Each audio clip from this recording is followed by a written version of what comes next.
From New York City, the makers of Clipper Craft clothes for men and more than 1,200 leading retail stores from coast to coast present Sir Arthur Conan Doyle's immortal character, the world's most famous detective, Sherlock Holmes, starring John Stanley.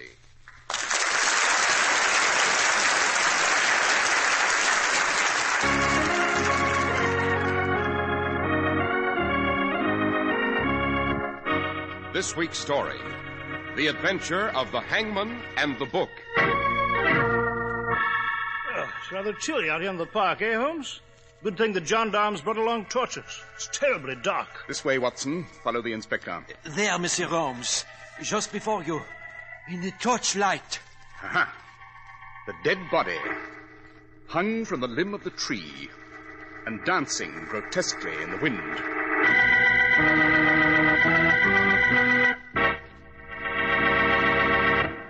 Not every man has the broad shoulders and slim, tapering waist of an athlete, but it's a fact that men who wear Clippercraft suits look like they do.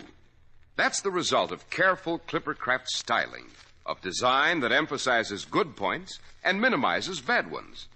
You don't ordinarily find such styling in $45 suits, but a Clippercraft worsted suit at only $45 gives you styling plus expert workmanship and fine quality materials. It's the same with Clippercraft topcoats at from $40 to $47.50. Clippercraft clothes actually look like they cost much more, and they would, except for the fact that over 1,200 established independent local merchants pool their tremendous buying power to get them for you at such low prices. Compare Clippercraft clothes yourself. Put on a Clippercraft suit and a Clippercraft topcoat and see how good you feel. Your friends will all say, gee, but you're looking swell. And you will be.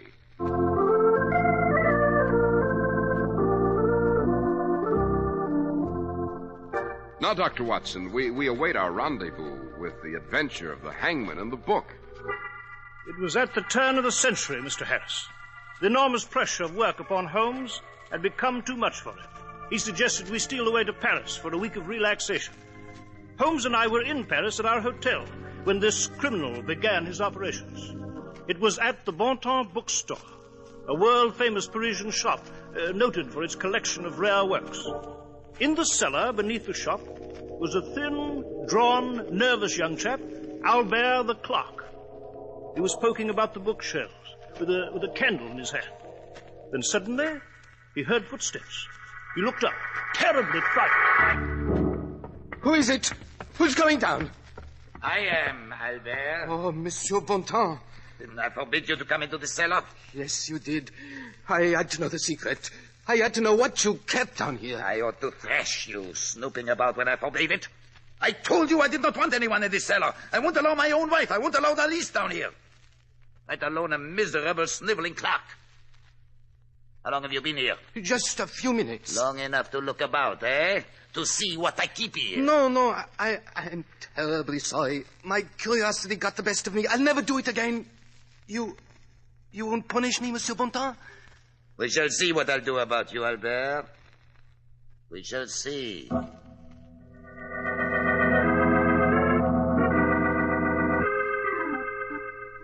Is the shop closed, Marcel? Yes, Alice, darling. Going out again for the evening? I am. You have left me here alone every night this week. Oh, don't be tiresome. You know I'm bored to distraction when I'm home with you. Then I'll go out with you. I'll take you wherever you wish. Oh, Marcel, we've gone over this so many times. Help me find my jade earrings like a dear, won't you? You're staying home tonight, Alice. Oh, stop pawing me. Let me alone. I am so loathsome to you. Yes, you know you are. You never did attract me, you know that. I've told you before I married you for prestige and financial purposes. You accepted that. Now you insist upon being as romantic as a schoolboy. Stop it. I don't want to hear that. I can't stand that. You insist upon forgetting that you are more than 20 years older than I am, Marcel. You refuse to face that. You're old and withered and repulsive. Albert, my clerk, is more appealing to you, isn't he? Oh, nonsense. Where did you get that notion? Don't lie to me. I've seen you together. After you thought I left the store, I saw you take him upstairs to the apartment. Just to chat. Oh, really? Get out of my way, Marcel. I'm late. Go downstairs to the cellar. To whatever fantastic secret down there intrigues you so. If you go out again tonight, Alice, I'll put an end to it. I won't be disgraced and thrown aside this way. I have some pride, although you've used every device on earth to destroy it. Let's not quarrel, dearest. Here's a kiss for you. Now, help me find my earrings, won't you? All right, Alice. Anything you say.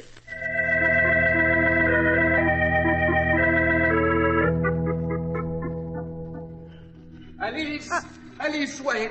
Yes, Albert. I ran after you to ask if I'll see you tonight, Alice. I waited for you at the cafe last night, but you never came. I shan't see you anymore, Albert. Except at the shop, of course. On business. You what? Marcel knows about us. We must stop.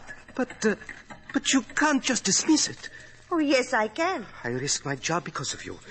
I risked Marcel dragging me to court, possibly putting a knife into me. We've had some rather pleasant times together, Albert. Now suppose we forget them. You're capable of that. Oh. You're going out with another man, aren't you?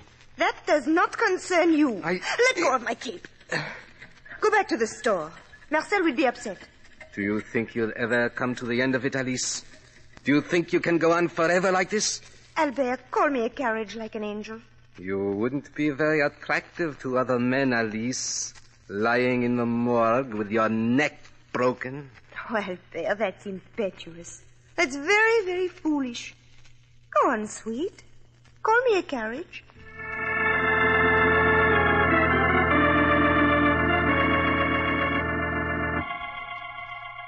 Who is there? I saw you behind that tree. I know you've been following me through this park. If you don't stop, I shall call a gendarme. I said I know you are behind that tree. I can see your silhouette. Oh. So you will show me who you are. I might have known it would be you. What are you doing with that rope? You've made a hangman's noose of it.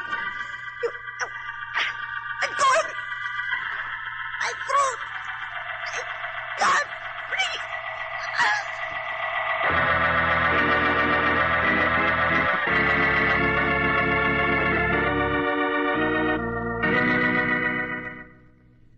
We of the Sûreté, the French police, we are delighted to have you with us in Paris, Monsieur Holmes. Thank you, Inspector. Your accommodations here at the hotel are satisfactory? Quite. We're very comfortable, Inspector.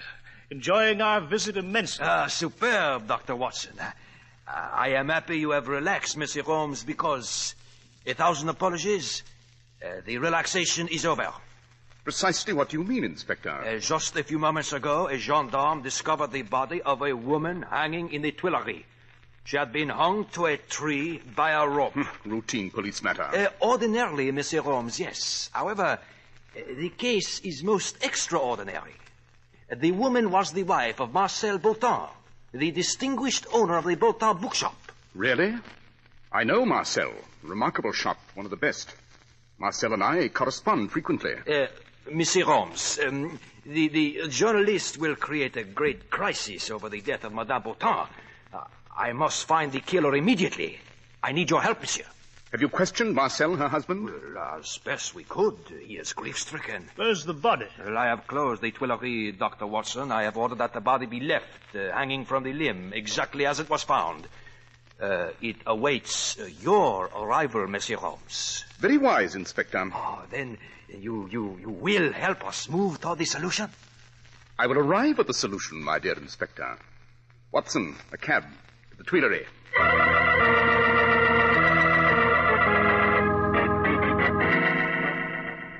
It's rather chilly out here in the park, eh, Holmes? Glad the gendarmes brought torches, too. It's terribly dark. Yes. This way, Monsieur Holmes. You may see the guard we have stationed about that huge tree. Yes. And there, in the torchlight... Aha. Swaying from the limb of the tree, the body of Alice Bontemps. Horrifying sight. Let's have a closer look, shall we? Inspector, has Marcel, this dead woman's husband, any notion as to how this occurred? Oh, he is too ill. He is prostrate. It will be a few days before we can question him thoroughly. What is it, Holmes? What do you see? I see, my dear Watson, that I must pay a visit to Monsieur Charles Guillaume, the eminent French publisher. Yes, but what on earth does he have to do with this grisly crime? More than he would imagine. In the obscure records of that publisher, there's a forgotten entry which contains a clue as to who is responsible for this homicide. That entry speaks the name of the criminal just as if this dead body before us were whispering it too. Whispering the killer's name as it executes a macabre dance in the moonlight.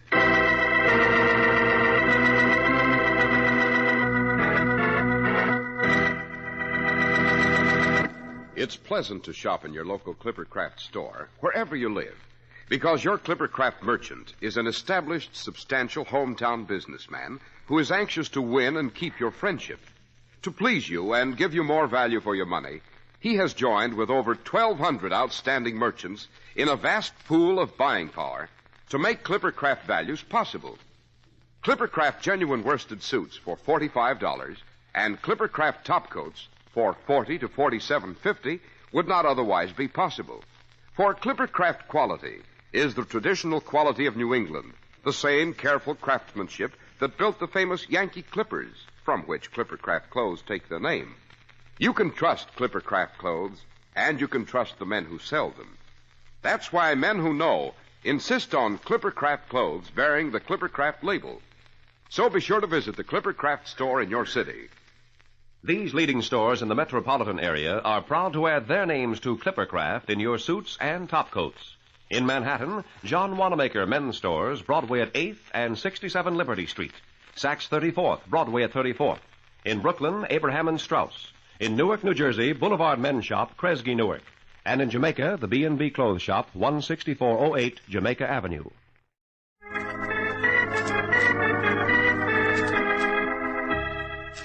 Now, Dr. Watson, shall we return to the adventure of the hangman and the book? Well, Mr. Harris, after Holmes examined the body of Elise Bontemps in the Tuileries, he noticed a small detail he would not disclose. Next morning, he dashed to the offices of Monsieur Guillaume, the publisher. He returned with a Cheshire Cat's grin that indicated he was close to his prey. Then some time later, we visited Monsieur Bontemps at his bookshop. The shop was dismal, dilapidated, funereal. Indeed, a frightening place. Monsieur Bontemps came toward us. Monsieur Holmes, I am honored. I hardly expected to see you on this trip, Marcel. You know Dr. Watson? You have mentioned him to me frequently. Delighted. How do you know? You have heard of my tragedy? Yes, Marcel.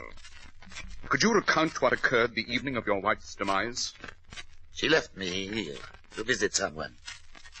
She seemed untroubled, so I allowed her to leave and did not escort her to where she was going. Evidently, on her way home late that night, she chose to walk through the park, the Tuileries, alone. I would say she was attacked by a night prowler. She resisted him, and he did away with her. I was awakened by a gendarme who brought the terrible news. You have a theory, perhaps, Monsieur Holmes? Perhaps. I see you still have a magnificent collection of books. Oui, certainement. Is this your entire stock here in the shop? Yes. Our apartment is upstairs. Our books here. And below the shop? The cellar is locked, Monsieur Holmes. We have not been to the cellar in many years. Anyone work for you here, Monsieur Bontemps? I employ a clerk, Albert. Where is he? That is a problem. He did not report for work these past 2 days. Were your relations with Albert on a pleasant basis? Not entirely. How long has he been in your employ, sir? Oh, approximately a month. What trouble have you had? I do not like to place the young boy in a bad light, but I have reason to believe he was more than fond of my wife, Alice. I see. A chat with Albert, then, might be very enlightening. Please, Monsieur Holmes, I am not accusing the poor clerk. You have his address? 27 Rue Cerise. Albert Joliot. Come, Watson. To talk with the boy? Yes. Perhaps this romantic young clerk, in his leisure moments, is a hangman.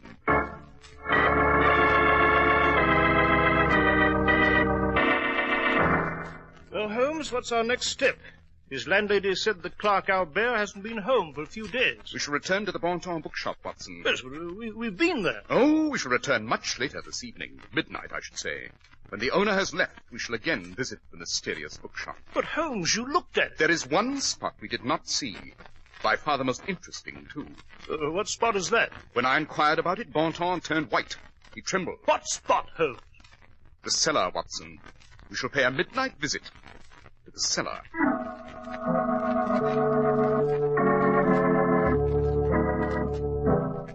There's the door to Bontemps' cellar, Holmes. It'll be locked, of course. That is why I brought a few instruments with me, Watson, to force the lock. It'll be childishly simple for me. I've made an extensive study of continental locks. Well, here we are. Now... Quietly, Watson. I shall work at the cellar door. You keep an eye out. Yes, right you are. Shouldn't take but a moment. See anyone? Hear anyone? No, all clear. Go on.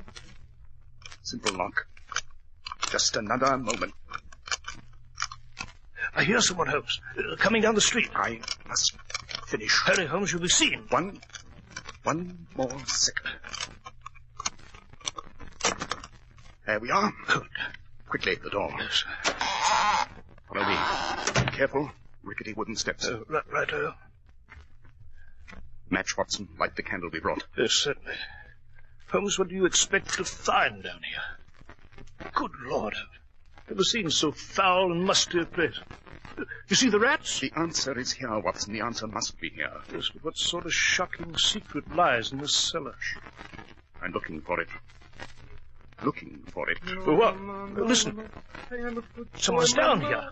That direction, Watson. Left. Bring the candle. I am not afraid of the dark, Mama.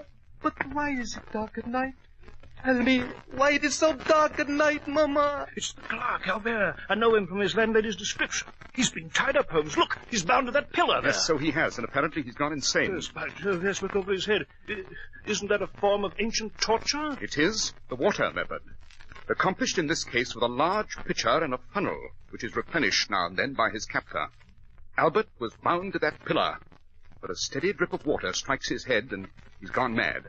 Tortured also by the darkness, by hunger and thirst, and the huge rats against which he's been defenseless. Untie him, Watson. Yes, of course. Just 1 minute. The water. There we are. The water doesn't stop, you see. Only your mind stops. Rats are cruel animals. Perhaps not as cruel as men. They enjoy human flesh. He must be rushed to a hospital. Maybe years before his sanity is restored, if ever. Water is a colorless compound of hydrogen and oxygen. It is very helpful to man. It is beautiful. In the form of mighty oceans, lakes, and rushing rivers. It has many uses. All of them essential to life. Where are you going, Holmes? What are you looking for? Ah, there we are, this shelf. What is it? A book, faded to illegibility in parts, very dusty. A book? The book, Watson. Though not outstanding in this surprising collection, I see. You mean you originally stole into the cellar simply to find that book? Yes. Now we must find Marcel Bontemps immediately. I will spare you the effort, Monsieur Holmes. Not very hospitable of you, Marcel, to greet us with a pistol. I'm familiar with your reputation, Monsieur Holmes. I realized you would become suspicious, so I've been waiting for you with this pistol, which I shall use. You have come to put more water in the pitcher of my head, Monsieur Bontemps. Please, no more water. May I ask, Monsieur Holmes, what book intrigues you so? This work in my hand is entitled Rare Techniques in Homicide. It includes an exact reproduction of a Persian manuscript written in the time of Darius I. The subject of it? Techniques of torture and murder used during the Peloponnesian Wars. Holmes, why that book? When I observed Marcel's wife hung to the limb of the tree, Watson, I noticed she'd been tied with a special knot. I recognized it immediately. It was the very peculiar knot for garroting, described in the Persian manuscript. There was just one place on earth where that knot is described. In this book. I knew there were just 2 copies of this work left in the world. I see you have one at Baker Street, I dare say. Of course. I therefore asked Guillaume, the publisher, an expert bibliophile, where the other copy was. He told you I had it, Monsieur Holmes? Yes, he did. Therefore, I paid you a visit to look for it. I've found it, Monsieur Bontemps. That, unfortunately, does not prove that I am Alice. Why not? Because Albert, my clerk, gibbering there in the corner, could have read it too. He has been to the cellar before. I found him here prior to the night of the murder. Yes, Marcel, when I saw the knot, I immediately realized the killer must either have been you or Albert, your clerk. But Albert could never have read this book and learned to tie the fatal knot. Why not? He was here. He had access to it. Observe the book, sir. It's faded to the point of being illegible. He still might have read it before it faded. Could he? Call upon your excellent knowledge of printing, sir. Has it not been at least a year since this type was legible? Look at the pile of dust accumulated upon this book. Has it not been at least a year since the book was touched at all? And did you not say to me yourself that you've employed Albert for only a month? Remarkable, Holmes. Marcel, you executed the contents of the book to the letter. The book relates that the ancient punishment for adultery was physical death for the wife. So you murdered Alice. And the punishment for the lover was more subtle. It was mental death, torture to the point of insanity. So you pounced upon Albert, tied him to that post in this cellar, and arranged your diabolical water pitcher. Yes, you've been deeply affected by this amazing collection of books. You see before you, gentlemen, the great secret of my cellar, which I have concealed all these years. Every book on the subject of crime ever written. I noticed you've the secret records of Caligula, of Torquemada during the Inquisition, the blood-stained memoirs of the Borgias. This was my real world down here. The world upstairs, my shop, my wife. I was unhappy there. This began as a hobby, an intellectual pursuit, but then I grew to absorb it, to revel in it. Yes, I'd say you've become intoxicated with crime. Time and again I was tempted to try committing a crime. It was always in the back of my mind. Then, when I found Alice was making a puppet of me, when I found how she hated me, when I found out about her and Albert... You satisfied your desire and accomplished what you believed was justice by enacting what you read in this strange book. And now I've a wonderful opportunity to know the satisfaction of committing a great crime, Monsieur Holmes, of killing both of you, and then leaving Albert as I planned to rot away in that corner of my cellar in living death. My own memoirs will be a glorious new addition to my collection. He'll do it, Holmes. He's going to pull that trigger. My leg. Are you all right, Monsieur Holmes? Dr. Watson? Yes, Inspector? I am coming down. I have Bontemps' gun.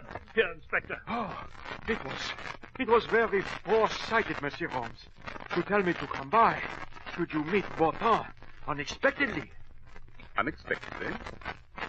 My dear Inspector, it's obvious my reputation here on the continent is not what it is throughout the British Empire. You may inform your associates that there is nothing unexpected to Monsieur Sherlock Holmes.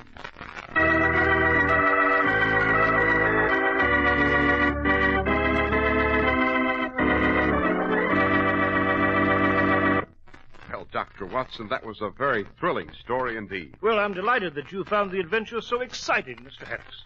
And I do believe that next week's story is just as gripping.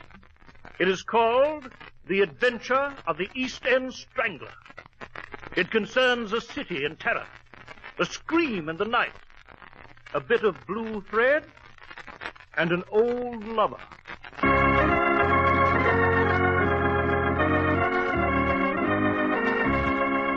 The makers of Clippercraft clothes and more than 1,200 stores from coast to coast have brought you another in the new series of broadcasts featuring the world's most famous detective, Sherlock Holmes. Our stories are based upon the character Sherlock Holmes created by Sir Arthur Conan Doyle, and the program is produced and directed by Basil Loughrane. Sherlock Holmes is played by John Stanley, Dr. Watson by George Felton. This week's story was written by Howard Merrill with special music by Albert Berman. If you don't know your Clippercraft dealer, write Clippercraft, 200 Fifth Avenue, New York City. Money can help the fight against heart disease. Send a donation to your local Heart Association campaign or to the American Heart Association, Box 500, New York City. Be sure to listen next week to Sherlock Holmes in The Adventure of the East End Strangler.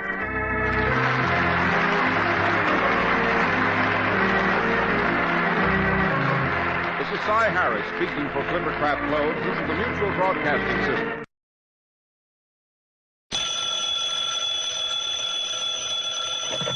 Hello? Yes, this is the Falcon speaking. Oh, Sherry. I'm glad you called. No, you'll have to cancel me out tonight, Angel. I'm all jammed up. Mm-hmm. Some client of mine wants me to locate a missing girl. He doesn't care what it costs, so naturally I'm going to shoot the works.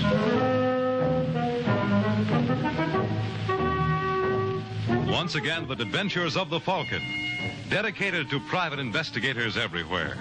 Those hard-hitting detectives who, like Mike Waring, risk their lives to aid law enforcement agencies. So join him now when the Falcon solves the case of the killer's key.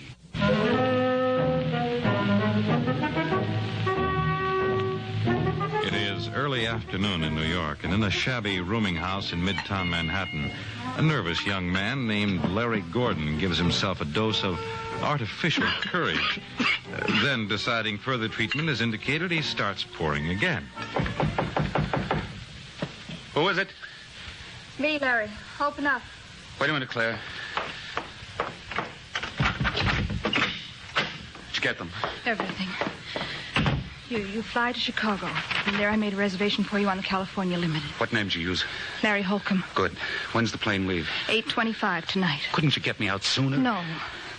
Listen, Larry, I still think you're making a mistake. Running away is no solution. Are you crazy?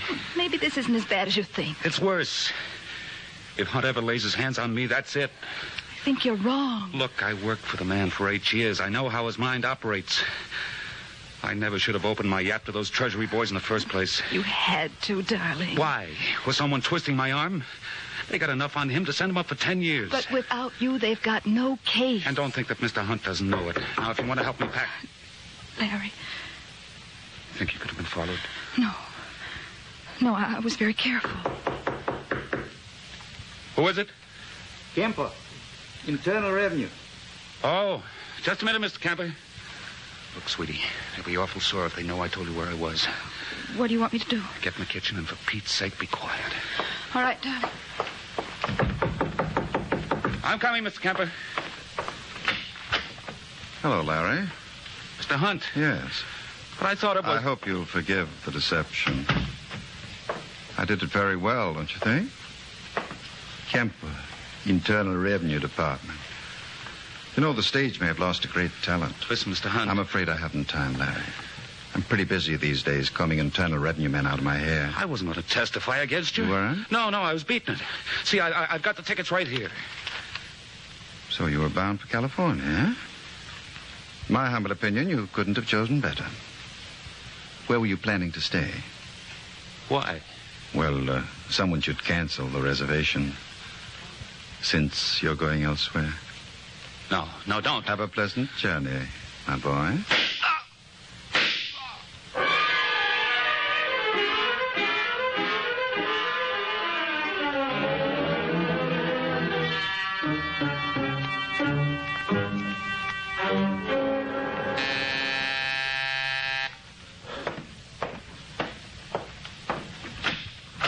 Yeah?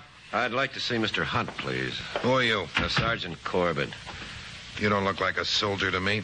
You're right. I'm with the police. Where's Hunt? Well, it's like this, Sergeant.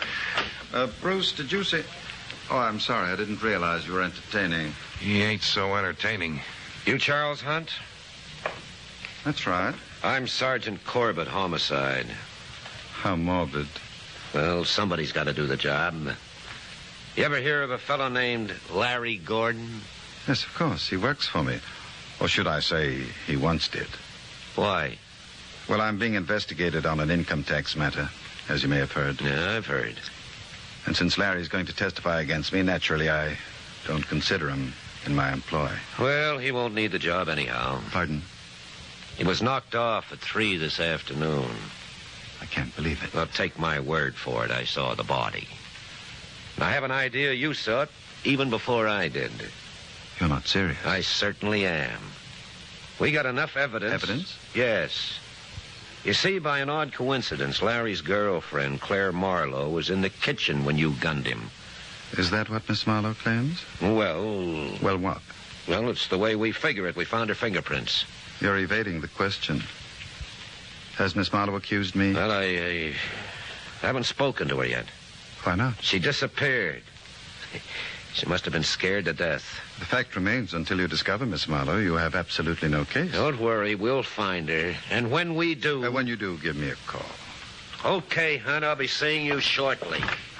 And then we'll see how... You're creating a draft, Sergeant. Well, Bruce, you heard.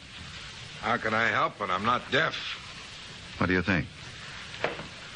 I think when they find Claire Marlowe, I wouldn't want to be in your shoes. On the other hand, suppose I find her first. Who was that private detective Logan mentioned the other day?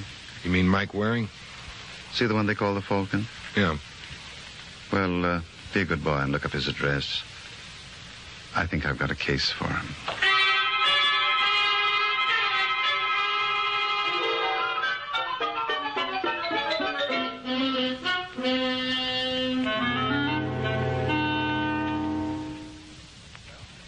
That's the situation, Mr. Waring. So you see my problem? No, I'm afraid I don't, Mr. Hunt. Isn't it obvious? I want you to locate this Claire Marlowe. You said the police are looking for her. Unfortunately, I haven't much confidence in them. Mm-hmm. Well, the jails are loaded with people who thought that. Nevertheless, I'd like to see you take the assignment. I don't like it. Why not? It smells to me of tampering with a witness. Corbett claims this Claire Marlowe can prove you're guilty of Larry Gordon's murder. But there's another side to the coin. If Miss Marlowe saw someone else, she can establish my innocence. Yeah, I suppose that's true enough. What if the police find her first? So much the better. I just want the additional insurance. In my position, I need it. All right, Hunt. I'll do what I can. That's all I ask. You do what you can.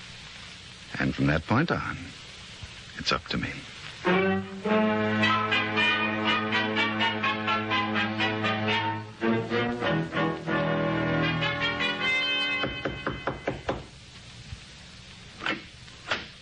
Yeah? You the superintendent? That's right. My name is Mike Waring. Wonder if you could give me some information about one of your tenants. Who? Claire Marlowe. You a cop? Why? So I told the other fella everything I knew. What other fella? Oh, tall, thin fella, about your size. Oh, you must mean Sergeant Corbett. Yep, that's his name. Mm-hmm. Well, now that you've told Corbett, why not tell me? I don't know nothing. Came home yesterday like she was scared of something, went right to her room. How long did she stay? Oh, maybe 10, 15 minutes. Did she have a grip with her when she left? Nope. Just a pocketbook. And she didn't say where she was going? Nope, and I didn't ask. I believe a fella should mind his own... If it ain't one thing, it's another. Excuse me a second. Yeah, sure. Yeah. Well, what do you know? Special delivery from Claire Marlowe. Yeah, let me see that. Hey, what you doing? Just a minute. Dear Herman, please don't tell anyone you've heard from me, anyone at all. I wonder if you'd be good enough to do me a favor. I've made arrangements with North American Van Lines to move my stuff on Wednesday. They know where to deliver it. My bank book is in the upper right-hand drawer of my dresser. If you take it with the enclosed withdrawal slip, I'm sure you'll have no trouble getting the money. Will you please bring it over to me at the Kenton Hotel? I'm using the name Claire O'Brien. Why does she want to use a name like that for? Kenton Hotel, eh? Hey, where you going? Have to report to my client. You've been a great help, Herman. Thanks a million.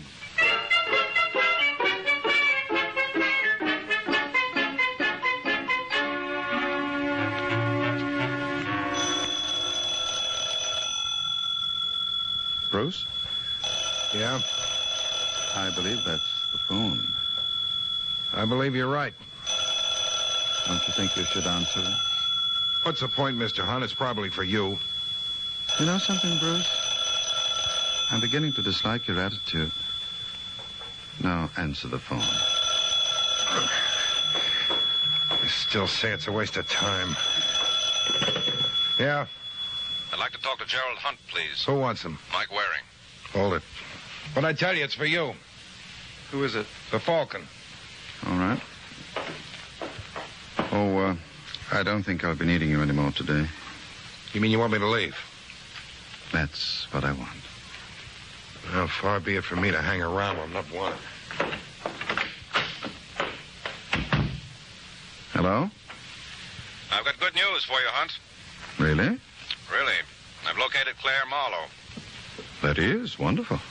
She's staying at the Kenton Hotel. She's registered under the name of Claire O'Brien. I needn't tell you how happy I am with your services, Mr. Waring. I was lucky. Let's say we both were. You may have been fortunate to find Claire, but I was lucky to find you. I would have had a difficult time of it without you. I'll think nothing of it. When are you planning to see Claire? Immediately. You're familiar with the old proverb, he who hesitates is lost? Well, in my position, I can't afford to waste a second. Goodbye, Mr. Waring. Thanks ever so much.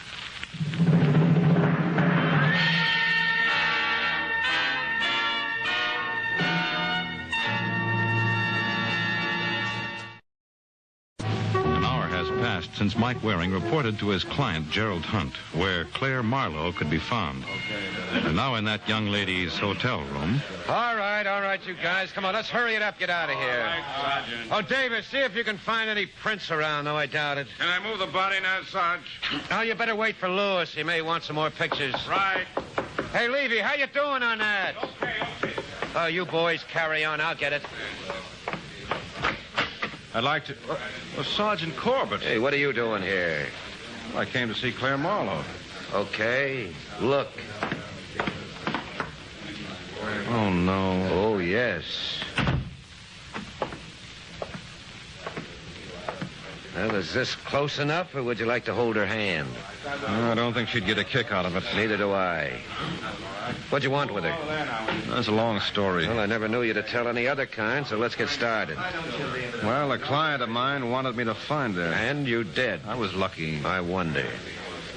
Who's your client? Well, I'd rather not say. So you'd rather not say, huh? Look, lunkhead, an innocent girl's been murdered. Nobody knew where she was hiding out. And if you found her... All right. You don't have to draw me a diagram. I was responsible. Yes, indeed. You set her up for a clay pigeon. I've known stupid jerks in my time, but of all... Look, never mind the name, Sergeant. I can think of 1,000,000 to call myself. Well, who's your client?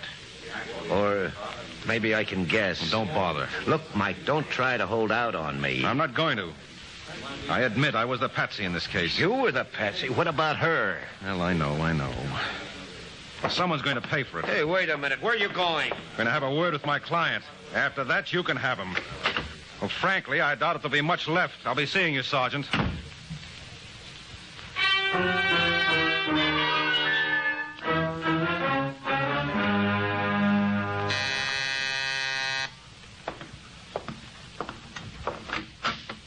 Yeah? Is Hunt in? Who are you? Never mind. I'll announce myself. Now, wait a All sec. right, Bruce. Come on in, Mr. Waring. Try and keep me out. Bruce, get the gentleman a drink. Sure. What do you have, Buster? A little privacy. Suppose you leave me alone with your boss. What orders I take from him. You better give him his walking papers, Hunt. Really, Mr. Waring, aren't you being a bit high-handed? Tell him to blow. All right, Bruce. You may go. Well, as long as you put it that way. All right, now what was the idea, Hunt? What was what idea? Don't give me any double talk. I'm in no mood for it. How dare you? It's easy. I'll show you. No. Look, you made a sucker out of me. You got me to find Claire Marlowe so you could kill her. You mean Claire's dead? As if you didn't know. But I didn't.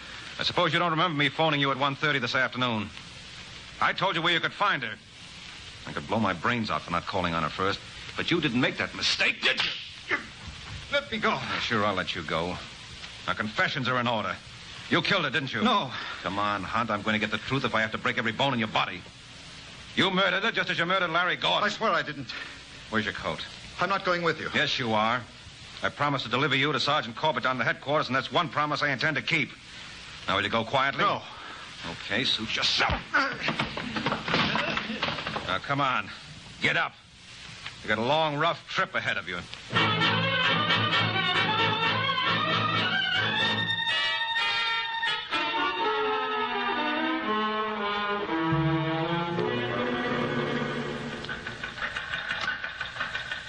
Hey, Matty. Yes, Sergeant. Carlin report in yet? Just about 2 minutes ago. Well, where's Hunt? He couldn't find him. You mean he skipped? Yeah, Carlin said the place was a shambles. Well, get a 47 out. I want every bus and train depot watched and cover the airfields. If Hunt gets away, Don't worry, Sergeant. He won't. Hey, never mind, Matty. All right, you crumb. Inside. No, let me go. What's the idea, Mike? What's the matter with you, Sergeant? Don't you recognize him? Well, who would? He looks... Wait a minute. It's Hunt. That's right. Well, what happened? Well, he had a little accident. Go on, Hunt. Sit down. You slug him? No, Sergeant, you know me. Well, that's why I asked. Listen, Mike. Look, why don't we both listen? All right, Hunt, make like a birdie. I don't know what you're talking about. Look, if I've got to bounce you around again... Hey, what's going on here? He admitted to me that he murdered Claire Marlowe. I lied. You what? I couldn't help myself, Sergeant. He would have killed me. Yes, and it's not too late now. Do you deny... I deny everything.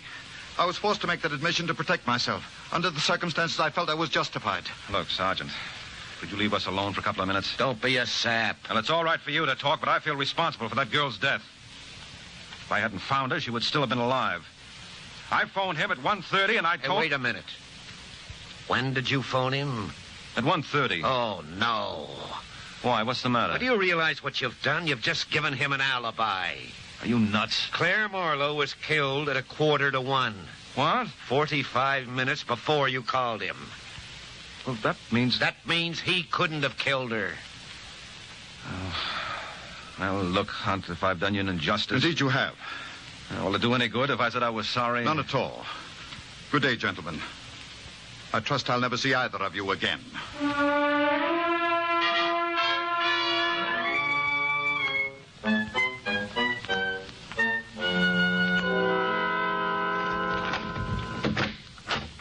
Well, welcome home, Mr. Hunt. I see you've taken over, Bruce.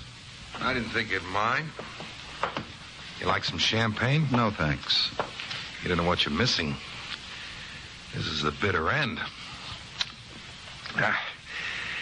They tell me it's the only thing when you're celebrating. Is that what you're doing? Sure. Aren't you back? I'm flattered. I didn't dream you cared. Yeah, I was real worried. I had a feeling I was never going to see you again. Hey, you ought to do something about that eye. That Mike Waring can really dish it out, can't he? All right, Bruce. The joke is over. What's the meaning of this? I told you I was celebrating. Surely you don't begrudge your ex-employee a bottle of champagne. My ex-employee? Well, the way I see it, I've been working for you for 7 years. So? So I decided it was time I bettered myself. After all, this is the land of opportunity. And you feel opportunity is knocking at your door? Definitely. You sure you won't join me in a drink? Enough of this nonsense. Get me my robe. You don't seem to understand. I'm through taking orders. With what I got on... And what have you got on me? For one thing, you knocked off Larry Gordon and Claire Marlowe. This may come as a shock to you. But the police are satisfied I had no hand in either. You see, I have an unimpeachable alibi. Is that a fact? Yes. It now develops that Miss Marlowe was murdered 45 minutes before Mr. Waring reported her whereabouts to me. Well, what do you know? I know you've been taking too much for granted. I don't think so. I happen to know how it was worked. You do? Yeah.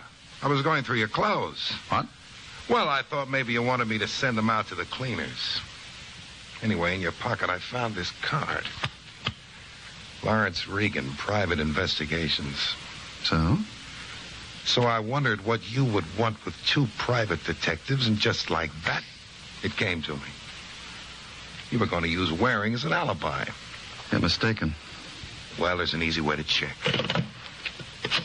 Who are you calling? The boy Sherlock, Lawrence Regan. You're being ridiculous. Am I? Hello? Let me talk to Mr. Regan, please. Speaking. This is Bruce Webster. I work for Mr. Hunt. Well? Well, the boss would like to know whether you had any luck finding Claire Marlowe. What's the matter with the guy? Has he blown a fuse? I reported back to him at 11 o'clock this morning. She's at the Kenton Hotel, registered under the name of Claire O'Brien. I guess it kind of slipped his mind. What's going on here? Nothing you should worry about. Thanks a lot anyway. Well? You win. I always do. I'm the patient type. I learned that from you.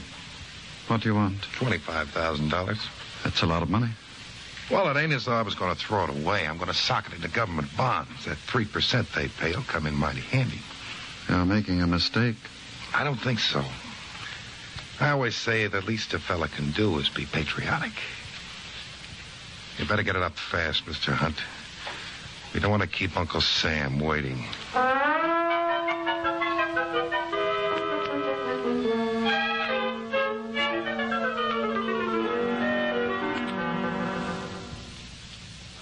Sergeant, I don't get it at all. Well, you would if I had my way. You ruined everything. Look, are you sure Claire Marlowe died at 1:45? Positive. The desk clerk at the hotel heard the shots. Did she have any other enemies? No. This thing's tied up with the Larry Gordon killing for sure. That doesn't make sense. No. There was no way in the world for the... Hello. That you Waring? Yes, who's this? Bruce Webster. Who? I work for Hunt, remember? Oh, yeah. I just thought you might be interested. I'm terminating my employment. That's supposed to mean something to me? It might mean a lot. If you could dig up some cash, I could let you know my reason. What are you talking about? Well, wouldn't you like to know how Hunt made a chop out of you? I certainly would. How much dough can you raise? I'm not in Hunt's class. No, but every little bit helps. Could you lay your hands on 10 grand? Don't be ridiculous. 5? I've got $720 in the bank. Fine, I'll take it. Oh, wait a minute. Come on, Waring, make up your mind. Where are you? I got a little place at the Fortuna Apartments on West 93rd. Drop around when you're in the neighborhood. Okay. Don't go away. I'll be in the neighborhood in 20 minutes.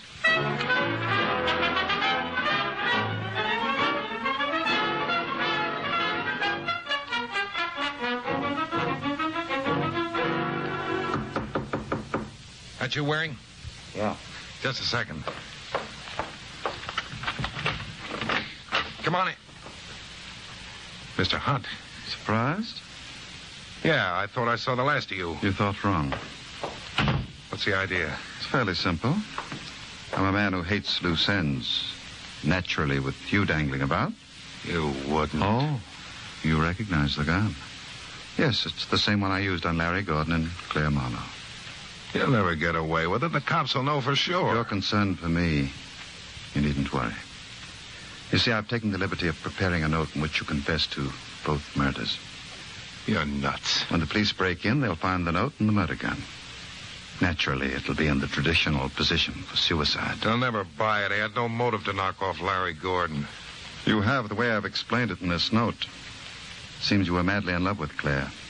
When she spurned you for Larry, you decided to rid yourself of the competition. As for Claire, she was a witness to the act. So regretfully, you had to dispose of her, too. Isn't that poetic? Listen, Hunt. I wish I could, my boy. But time is of the essence. No, don't.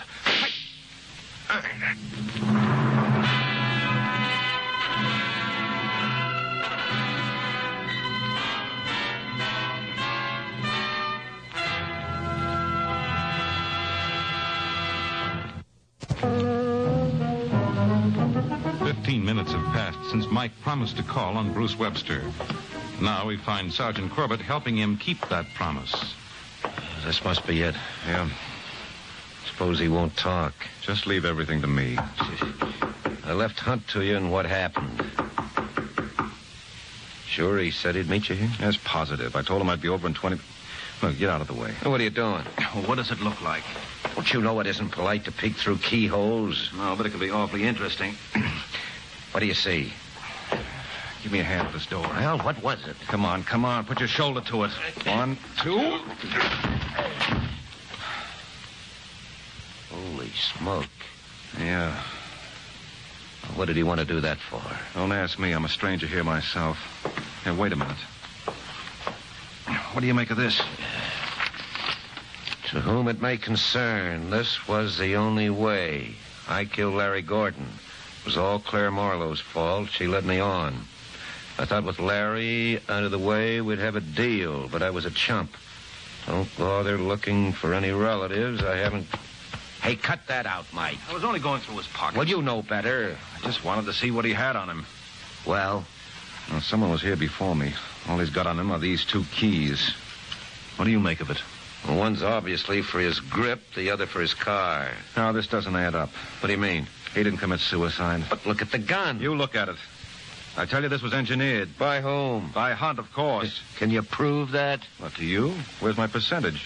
Let's find someone who'll give me better odds.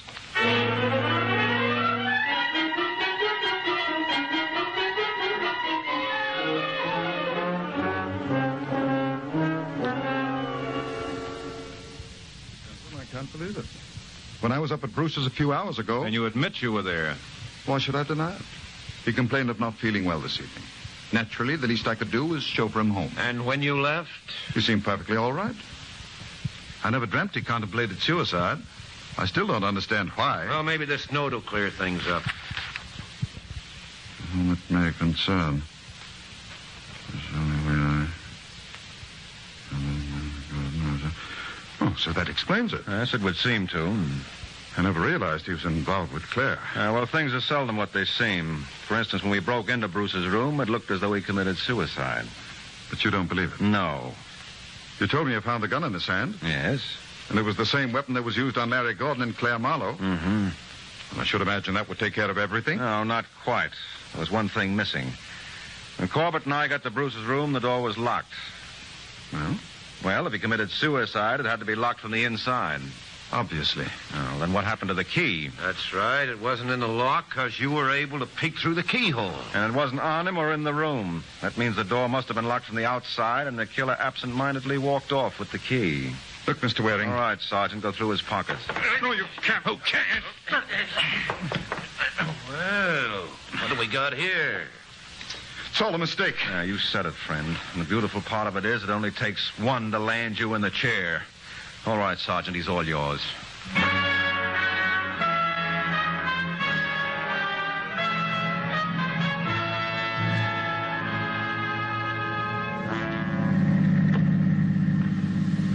Well, like my father used to say, another day, another dollar. And believe me, you didn't earn this one. I did all the work. Well, you schlump. You should talk.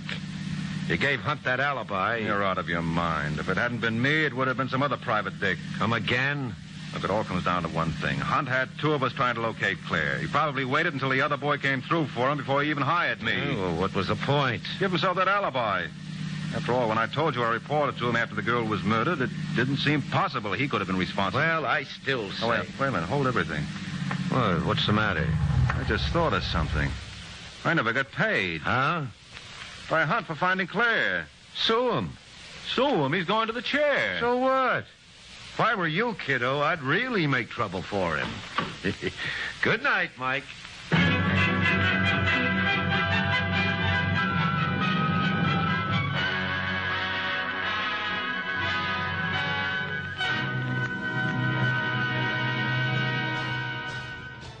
From Hollywood, it's time now for... Johnny Dollar. This is Harry Branson at Philadelphia Mutual Liability and Casualty Company. Oh, hi, Harry. What's on your mind? I have a case for you, a very important one. Good. Tell me about it. John, did you ever hear of Laird Douglas of Heatherscote? Lord, who... Say that slowly, will you? Laird Douglas of Heatherscote. Sorry, I left my kilts and bagpipes on the other side of the drink. Huh? Oh. Yeah, feeling real sharp this morning. But what about this Laird Douglas something or other? Can you come down here to Philadelphia and see me? I hate to be so blunt about it, old boy, but what's in it for me? A nice retainer fee in any event. Well, good. And, of course, expenses and your regular commission if anything happens to Laird Douglas. Of Heatherscote. Why, yes. Okay, Harry, I'm on my way. Oh, John. Yeah? Come down by plane, will you? The first one you can get. Urgent, huh? Yes, John. Very.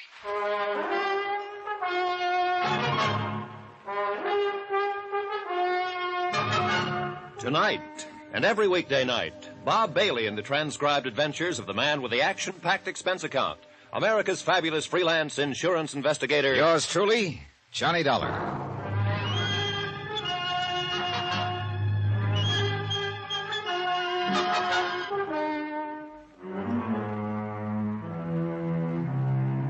Expense account submitted by Special Investigator Johnny Dollar to Harry Branson at the Philadelphia Mutual Liability and Casualty Company, Philadelphia, Pennsylvania.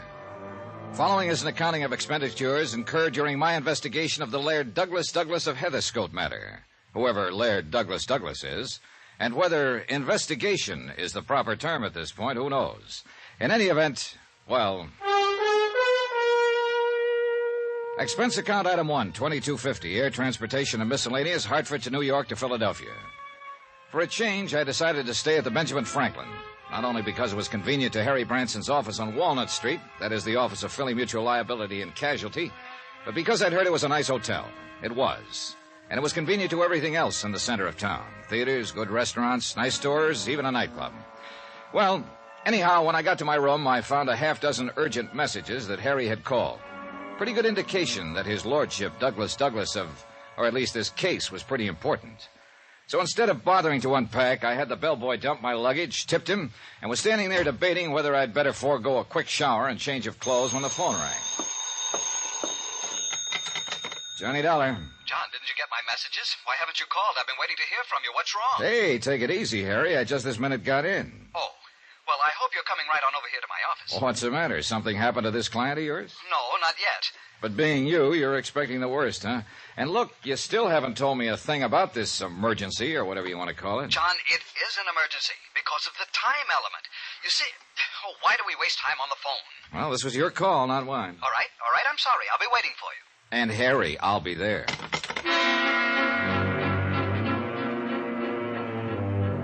Still knowing nothing whatsoever about what was going on, I decided I'd better be prepared for anything. So I slipped a .38 Colt out of my bag and took it along. Expense account item 2, 65 cents, cab fare. I've said it before when I handled the Amerigo case for him. Harry Branson is a good insurance man, but a worrywart. So I kind of hoped he was making the usual mountain out of the usual molehill this time. However, when my cab pulled up in front of his office building, he was standing, waiting on the sidewalk out front. Hey, I keep the change. Thank you, sir. John, what took you so long? Huh? Thank goodness you're here. Harry, what are you doing out here? Lose your office or just forget the key? I almost wish I had. John, we have a problem. A serious one. Yeah, with Laird Douglas of, Heatherscote. He's up in my office now. Sounds like international intrigue. Has Scotland declared war on us or something? This is no time for levity. He's up in the office now, and you must take over immediately. It's a very serious situation. Come. Okay. Oh, now, what's it all about? Has Laird Douglas died and... Oh, no, you said he was up in your office. And I'm sure you don't mean just his body. Yes, he's there, with Mrs. Peter Malcolm Kelly Van Pyten. Kelly Van... Huh? Are you kidding? I certainly am not. You see, she insists that you act as his bodyguard. Oh, now, wait a minute, Harry. Unfortunately, or rather fortunately for you, 13th floor, please. Yes, sir. Unfortunately, I said 13th floor, operator. Please, quickly. Yes, sir. So, Harry? Young man, will you please start this elevator immediately? Gotta wait for the signal, sir. Signal? This is an emergency. Take off. Immediately. Emergency? Yes, it involves Laird Douglas of Heatherscote. Oh, well, sure, if it's... Who? Good man. Okay. Now, you were saying, Harry... Was I? Unfortunately something. Oh, yes, of course. Fortunately for you, she was quite cognizant of the fact... Who was cognizant? Mrs. Peter Malcolm Kelly Van Pyten. She knew about the excellent work you did for us in connection with the Ricardo Amerigo case not long ago. Excellent detective work, she called it. 13th floor. You remember the case, Ricardo, the concert violinist who disappeared, presumably Yeah, murdered. I remember. And your almost intuitive deduction that he wasn't dead at all, but had merely staged the whole thing to make it look as the... Harry... oh, yes, of course. 13th floor. You mean Mrs. Peter Malcolm Kelly Van... Excuse me, mister, but I'm getting signals from the other floors. Quite right, you should. As I started to say, John, she is one of our biggest personal policy holders. Good. But hadn't we better get into your office and meet her? Oh, yes, but I want you to know about the personal premiums. Alone, they run to something over $20,000 a year. Mister, please. Well, she is an important client. Yes, and that's why I Mister, will you I didn't please? hesitate to accede to her request that you be called in on this case. I called you, and here you are. Mister, please. Oh, well, get us up to the... Oh, we're here. Why didn't you tell us? Come, John. Mister, if I was to tell you what I'd like to, My office is right this way, John. Come, please. Hey, look, you better calm down, Harry, and give me the dope on this case right from the beginning. Yes, I'd better. All right. Mrs. Peter Malcolm Kelly Van Pyten is a very important client, has been for years. So you said. But there are a lot of things you haven't said, like, what has she got to do with this Laird Douglas character, and why is he so important? It's this way, John. The policy on him runs to $5,000. No double indemnity, which is good. As a matter of fact, the policy on him was purely a favor to Mrs. Kelly Van Pyten. You know, considering such short life expectancy and all. No, I don't know. Is he in his dotage or something? Well, hardly. Or are you being facetious again? But you said... Hey, how old is he? His birthday is next month, May 7th, to be exact. He'll be 4 years old. 4? That's right. Short life expectancy? Of course. You see, John... Wait a minute. Some horrible disease or something, huh? What's the matter with him? John, You wanted this from the beginning, so I'll give it to you from the beginning. Okay, but Harry, if it hadn't been for Mrs. Van Pyten's own policies totaling something in the neighborhood of $500,000, more in fact, Harry, why, we'd never have written the one on Lord Douglas Douglas of Heatherscote. So, now we've cleared that up. Harry, we passed your office 3 or 4 doors ago. Oh, yes. Yeah. But as I'm sure you understand, I wanted to give you some of the background before you talk with Mrs. Van Pyten. After all, you asked for it. Yes, I guess I did. But what you've given me so far has landed me smack dab in the department of utter confusion. And I'm beginning to think maybe I have company. Oh? Where? Who? Right here. You, Harry. Now look. Why don't we quietly stroll into your office and let me get the whole thing from Mrs. Kelly Van Pyten herself? Or better still, from Laird Douglas Douglas. But you couldn't. Of course not. What? At least not from him. Why not? John, will you please stop joking? Who's joking? This is serious business, very. Look, Harry. Yes? There is one thing I'd like to talk over before we go in to see him. Them, somebody. Yes? Well, apparently the life and or welfare of this Laird Douglas Douglas is in danger. Oh, no doubt about it, no doubt about it. I thought I'd made that very clear to you. Yeah, well, you said you've written only a $5,000 policy on him. That's right, $5,000. And purely as a... Yeah, I know all about that. Now, look, I don't want to seem crass about it, Harry, but my commission, if anything were to happen to him, wouldn't amount to a hill of beans. Which is precisely why I told you will be paid a retainer while you're on the case. A most generous one. A generous one? By you? By Mrs. Kelly Van Pyten. How much? Well, John, now mind you, this may not require your services for more than a week or so. As bodyguard, that is. How much? And, of course, she has authorized an expense account. Ah. But, mind you, John, not the usual kind that you seem to have the knack of piling up beyond all reason. Clearly, a completely honest, legitimate accounting... Harry, how much? Well, as a matter of cold fact, I have assured her that it will total no more than the amount of the retainer she is prepared to pay you. Any more than that, and, well, you'll have a lot of explaining to do. Harry, how much is this retainer to be, if I take the case? I might even go so far... $750 per week, or fraction thereof, and I am sure you will agree that... What's the matter, John? $750 a week, plus expenses, when there's only a $5,000 policy involved? That's right. But if this 4-year-old Laird Douglas Douglas of Heatherscote. Yeah, if he's only worth a $5,000 policy... And what was that crack about short life expectancy? John, I told you he is already 4 years old. Oh, look, start all over again, will you, Harry? Yes. No, on second thought, perhaps you were right. Perhaps you'd better get the details directly from Mrs. Peter Malcolm Kelly Van Pyten. I know. Now, look, Harry, I think I'd better. I'd better get it from somebody. Incidentally, John, you understand, of course, that your services will be required only during the affair at Bala-Cynwyd, and not 1 minute thereafter. No, I don't understand. What's Bala-Cynwyd? Out around Westchester, outside the city, one of the suburbs. Very nice suburb, too. That is where Laird Douglas Douglas... Of Heatherscote. Yes, John, that is where he will appear. And you or Mrs. Kelly Van Pyten, or both, if you think his life will be in danger. Exactly. Oh, John, I knew you were just joking me all the time. I wish I knew. Here we are, and everything will be clear. Yeah. Oh, thank heavens, dear Mr. Branson. I was afraid something had happened to you. You were gone so long, you really had me quite worried. Oh, I'm so sorry, but I had hoped to tell Mr. Dollar something of this affair, and I'm afraid we loitered on the way up. Mrs. Kelly Van Pyten, this is Mr. John Dollar. Oh, you wonderful, wonderful man. I'm so glad that you've agreed to take on this assignment. You see, Laird Douglas Douglas means everything to me, and I have the utmost confidence in you. I'm sure Laird Douglas will, too. Well, thank you very much. But where is he? Why, yes, Mrs. Van Pyten, what's happened to him? Oh, don't worry, my dear. He's all right. But after all, he is so temperamental. I fear he got a bit impatient waiting for you, and I know you'll forgive him.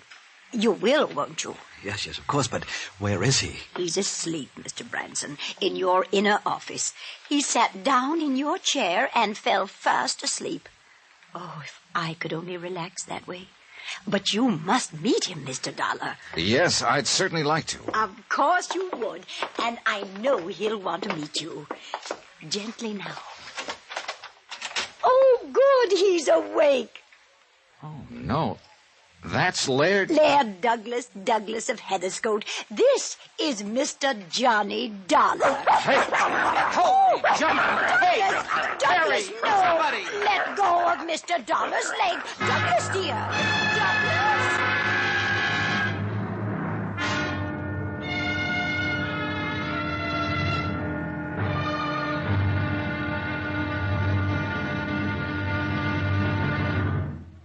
Now, here's our star to tell you about tomorrow's, intriguing? Well, tomorrow's episode of this week's story. Tomorrow? Well, I've handled some pretty doggy cases in my time, but never as a pooch's bodyguard. But suddenly this one begins to smell much too strongly of murder. Join us, won't you? Yours truly, Johnny Dollar.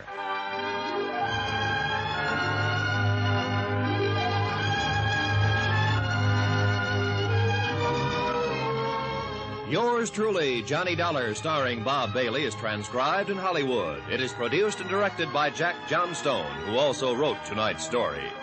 Be sure to join us tomorrow night, same time and station, for the next exciting episode of Yours truly, Johnny Dollar. Roy Rowan speaking.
From Hollywood, it's time now for Johnny Dollar. Ray Rowland, Johnny. Oh, hi, Ray. Just got your message. What are you doing in Philadelphia? Oh, a case for Philly Mutual Liability and Casualty, and I may need your help. What do you know about Laird Douglas of Heatherscote? Why, he's one of Scotland's finest. Wait a minute. That's your case? Yep. Insurance? And bodyguard. How's about lunch? Johnny, have you met his lairdship? Yeah, and I nearly lost a leg doing it. Oh, then you know. Yeah, I know. Oh, shut up.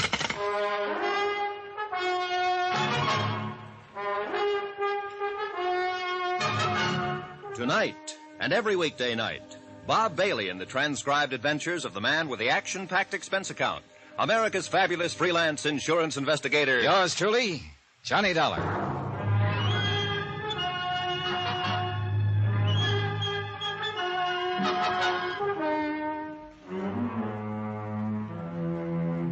Expense account submitted by Special Investigator Johnny Dollar to the Philadelphia Mutual Liability and Casualty Company in connection with my investigation, or rather my involvement in the Laird Douglas of Heatherscote matter. And I wish I'd had some idea of what I was getting into before I ever left Hartford. But it's too late now. Expense account item 3, $39.50. One pair of slacks. For within a few minutes of my arrival in Philadelphia, Harry Branson of Philly Mutual buttonholed me and dragged me up to his office to meet two important clients he had. First was Mrs. Peter Malcolm Kelly Van Pyton. Oh, you wonderful, wonderful man. I am so glad that you've agreed to take on this assignment. Laird Douglas means everything to me, and I have the utmost confidence in you. I'm sure Laird Douglas will, too. And then came, well, Mrs. Van Pyton made the introduction.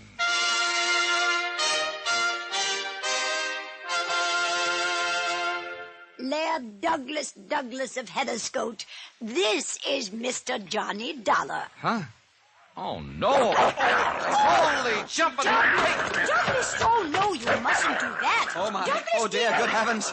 Get on your own chair, Harry. This one's taken. Sorry, John. Sorry. Down, Douglas. Down. There, dear, that's the boy. That's a nice boy. That yes, is now. Laird Douglas of Heatherscote? Yes, isn't he adorable? He's so playful. He was really just playing, you know. There, dear, come now. Harry. Yes, John? This is the client you called me all the way down from Hartford to see? Yes, John, yes. $750 a week, practically unlimited expense account. Oh, dear, just look at your trousers, Mr. Dollar. I don't need to, thanks. I can feel the draft. But you'll need new ones. Here. And I insist you let me pay for it. Down, Douglas, down. Here, Mr. Dollar. Will $100 be enough? Gee.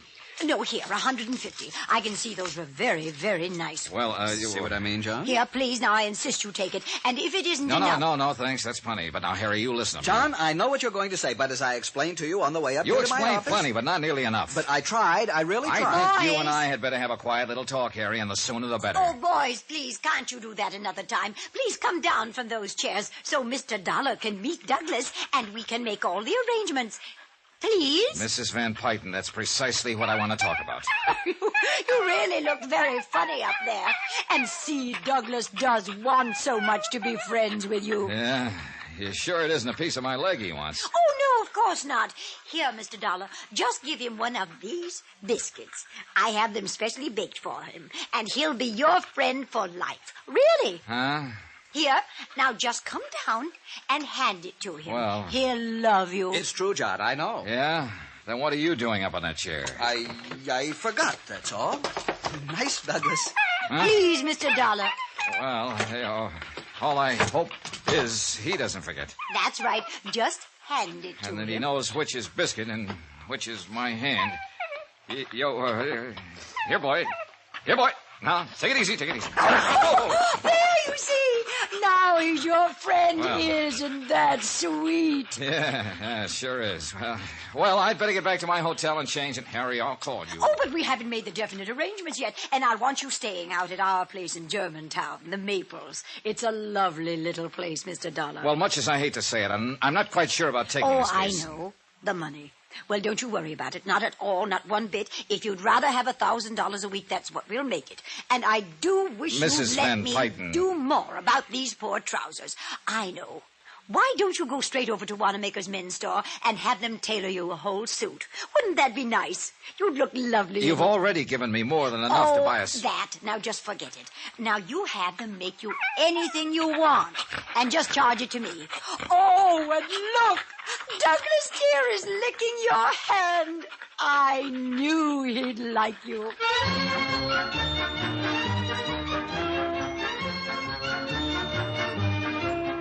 Never underestimate the power of a woman, somebody once said. Or maybe they should have said never underestimate the power of a fast buck or $1,000. Anyhow, Mrs. Peter Malcolm Kelly Van Pyten had set her heart on my handling this whole affair, and she simply wasn't to be denied. Couple that with a chance to pick up enough loot in a few days to, well, what would you do? And the darn mutt did take a liking to me. So, with Laird Douglas in my lap... Oh, he's a Scotty, by the way. Scottish Terrier, Mr. Dollar. If you'll pardon my correcting you. Sorry. And it's all because of the show at Balakinwyd on Friday. Bala where? Balakinwyd, John. Yes, Balakinwyd. Laird Douglas simply must win. Not only best of class, but best of show. And he will... if somebody doesn't interfere. Oh, you think somebody might do something to Douglas here? I'm sure of it, because it's been tried before. You mean poison him or something like that? Worse. Oh? Dope. Poison would let him die a hero, a martyr. But drugs would keep him from winning the show. Oh, well, what makes you suspect somebody might try it? As I said, it's been tried before. Huh? Last year and again a few days ago. And if Harrison R. Kenworthy thinks he can do it again, he's mistaken. Then you know who did it before. I refuse to divulge any names. But you just said... Mr. Dollar, I will not tell you. All I ask is that you watch over Laird Douglas until he has won the show. Oh, and if he does win, as I'm sure he will, I'll insist that you accept a nice bonus so you can see I'm very, very serious. And so it went on for another half hour or so, and finally she left, after I promised to pick up my bags at the hotel and move out to her joint in fashionable Germantown.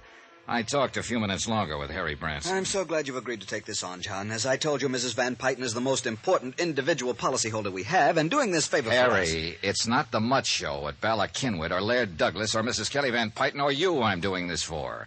It's purely love of the green stuff. Whew. That old dame must be really loaded. John, she has so much money. She doesn't know how much she has. Industrial empire, that sort of thing. All right. But, Harry, if word ever gets around in the trade that I came down here to play bodyguard to a mutt, so help me, I'll have your head. Yes. But now hadn't you better go on out to the Maples? Well, first I want to know about this Harrison R. Kenworthy she mentioned. Oh, that. Yeah, that. She accused him of doping up her Scotty. Well, she really doesn't know, and it's really quite complicated. How do you mean? Kenworthy owns a beautiful Kerry Blue Terrier, Lady O'Diddy's Rollomar Maine. Holy cats, and no pun. Why can't they give an honest dog an honest name? Look, we'll call her Mimi. Go ahead. Hi, dog lovers. Ray, just in time. Meet Harry Branson, Ray Rowland. Oh, we know each other. Hello, Harry boy. Mr. Rowland. Sure, Harry called me in last year when these two dogs were at each other's Of course, throats. he doesn't mean that literally, John. You see, Mr. Rowland is quite an authority on show animals. I've held it against him for years, ever since school. Well, there's no need to hold it against him And particularly. I don't mean that literally. Oh. Well, John boy, so you came down to help yourself to a handful of dear Mrs. Kelly Van Pyton's coin. More power to you. I knew Harry would call you in on the case. Felt it in my bones. And, brother, you may be in deeper than you think. Oh? What's that supposed to mean, Ray? Has Harry told you about the villain of the piece, Harrison R. Kenworthy? I was just starting to when you so rudely... Yeah, well, Johnny, the whole setup is a riot, but just remember one thing. Yeah? A lot of people have been killed in riots. Now, what's that supposed to mean? I'll tell you what he means. Let me tell it, Harry. It would take you all day. Sorry, no offense. All right. Go ahead, Ray. Go ahead. Okay, Bala Kinwood is the biggest event of the year in the doggy set, okay? Okay. All right. Mrs. Kelly Van Pyton owns Laird Douglas of Heatherscote. Real fine Scotty. Yeah, good teeth, see? Hey, those pants are really gone. Anyhow, Harrison Kenworthy owns Lady O'Diddy's Rollomar Meme. Kerry Blue. Mimi. Huh? I'd get indigestion trying to say that other name. Okay, Mimi. They're two pretty good dogs, especially Mimi. International championship blood and all that. But Mimi's the better dog. Douglas won't stand a chance. I've tried to tell her this, but... Well, go on. Okay. Harrison Kenworthy loves Kelly Van Pyton, see? Oh, loves her money. Him? He's loaded, too. No, I think the old coot really loves her, and I think she loves him. Right, Harry? Yes, I think I'm inclined Right, to... but now get this. Yeah? She won't marry him until her Laird Douglas beats his Lady O'Diddy, Mimi, far and square at the Bala Kinwood show. How do you like that? Are you kidding? Oh, no, John, it's an accepted fact. Right. So what happens? For over a year Wait a minute, now... Ray, wait a minute. If he really wants to marry her, why doesn't he just let her dog beat his? And let her be one up on him right from the start? Never. No, boy, he'd never live it down. You don't know these people. Well, this is about the craziest thing I ever heard of. To you and me, sure, but to them it's deadly serious. Are they in love with each other or with their dogs? Well, it's not just love where the dogs are concerned, but pride, which is just about all a lot of these old lonely millionaires have to think about, to live for. Yea, sometimes even unto the 5th and 6th generations. Yeah, okay, I'll take your word for it. But now she said something about her dog being doped at the show last year. Oh, yes, John. You see, it was just a couple of days... Right, just before the finals. It was an attempt to murder the dog with poison, but emergency care both times pulled Laird Douglas through. She told me it was only some kind of a dope that was used. Sure. We kept the truth from her. You don't realize it, boy, but if that dog were to die, she would. Fact. Oh, now, Ray. Oh, yes, John, and the insurance company must keep that dog alive in order to obviate having to pay off... Right. After all, her policies amount to... Right.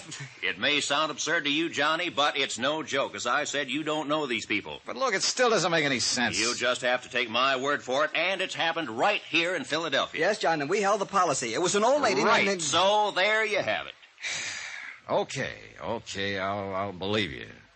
And so the finger points at Harrison R. Kenworth. Well, she might like to think that, especially since she doesn't know that poison was used both times, but I don't. What's more, the police feel the same. Oh, now, if you say police dogs, I'll slug you. John, there are times when the sense of humor of Harry, yours... dead right, and I do mean dead. No, in all seriousness, Johnny, if I were you, I'd duck out of this assignment. Now, don't say that, Ray, unless John... No, go ahead and say it.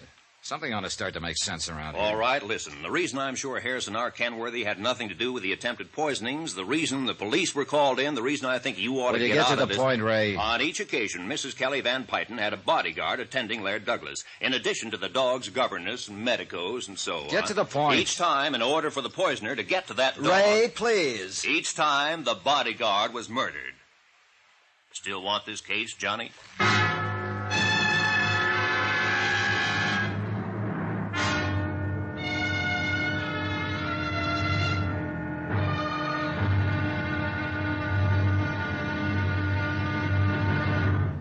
Now, here's our star to tell you about tomorrow's intriguing episode of this week's story. Tomorrow, well, the joke's no longer a joke.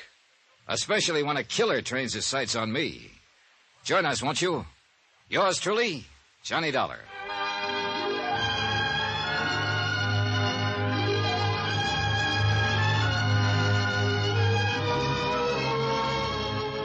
Yours truly, Johnny Dollar, starring Bob Bailey, is transcribed in Hollywood. It is produced and directed by Jack Johnstone, who also wrote tonight's story. Be sure to join us tomorrow night, same time and station, for the next exciting episode of Yours truly, Johnny Dollar. Roy Rowan speaking.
From Hollywood, it's time now for...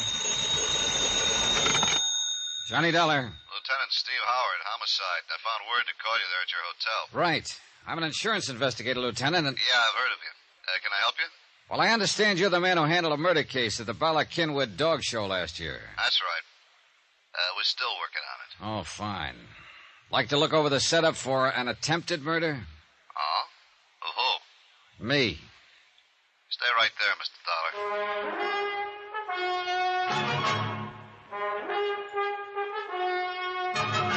Tonight, and every weekday night, Bob Bailey in the transcribed adventures of the man with the action-packed expense account, America's fabulous freelance insurance investigator... Yours truly, Johnny Dollar.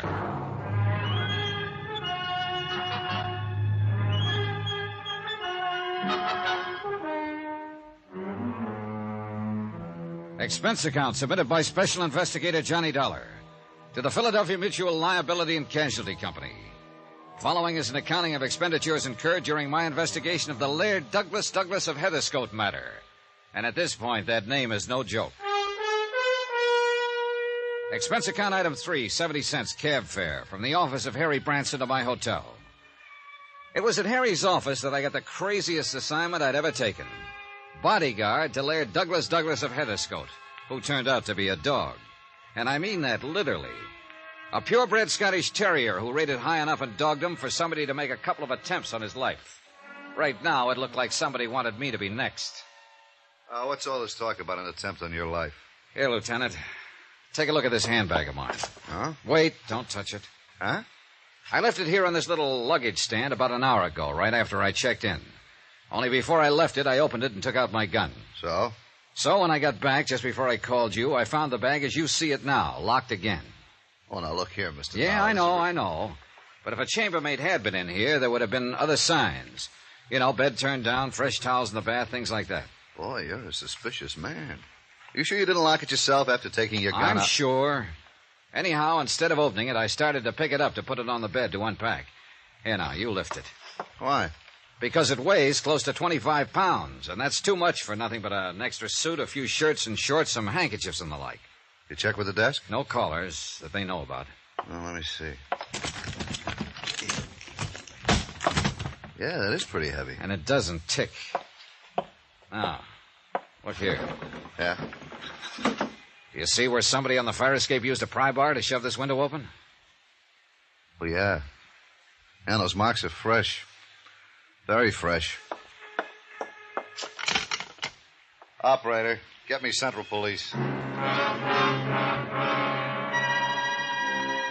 Expense account item 4. Check for $29.50 to the nearest Bond clothing store for one pair of trousers to replace those torn by Laird Douglas of what's his name, when I'd first met him in Harry's office.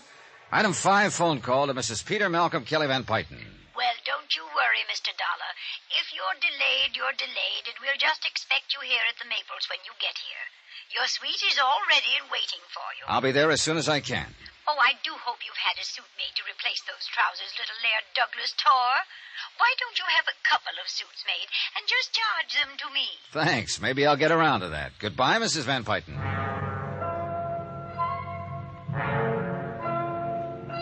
First of all, I had to know what Lieutenant Howard found out about the suitcase he'd had his lab crew pick up. I took a taxi to headquarters. That's item 8, 65 cents. Well, glad to see you, Dollar. Sit down. Well, what'd you find out? Dollar, that bag of yours had enough soup in it to blow out half the side of your hotel. And I was right. Yeah, professional job, too. Straight wire rig that would have gone off when you opened the bag. Brother, I guess my lucky star is in the ascendant. What made you suspect a booby trap, Dollar? Last year and a few days ago, somebody tried to poison a dog. Well do I know. Laird Douglas of Heatherscote, Blue Ribbon Scotty, belonging to Mrs. Peter Malcolm Kelly Van Pyton, yeah. Right. Apparently, the whole reason for it was to keep the pooch from winning the best of show at the annual dog festival, or whatever you want to call it, out at Ballackinwood. So I've heard. I think it was more than that. Oh, wait a minute. Now, don't tell me you subscribe to the idea that if the dog were to die, Mrs. Kelly Van Pyton would probably kick off, too. No question about it. Okay. Well, you don't know her yet, or you wouldn't be so skeptical. Her whole life revolves about that dog. And her money, of course. Now, from what I've seen, she just throws that away. Of course she does. At least in small quantities. You know, 1,000 or 2 here or there, even 100,000 to some school or library or something where it'll show. But even that's only a drop in the bucket to her. Lieutenant, I don't quite see what you're driving at. Well, she is one of the remnants of a class in this country, fast dying out, thank goodness, that for generations has been cultured and conditioned into thinking that money is everything, that their whole destiny is to control vast industries, lands, railroads, oil, shipping, and people. People, Dollar, by means of their sheer financial prowess. But I thought our present tax situation... Yeah, sure, their day is almost done, but the few who are still around, like Mrs. Kelly Van Pyton, are hanging on for dear life, trying to add to their power. Hey, Steve, you make a sweet, gabby, eccentric old lady sound like an ogre. She is, no question. I'm sure she doesn't realize it. Simply because this whole attitude has been so thoroughly ingrained into her all her life? That's right. Oh, well, we'll see. Yeah, you'll see. Well, look, let's get to the point. Who do you think might be trying to get rid of the old lady? I haven't the least idea. Well, no family, relatives? Only living relative is her nephew, Warren Staley. Ah. Nothing. You sure? Haven't been able to pin a thing on him. Where can I find this Warren Staley? At the Maples. He lives there with her, huh? Yep. And you're sure he would be her only beneficiary? Yep. Uh-huh. Good luck, Dollar. Lieutenant Howard seemed to know what he was talking about. Nonetheless, I decided that the nephew, Warren Staley, would at least be a start. And the sooner I could move in at the Maples, the better. Item 9, 780 cab fares back to my hotel and out to the Maples in the suburb of Germantown. When I first saw the place, I could hardly believe my eyes. It looked like a regular castle perched atop a small hill. Even the gatehouse, nearly half a mile from the mansion, was big enough to house several families. But the mansion itself, wow. A rather stuffy-looking butler, after practically climbing up my family tree, escorted me to the reading room. Mrs. Kelly Van Pyton, and guess who? Whoops! Oh, easy now, Doug. Oh, Mr. Dollar, I'm so glad you're here. And look, he remembers you. Yeah. Isn't that sweet? Yeah, it is. Attaboy, Doug. Easy Oh, now. and please call him Douglas. Huh? After all, the name Doug sounds so common, doesn't it? Oh, you really think he cares, Mrs. Van Pyton? Oh, you're joking, aren't you? Yeah. Mr. Branson said you had quite a sense of humor. Yeah, dumb boy. Now, did Hastings show you to your suite? The butler? No, but he took my things. Then I'll show you. I'm sure you'll love it and be quite comfortable. This way, please. Yes. You coming, Douglas? Yeah, attaboy. Do you see how happy he is having you here? I am too, Mr. Dollar. Now we just... Oh, Warren, darling. Huh? Hello, Santa. Mr. Dollar, this is my little nevy, Warren Staley.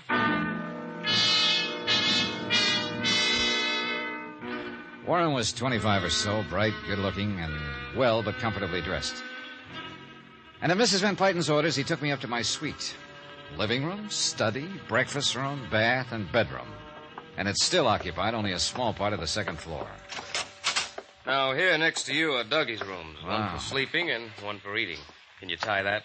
The dining room for a dog.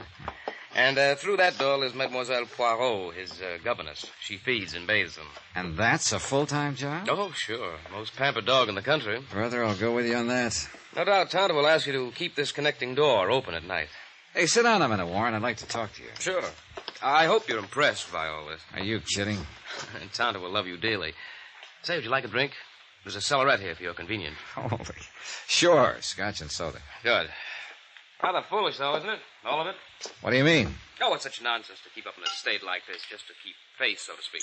Well, she can afford it, can't she? Are you kidding? You sound as though you don't enjoy this life of luxury. Yeah, here's your drink. Enforced luxury to keep up the honor of the family. And I resent it. Oh? Without ever having to lift a finger, do an honest day's work. When she's gone, I'll be one of the wealthiest men in the country. That's bad, huh? Do you think it's strange that a fellow would like to stand on his own feet for a change, make something of himself, by himself? Well, why not just pack up and leave? You don't know Tonto. No, I guess I don't. Oh, it's really more than that. I'm the only member of this family left, aside from Tonto. So I understand. I'm the only one left to carry on the Van Pyten empire. Drink up. Wait a minute. Branson used that term, too. Yes, empire. Not only enough security to sink a battleship, but controlling rights in steel, utilities, and most important of all, Eastmoreland oil. I see. And what's most important about that is that I'll survive to keep control of Eastmoreland from Kenworthy. Harrison R. Kenworthy. Yeah? There's been a battle over Eastmoreland oil for generations between the Van Pytens and the Kenworthys. They tell me, does Kenworthy have any heirs? One, his son, Ronald. I see. What sort of a fellow was he? Good friend of mine.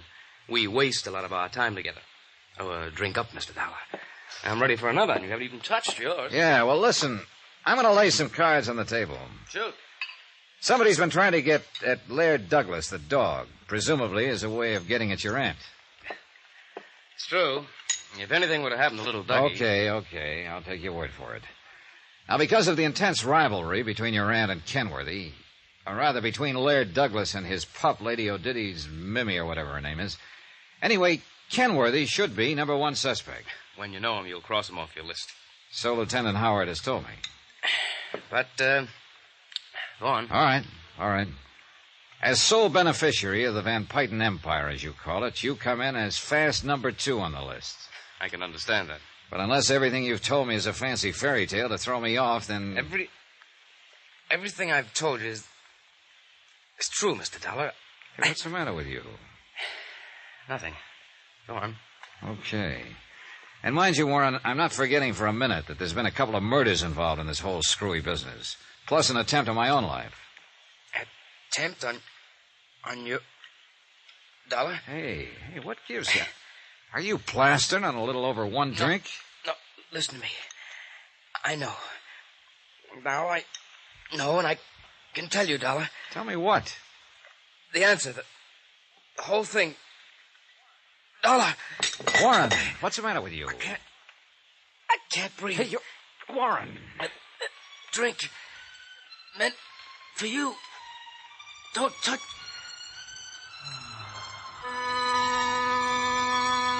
He died without another sound. I carefully sniffed the drink that had been poured for me, gingerly tasted it. Nothing that I could spot.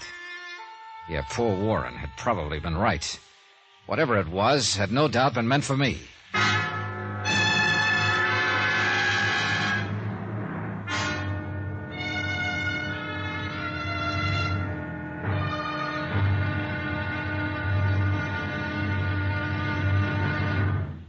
Now, here's our star to tell you about tomorrow's intriguing episode of this week's story. Tomorrow, things and people finally begin to line up on the case.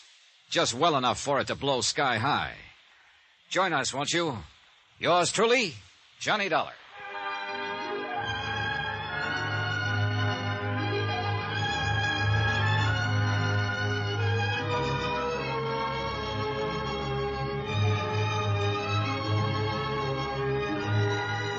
Yours truly, Johnny Dollar, starring Bob Bailey, is transcribed in Hollywood. It is produced and directed by Jack Johnstone, who also wrote tonight's story. Be sure to join us tomorrow night, same time and station, for the next exciting episode of Yours truly, Johnny Dollar. Roy Rowan speaking.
From Hollywood, it's time now for...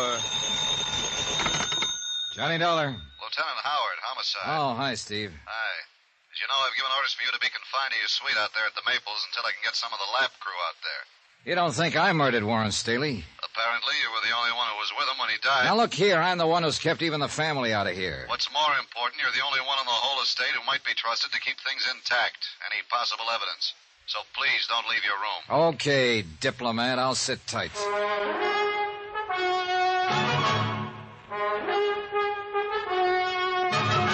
Tonight, and every weekday night, Bob Bailey in the transcribed adventures of the man with the action-packed expense account, America's fabulous freelance insurance investigator. Yours truly, Johnny Dollar.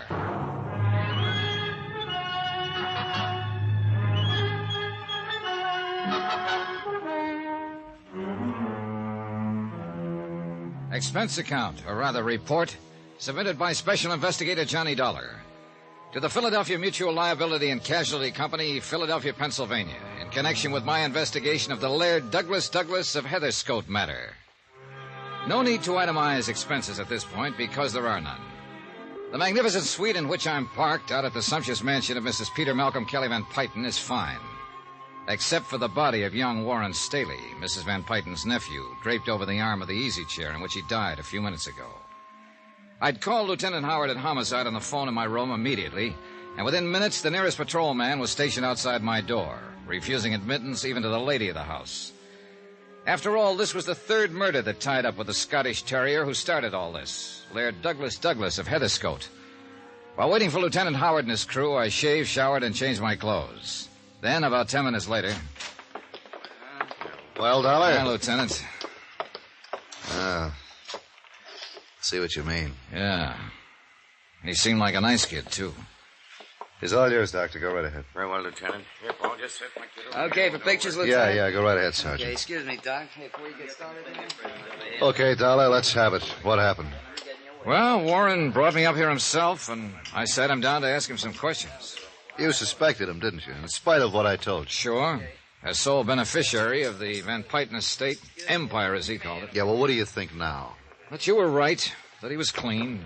Anyhow... My poor darling Warren, where is he? No, take your hands off me. My boy Just a minute, is dead. Mrs. Van Pyton. No, you can't keep me out. This is my own house, and this is my own Yes, nephew, I'm my sorry, boy. but you'll have to wait until we can get everything clear. Oh, this terrible Mrs. Van thing. Pyton, if you'll just wait until we finish. Just a minute, Lieutenant. Hey, whoa, young fella, hold on a minute. Who are you? Johnny Dollar, who are you? Ronald Kenworthy, his best friend. What happened to him? He was poisoned. Poisoned? And where were you? How could a thing like this happen if you were going with... Ronnie, just calm down a minute.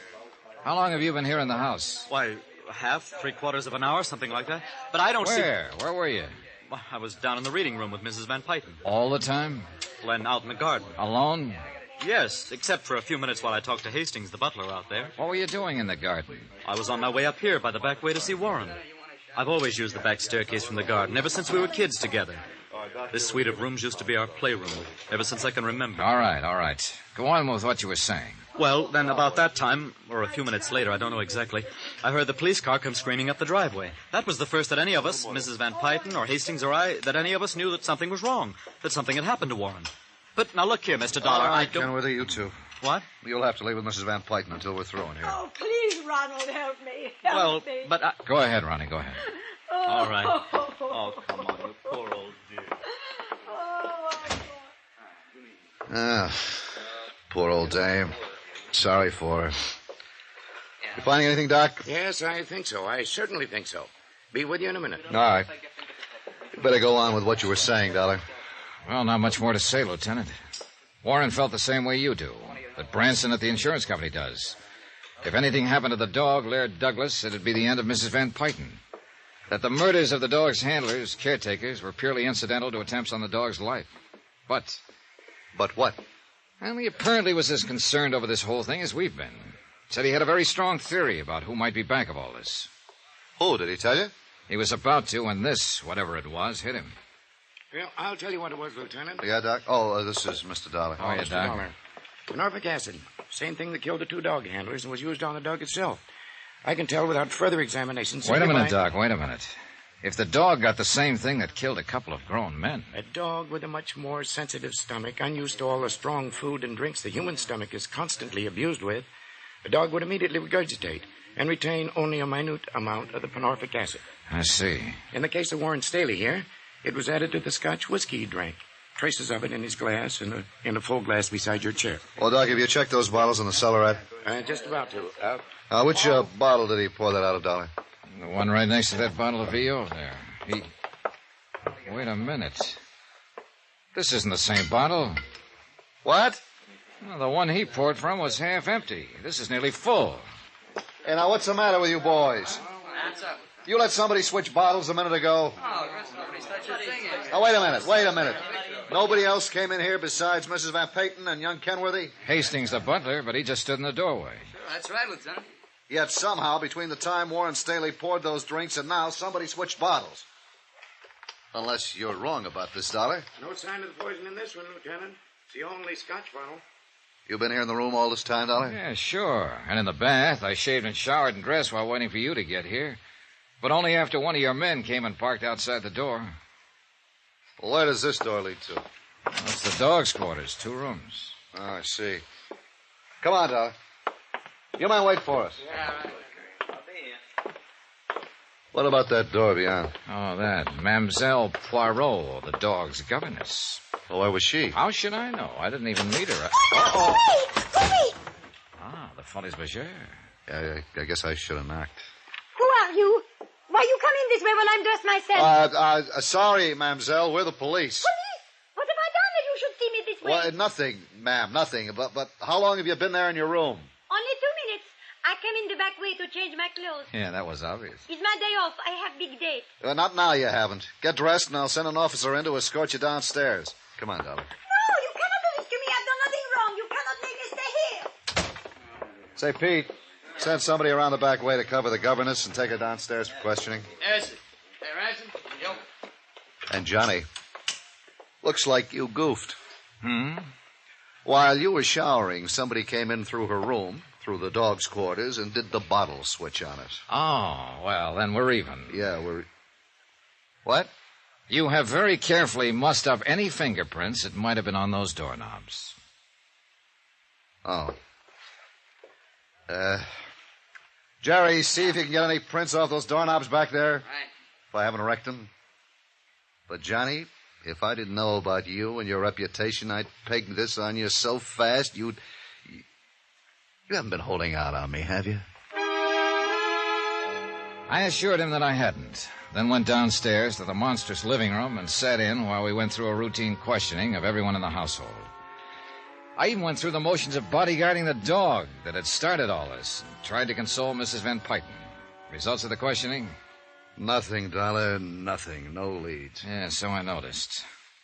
The two previous murders of the dog's caretakers or bodyguards, whatever you want to call them. Yeah, well, same poison was used then. In their food as well as the dogs. But why? Why, Steve? Why? Why they? To keep them from helping Laird Douglas when it hit him? Well, more likely because those handlers had got wind of the attempt to poison the dog and suspected who was trying to do it. Yeah, that makes sense. Yeah. So there's one thing you're overlooking, Dollar. What's that? The intended victim of this last poisoning was not Warren Staley, but you. Oh, brother, I'm not overlooking that for 1 second. Yeah, and that's why I asked you if you were holding out anything on me. Because it would indicate that you have a lead. Or at least suspicion about someone. Sure. I got a lot of suspicions. Ronald Kenworthy, his old man, the butler, heaven help us, even Mrs. Van Pyton. Maybe even you, Steve. But when it comes to evidence... Yeah, I know what you mean. Well, I've got work to do.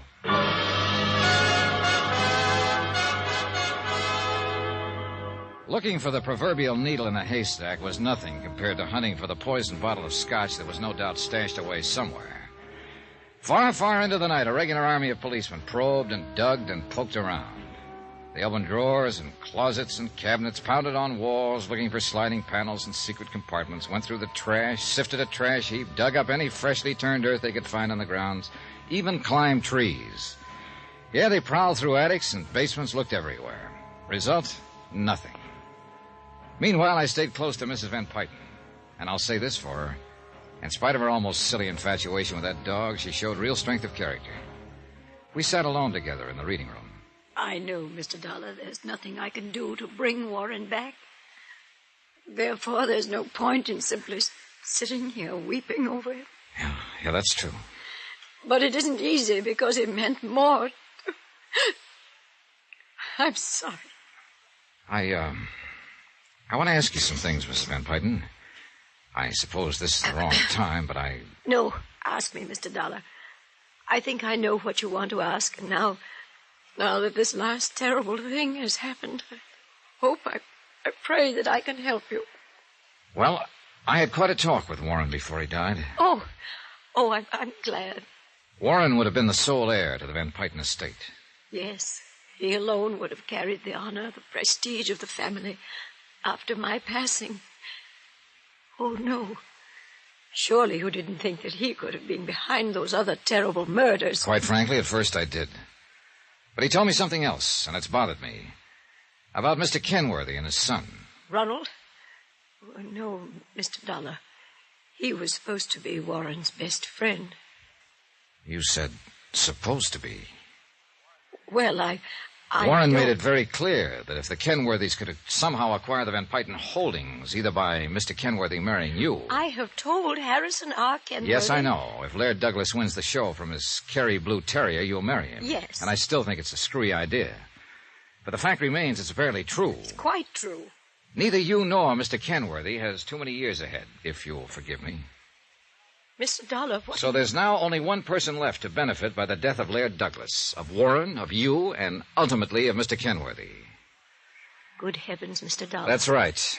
Ronald Kenworthy. Well? I know. I know it. I think you've said enough, Mr. Dollar. Ronald. Yes, I heard it all. Mr. Dollar, I think you've said too much for... shall we say, your health?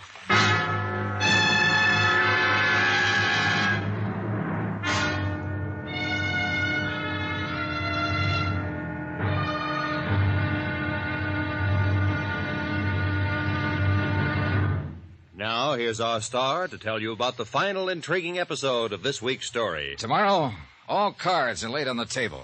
And believe me, the deck proves to have been stacked right from the beginning. Tomorrow, the wind-up. Join us, won't you? Yours truly, Johnny Dollar.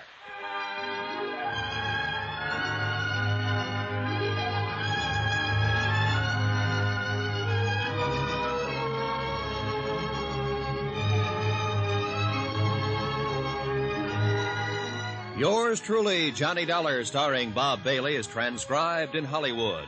It is produced and directed by Jack Johnstone, who also wrote tonight's story. Be sure to join us tomorrow night, same time and station, for the next exciting episode of Yours truly, Johnny Dollar. Roy Rowan speaking.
From Hollywood, it's time now for... Johnny Dollar. Ronald Kenworthy, Mr. Dollar. Good. I want to talk to you. Are you at your home? I am. And after the way Okay, then stay right there and I'll be over to see you. Why don't you send the police instead? What's that supposed to mean? A few minutes ago in Mrs. Van Pyten's library, before you kicked me out, you practically accused me of the murder of her nephew. Did I? Well, didn't you? Didn't you? All right, Ronnie. Just calm down and stay put until I can get over there. You mean you aren't afraid I might try to take a powder, as you high-handed detectives like to put it? You mean you aren't worried that...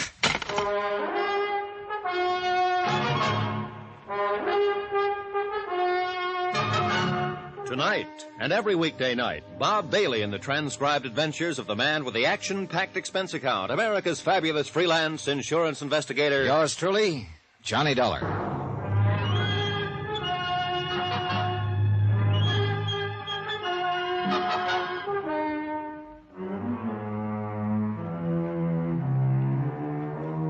Expense account submitted by Special Investigator Johnny Dollar to the Philadelphia Mutual Liability and Casualty Company. Following is the final report in my investigation of the Laird Douglas of Heatherscote matter. The whole case started out almost as a lark when I discovered that I'd come to Philadelphia to act as bodyguard to Laird Douglas, and for a fat fee and virtually unlimited expense accounts. Me, bodyguard to a dog. But it ceased to be funny when I learned that the dog's two previous caretakers had been murdered. And when, only a few hours ago, an attempt was made on my life that ended with the death of young Warren Staley. Yes, Mr. Dollar, I see. I guess I was so upset by the death of my nephew that I didn't realize the attempt was really made on your life. The second attempt, Mrs. Van Pyten. What? Shortly after I arrived in Philadelphia, somebody planted a booby trap in my suitcase in my hotel room. Good heavens, no. And you think that Ronald Kenworthy did that, too? Well, what do you think? Well, yes. Now that poor dear Warren is gone, there's nothing to prevent the Kenworthy estate from achieving control of the Van Pyten holdings. That is, if I were to die. Go on. Upon the death of Harrison Kenworthy, the whole financial empire would be inherited by his son, Ronald. So I understand. Ronald. And he would be the wealthiest, the most powerful man financially in the United States. Ronald, who pretended to be Warren's best friend. Who pretended to love me. It's a terrible thought, isn't it? Apparently adds up, though, doesn't it? There is no question of it. But what evidence have you? None yet. Well, then I'll help you get it. And I can do it, Mr. Dollar. I may appear to be only a wealthy, foolish old woman who dotes on her pet, Laird Douglas. But I'm not. I'm astute, shrewd, and clever. Since Peter, my husband, died, I alone have managed this estate, this financial empire. I use the word again. With my money, with my... Oh, yes, I can do it, Mr. Dollar, and Ronald will be made to pay for these terrible things that he has done. I admire your confidence. Nothing. No one can stand in my way. You see, I'm only sorry that a few minutes ago you didn't keep him here, make him face it. I'm going to see him now. Oh, where? At his home. I understand the estate adjoins this one. Yes. But please, look out for him. Shoot first, Mr. Dollar. What? Because now he may act like the cornered rat that he is. I decided to walk across to the Kenworthy estate in the hope the fresh air would help clear my thoughts. Logical as it all seemed, I didn't like what I just heard. Then luck, pure, unadulterated luck. As I walked across the broad lawn between the main house and the gatehouse, I passed the garage building with its Rolls-Royce, 2 Cadillacs, and a station wagon. And then I saw him. Andy LaForte, alias Andrew Fortune, alias Andrew Ford, one of the cleverest second-story men in the country, with a record on the West Coast as long as your arm. A man who would do anything for money. He was idly going through the motion of dusting off a car. I walked past quickly, not sure whether he'd noticed me or not. I hope not. For it was one of his ilk who'd had to plant the booby trap in my hotel room, who could have slipped the poison into the liquor that killed Warren Staley. I turned in at the gatekeeper's house. Mr. Dollar, I saw you at the question. I want a about that telephone, young... quick. Right here, sir. Is something Thanks. wrong? Operator, get me Central Police, emergency. Good heavens, Mr. Dollar. Something The man else there in the happened? garage, polishing cars. Andy? How long has he been here? Oh, a year more. Ever since the dog show at Valley Kid. Oh, what does he do? Year. Oh, the driving for Mrs. Van Payton, but something going on. Hello? Give me Lieutenant Howard, homicide.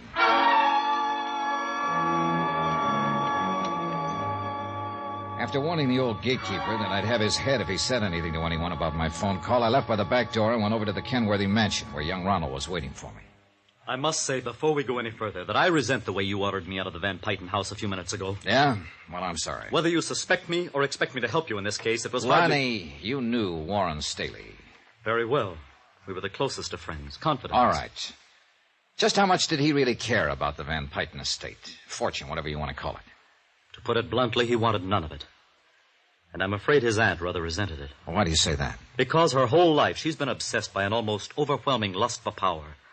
When Warren finally rebelled against this, she tried not to show it, but she hated him for it.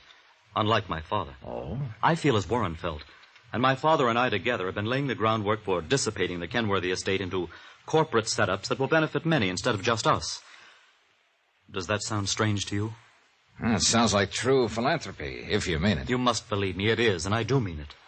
Oh, I won't suffer, of course. I'll still retain some control here and there, but I'll have to work at it instead of just carrying on the tradition of the idle rich. I'll be a man. I hope you're telling me the truth, Ronnie. I believe you are, and I'd like to meet your father. You will. Needless to say, it was much harder for him to break from this tradition of financial power than for me. So perhaps you can see why I admire him above all other men. Anything else? I'll see you later. I was worried about you, Mr. Dollar, going over there to see Ronald Kenworthy alone after all that has happened. Yes, you should have been, Mrs. Van Payton. Especially if you noticed that I passed by the garage on the way. What? I happened to notice someone there, and I think it answered a lot of questions for me. It was Andy LaForte. Andrew? My private chauffeur? Is that all he is? Oh, do you know him, Mr. Dollar? Look, I took on this case, Mrs. Van Payton, because you offered me a fee too good to be turned down and an almost unlimited expense account. You haven't answered my... I should have got wise then and there. But I thought your great passion for your dog was just an amusing foible of an immensely wealthy, kind of foolish old lady. Oh, Laird Douglas is a dear one, isn't he? Why, Mr. Dollar... Let me add things up. A few minutes ago, you told me that thanks to your wealth and a very sharp, clever mind, you'd let nothing stand in the way of anything you chose to do. Please, Mr. Dollar, I don't think I understand. All right. You made a contract with Harrison Kenworthy that you'd marry him when and if Laird Douglas beat that pup of his at the dog show. An apparently silly sort of thing, yet everybody believed it. But the real reason for marriage to him was solely to acquire control of his holdings, increase this financial empire of yours. Very subtle. Kept you looking like a cute, whimsical old lady. Why, this is the most absurd thing I ever heard of. So I thought at first, but let me go on. Oh, please do. When you realized that Laird Douglas wasn't ready to beat that dog of his, rather than admit defeat, rather than lose the chance to make this marriage, you ordered the murder of the dog's handlers. Then the contract was still in force, just delayed. I won't listen to such terrible things. You'll listen whether you like it or not. You learned that Kenworthy and his son were planning to dissipate their fortune and thereby put it beyond your reach. Mr. On top of Dollar. this, your own nephew, Warren, wanted to do the same with your estate. This was too much. What you have said is too much. Then, by the time I arrived, you learned from an expert, Ray Rowland, that your dog would never stand a chance against Kenworthy's. So you wouldn't dare let him compete, at least until you'd hooked Kenworthy some other way.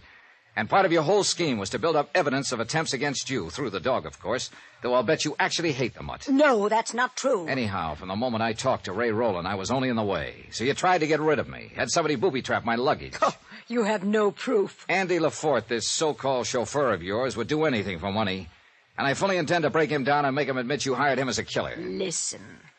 Listen to me. On the second try, the poison liquor, your nephew Warren got it instead of me. Fine. Another obstacle out of your way. After all, he had opposed you.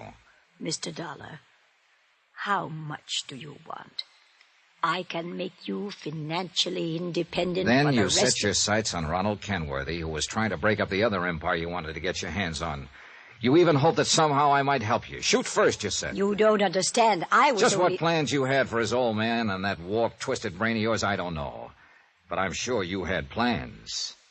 Well, lady, now it's too late. No, Mr. Dollar. No, it isn't too late. Stay away from that drawer. You'd even shoot somebody down with your own hand if you thought it necessary, wouldn't you? But it isn't necessary, Mr. Dollar. Huh? Are you sure it wouldn't be easier if I were just to give you, say, $100,000 and $200,000? All right, Andrew. Right here, Mrs. Van Pyten. Well. Hello, Andy. Got a license for that thing? Shut up. Want me to do it now, Mrs. Van? Yes, Andrew. What if the servants hit a shot? Hold it, Donna. Don't worry, Andrew. I'll take care of things. Haven't I always for you? Yeah. Yeah, sure. She'll take care of things. While you're pulling that trigger, she'll blast you down so fast you won't know what hit you. Make it look like we killed each other and leave her in the clear. Quiet. She's got a gun in that drawer beside her, and she'll use it. You hear me, Andy? I said quiet. What you don't know is that she can't do without me. But we can do without you. All right, Andy, wait now. Listen, will Now, you? Mrs. Van. All right, Andrew. Now. Thanks, Lieutenant. Oh, Lieutenant. Then you saw. He was going to shoot down Mr. Dollar. Yes, I Oh, heard, yes. too, Mrs. Van Pyten. Plenty. Oh, no, you don't understand. Mr. Dollar had come up here to talk to me. I wanted to offer him a great deal more money for his work for me. I guess I almost didn't make it. Glad you keep talking to him so long. Got a cough drop? Is this body the Andy LaForte you mentioned? Oh, shut up. What was that? You heard him. I beg your pardon. Clever, shrewd, astute. You're just off your rocker. You'd have to be, I guess, to start a thing like this in the first place.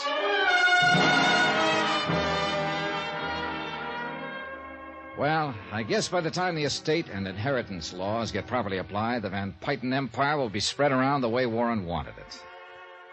Expense account item 10, $28.90, fare and incidentals back to Hartford. Total, including fees, $1,113.40. Remarks? I'm glad I'm poor. Yours truly, Johnny Dollar.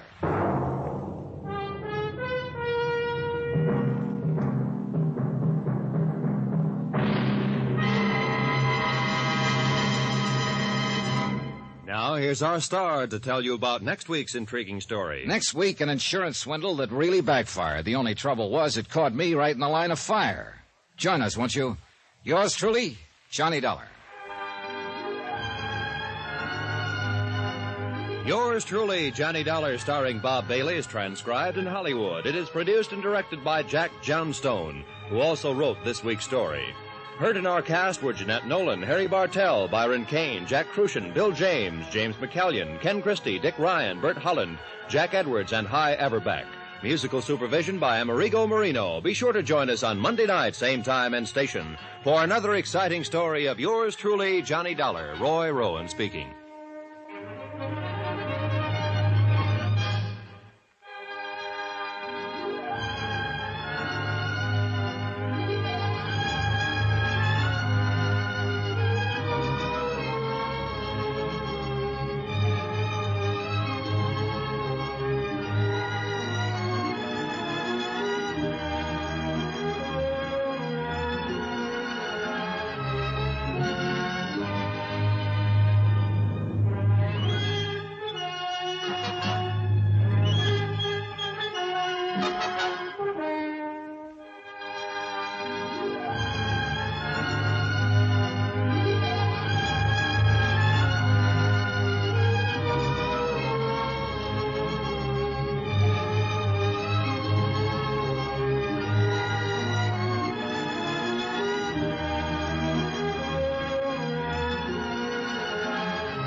extra big town. Hero about it.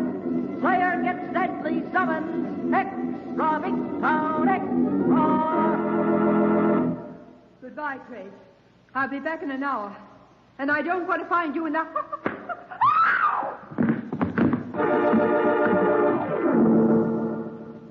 Miss Kilburn of the Illustrated Press? Yes, who's calling? I want you and your editor, Steve Wilson, to witness a summons. What kind of summons? Thou hast all seasons for thine own, O death.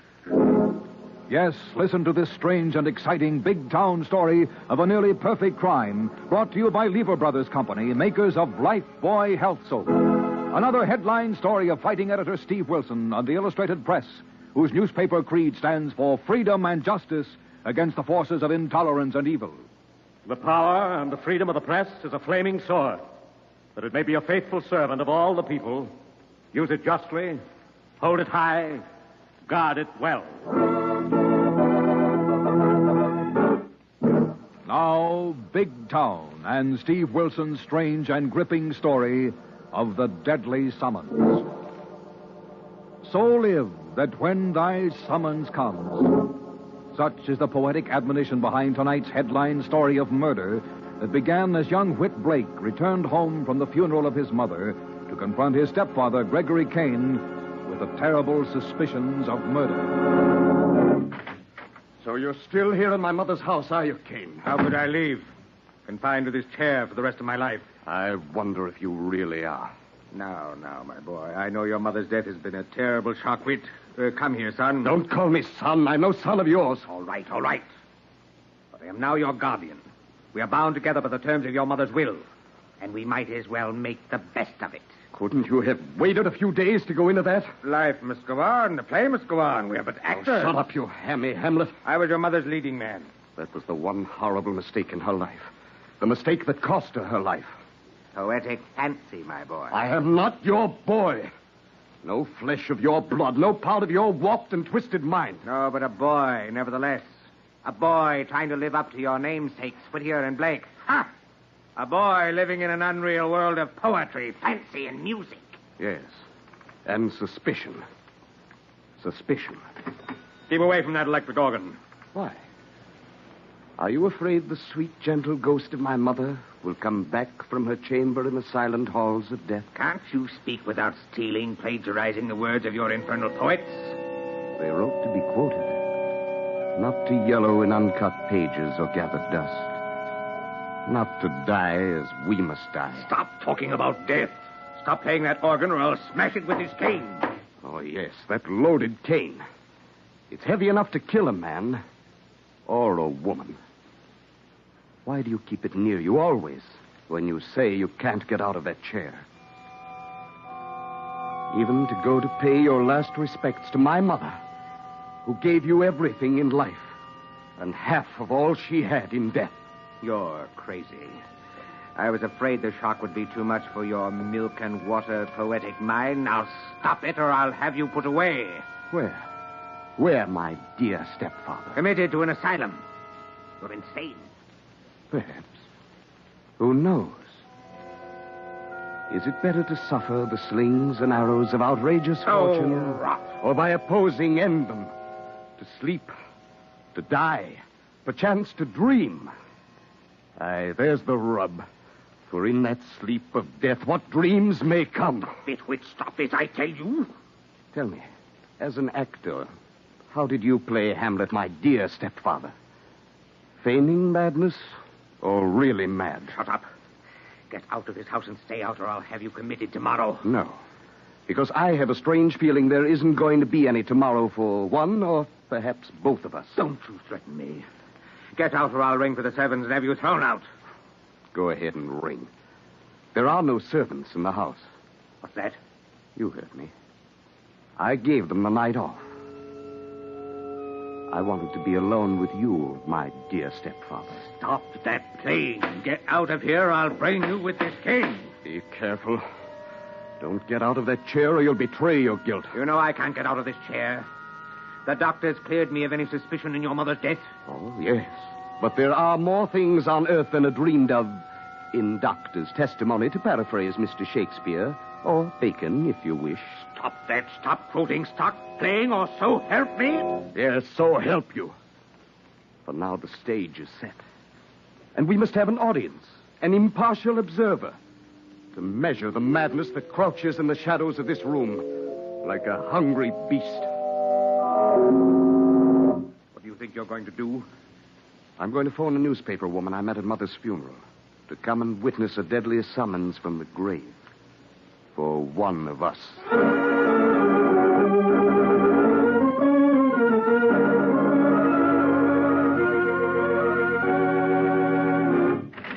Hi, Steve. You got a minute? Always for you, my lovely. Come in. Thanks. Where have you been? I've been to a funeral and digging in our morgue file on the deceased. Whose funeral, and what did you find?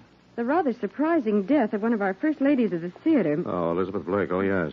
Fell down a flight of stairs in her townhouse. Uh-huh. And that strikes me as rather odd. How so, Laura? Lots of people are killed by accidental falls. But Elizabeth Blake was an actress, trained, if necessary, to fall down flights of stairs without hurting herself. Acting and actuality aren't always the same, Lorelei. What else has aroused your repertorial suspicion? What her son, Whittier Blake, said as he knelt beside his mother's grave. What did he say? He quoted from one of Shakespeare's plays, Hamlet, I think. Said, "Murder will out, though it hath no tongue to speak." Murder? Yes. But there was no suspicion of foul play, Lorelei. Not even a coroner's inquest. I know, Steve, and the boy looked rather wild and haggard and acted a little crazy when I tried to question him What did he later. say? Well, he just flung quotations at me about retribution and a summons from the grave. Well, what did you get out of the morgue file? Plenty of stuff about his mother's stage career, but not much about her private life since her second marriage to an ex-actor named Gregory Kane. Gregory Kane, was he at the funeral? No, Steve, he's paralyzed. He stayed at the family townhouse. Young Blake hates him, and I think there's going to be more to this now that Kane will be his guardian. Well, it might be worth looking into, following up. Young Blake said I might have a chance soon. Yeah, just a minute. Steve Wilson, Illustrated Press. Good evening, Mr. Wilson. I'm told by your operator that a certain young lady, a reporter by the name of Lorelei Kilburn, is at present in your office. Yes, she is. Who's calling, please? Simply say, we met at my mother's grave. Oh. Just a moment. Lorelei. Who is it, Steve? It's Whittier's Blake. Oh? You may have a chance to follow up that murder lead sooner than you thought. Golly, yes. Here, take the phone. Thanks. Hello? Are you still curious about my strange behavior at my mother's funeral, Miss Kilburn? More than just curious, Mr. Blake. Good. Could you come to my mother's house immediately, tonight? Yes, I could be there in 10 minutes. Why? I want you and your editor, Steve Wilson, to be witnesses. Witnesses to what? A summons, Miss Kilburn. What kind of summons? Leaves have their time to fall, and flowers to wither at the north wind's breath, and stars to set. But thou hast all seasons for thine own, O death. Steve, he hung up. What did you get? Well, an invitation in poetic double talk to witness a summons to be served by death. Good grief. That kind of summons calls for 2 witnesses. Get your so-called hat, Lorelei. Let's go.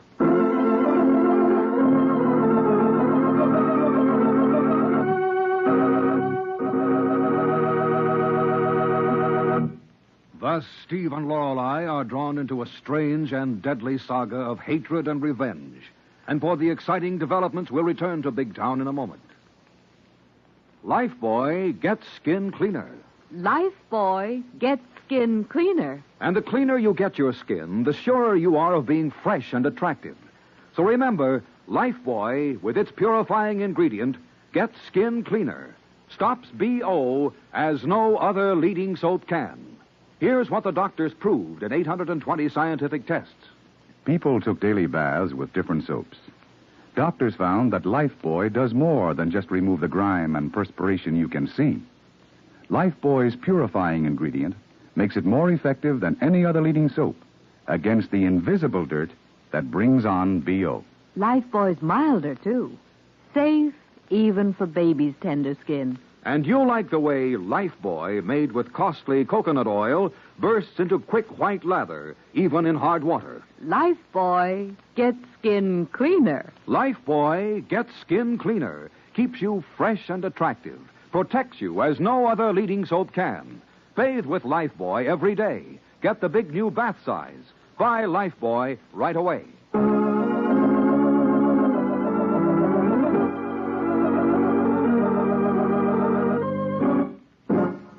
Now back to Big Town and tonight's dramatic story of the deadly summons.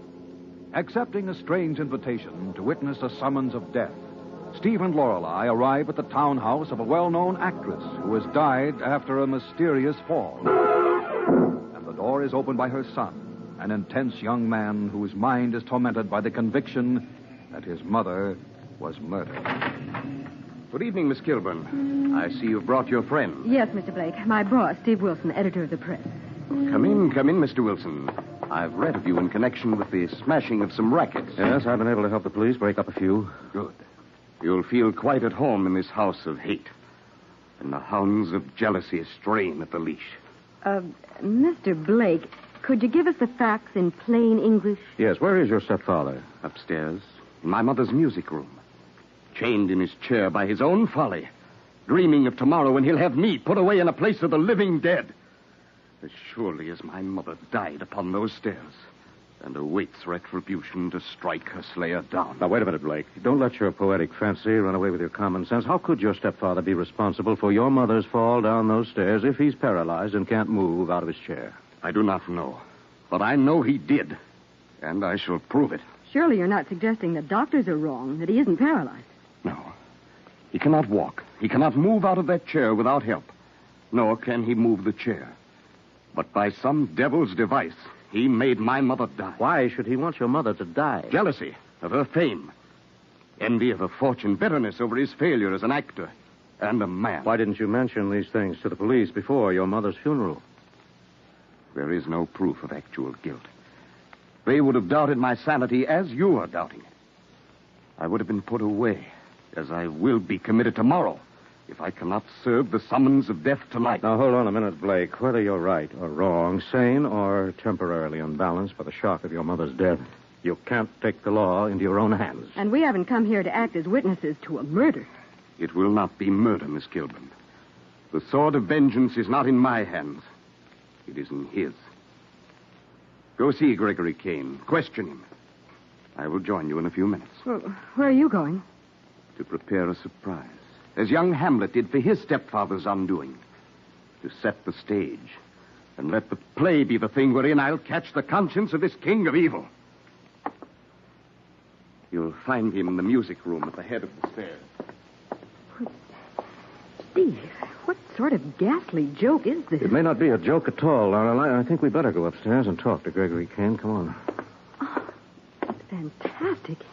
Even these stairs are like a stage setting. Yes, except for the fact that an actress actually died on them only 3 days ago. Well, it could have been accidental. They're polished marble. Elizabeth Blake could have plunged head first. The medical examiner's report said her head was crushed and her neck broken. Yes, it could have been quite a fall from here. And this top step is worn, uneven, but... But I'm beginning not to believe it. Well, be careful of the power of suggestion, Lorelei. Let's try to keep an open mind. That must be the door to the music room over there. Her back would have been to that doorway as she started down the stairs, Steve. Yes, but I think we can discount the conventional notion that Kane fooled the doctors, was actually able to walk, followed her, and pushed her downstairs.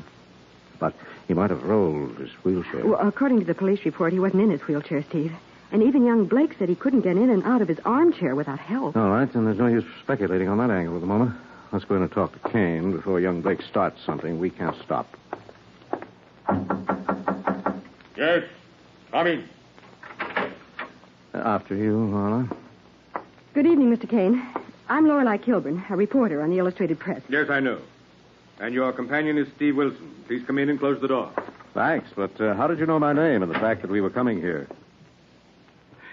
This extension phone beside my chair keeps me well acquainted with the unbalanced activities of my unloving stepson. And I suppose you know he suspects you of murdering his mother. Oh, yes. And I would strongly advise you not to echo that suspicion in the columns of your newspaper, or I shall sue you for irresponsible slander, as great as the irresponsibility of poor Whittier. Do you believe he's insane? My dear young woman, consider the facts and judge for yourself. What is your version of the facts, Mr. Kane? My dear wife, Elizabeth, Whittier's mother, suffered fainting spells. 3 nights ago, she left this room, walked out that door to the head of the stairs. I saw her sway, and fall to a death. She left the door open? Yes, and I could not move from this chair to help her. The servants were off for the evening, as they are tonight. I phoned her doctor. He came and pronounced her dead, and her death an accident.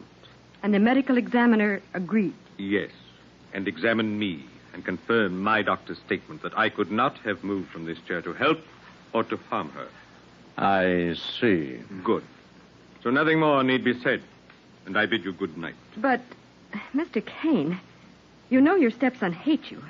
He believes that in some way you killed his mother and knows that you plan to have him committed to an asylum tomorrow. Yes, Miss Gilborn. Aren't you afraid of staying here alone in this house with him tonight? No. I'm quite safe. I ask no help, no sympathy, no quarter. And I will give none. You seem to be a very bitter man, Mr. Kane. Yes, Mr. Wilson, I am a bitter and a vengeful man. Would you mind telling me what put an end to your theatrical career? Put you in that chair? Helpless? I am not helpless. Any fool can walk. An ape can walk.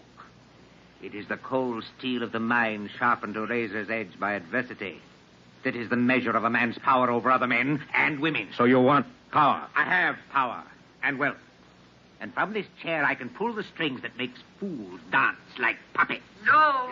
No more. No more. Heavens, what's that? That is Whittier, the young Hamlet, playing games.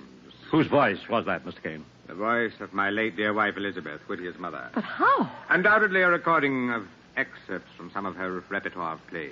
She did several on the radio. Are you quite sure? Yes. Or would your newsman's fancy have it her ghost out of her grave and then... Oh, infirm of purpose. Wait a minute, Kane. Give me the daggers. The sleeping and the dead are but as pictures.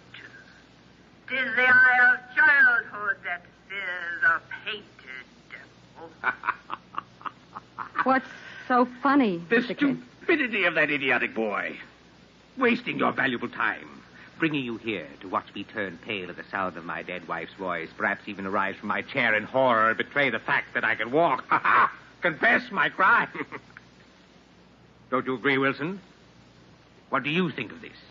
Since you ask me, and while we're quoting, I could say, methinks you doth protest too much, Miss Kane. Surely you don't think now that... the very witching time of night. Wait a minute, Kane. When churchyards yawn and hell itself breathes out contagion to this world. Now could I drink hot blood and do such business as the bitter day would quake to look on. Soft now, my mother. The fool. He even distorts Hamlet to suit his own purpose. What purpose, Mr. Kane? To prove I knocked his mother down those stairs out there in the hall. Did you say knock down the stairs? First shove, knock. What's the difference? It might make a great deal of difference, but that's beside the point right now. What's the point if you're staying here any longer? To keep that boy from doing something he'll regret for the rest of his life. Murder me? Perhaps. Nonsense. Why is it nonsense? The two of you are alone in this house. So what? The servants are away for the night.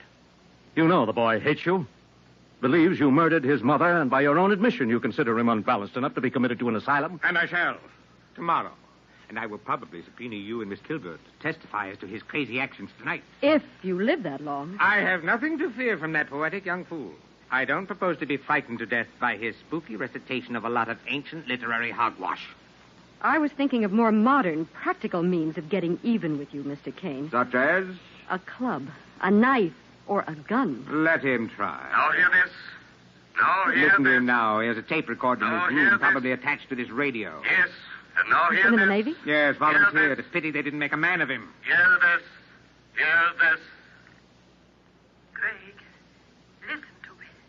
What the... Listen to me, Greg. I found out the truth. The truth about what, my dear? How you were really injured and confined to that chair. How? Not defending me against slander, but in a drunken brawl over another woman, in which you tried to kill another man with that heavy cane you always carry. It's a lie, Elizabeth. It's a No, lie. it's the truth. And I'm going to divorce you, Greg. I'll make a settlement that will keep you comfortably. But I want you.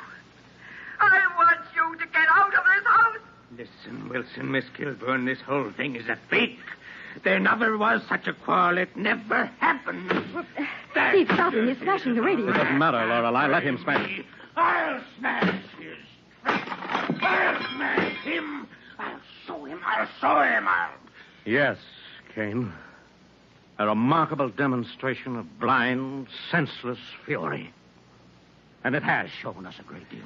Such as what, Wilson? That recording of your quarrel with your wife provides an excellent motive for murder. It never happened. It was faked. Was your voice faked, impersonated? No, taken from some scene I played. What play? What about that cane Elizabeth Blake mentioned? The one you used so effectively to smash that radio. Let me have a look at that cane. Keep away from me. Keep away, or I'll show you what I can do with it. There's a great deal, I imagine. It looks as if the head were loaded with lead. It is. More ways than one. Keep away from me. Yes, keep away from me, Mr. Wilson, Miss Kilburn. He's really dangerous. What, no quotations now, you crazy young fool? No. I think they've served their purpose. And this tape recording of your last quarrel with my mother will provide the motive for the murder. Will you take it to the police, Mr. Wilson? Yes, gladly. Wait. Hand that here, Whit. Give it to me. Hand it here. What's to make me give it to you? Keep out of reach of that loaded cane, Blake. Don't move, any of you. I told you this cane is loaded in more ways than one. It's a one-shot gun. And the first to move gets that one shot.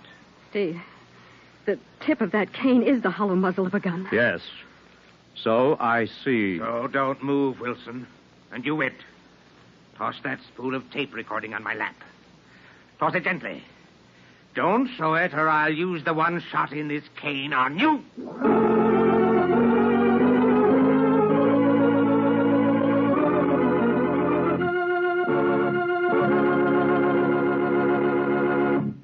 Thus, Steve and Lorelei and young Blake are faced with a strange dilemma.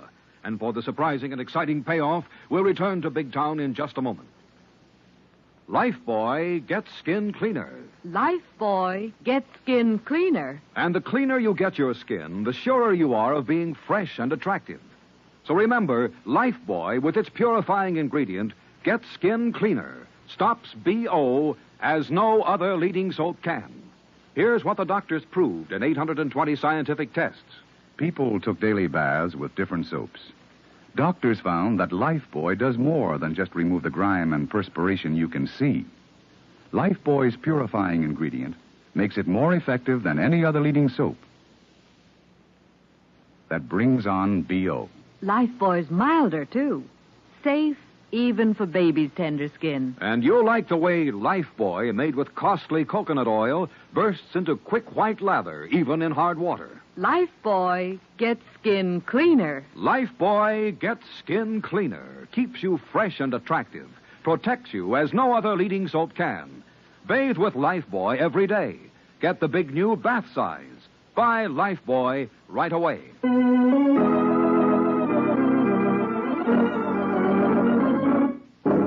Now back to Big Town and to the music room of the townhouse of a murdered actress for the payoff in Steve Wilson's strange story of the deadly summons. Don't move, Miss Kilburn, Wilson. I've only one shot in this cane gun, but I promise it to the first one who moves toward my chair. Now toss that spool of tape recording on my lap, Whit. You better give it to him, Blake. It's obvious he's quite desperate. Can't risk the police having proof of his motive for murdering your mother. Even with a motive, you have no proof I murdered Elizabeth. Stop calling my mother by that name. She's dead. You murdered her. You're trying to have me put away so you can have her money, this house, the power over other people you're always talking about. Yes. Now give me that tape recording. Give it to him, Blake. All right. But I'm not finished. Here. I think you are, Whit. Now back up. Step back while I destroy this faked evidence. Why bother to destroy it, if it's faked? I'll not have the finger of suspicion turned on me by that moronic young upstart. You've created more suspicion by your actions, Mr. Kane. I've done nothing but protect myself. And when I've destroyed this tape... Wait, my dear stepfather. Will all great Neptune's ocean wash this blood clean from my hand? Stop that footing, you crazy fool. You better listen, Kane. I think your stepson is trying to tell you it's no use tearing up that tape recording. Why not? Because that isn't the tape recording I played through your radio a few minutes ago. So it's no use destroying it. Or using that cane gun on any of us. Why not? It's killed once. Killed once? How did it kill once? You didn't fire it at Elizabeth Blake? You know I didn't. There was no bullet wound. But you did use it. The cane. Your tongue slipped and you just admitted that much. You'll never prove it. Perhaps not. But shall I tell you how you did it with that cane? Prove it. Circumstantial evidence will prove it to the satisfaction of any judge and jury. How? I wasn't within 15 feet of her when she fell. Oh, but look at that radio you smashed with that murderous cane. What about it? The built-in aerial was torn out. It was used for some other purpose before you smashed the radio just now. You lie. Well, look at the loop at the end of the wire. It will fit that cane in your hand. The cane you hurled through that open door. Struck Elizabeth Blake and knocked her down the stairs to her death. You lie. No, you murdered Elizabeth Blake with that cane. You pulled it back to your chair with that aerial wire. Put the wire back in the radio and called the doctor. So that's how he did it. I'll kill him. I'll kill him. Keep away from him, Blake. That's all. You meddling fool. Give me that deadly weapon, okay? Let go of it. Did he hit you, Blake? No, he just missed me, thanks to your grabbing his arm. Do you want me to help hold him? No. I don't think that will be necessary under the circumstances. Just take this cane while I see that he hasn't another gun on him or in that chair. Don't bother, Wilson. I underestimated you, or I would have had another gun ready. No, Kane. You overestimated your own ability to commit the perfect crime. Lorelei. Yes, Steve. You want me to phone Inspector Callahan of Homicide? Yes, then flash on city desk and byline yourself a story of a deadly summons. Signed, sealed, and delivered to one Gregory Kane.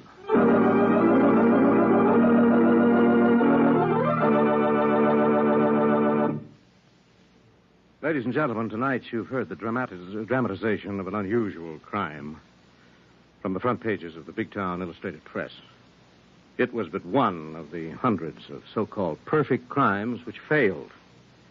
Not so much because of the brilliance of the police or of private investigators, but because all criminals are their own worst enemies and usually betray themselves. And that's especially true next week, when you'll hear the headline story of the Chill of Death. Yes, Lorelei, but right now I see that Mickey, one of my cub reporters, is here with something on his mind. Pardon me, Mr. Wilson. Yes, Mickey. Mr. Wilson, have you actually seen that report about Lifebuoy Health Soap? Indeed, I have, Mickey. It's a remarkable document. It explains why the doctors know that a daily Lifebuoy bath does get skin cleaner, does keep you fresh and attractive, protects you when other soaps fail. And, Mickey... Yes, Mr. Wilson? Here's the proof of the pudding. Lifebuoy is used in the homes of 40 million Americans. In tonight's dramatization, all names, times, and places are fictional. Big Town features Edward Pauley as Steve Wilson, Fran Collin as Lorelei Kilburn, and is written and produced by Jerry McGill. Friends, you can help make this Easter season a time of hope for crippled children by buying Easter seals. For Easter seals provide the special services these children need to learn to walk again, talk again, lead useful, active lives. Be generous when you buy your Easter seals this year. Lever Brothers Company has amazing news. New 1950 Rinso with sodium. It's here a year ahead of time. New 1950 Rinso has 3 times the whiter washing action of any other soap.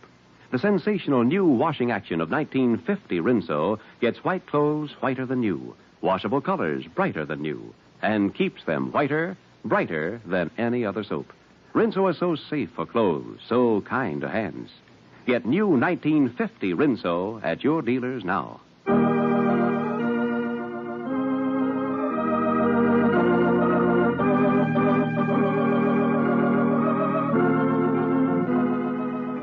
Be sure and be with us again next Tuesday at the same time when Lever Brothers Company will again present Big Town. This is your narrator, Dwight Weiss, bidding you good night.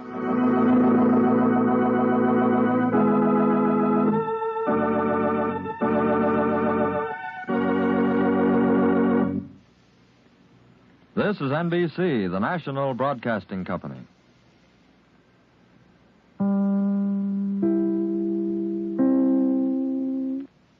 This is Orson Welles, speaking from London.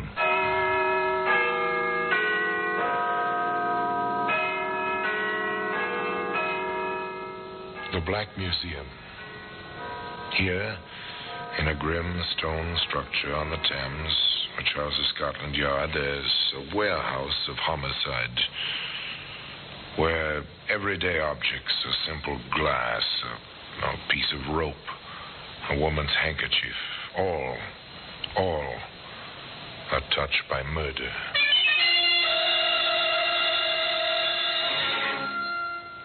You take this iron bar. It's a familiar object. The handle of a jack. If you own a car, you have a jack handle. Maybe you've used it, but never, I trust, like this. Gracie, quick, give me the jack handle. Here, let me go. What do you want? No, don't shoot me.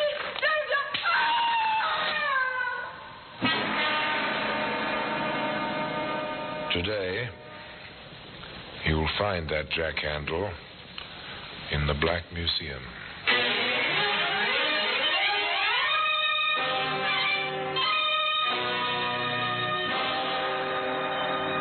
From the annals of the Criminal Investigation Department of the London Police, we bring you the dramatic stories of the crimes recorded by the objects in Scotland Yard's Gallery of Death, the Black Museum.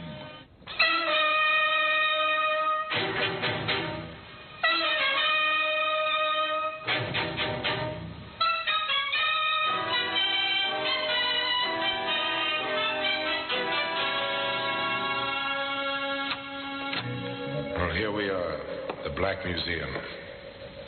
A few yards from here, the Thames laps at the riverside of Scotland Yard. But you never know it in here. Not in this long, dim, stone-arched room. It's a kind of Mecca, a goal to be reached by students of crime and criminology the whole world over.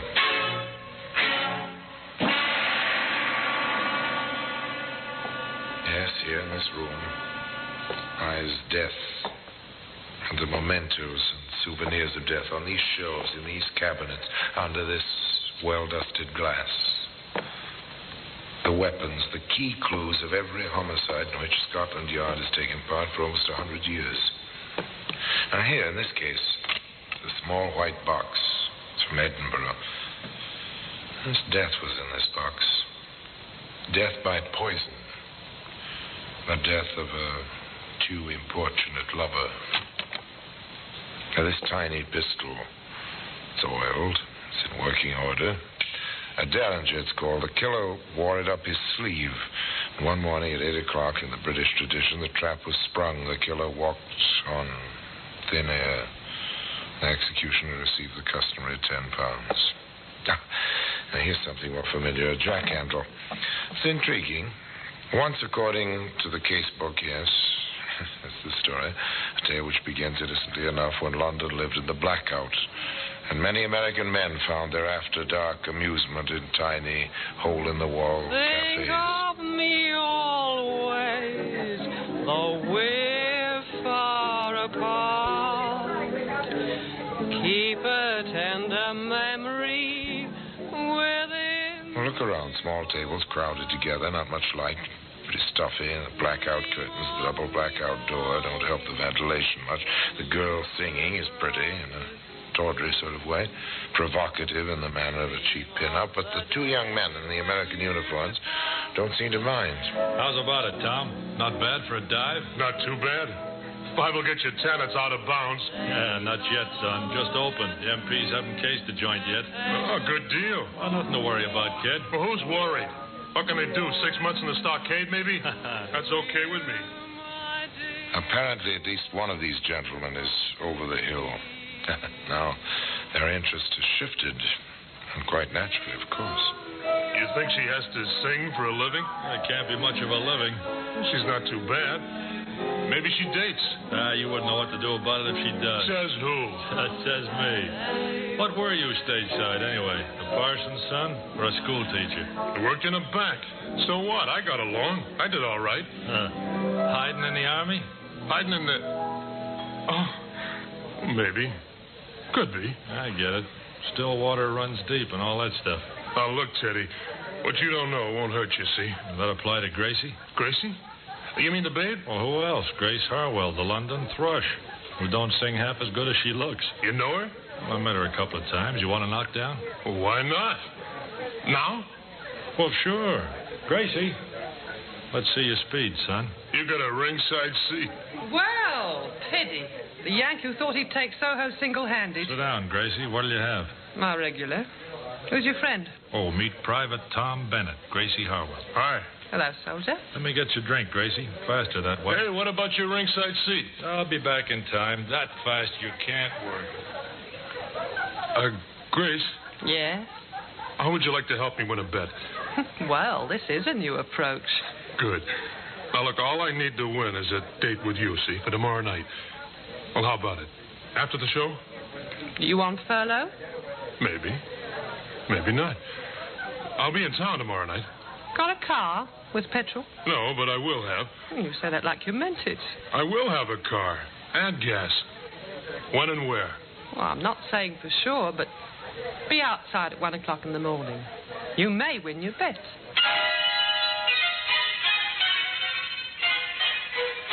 So, they met. That was the beginning. Next morning, Tom was at the appointed place, complete with jeep and fuel. Hi, Gracie. Hello, soldier. Come on, climb aboard. Where'd you get it? Let's say I borrowed it. Shall we go? Why not?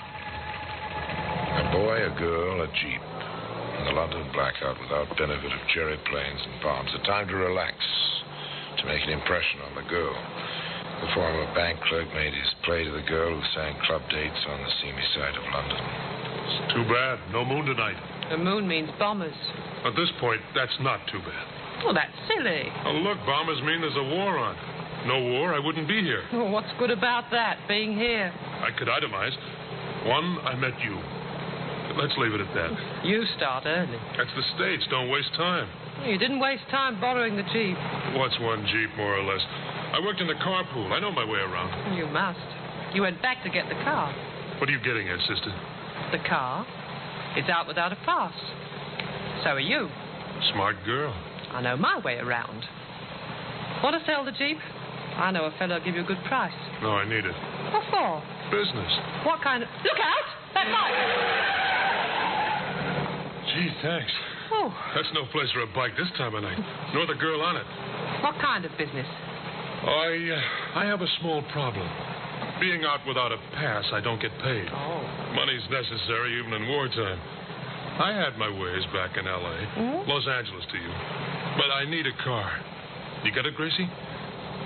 Now, if you'd like a small demonstration, we can begin. You know, a man boasts to a girl and decides to make good the boast. This very modern variation on that theme consisted of stopping the Jeep at the side of the road, cutting the engine, waiting. Half amused, half interested, the girl sat quietly as the soldier climbed out of the car and stationed himself in the shadows. Along the road came the bicycle, the girl on it pedaling swiftly, her thoughts 1,000 miles away. She drew alongside the parked, half-hidden Jeep. Okay, sister, I'll take that bike. Hey, what's the idea? I'm going to get home. I want that bike, do you hear? I won't give it. Shut up. You want one across the mouth? Oh, no. You leave me alone. You leave me alone. You leave me alone. How was that, Gracie? And she left her bag. There ought to be enough left in it for a couple of beers. So that's the way you do it in L.A. Yeah. You're all right, Tommy. Only next time, let's crack it for more than the price of a couple of beers.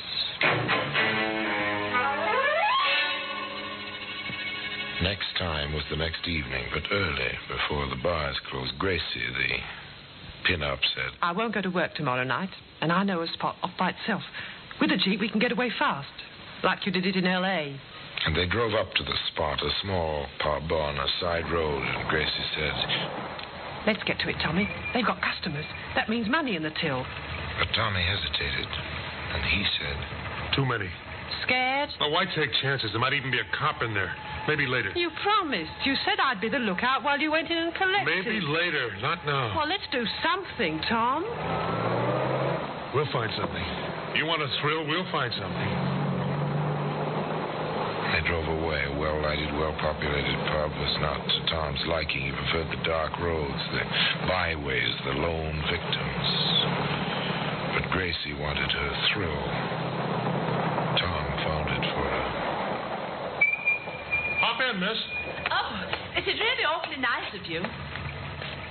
But, Tom... You wanted a thrill, baby. Well, you'll get it. Where are you headed, miss? We're out to Kingston, if it's on your way. Yeah, it's on our way. You all set? Let's go. 2 girls and a boy racing along the unlighted road toward Kingston. Not much conversation. There never is with a hitchhiker in the car. Tom drove, Gracie waited. River flowed close to the highway, black glass, silent in the starlight. What's wrong? I think I have a flat. Oh, I didn't hear. I said I think I have a flat. Oh, yes, it does feel off a bit. The Jeep, I mean. Felt like the left rear. Can I help? If you'd get out, miss. You can leave your suitcase. The tools are under your seat. Of course. What can I do? I'll need the jack. The handle is on the floor, Gracie. Yeah, I've got it. You, miss. I want your handbag. What? Oh, no. No, you keep away Give me that from bag. Oh, help, somebody. Help. Oh, no, get away from me. Get away. Let go of my dress. Go on, Tubby. Grab her. Rough her up. No, I won't.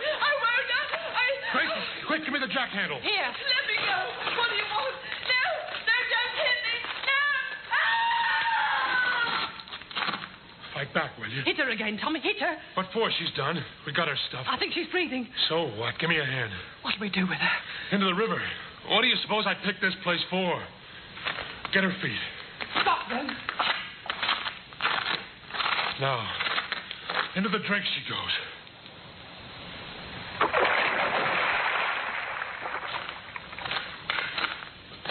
Oh, Tom. Well, did you get a thrill out of that, baby?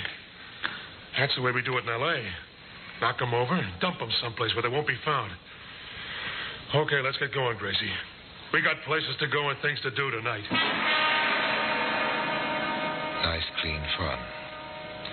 The end of that night's work was a jack handle. A jack handle.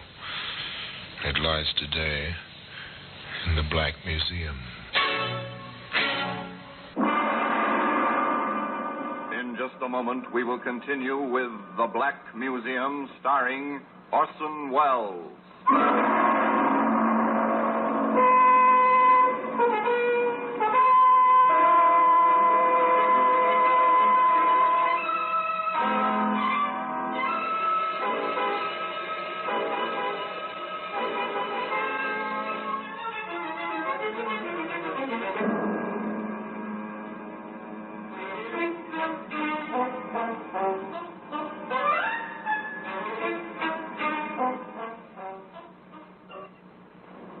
And now we continue with The Black Museum, starring Orson Welles.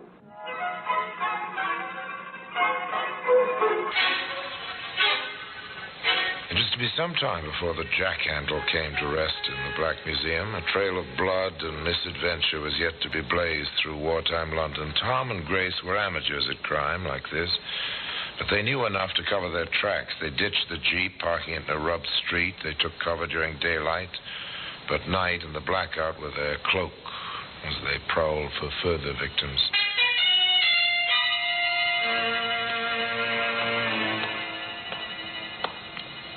I'm sick of walking. Does my lady want her limousine? I want a ride. Do you hear, Tommy boy? I hear.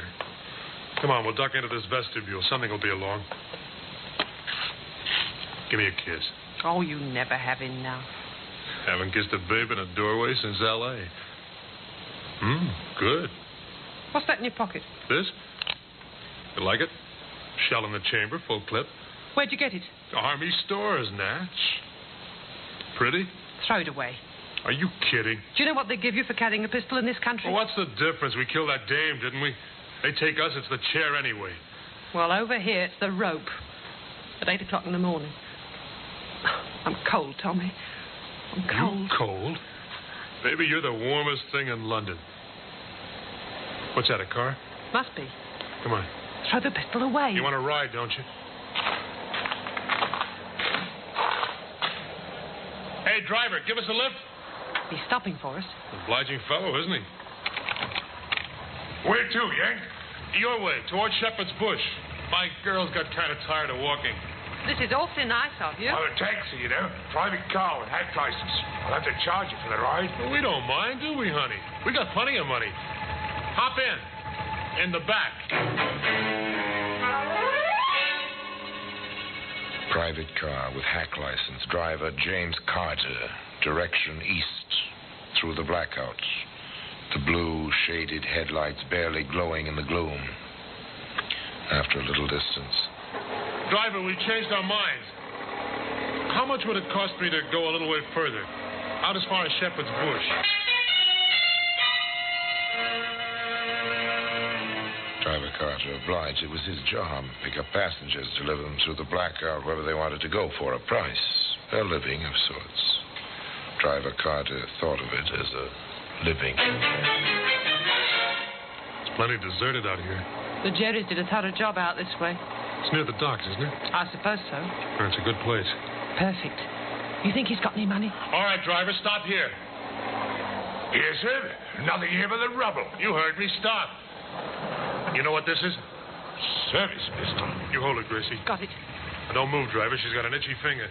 You can have my wallet. Keep him covered, Gracie, while I open the front door. Give me back the gun. Hurry, Tom. All right, you, driver, get out. On this side. You can have the car, too. Just leave me alone. Gracie, did you ever see the hole a 45 makes in a man? No, Tommy. Never. Now, guard! Big enough to put your fist through in the back where it came out. Let's toss him in the rubble. That'll do it. Now we can ride anywhere you want to go. It doesn't take much to kill a man. You pull the trigger. The firing pin strikes the cartridge. The powder explodes. Then the bit of lead tears into the man. That's all. Nothing left but a few chemicals, which once were living flesh. A few rags of clothing. Toss it into the rubble. Dust to dust.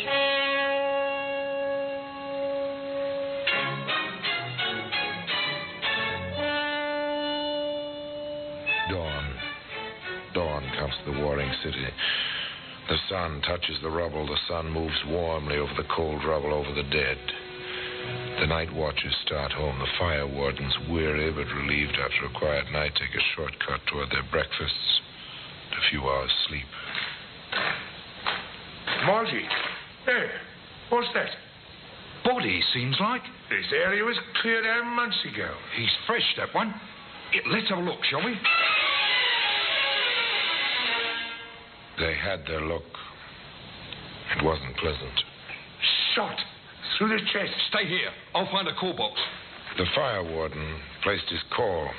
He rang straight through to Scotland Yard. A short while later, a man picked up the telephone on his desk. Inside the Greystone building on the Thames.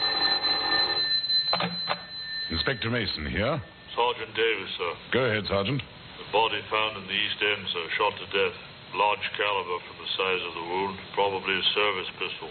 Identified as yet? The identity papers are still on him, sir. James Carter, taxi driver, private car registration, tag number RD7445. The car? No sign of it, sir. Tire marks in the road. It's a thoroughly bombed area, sir. Very little traffic. Another one. Very well. Send out the usual teletype. Description of the car. You know, check for relations, friends of the deceased. Well, that's all we can do for now. Routine. The teletype to all police stations. The constables memorize the details while they go on patrol. London is a big, sprawling city. The blackout isn't any help. That's all for now.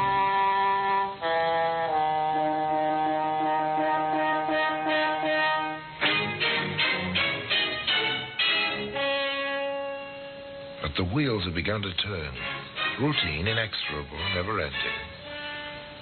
And so, another telephone call. Constable Gray, Inspector. Yes? Ladbroke Station. I believe I have the car that was posted this morning. RD7445. Black sedan. It's parked in Bush Mews. Yeah? That's a dead end, sir. It's facing out. Oh, very good, Gray. Stand by. We'll be along shortly. A sharp-eyed constable in the blackout, the parked car. Routine. Inexorable. Inevitable. Cut your engine, Sergeant. This'll do it. Yes, sir. Usual routine. If there's an attempt to drive out, turn on your headlights. The driver will be blinded. Very good, sir. Gray. Constable Gray. Yes, sir. Inspector Mason, CID. Anything yet? No, sir, not yet. There's a pinhole in the blackout curtain, second-story window of the house behind the car. There was a light up there. Mm-hmm. Nothing now. It went out a moment ago, sir. Right, take post behind the car, Gray. Accost anyone who approaches it. The area's covered. There'll be no escape. Yes, sir. The constable's footsteps fade and stop. Silence. Darkness. The trap is set. They wait. No movement, no sound. Not even the glow of a cigarette. Just darker shadows in the darkness. In the depths of the little mews, a door opens and closes. Footsteps briefly. 2 pairs of footsteps. The car door opens. Then Constable Gray calls out, Don't start the engine there. You're under arrest. Sergeant, your lights. Tommy, the coppers. They got us boxed. Gray, you won't take me. Hold him, Gray. Got him, son. You got nothing on me. Never mind that. It's my duty to inform you that you're under arrest. You'll be charged with murder. And I warn you that anything you say will be taken down in writing and may be used in evidence. You can't prove anything. Run the rule on him, Constable. Yes, sir. This, sir. Service pistol. Oh, good enough. Take them along. All right, you two. Don't touch me. I'll go along. He made me go with him. He threatened me with a pistol. He made me go along.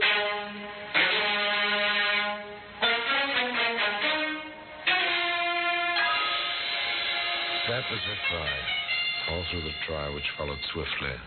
That was the plea of the tawdry little pin-up from the seamy side of London. He made me do it. He hit me, showed me his pistol. He made me do it.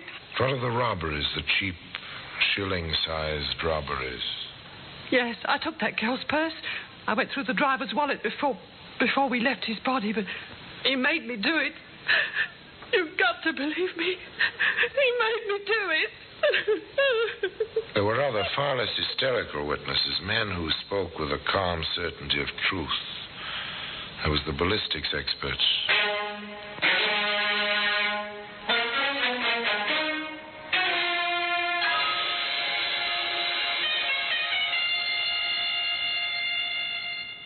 There is absolutely no doubt. The bullet which killed James Carter, the driver of that hired car, was found in the flooring of the car. We have compared it with test bullets fired from the pistol found on the accused. The rifling marks are identical. The death bullet was fired from that pistol.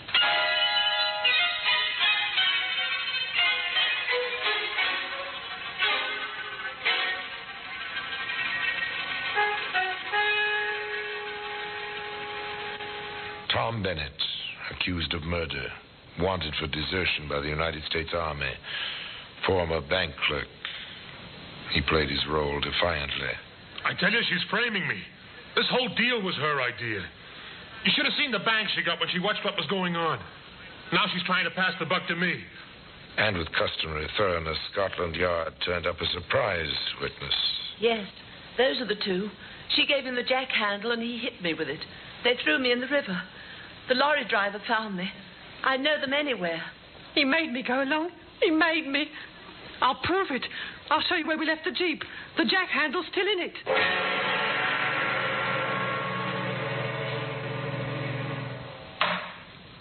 Gentlemen of the jury, have you reached a verdict? We have, my lord. Let the prisoners face the jury. What is your verdict? We find both defendants guilty of murder and add a recommendation of mercy for the female prisoner.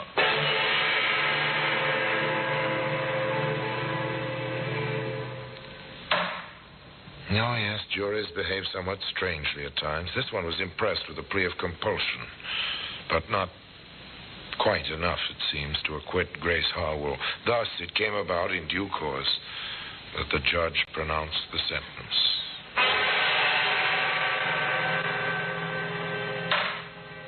Thomas Bennett, you have been found guilty of murder. The sentence of the court is that you be hanged by the neck until you are dead. And then may the Lord have mercy on your soul.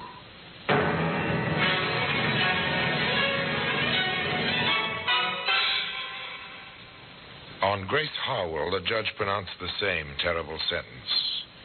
But the jury's recommendation for mercy led the Home Secretary to commute this to penal servitude for life. A lifetime for Grace Harwell to remember. He made me go along. He made me go along.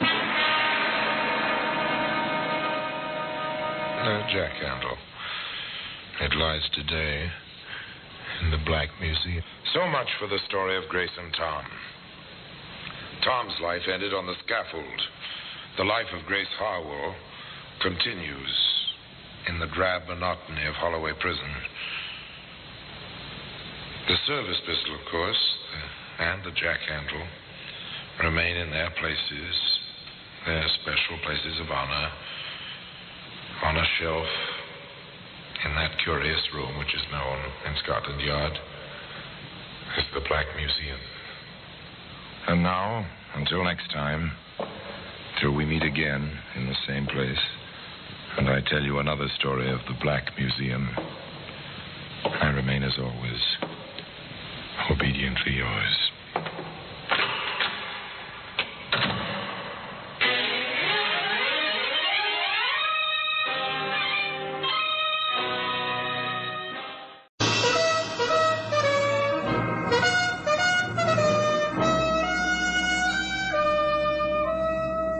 Bold Venture. Adventure, intrigue, mystery, romance, starring Humphrey Bogart and Lauren Bacall. Together in the sultry setting of tropical Havana and the mysterious islands of the Caribbean. Bold Venture.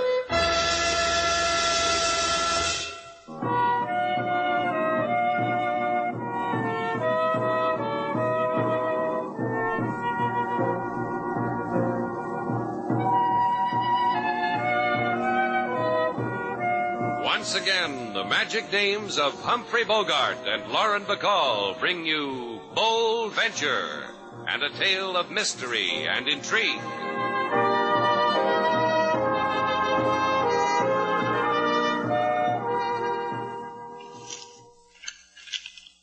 Taylor, come here a minute. How close can I get? I've been sitting on the arm of your chair. You've been using my hip pocket for an ashtray. Well, look at this. Here in the newspaper. Yeah, I've been looking at it. He's a doll. Out of a field of 50 contestants, Herman Hackenschmidt was today crowned Mr. Teaneck, New Jersey. Gee, what pretty teeth. No, not the pin-up boy, this item. The one about the guy who inherited $100,000 from his Uncle Jerome. 100,000. What would you do if you had all that money, Slate? Oh, I got it all planned. I'd take it to a bank, change it into small bills, then run through it barefooted. I'd do a nice barefoot polka on $5 bills, Slate. Am I invited? On the $1 bill, Sailor. I wouldn't want you to. Hold that pose, you two. It belongs in the winner's circle. Well, look, Slate. It's the tiny man with a king-size baritone. How's the jockey dodge, Mickey? Can't complain, Philly. At Oriental Park, they're betting me and not the quadrupeds. I own Havana. That's a big package for a little man like you, Mickey. Can you hear me okay, you two? My voice has got so far to go from down here for me to up there to you.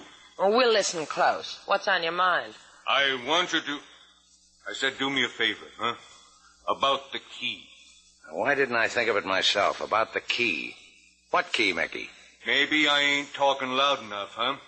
The key for the locker at the Havana bus terminal. Now we know, Sailor, the key for that locker. Huh?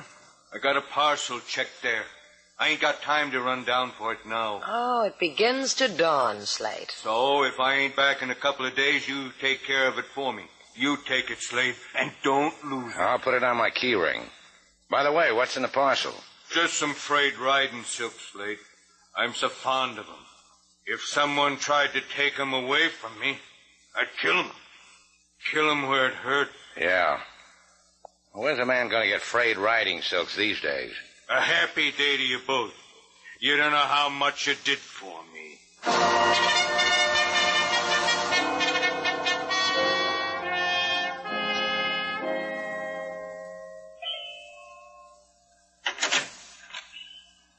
Hiya, Millie. How's old Red? Come on in. You gonna stay long enough to sit down?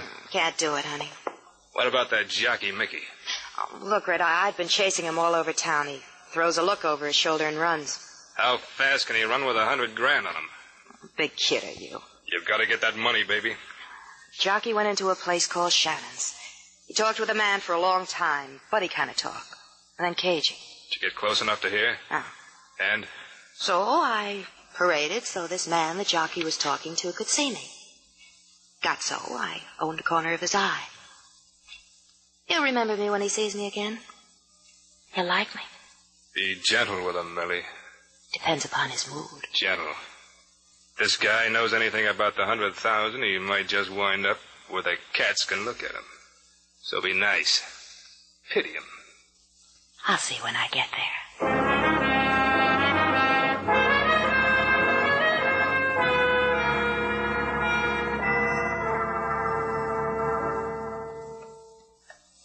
Look, Slade, why don't we just pick up Mickey's package and bring it home? Paying rental on it wasn't part of the agreement. You heard what the little fellow said. Kill anyone who'd take his silk pants away from him. We'll leave him at the bus terminal. That way we can frolic without a care. Sure.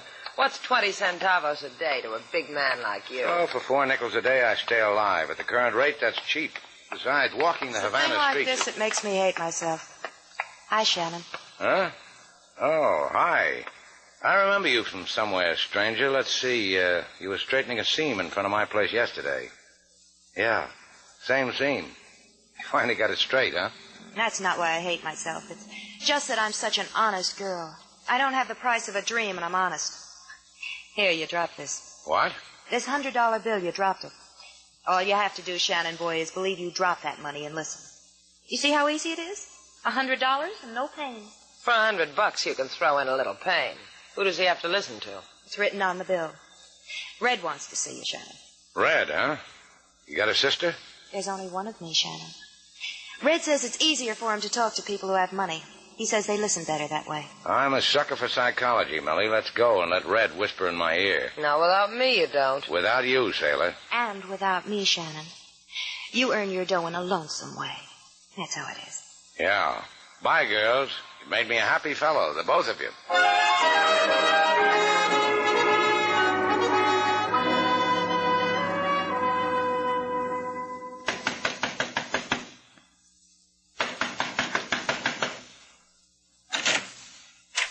Hello. If your name's Shannon, you come right in. Thanks. Who's he? Can't miss him, can you? He's that big. Tell him your name, cabby. Juan de Casco Cabrio, my name. He wouldn't tell you, only I told him to. That right, cabby? What do you say, senor? You gonna give me some more money, Redhead? Say, you noticed it, huh? My hair, red. But look right here, I'm losing it. It worries me. What are you buying, Red? Talk. I'm buying words like an editor. Editor. I know what is that. Buys words. Oh, he's a clever one. Just chock full of IQs. Only not so smart as a jockey named Mickey Brennan. Shannon, baby, Mickey talked to you. What'd he say? Let's see if I can remember. Oh, yeah, it was about horses, withers and quarters, hind and fore, teeth, age of, you know. You gonna give me another 100 for that? You go to the movies, Shannon? Not another 100, huh? Oh, I'm real disappointed, Red. In the movies, they point guns. Like this. Think I did that good, cabby? Bueno, good. Like in movies, just like fine. I got time. Time, patience. Let's do it all over, Shannon. What'd the jock tell you? I gotta find out for a fella. Mickey said Rover Boy in the 5th was a dog. Cabby? Si. Senor, do not struggle with Cabrio. Please, do not. You know the language better than that, Shannon. What did Mickey say? No. Show him the second reel. Put down that gun and I'd... No more movies, Senor Red. Yeah, not much fun either. The hero had a glass jaw.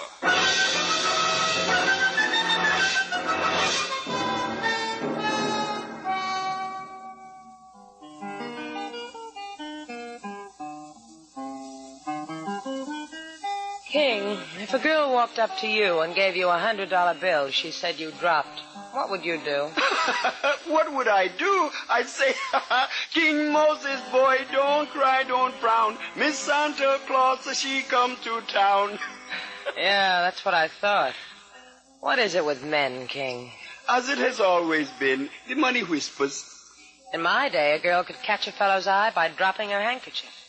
But a C-note under his nose. Oh, it's a tired world. Mr. Slate will come back to you, Lady Saylor. He has been gone often longer than this. He will come, touch the hurt from your mouth and... Hurt? Did I hear somebody say hurt? Pretty word. Yeah, you did. People hear words like that when they don't knock. She's a cutie, ain't she, Cabby? As you say, Senor Red, a cutie, an hermosa. Red, you must be the redhead Slate went calling on. You boys have fun? It was crummy. A crummy time was had by all. Where's Slate? Me first, cutie. I asked things first. You had a caller the other day, Mickey Brennan. What pearls drip from Mickey Brennan's mouth? We talked about horses. Let's see.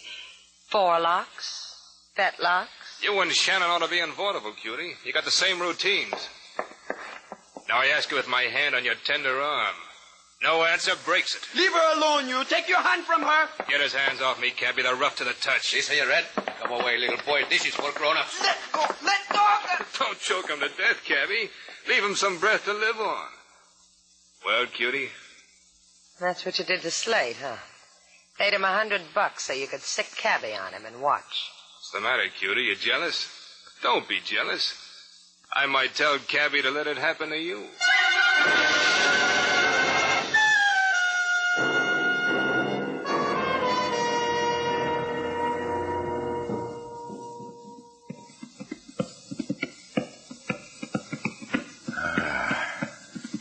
Cut it out, Head. Come on, come on. Stop it. Yeah. Yeah, that's better. That's nice. Senor, you are awake, senor? What? Huh? I did not mean to disturb your sleep, senor, but Cabby likes to practice on the drum in his room. Oh, then it wasn't my head. Oh, no, senor. Was Cabby on the bongo. One day in regular orchestra play. You see, maybe even 4 pieces. Help me up. Oh, see, come on. Do you see him in the corner, senor? Mickey Brennan. He's dead, senor. He's dead. Bullet holes where there used to be polka dots. Okay, Cabby, where am I? Where is this place? Cabby's room, as I have explained. In Hotel Cavallo. Cavallo? Where the bookies meet the jockeys by the sea. Red told you to keep me here, huh? If you would try to walk through that door, I would beat you very bad. Only this time no one's holding a gun on me. No matter, I would beat you. Oh, senor, Cabby almost forget. Senor Red said to give you that which is yours. A wallet, key ring, little black book. So if I'm found as a corpse, the police will know who should grieve for me. Thanks. And there's $100 bill that is yours. $100? Senor Red said it was yours. You said $100 like it hurt you. Oh, mucho dinero, a lot of money. Nice things, silk things to buy. Here, you can hold it a little while longer. Now, go ahead, Cabby. Touch it, feel it. Go ahead. Senor, see. Yeah, feel this, too. Beat you. Try this one on your bongo. Get up, Cabby. I got a real tricky rhythm I can show you. See, I cannot. See, I try. I cannot. My head. Oh, what a shame about your head. See you later, Cabby. But you cannot go. Senor Red said to keep you here. He'll be angry. Kill you.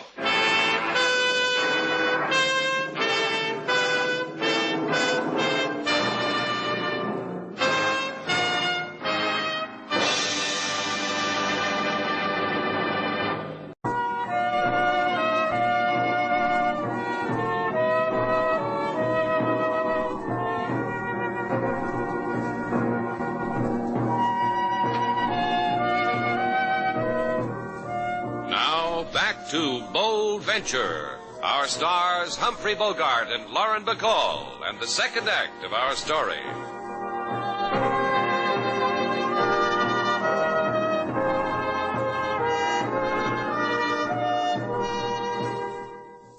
I tell you, I'm not hurt, Slate. King Moses was the one who had the bad time. They hurt you, King?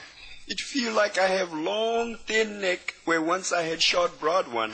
You'd better go gargle again, King. In a little while. I wish now to look at you and enjoy the fact that you have not been harmed. You don't know how lucky you are, Sailor. That big guy could have broken you in half.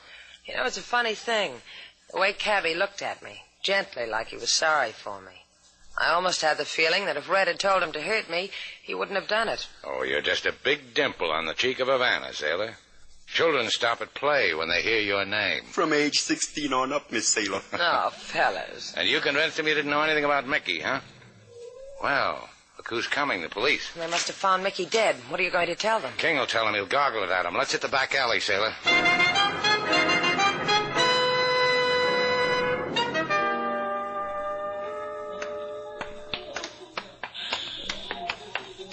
I think you're out of your mind, Slate, coming here to the bus depot. It's the first place the police would look for you. Sure, it's the first place they'd look for a common criminal, but I've taken great pains to build up a reputation in Havana. The way I figure it... Give me a nickel. What? 5 cents. I want to buy a paper to see if they spelled your name right. Thanks. Hey, look at this, Slate. How do you like that? They picked up Cabrillo when they found Mickey, and Cabrillo implicated me. I guess I was right not waiting for cop talk. But you're right in wanting to get Mickey's riding silks out of the locker, huh? A jockey's uniform in a locker. That's the greatest clue of all time. Sherlock would drool at them out. I've got the key. Come on. Let's see. Here it is. Number 68. Now, let's see what's so important. Are they peeping at you too, Sailor? Holy, all that money. 10s, 20s, 50s. Stop sniffing them, Sailor. You'll tear them. Hey, let's get these beauties out of sight. Any great ideas now, Slate? Yeah. Listen to me. You told me Cabby looked at you like he liked you, didn't he? I've seen the look before. Get into that jail and talk to him. Find out what this is all about. Give the look back to him. Do something. Make him tell you now what he knows. All right. What are you going to do? Something that's just got to be done. I'll pick you up in front of the main monument. Well, don't just stand there, Sailor. Your date's waiting for you in jail.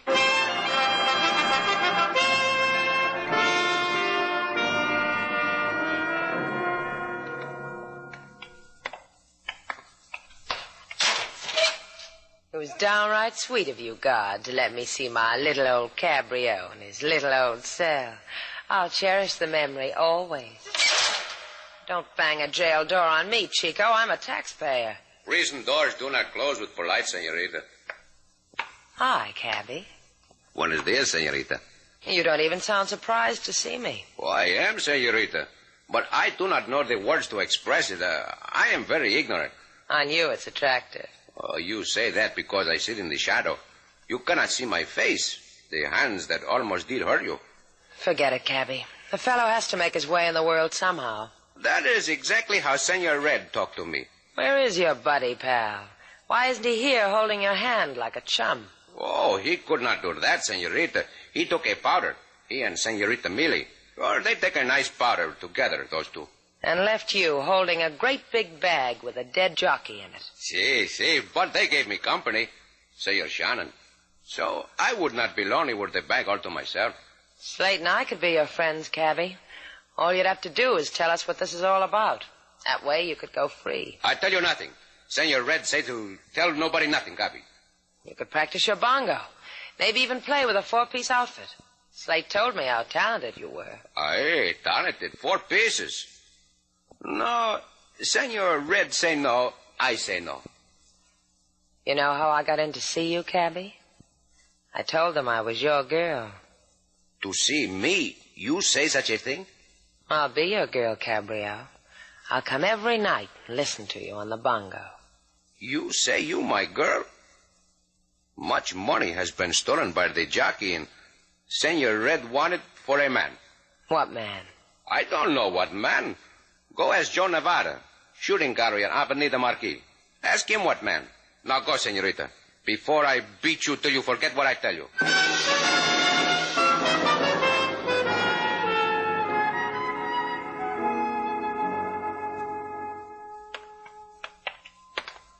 Cops, murders, stolen money. A girl really lives the full, rich life with you, doesn't she, Slate? Girls live how they want to live because they're made of sugar and spice. Girl told me that once. You never told me about that one. You... Quiet, sailor. Can't you see Mr. Nevada is concentrating? 3 bullseyes. Nice shooting, Nevada. Glad it excited you. Lay down a quarter and you can pop off, too. Still making book in the back of Havana's grocery slips, Nevada? That's your answer? That means yes, huh? That means if you ain't got the price of admission, go away, kid. Mickey Brennan stole things from people. Maybe you can tell me who, Nevada. That one excite you, Shannon? It sent quivers up his spine. Sure did. Know a fellow named Red, Nevada? Wears a fellow named Cabby on his sleeve? Look, kid, I could turn this 22 away from the ducks and make you ring a bell that'll call people to prayer. Yeah. Let's go, sailor. Where to now, Slate? There's only one place left. The Hotel Cavallo. For a guy shot a jockey dead and then beat his funeral march on my head.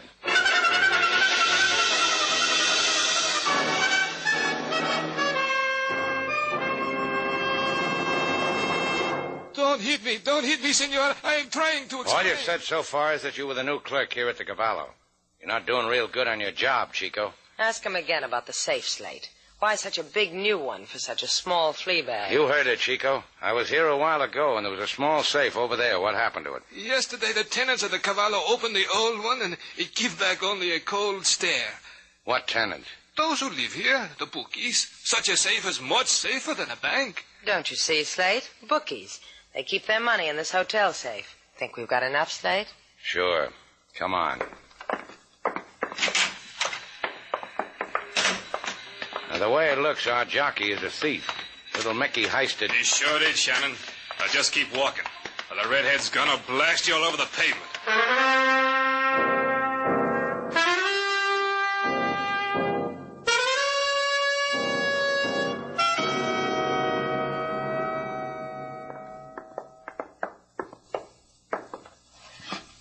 How does it feel to kill a jockey, Red? A good feeling. I like it. Open the door. There's somebody here I want you to meet again. Millie, look what I brought you. Wow. Slate Shannon. Mind if I blush with joy? You can still think of a reason to blush, Millie? Such nasty words for a girl who's almost dead. You two have got one more chance. The $100,000, where is it? I want to tell you something that'll worry you, Red. You had that money and you didn't know it. What's he saying, Red? Tell us, Shannon. When you had me worked over, you should have taken a look at my key ring. One of the keys was for a locker. Locker, money. Red, how does a man get as stupid as you? $100,000 like that. You had it in your fingers and you let it dribble through them. Millie, you crazy? You gone out of your mind? Millie, put away that gun! Millie, don't you dare do what he says. Turn around, Red. I said turn around. This is for now. You see, sailor, why I never turn my back on a girl? As pistol whippers go, I think Millie did that quite well. Give me the key, Slate. All right, take it easy. Give it to me. Mickey Brennan's dead because he stole that money. It's got to get back to me. Well, what about the guy it belongs to? Forget about that. Give. You gonna forget about me, Millie? Hi, Nevada. Who's taking care of the shooting gallery? Ducks are tired of being shot at. I put them to pond. Millie, are you gonna forget about me? Look, Shannon's got the key. He knows where the money is. Why's Red lying on the floor? Is he tired? Millie made him tired with the butt end of a .45. Ooh, what a tattletale. You wanted that dough for yourself, Millie. No, you've got to listen to me. Sure, I will. Throw your gun away, Millie. On the floor. Throw it away.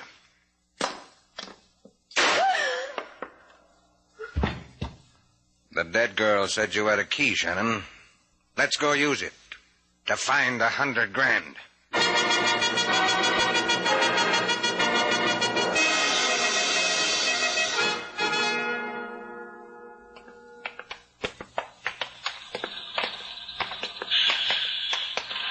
You know, I'm glad it's late.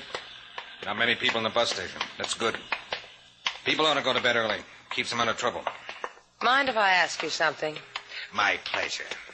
Why didn't you just kill us and take the key? Why do you trouble the man with such stupid questions? The man has to make sure the money is where we say it is. Shrewd. You sparkle, Shannon. Locker 68. Isn't that what you said? That's right. Here's the key. Open it. Open it, Shannon, or this gun in my pocket will go off. Ruin my suit and you. It's all yours. $100,000. Let me look at. Simsy. Duck, sailor. You ruined your suit coat, kid. Kid, you, where's that money? You may never know. I hate to interrupt your moment of glory, Slate, but now may I ask you a question? Sure. What? Where is that money? Oh, did I forget to tell you? I took it back to the hotel. It's on my office floor, spread out. Oh, you didn't wait for me. Still there until the cops call for it. Let's go home and take off our shoes, sailor.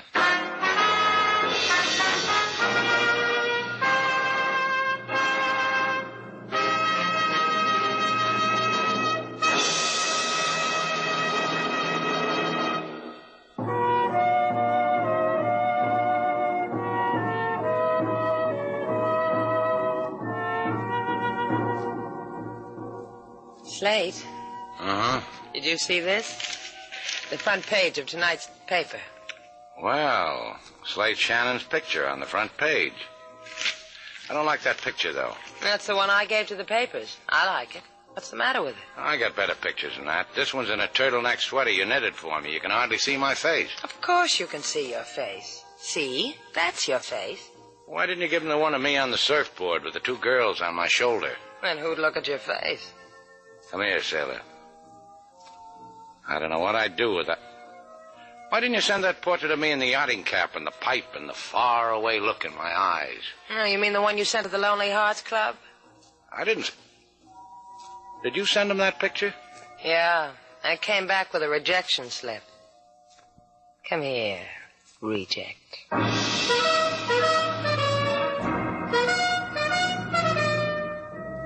And so our two stars, Humphrey Bogart and Lauren Bacall, have brought to a close our latest bold venture story.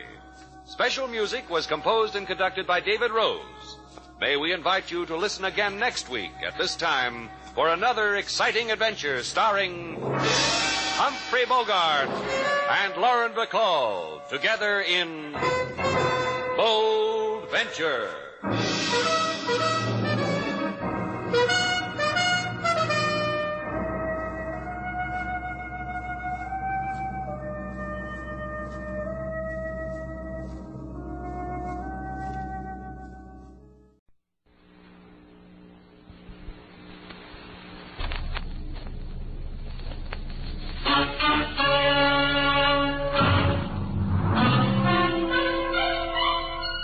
Box 13, with the star of Paramount Pictures, Alan Ladd, as Dan Holliday.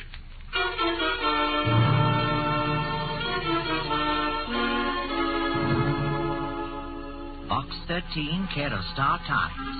Your advertisement in the paper has intrigued me. Naturally, I wonder whether you are serious or insane. Either way, I think I should like to meet you and perhaps offer a proposition which may intrigue you. Incidentally, there is $100,000 concerned. Does that get your interest? If it does, I shall expect you at dinner tomorrow night.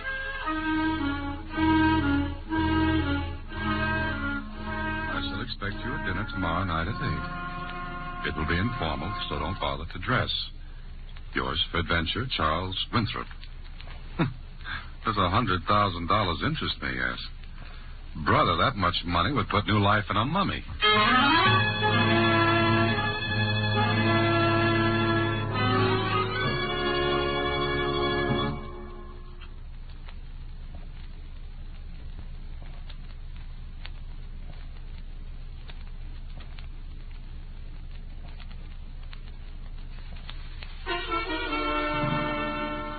And now, back to Box 13 and Dan Holliday's newest adventure, The Better Man.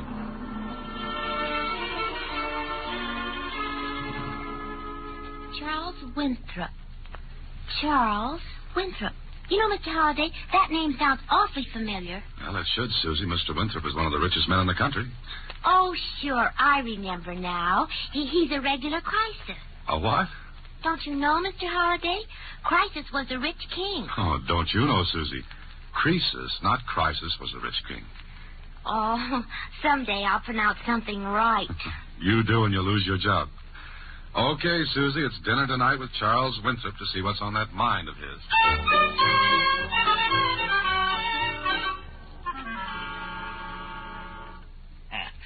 Cigar, Mr. Holliday? No, thanks. More coffee, perhaps. I don't think so, thanks. Curious, Holliday?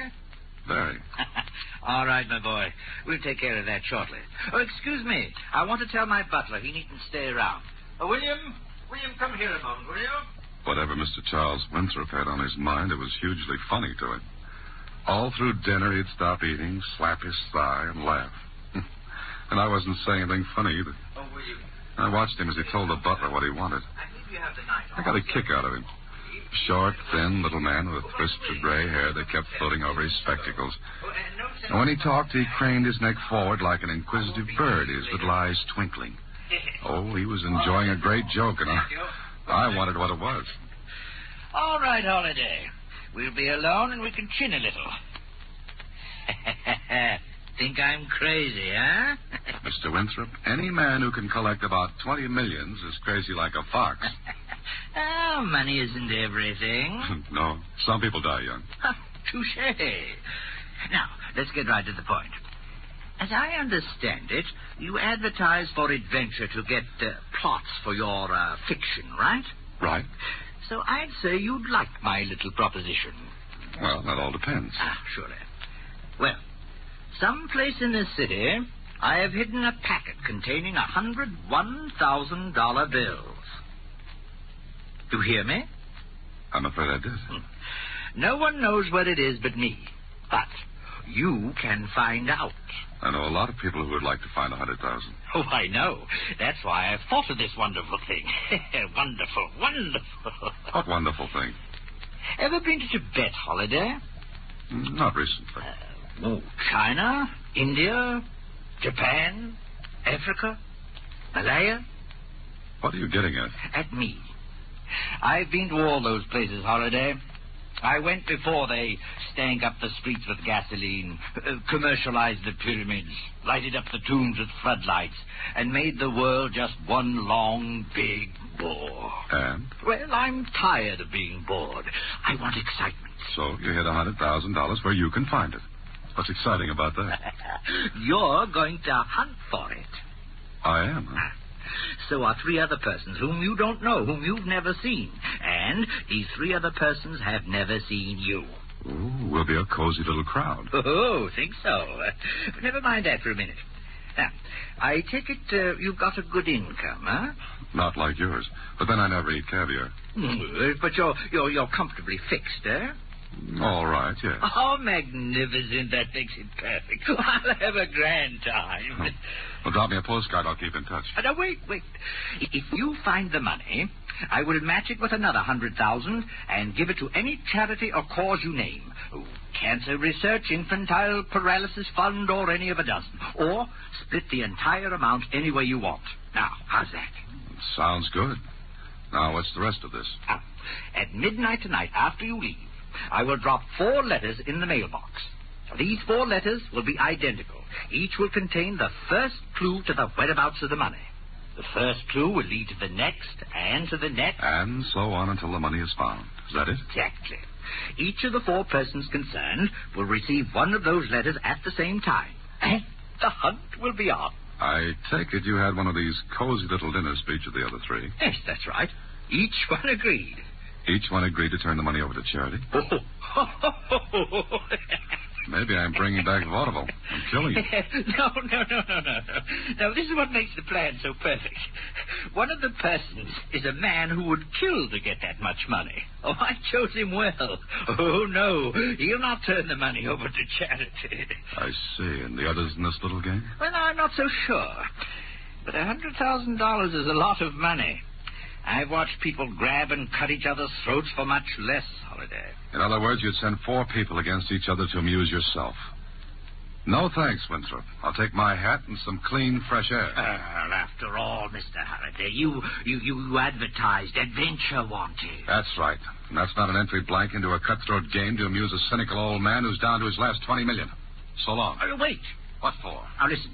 Those other three who are going after the money. Now, one is a man to whom the money would mean cheap nightclubs, gambling, and everything else his stupid mind thinks is life and living. The other two would keep the money, I'm sure. Unless you keep them from getting it. Oh, but I won't.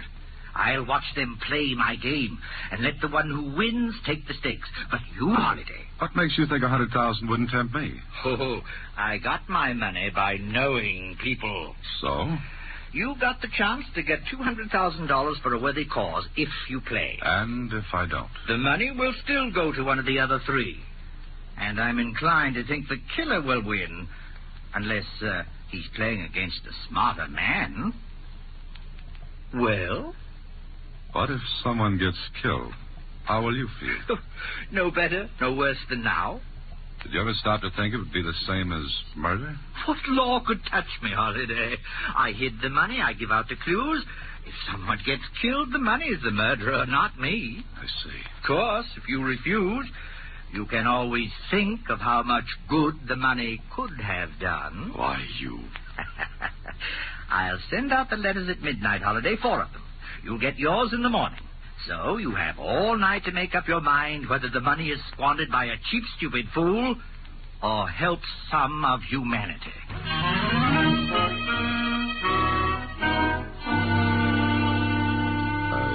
went home. I went to bed. I didn't sleep much. I had dreams.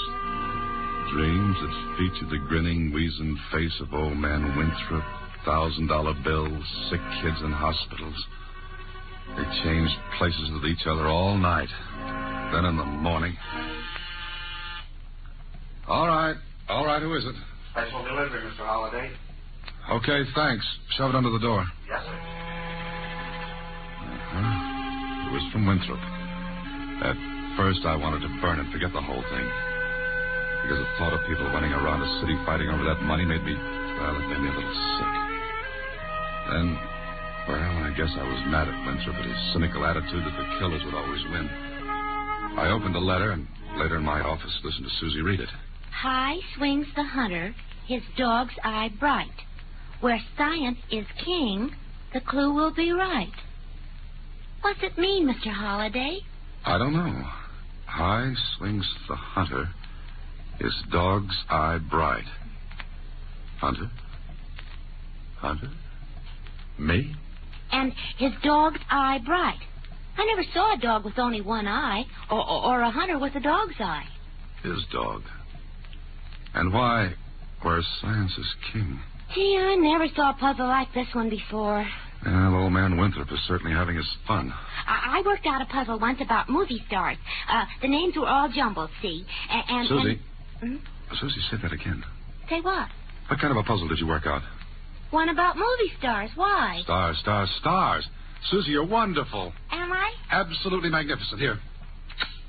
Mr. Holliday, you kissed me. All that and a raise, too. But what did I say? The dog star, Susie, the dog star. What dog star? Hand me that encyclopedia quickly. Gee. Here. Now. Dog star. Here, listen. The dog star, or Sirius, brightest star in the sky, in constellation Canis Major, the great dog. Oh, but what about the hunter?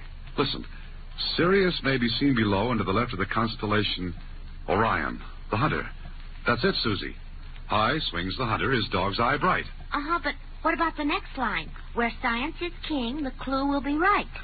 I don't know, but it's got to have something to do with Orion the hunter. Listen, Susie, I'm going to find out a few things. I'll be at the Star Times for the next half hour. Okay, I'll say one thing for Winthrop. He made the game fun to play. That is, if keeping one step ahead of a killer was any fun. Anyway, at the Star Times, I talked to the science editor. Say, what the devil are you up to, Dan?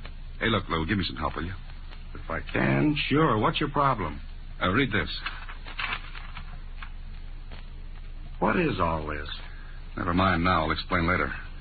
But Orion is the hunter. Oh, I see. Well, what do you want to know? What about Orion? Does it swing high? Sure. It rises roughly in the east, swings upward in an arc, and then sets. When is it at its highest? Oh, I should say around midnight. Midnight. Okay, now what about that where science is king line? Make anything out of that? Well, I should say science is king at an astronomical observatory. At least that would tie in with the rest of this doggerel. Lou, you're wonderful. Oh, by the way, Lou, there's an observatory in town, isn't there? Sure, the Winthrop Observatory. The Winthrop? Mm-hmm. Somebody managed to squeeze a few shekels out of the old boy to build the thing. He insisted it carry his name. So it all fits. Okay, Lou, tonight I'm going to be a stargazer.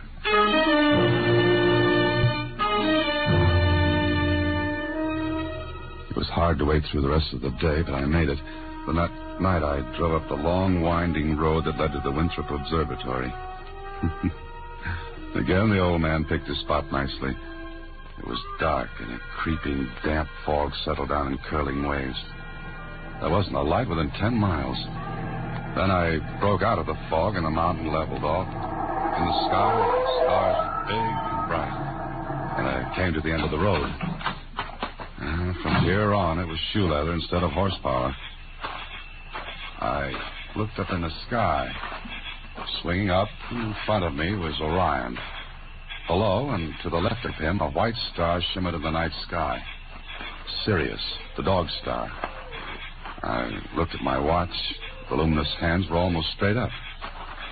Okay, midnight, Orion, Sirius. Then what? Who's that? Well. Mr. Holliday. Winthrop. Yes, indeed. Didn't think I missed the fun, did you? Well, come on, Holliday. Straight ahead. Hey, on the bar. Good evening, Holliday. What now, little rich man? So you figured it out, eh? Why else would I be here? Very clever. All right. Here's an envelope.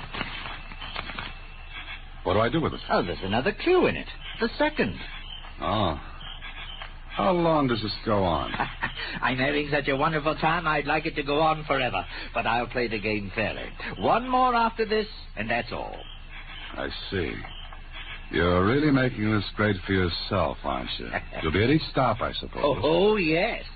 And I wonder how many clues I'll have to give out. What do you mean? Well, only you and one other person showed up here tonight. What? One other? Yes. And guess who it was? Do I have to guess? Oh, I'll tell you. The only person besides yourself was the gentleman who would play rough, very rough. I'm afraid, Holliday, that from now on, you'd better watch yourself.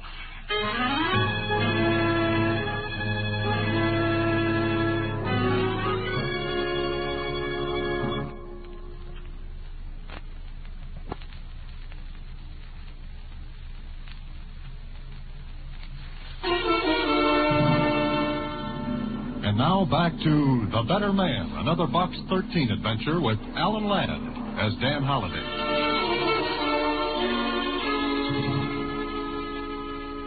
It was like playing tag with a ghost or fighting a mist. I don't know why I kept at it, except by this time I would have crawled across the Sahara Desert in an overcoat to get that money from Winthrop. When I left him at the observatory, I went to my apartment. There I opened the envelope. Oh, this one was better than the first. It said, "He's king, yet a slave, and free, yet a captive. And we, who are weaker, are yet stronger. Those whom he ruled are close to his might, yet fear him not by day or by night." This made a lot of sense, and it was after 3 a.m. when I finally gave up on it and went to sleep. I don't know, Mr. Holliday. It just doesn't make sense. Come on, Susie, think. Say anything. Anything what? He's king, yet a captive. How can he be king and yet be a captive? That's the point. If we figure that out, we've got the rest. I never was good at riddles. Come in. You, Dan Holliday? Yeah, that's right. I want to talk to you. Who are you? Makes no difference. Can you get rid of the dame? I'm not a dame. I'm a secretary. Blow, will you? Hey, wait a minute, Bud. Didn't you get in the wrong act? Sit down, Holiday. I'm not tired. Okay, stand there. Get rid of the dame. Susie, run down to the Star-Times and pick up the mail, will you, please? All right, Mr. Holliday. But tell him I'm not a dame. Okay. Maybe you know why I come here, huh? I can make a good guess. Oh, that's swell. Now we don't have to beat each other's brains out. I didn't know we were booked for it. You could use 50 grand, couldn't you? Keep talking. All right, look. What's the sense in both of us running around in this rat race? You the rat? Don't talk like that, Holiday. Why don't you get to the point? Okay. You and me got the only clues. We team up. We'll reach 50 grand to the good. Which means you can't figure out this second clue from Winthrop. Maybe. If you had it figured, you wouldn't be here now. So that makes sense. Mm-hmm, that's right. What do you say?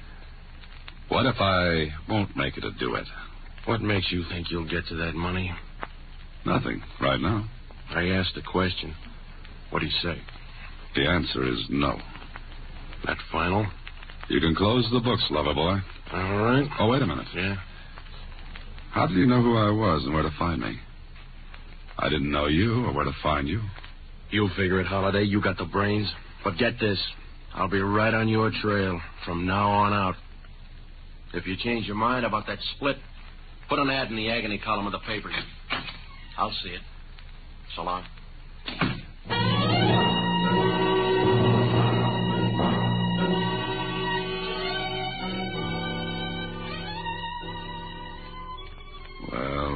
Well, that flat-eyed character knew me.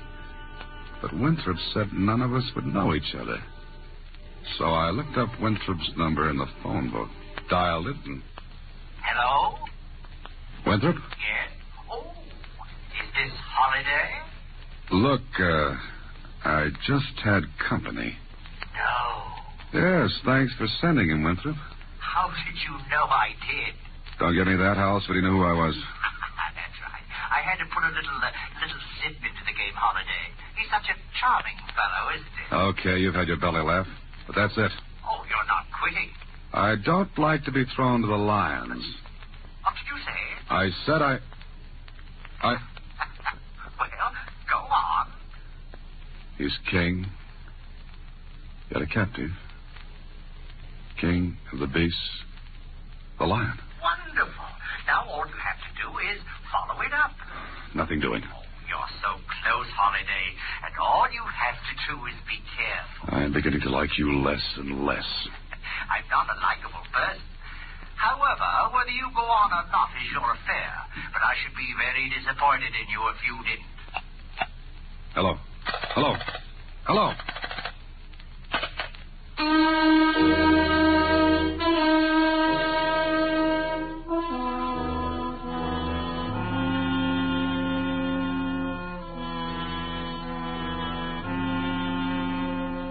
Well, I had the choice. And I was itching to get even with Winthrop. Somehow I was beginning to suspect he had no intention of letting go of $100,000. And that made up my mind for me. I figured out the rest of his little note, and the only place I could see a lion free, yet captive, was at a zoo. So it was to the zoo I went. The park was crowded. Kids, grown-ups, all milling around. Then I came to the lion pits. Those semi-natural habitats without bars. I drifted close with the rest of the crowd, leaned over the iron railing that ran along the edge of the moat, and then... Hang on, give me your hand, quick. Oh, hold me up, will you? Hang on. Hey, mister, what was you trying to do? I didn't try it. Thanks for helping. Brother, they almost had real fresh meat. What'd you do, lean over too far? Yeah, much too far. And I had help. Lucky you thought to grab that rail. It was a good thought. Thanks again. That's okay, mister. Boy, oh boy, that was better than Frank Buck. Well. Did you have a little trouble, Holiday? Winthrop. Ah, pretty close, wasn't it? Did someone shove you? You guess, Winthrop. Yeah, what some people will do for money. Winthrop, you're not very big. A nice, easy shove, and you'd be where I almost went. Oh, but you won't, Holiday. You won't because you're not the type that kills. Now, your anxious friend is different from you. I don't know what keeps me from seeing how tightly your head's on your neck. Oh, you don't like me. All right, Holiday. You've reached the end of the trail. Be at my home at 8 tonight.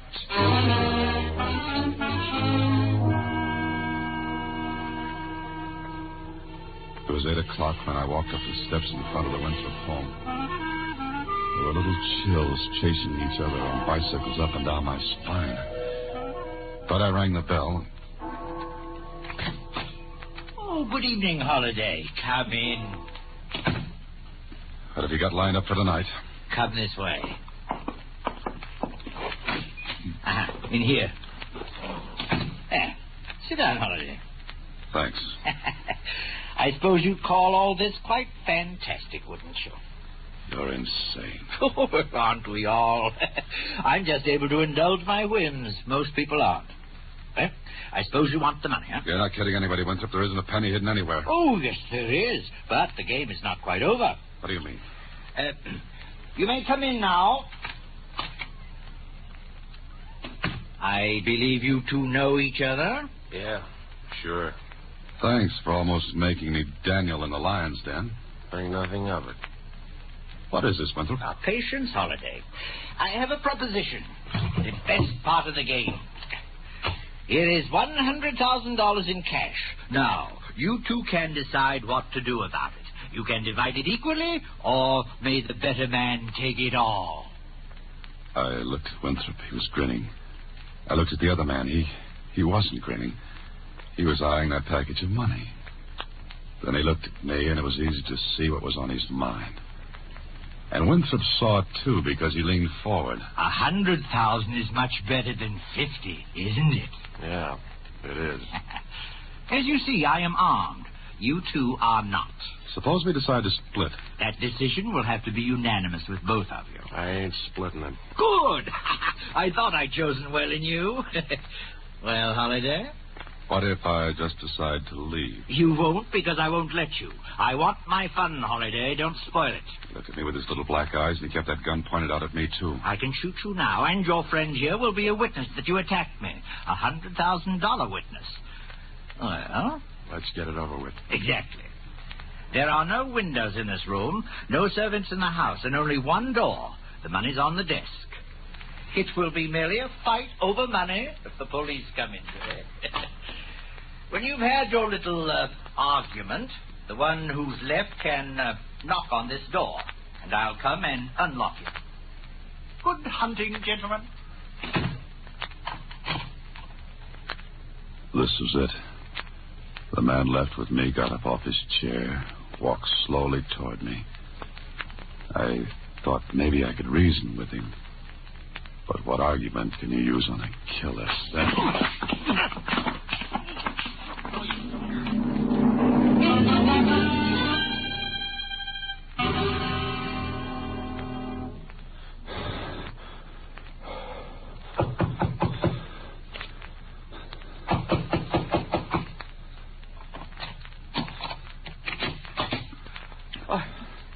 Holiday. Surprise, Winthrop? Right. Congratulations, Holiday. Brains and brawn. Rare combination. All right. There's the money. Take it, and I'll match it with another 100,000. You'll match it with $500,000. What? You heard me. Your pal there is out right now, but in a minute he'll come to. And I'll leave him alone with you with that money still on the desk. If you can't, I... My God. Winthrop. Listen, Holiday. Now, you're not a killer. You wouldn't leave me alone with him. No. Watch.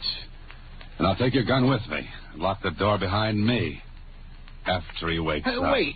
And I could be a witness. $100,000 witness that he killed you in self-defense. You wouldn't. You're not that kind. You wanted to play dog-eat-dog, now play it. All right. What do you want? Sit down at your desk, make out a check for $500,000. We'll decide where it goes later. And we'll both go to the bank tomorrow and cash it. Something funny? It's just that I couldn't refuse to have it honored at the bank. Yes. Yes, you could. But you won't. All right, Holiday. You've almost restored my faith in people. Give me that pen.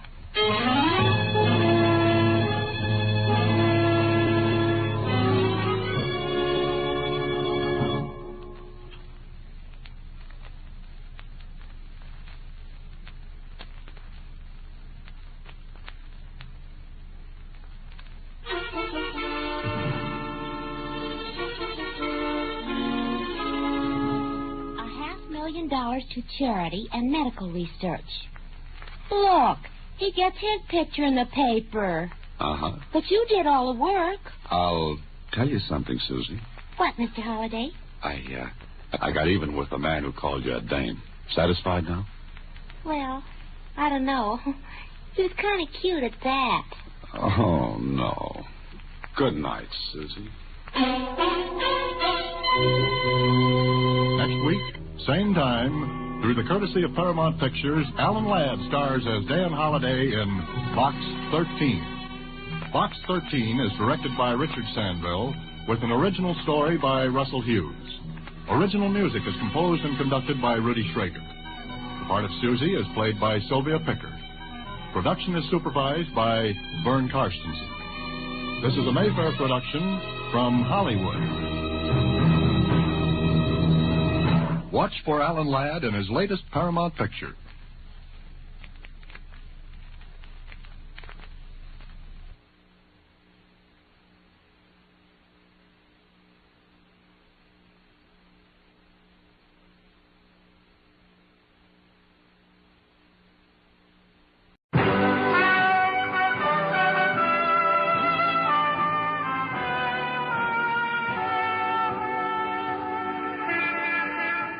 Broadway's My Beat, from Times Square to Columbus Circle. The gaudiest, the most violent, the lonesomest mile in the world. Broadway's My Beat, with Larry Thor as Detective Danny Clover.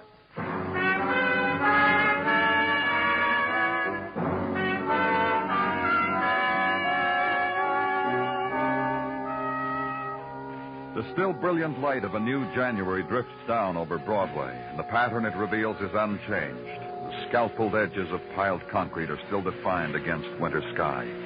Glints are struck off chrome and steel. The faces of the mob are already molded back into the old year's anguish. Because still, the vision of beauty stands in a doorway at the end of night. And you walk toward it. You're stopped by the hawker who has another plan for you. You push him aside. Keep walking. He stops you again, lays odds you'll never make it, and you never do.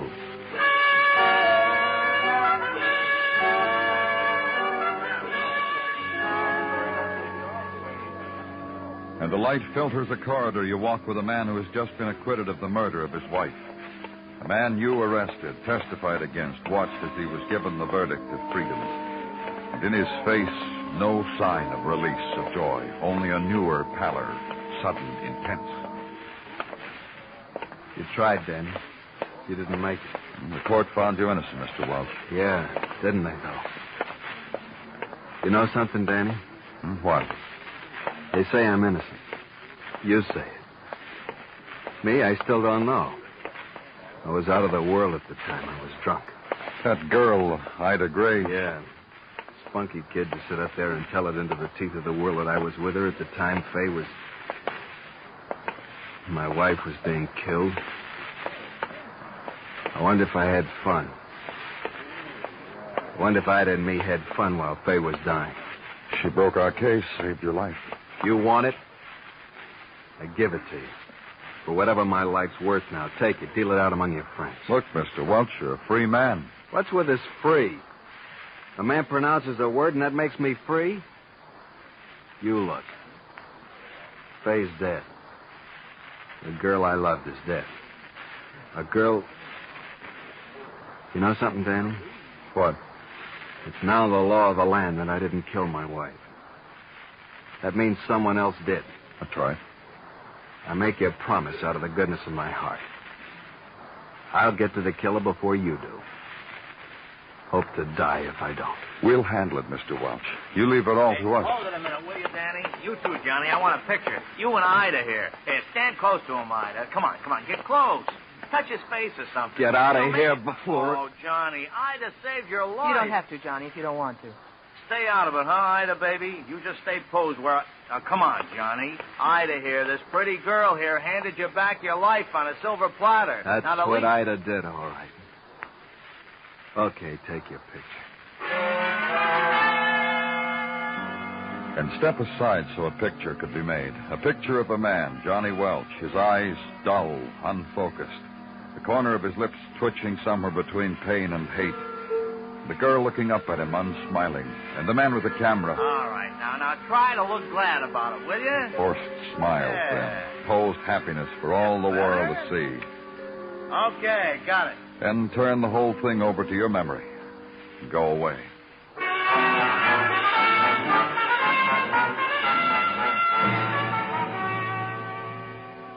Spend the next 2 days for routine. Fill in spaces on report sheets. Catch up on the paperwork. Shake a finger at a school teacher from the Midwest who was clapping her blackboard erasers on the runway at Times Square. Speak at a boys' club. Lose 3 boxes of matches at the poker game in the squad room. Catch up on your reading at home.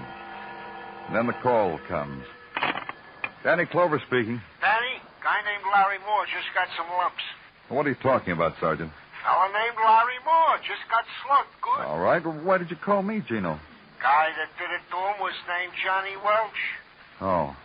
Did you pick up Johnny? Nah, we're looking. Where do I find this Larry Moore? Same hotel where Johnny lives, room 305.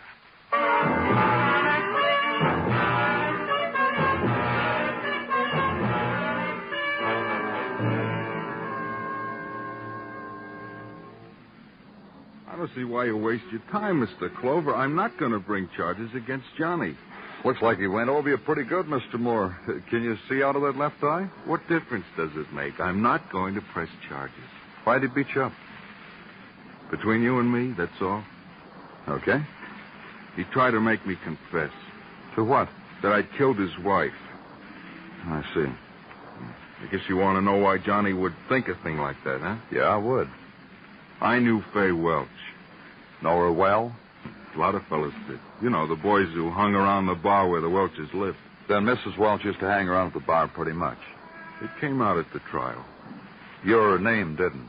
For what reason? I just played piano for cocktail hour. I did her requests for her, played them.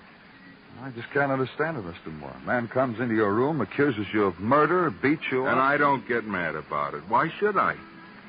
A guy like Johnny, well, a guy like him, he's upset. He needs to be understood, Mr. Clover, not arrested. What kind of a guy do you think I am, anyhow?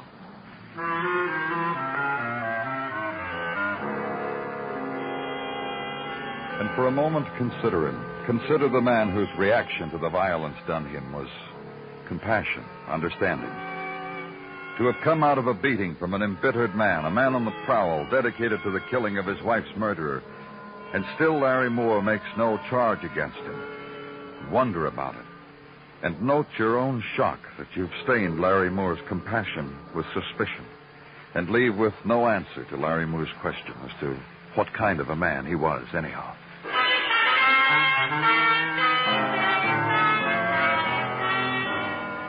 At headquarters, issue an all-points bulletin for the pickup of Johnny Welch, acquitted of the murder of his wife, because where he walked violence and death. And strip off the hours of waiting with routine, with talk to Detective Muggam. It isn't safe for the citizens with that guy loose, Danny. We'll find him.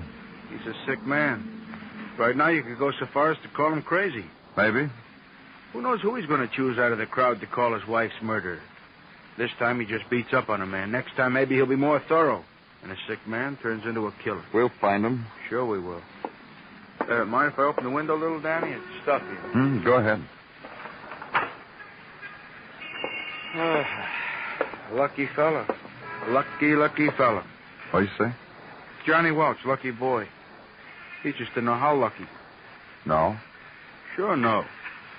You find him passed out on the floor, dead drunk, with a bottle in one hand, a gun in the other, and his wife, Fay, with a look on her face that comes from being shot to death. The real killer could... The real killer? Well, the real killer could have Killed Fay Welch, planted the gun on Johnny because Johnny was too gone to know anything? It has to be like that. Because a jury of his peers said so? Well, because a girl, a Miss Ida Gray, hops a boat from England, arrives just in time to tell a court Johnny was seeing her off to Europe from the hours of 11 to 2, the night his wife was killed? It's established Mrs. Welch was killed around 1 o'clock that night. Look, I'm not fighting it then. Sure it was established. Goes back to what I was saying. Johnny Welch is a lucky boy. Comes home from a party, drunk. Staggers down a hotel hall, meets an old girlfriend, Ida Gray. She takes him with her to bid her a bon voyage. This takes till 2 in the morning, she says. Alibi. Freedom.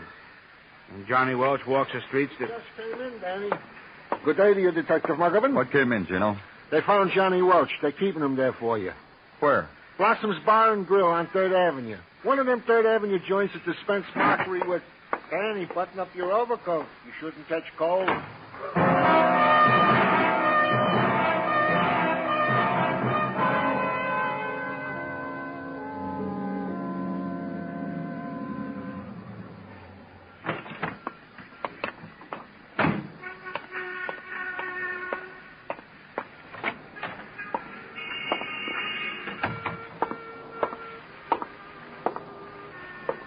Johnny?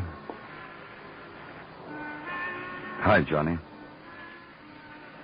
Mind if I sit down? How do you feel? How do I feel? Let's get out of here, Johnny. Come on, I want to talk to you. I live here. Come on, you've a nice place back at the hotel. I live here.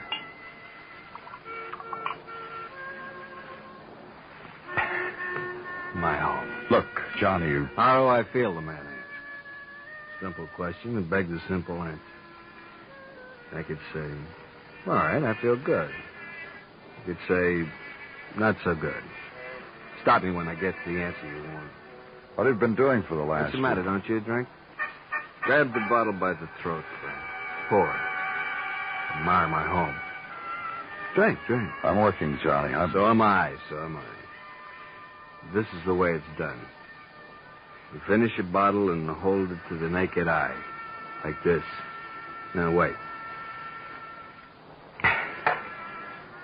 The empty bottle. The things inside I can see. Dances, the friends, the people who smile want you to come along. I got no more friends. What's happened, Johnny? No more friends. Look, it'll take them a little while to get used to it. I've seen it happen before. A man acquitted of murder, his friends are They think maybe I did it after all.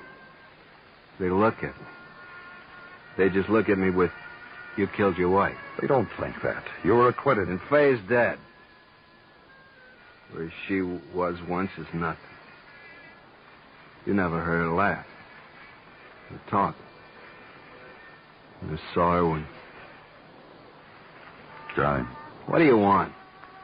I saw Larry Moore a little while ago. I got it on the list. I'm going to see him. Leave him alone. Just to apologize. That's the only reason why I want to see Larry Moore. Apologize because I slugged him. Apologize because Faye is dead. It's a tremendous loss to all of us. Want me to take you back to the hotel now? You don't know what I've been saying at all, do you? Get your ear out of the mud, friend. I'll say something plain. I'm here because Faye is dead. The 12 good men and true say I didn't kill her, and that's good. If I'd killed her, I wouldn't want to live anymore. If I didn't kill her, someone else did. I told you... The police will take care of it, Johnny. Surprise, surprise, surprise. Get out of here, friend. Leave me alone. Go on, get out.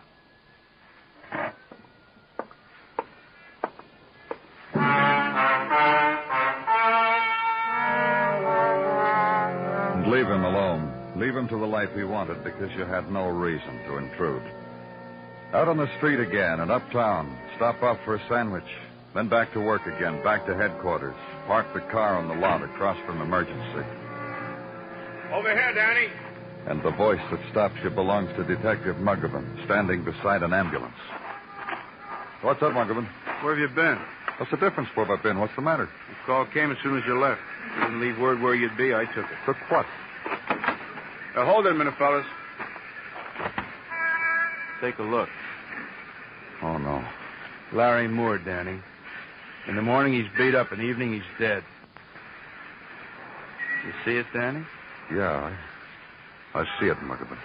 Stabbed to death, Danny. Murdered.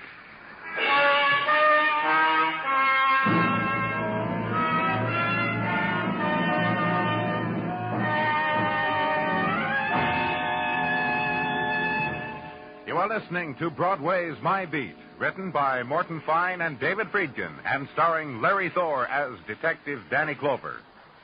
Instead of going down, the annual rate of polio cases in this country is going up. Instead of growing panicky with fear in the face of such an unwelcome fact, there is a way in which we all can join the Army which is fighting to check this trend and ultimately defeat infantile paralysis. We can contribute to the March of Dimes. Give today so that the 1952 March of Dimes will be the biggest ever and a really potent fighting force against polio.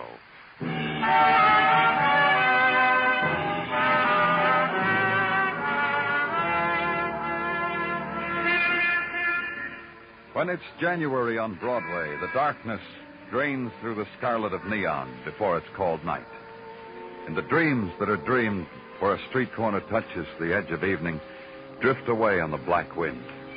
The whirlpool of color, flung skyward by the spectaculars, dips, becomes a riot of shadows when it touches the street. It's the once-upon-a-time land, wrapped in winter's mist, gray and cold. The laughter's always at the other end of the block. It's nighttime, crowd time, the lonely time.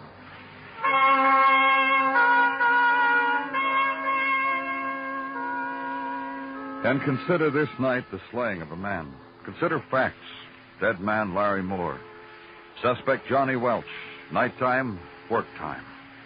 Go back to the bar that Johnny called home. He's not there. Check his hotel. Not there. So issue an all-points bulletin again on Johnny. He's not to be found. So next morning go to a friend of his, Ida Gray, the young woman who once helped him. I can't understand why they didn't announce you down at the desk, Mr. Clover. I told them I was a policeman. I told them not to announce me. You were afraid I'd fly the coop? Am I that important? What do you do for a living, Miss Gray? I could have told you that over the house phone. Tell me now. May I be technical? Go right ahead. I'm a technician, Mr. Clover. I assist in the preparation of antibiotic cultures.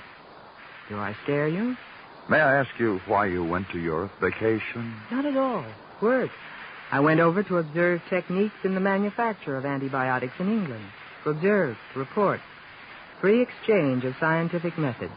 That was my job. And you left for England the night of Mrs. Welch's murder and came home during the trial. Fortunate for Johnny, Miss Gray. Had I known of the murder, I would have returned much sooner. Honor bright. Poor Johnny. You feel sorry for him, huh? Bring him to me. Just bring him to me. Just let me get my hands on him. And what? I'd never take them away. Not very scientific talk for a technician like me, is it? He killed a man last night. What? Stabbed him to death, a man named Larry Moore. First, Johnny threatened him, then he killed him. Larry Moore? You've probably seen him, Larry Moore. Played piano downstairs in the lounge. And Larry killed Johnny's wife, is that it? Then who killed Larry? Do you know where Johnny is? If you find out where, take me to him, will you? He'll be here, Miss Gray. As a matter of fact, no. I have a date with a scientific fella. We're going to discuss variable hydrogen ion concentrations in oreomycin culture. Do I bore you? Then you might as well go.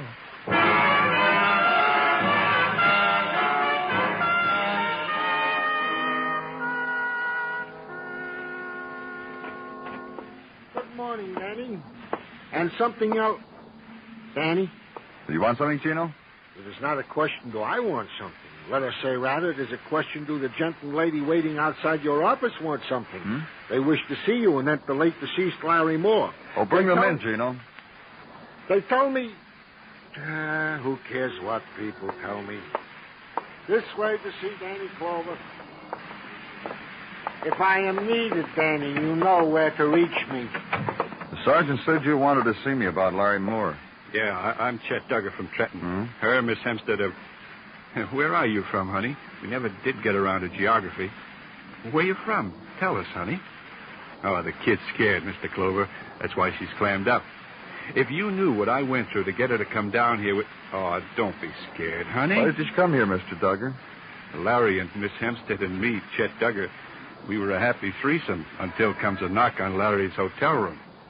Larry gets up from the piano to answer it, so he says to someone, "Oh, what a pleasant surprise."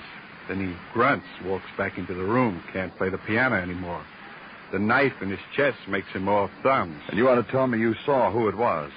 All Miss Hempstead and me want to tell you is we were there in Larry's hotel room because it got gay in the cocktail lounge, didn't it, honey? And Larry invited us up to his cell for more of his piano. And we were getting around to the oldies. Why didn't you come here before? Oh, didn't I tell you? We're from out of town. The etiquette of what to do when a piano player dies is, well, unknown to us, isn't it, honey? Then comes the dawn, and the etiquette is...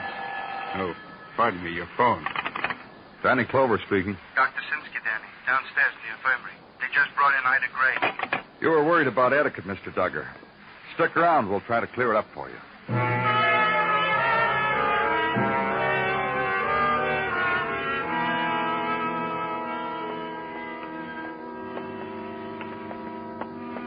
Miss Gray's going to recover, Danny, so you don't have to worry about that. Probably concussion, bruises. Where was she found, Dr. Sinsky? In an alley, Danny, off West 16th. Here's the officer's report. No one tried to look at her assailant. What'd you say? Nothing. I was just reading the report. That's her room, Danny. You want to see her? She conscious? No. She keeps saying something, though, over and over. Let's go in.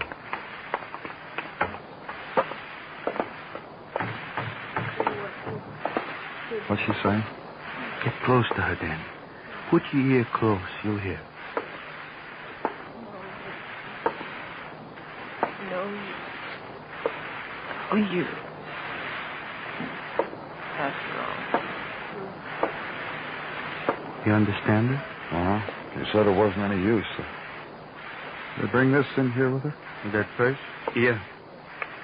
Danny, what are you... Must be a doctor, huh, Doctor? This is the way a policeman works.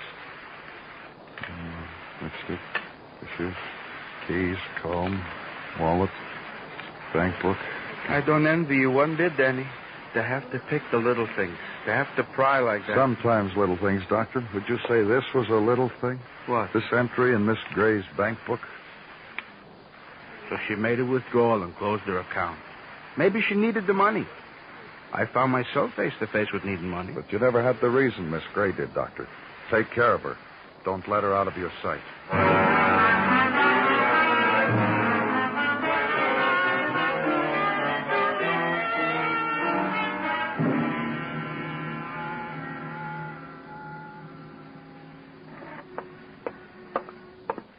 Markovan, Tartaglia, come in. Yeah, sure, Danny. We're coming. You need something, Dan? Yeah, shut the door. Where you been, Markovan? Out and around. That's an answer? Yeah, I consider it an answer. What do you want? Now, boys, please. Before our lips get pulled any tighter, let's consider that we have all been chums together for a long time now. Johnny Welch has been hammering his way through alleys. Give him a little more time, we'll have more dead on our hands. When are you going to get around to finding him, Muggavan? When I do, you'll be the first to know. Yeah. I say it in the presence of a witness. Now, when I do... Look, fellas, we are all at nerve's edge here. Our patience exhausted to the raw quick. Our courtesy... What about you, Tartaglia? How does a police sergeant pass his time? Before you say something for which we will all be ashamed in the morning, Danny, let me tell you what a police sergeant has been doing. He has been heltering and skeltering up the nooks and down the crannies of police... Doing what? What his good lieutenant has ordered him to do.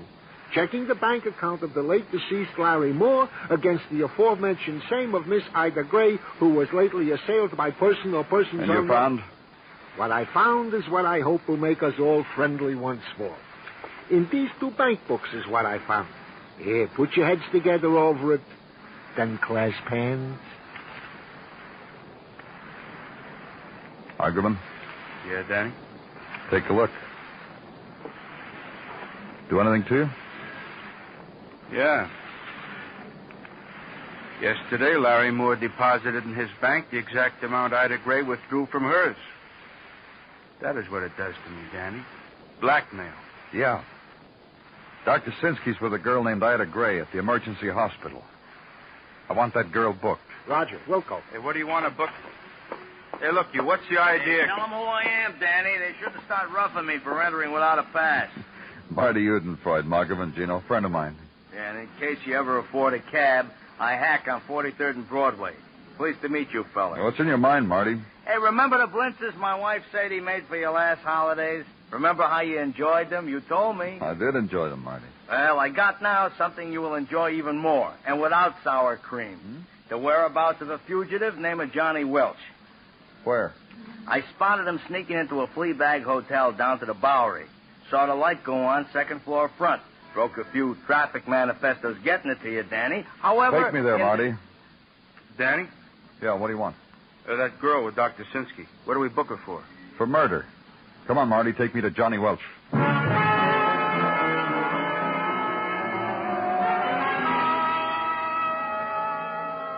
So go now to a familiar place.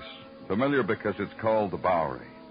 Because it's the place where dreams are lost and violence is born. That one, Danny. That one right there. The air is chill with many things. The figure huddled against the night wind.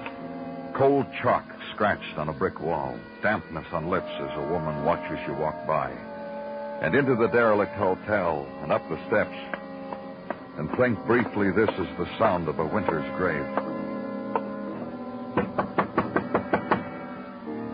Danny? That's right, Johnny. Come on in. And the face of Johnny Welch is the face of a grave. Without meaning, without expression. Lifeless. I've been waiting for you, Danny. Oh? I thought you were hiding. Hiding? After what you did, Johnny. No, you got it all wrong. Tell me about it. The reason why I'm here. That's right. I don't know any other place, Danny. There's no other place left for me. Even the people in the bottom of the bottle danced away. Larry Moore, Ida Gray, they're not in your life anymore? Larry? He's dead. I didn't know. How'd he make it? Ida? Ida. Always Ida. I saw her a while ago. She rubbed her cheek against me and said things you'd never believe. To me. She said she loved me. Did you find her? Uh-huh. She killed Larry, huh? She didn't tell me. Maybe you didn't give her a chance. I gave her all the time she needed. She talked and talked. The things she told me. Did she tell you how she perjured herself for you? How you were never with her the night of your wife's murder? She told me. And you almost killed Ida for it. I told you something once, Danny. I told you if I killed my wife, I didn't want to live anymore. I meant it. Now you know you killed her, don't you? That. You can't touch me for it because I was acquitted. Double jeopardy. State can't try a man twice for the same crime. That's right, Johnny. But we can't hold you for assault with intent to kill for a long time. Intent? Didn't I make it? No. What's going to happen to Ida? You know. She'll be tried for murder. Why'd she kill him? Larry Moore must have known she was lying on the stand at your trial. He worked at the hotel. He saw Ida leave for the boat by herself, not with you. So he was blackmailing her. Twist, huh? Yeah. And all she wanted was you. That's why she perjured herself, got you off. I asked you before, Johnny, why'd you beat her up? Saving my life. I told you I don't want to live now that I know what I did. You'll live. Prison, Johnny. Sure. You can stall it for a while, Danny. And then I'll come back here. Look at this place. Then go over to the window and look outside. Gutter from top to bottom, all of it. Hold me as long as you want.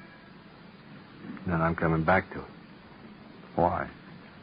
Why? What's being dead got that this hasn't got?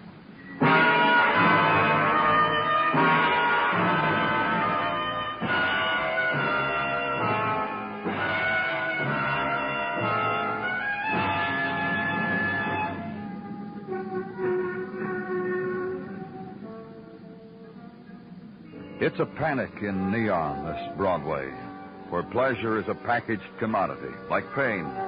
where bargain prices prevail for numbness and a half-hour smile, sometimes on installments. It's the place that dares you, and one way or another it'll rock you to sleep. It's Broadway, the gaudiest, the most violent, the lonesomest mile in the world. Broadway, my beat.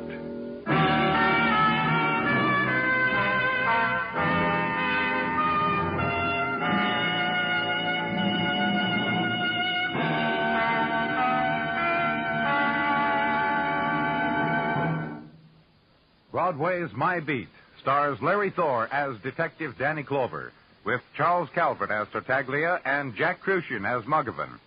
The program was produced and directed by Elliott Lewis, with musical score composed and conducted by Alexander Courage. In tonight's story, Harry Bartell was heard as Johnny Welch. Featured in the cast were Mary Shipp, Shepard Menken, Steve Roberts, and Jerry Hausner. Our Miss Brooks is your Miss Brooks every Sunday evening over most of these same CBS radio stations. CBS comedy fans know she's really the sparkling comedian Eve Arden.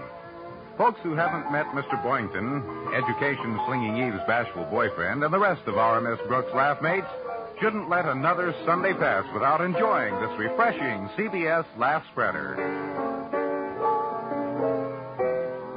Bill Anders speaking. And remember, those lovable rascals Amos and Andy are here every Sunday on the CBS Radio Network.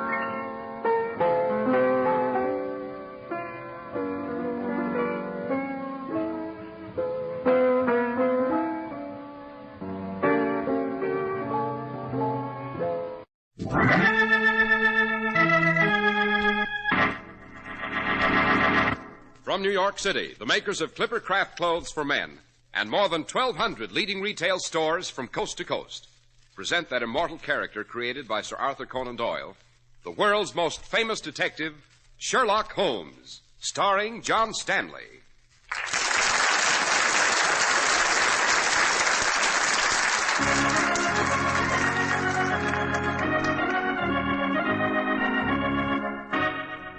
This week's story, The Adventure of the East End Strangler. Holmes, what do you expect to find here at this house? A killer, Watson. A fiendish and diabolical killer seeking another victim. A prince of crime, as shrewd and as vicious as Jack the Ripper. Good Lord, Holmes, what's that? Quick, Watson, into that house. That scream came from a victim of the East End Strangler.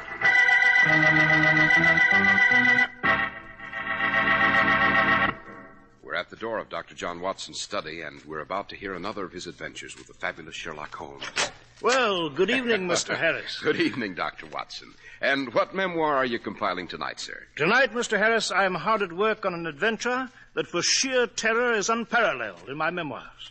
If you can imagine a lurking shadow in the dark, the agonized scream of a stricken woman, all London held in a grip of dark horror.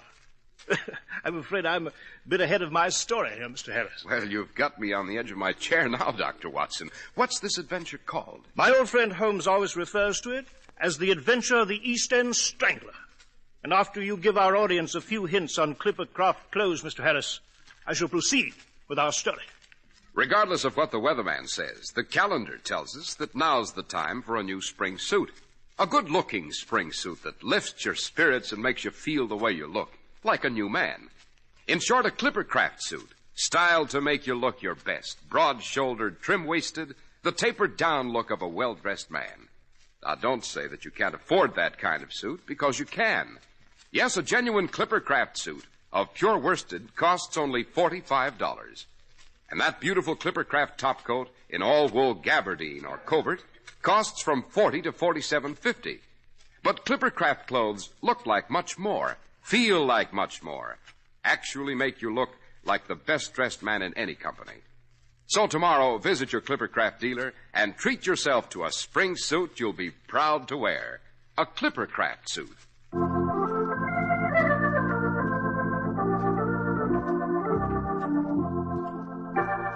And now, Dr. Watson, what about the adventure of the East End Strangler? Well, Mr. Harris, it began in September of 1898. Exactly 10 years after Jack the Ripper had left his blood-drenched trail through the squalid dives of Whitechapel and Spitalfields. The memory of Jack the Ripper was growing dim when a new nocturnal prowler, a shadowy terror, began to haunt the dark streets of London. A woman was throttled to death in Shadwell, another in Wapping, and soon the name of the East End Strangler was enough to strike terror in every heart. The official police were helpless against this cruel, pitiless, and devilishly shrewd marauder. And then one foggy night in Radcliffe, near the Thames, a lady came running through the fog when... Constable! Constable! Here now, lady, what's up? The Strangler. He just accosted me on Radcliffe Highway. Steady now, ma'am. Easy does it. You're sure it was the Strangler? Oh, yes, Constable, I'm sure. He ran after me in the fog. I lost him just a moment ago. Ma'am, listen. You see that lane there? That dark little street. Right. You just go down it till you come to Commercial Road East. You'll be able to get a cab there. Oh, Constable, no. Don't leave me. Nothing to worry about now, ma'am. You just follow my instructions.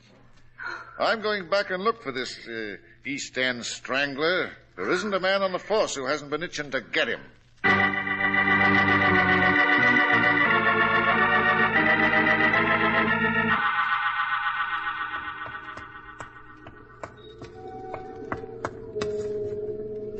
Who's that? Who's standing there in the fog?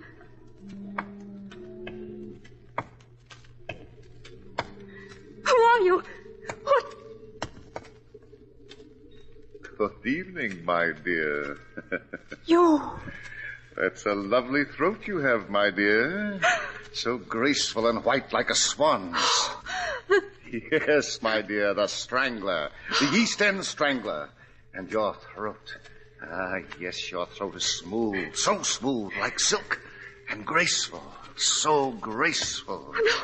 No. It's a pity. Such a pity to mar the whiteness of that throat. But what can I do? What else can I do? Oh, please. Oh, no. Oh, don't. How soft to the touch. How it yields to the caress of my hands. Oh, no. Oh, no.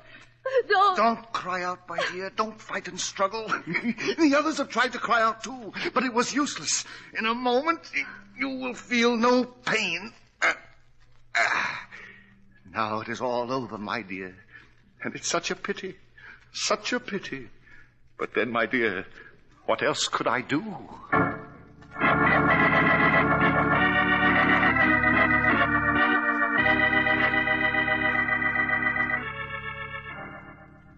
Mr. Holmes, Dr. Watson, this affair of the East End Strangler, I'm forced to admit, has got out of hand. So we have observed in the newspapers, eh, Holmes? Yes, quite, Watson, quite. I must say, Inspector Lestrade, it's rather late in the game to summon my colleague and myself. The official police have bungled this affair badly. I should say. Lady Wyndham last night was his third victim. I've no doubt he's plotting the fourth. Dr. Watson, the man's uncanny, a genius, I might say. He moves about like a shadow, strikes and vanishes. Yes. You've doubled the constables, Lestrade? Yes, Mr. Holmes. But the beggar seems to be on to the police every step of the way. He's eluded every trap we've set for him so far. Then we must bait the hook with a more subtle lure, my dear Lestrade. Now, suppose we examine the facts. Yes? First, the Strangler chooses only women as victims. We know that these women are of high breeding and good circumstance. Yes, but what are they doing in the slums of the East End, Holmes? That's an excellent question, my dear Watson, and a curious circumstance which will bear investigation. But now, let us examine the exact geographical area of the Strangler's operations. You have a map of London, Lestrade? Yes, Mr. Holmes. Right here on my desk. Capital. Now then, gentlemen, observe. The first victim was found in Shadwell, here. Yeah. The second in Wapping, here. Yeah. And the third and latest, Lady Wyndham, here, in Radcliffe. Yes. Now, let us draw a circle around these points. By Jove, Holmes. They're all in the borough of Stepney. Precisely, Lestrade. The Strangler, for some pertinent reason, has limited his activities to Stepney in the East End. A whim, perhaps. but I'm more inclined to believe it's either design or circumstance. Now then, let us proceed with our investigation. What now, Holmes? Now, Watson, we shall examine Lady Wyndham's body in the mortuary.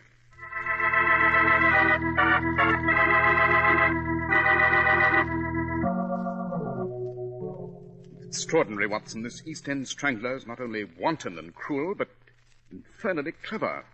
He struck and left no clue on the body. Yes.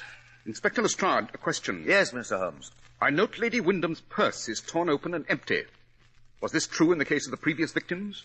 Yes. Yes, ostensibly the motive is simple robbery, but I have an idea there's much more to this than meets the eye. Watson. Yes, Holmes? I'm afraid we're in for some rather routine investigation for a day or two.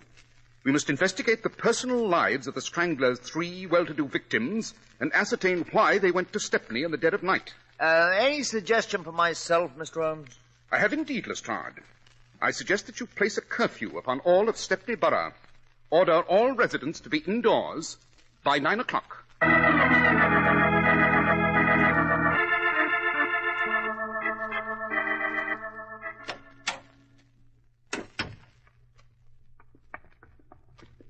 Lady Margaret.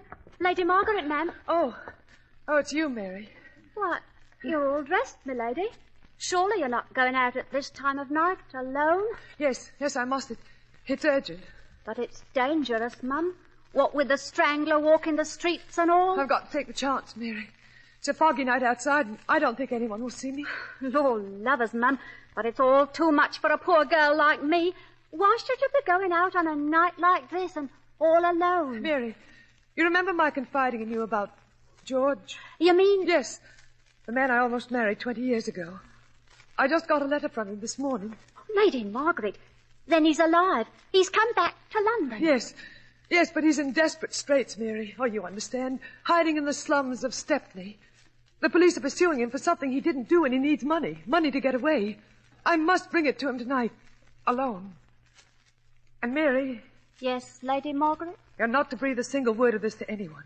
Everything I've told you now and before is in the strictest confidence. You understand? Yes, Mum. Very well. I'll go back to the servants' quarters and go to bed. I won't be back until early this morning.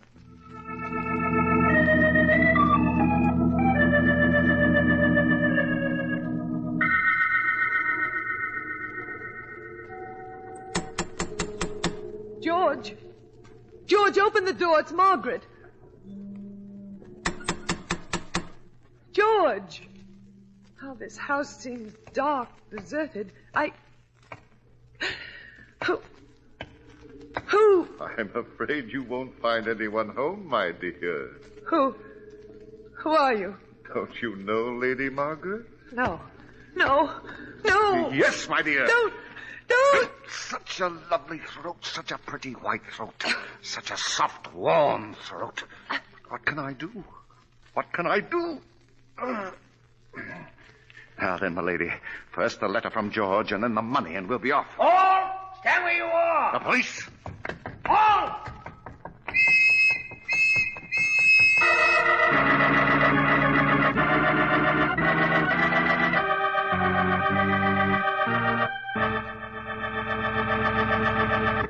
Well, Dr. Watson, this is one adventure I'm going to remember for a long time. Yes, Mr. Harris. What you've heard is only the beginning. In a few moments, after you give our audience some facts to remember on Clippercraft clothes, I shall relate to you what happened. You don't have to pay a lot of money to get real styling in a suit. The kind that makes a man look his best. A Clippercraft worsted suit at $45 or a Clippercraft topcoat from $40 to $47.50 have styling you usually associate with clothes costing much more. You see, Clippercraft can afford the country's foremost designers because of the tremendous volume of Clippercraft clothes Americans buy. Over 1,200 independent merchants from coast to coast have joined in a gigantic buying pool to make possible the amazing values Clippercraft offers today in styling, in fabrics, in fine tailoring. And speaking of fine tailoring, of workmanship, Clippercraft clothes take their name from the famous Yankee Clipper ships, also New England built to superb standards of craftsmanship.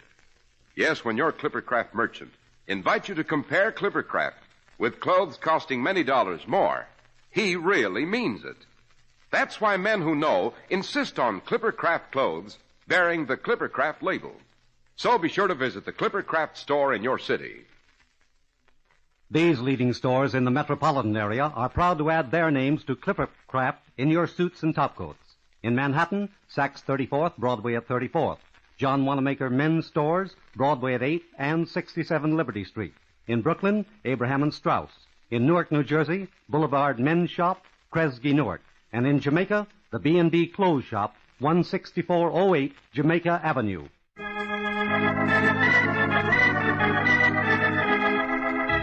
And now, Dr. Watson. Dr. Watson, you were telling us of the adventure of the East End Strangler. Yes, Mr. Harris, I was. Holmes and I were at Baker Street late that night, going over the results of our routine investigation, when we received an urgent message from Inspector Lestrade. The East End Strangler had been abroad on the dark streets of Stepney again. He'd struck again, and he'd vanished like a ghost in the fog, leaving his dead and mangled victim behind him. This time, Lady Margaret Blencroft. Naturally, Holmes and I lost no time in getting to the scene. Then Holmes asked, "Who discovered the body, Inspector Lestrade?" Why, one of my men heard a scream, Mr. Holmes. Constable Wilson. He ran up, but the strangler took to his heels and made off in the fog. Constable Higgins joined Wilson a moment later, and the two of them searched the area. And found nothing, eh, Lestrade? Oh, nothing, Dr. Watson. The strangler vanished like a phantom. I still don't see how he got through my police guard, what with curfew and all. A remarkably clever fellow, the Strangler, Lestrade. I do not admire his calling, but I must confess a certain grudging respect for his ingenuity. Jove, yes, the fellow is almost fiendishly clever. What next, Holmes? A careful examination of the body, Watson. The same wanton attack, as you see. And one moment. What is it, Mr. Holmes? I note that the contents of Lady Margaret's purse are untouched. It contains £200 and a letter. Well, the strangler must have been surprised before he could make away with the money, eh, Holmes? Quite, Watson, quite, but it's this letter that interests me at the moment. The request for funds from someone named George. An old admirer, according to the text. Holmes, you think that letter is bogus, Inspector, and so is George. Obviously a pretext to lure the victim into this area. What is it, Holmes? Note, Watson, you too, Lestrade. Observe. There are some small blue threads clutched in the fist of the victim. Blue threads? Yes. Do you consider them significant, Holmes? I do indeed, very. But come, Watson, it's late. Let us find a cab and return to Baker Street. There'll be time enough tomorrow to track our men down.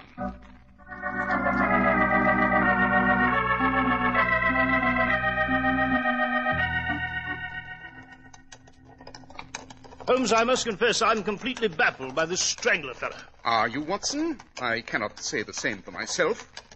Consider the results of our investigation today. What about them?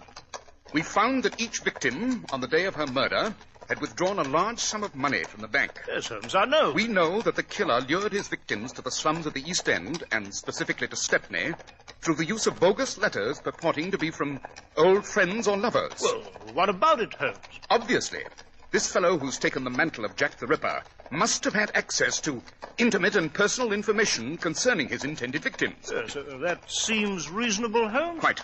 And therefore, our next step is to pay a visit to the home of the latest victim, Lady Margaret Blencroft, and question her personal maid.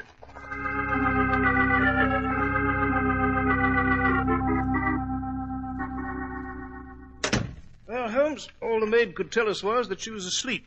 Didn't hear Lady Margaret go out. I'm afraid we didn't get very far here. Oh, on the contrary, Watson, we did. Eh? What do you mean? The contents of her sewing basket. They were significant. Very. But come, let's be off to Scotland Yard. Scotland Yard? Why? I wish to talk to Inspector Lestrade, and then to inspect the police who will be on the lookout for the strangler tonight.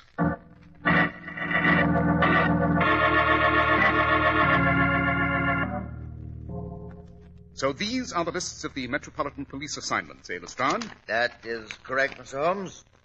As you see, London is divided into police areas, and the names of the constables assigned to each area are listed. Yes, quite. I cannot say that I'm impressed by your techniques of criminal investigation, my dear Lestrade, but I must say these police records are in excellent order. Holmes, what the devil does all this mean? Why are you taking such an extraordinary interest in the affairs of the police here? Because, Watson, it's only by way of the official police that we can hope to arrest the East End Strangler. Oh, now, Mr. Holmes, I'm glad to know you're going to require our close cooperation. For once. Quite.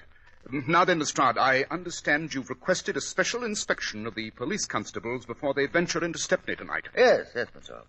Come, Watson, let's view this inspection. You may find it most interesting.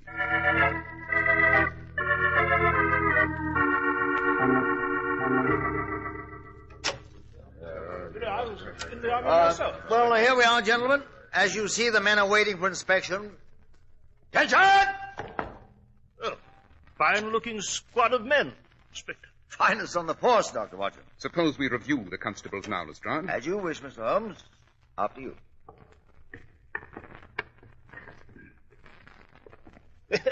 Yeah, I must say, Holmes, this reminds me of the old days with the Army. I recall one day the General reviewed my brigade at Bombay. One moment, Watson. You there. What is your name, Constable? You mean me, sir? I do indeed. What is your name? Higgins, sir. Edward Higgins. Oh, yes. I read your report, Higgins, on what happened last night.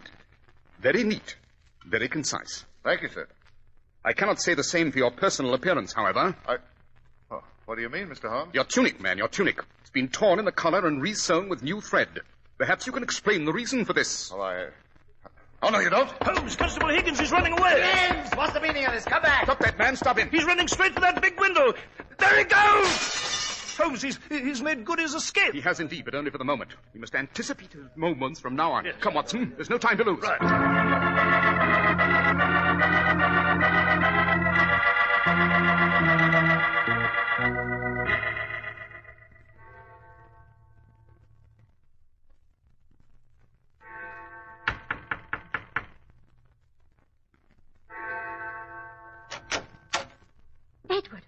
Edward Higgins. Shut the door, Mary, quick. Edward, what are you doing here? You're supposed to be on duty. It's Holmes, Mary. He's found me out. The game's up, and I've got to get out, get away to the hideaway on the continent. Edward, then I'll go with you like we arranged. We'll go together. Wait till I pack my bag. Don't bother, Mary. What? What do you mean? The East End Strangler still has another job to do. Another neck to twist. Edward, what do you mean? Whose neck? Yours, my dear. Edward, no! Yes, Mary. You know too much about me and our little game. You know where I'm going to hide out from here. This Detective Holmes will be sure to worm it from you. Edward, for the love of heaven! Besides, why should I share all the money I took from those fine ladies with you? I got plans of my own, dearie. Oh, Edward, no, please, don't. Such a lovely throat, my dear, so graceful, so smooth. A pity, Mary, but what can I do? What can I do? Take your hands from her, Higgins. Holmes! Look out, Holmes, he's going to rush you. I'll teach you to interfere. Suppose I teach you a little jiu-jitsu, Higgins. Over you go. Jove, Holmes, you flung him right over your shoulder. Well, he's unconscious. Yes, quite, Watson. He made the mistake of being off balance on the attack. Now, while this constable lies here, Watson, suppose you go out and find another constable to arrest him. And this woman as his accessory.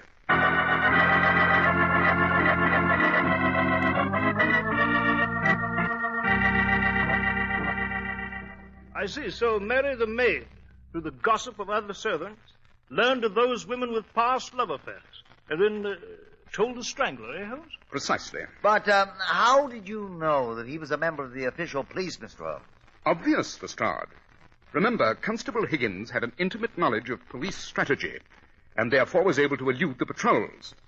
Furthermore, Lady Margaret Glencroft was strangled during a curfew, when only police constables were allowed on the streets. Recall, too, that Higgins, by a curious coincidence, was close to Lady Margaret when she was murdered. Ah, and Higgins' patrol area had always been the Stepney district. Quite. But the blue threads in Lady Margaret's clenched hand, what about them, Holmes? Oh, yes, the blue threads, Watson. They were the same color as the tunics worn by the London bobbies. She tore Higgins's collar in the struggle, and he hurried to his accomplice Mary to have it repaired. I had only to inspect the police line and pick out a man with a ripped collar, newly resewn. Holmes, I must say you've conducted a rather sound investigation here. Very professional. Thank you, Lestrade. I appreciate the compliment. And I hope you will not hesitate to call on me in the future. It's always a pleasure to rescue the official police from their own mistakes. Hey, Watson?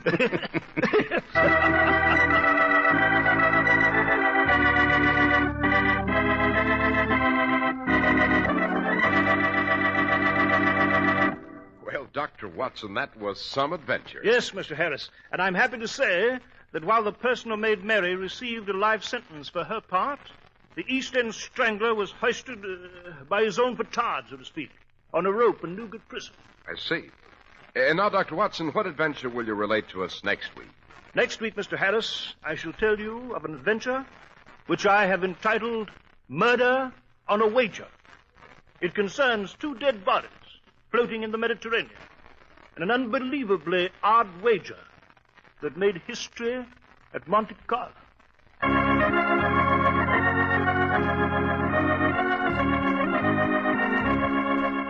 The makers of Clippercraft clothes and more than 1,200 stores from coast to coast have brought you another in the new series of broadcasts featuring the world's most famous detective, Sherlock Holmes.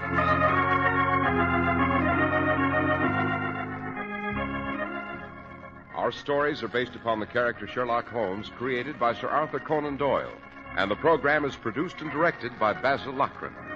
Sherlock Holmes is played by John Stanley, Dr. Watson by George Spelvin. This week's story was written by Max Ehrlich, with special music by Albert Berman.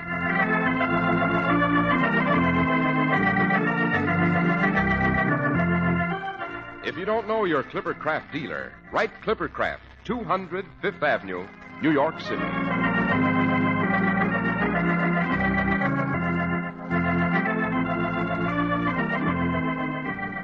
Be sure to listen next week to Sherlock Holmes in Murder on a Wager.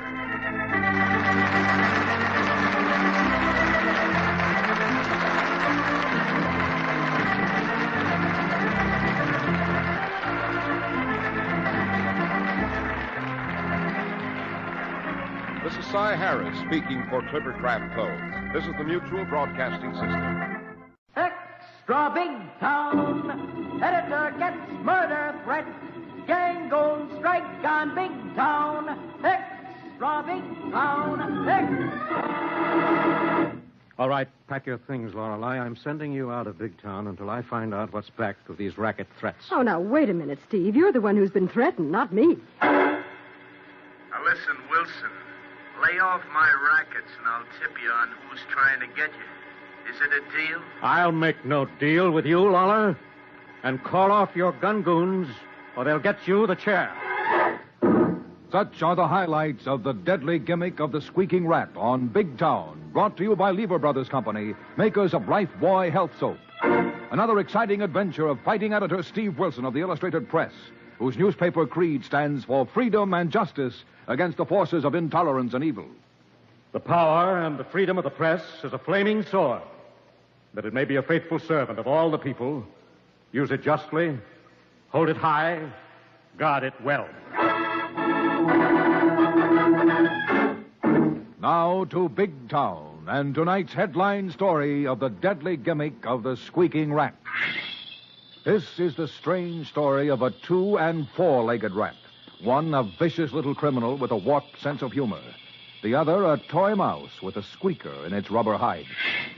Such is the background of this story that began as Lorelei Kilburn ushered an unexpected visitor into Steve Wilson's office at the Illustrated Press. Steve, could you spare a moment? Always for you, Lorelei, my lovely. Come in. Not for me this time, Steve. You have a visitor. Come in, Mr. Lawler. Thanks, Kilburn. Hello, Wilson. Well, hello, Lawler. We're honored. Save the wisecracks for an editorial, Wilson. I want to talk to you. Fine, sit down. Thanks. May we quote you, or is this off the record? Like most of your financial activities. Well, that depends. But I'm not talking in front of witnesses. Send your girl Friday reporter out to buy a hat.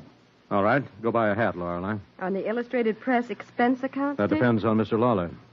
Okay. Make it good, Mr. Lawler. I will. All right, Lawler, what's on your mind? Just a sec. What about that speakerphone on your desk? It's switched off. But a hidden microphone would have been a good idea. Especially if I'd known you were coming. Mm-hmm. That's why I made it a surprise. All right, what's on your mind? Plenty. How do you like our editorials and feature articles on your mysterious financial activities in Big Town? I don't. Good. You're causing me plenty of trouble. Fine. The white heat of publicity sometimes fumigates the rat holes of the rackets. Now, look here, Wilson. I simply loan money. If it is used to finance rackets, I'm not criminally responsible. Oh, yes, we made that quite plain in Miss Kilburn's series of articles. You have no cause for a lawsuit on the grounds of libel or slander. If I had, you'd have heard from my lawyer, not from me. Yes, I know. So why this personal visit? What's on your mind? I want you and your newspaper to lay off me and my activities. Quit writing me up. Forget me. Well, most legitimate businessmen would pay plenty to get the amount of publicity we've been giving you. Sure, but I'll pay plenty if you lay off. What's the matter, Lawler? Is your filthy finance getting too hot for your shady clients? The bookies, slot machine operators, and numbers bankers? Are they afraid to do business with you because it puts them in the same spotlight of publicity you're in? Yes. And I'm here to make you a proposition. Go ahead, make it. Now, I know there's no use offering you dough. Thanks for the compliment. You're welcome. But lay off me and my activities, and I'll feed you enough tips on the rackets to fill your front page with a scoop every day of the week. Why, you squealing rat. In your rackets, you wouldn't last a week. Nobody need ever know where you got your information except you and me. Don't kid yourself, Lawler. The sewer circuit of the underworld has a grapevine information service that would make a Hooper survey look like something out of a cup of tea leaves. That'd be my worry. Your funeral? So you won't trade. Listen, Lawler, I wouldn't deal with you if you gave me the inside dope on every unsolved murder in Big Town. Why not? Because men like you are behind and responsible for half the gang killings in this town. Prove that, Wilson. I'm trying. And I must be close to proving it, or you wouldn't be here. Well, you won't be anywhere very long if you don't lay off. Is that a threat? Not from me, no, but I got a lot of friends. Friends? Why, you haven't a friend in the world, Lawler. No one you can trust, and no one that trusts you. So you won't play ball. No, Lawler, and you better tell your so-called friends that if anything happens to any of my staff, they'll be putting a rope around your neck after the deal you've offered me in this office. Oh, yeah? That'll be your word against mine, Wilson. Not quite. Just a minute. Lorelei. Yes, Steve. Did you get that choice bit of dialogue? Yes, Steve. You want to hear a playback of your conversation with Mr. Lawler? No, but I think Lawler would like to hear how his voice sounds. Why, you double-crossing newspaper slug. You had a microphone hidden somewhere. You sent Kilburn out to turn it on. Yes, in the statue of justice here on my desk, Lawler. Appropriate, isn't it? You slug. That won't help you, Lawler. Justice, crushed to earth, will rise and weigh you on her scales. To quote and unquote a paraphrase. Lay off me and my business, or you won't live to see it happen. Go on, Lawler. Is that microphone still working, Lorelei? Yes, Steve. The tape recorder is getting it all. You better lay off, Wilson.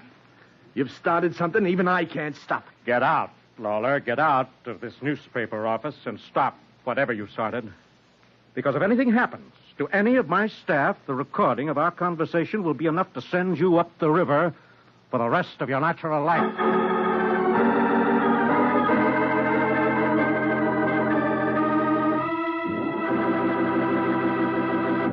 Lifebuoy gets skin cleaner. Lifebuoy gets skin cleaner. And the cleaner you get your skin, the surer you are of being fresh and attractive. So remember, Lifebuoy, with its purifying ingredient, gets skin cleaner, stops BO as no other leading soap can. Here's what the doctors proved in 820 scientific tests. People took daily baths with different soaps. Doctors found that Lifebuoy does more than just remove the grime and perspiration you can see. Lifebuoy's purifying ingredient makes it more effective than any other leading soap against the invisible dirt that brings on BO. Lifebuoy's milder, too. Safe even for baby's tender skin. And you'll like the way Lifebuoy, made with costly coconut oil, bursts into quick white lather, even in hard water. Lifebuoy gets skin cleaner. Lifebuoy gets skin cleaner, keeps you fresh and attractive, protects you as no other leading soap can. Bathe with Lifebuoy every day. Get the big new bath size. Buy Lifebuoy right away.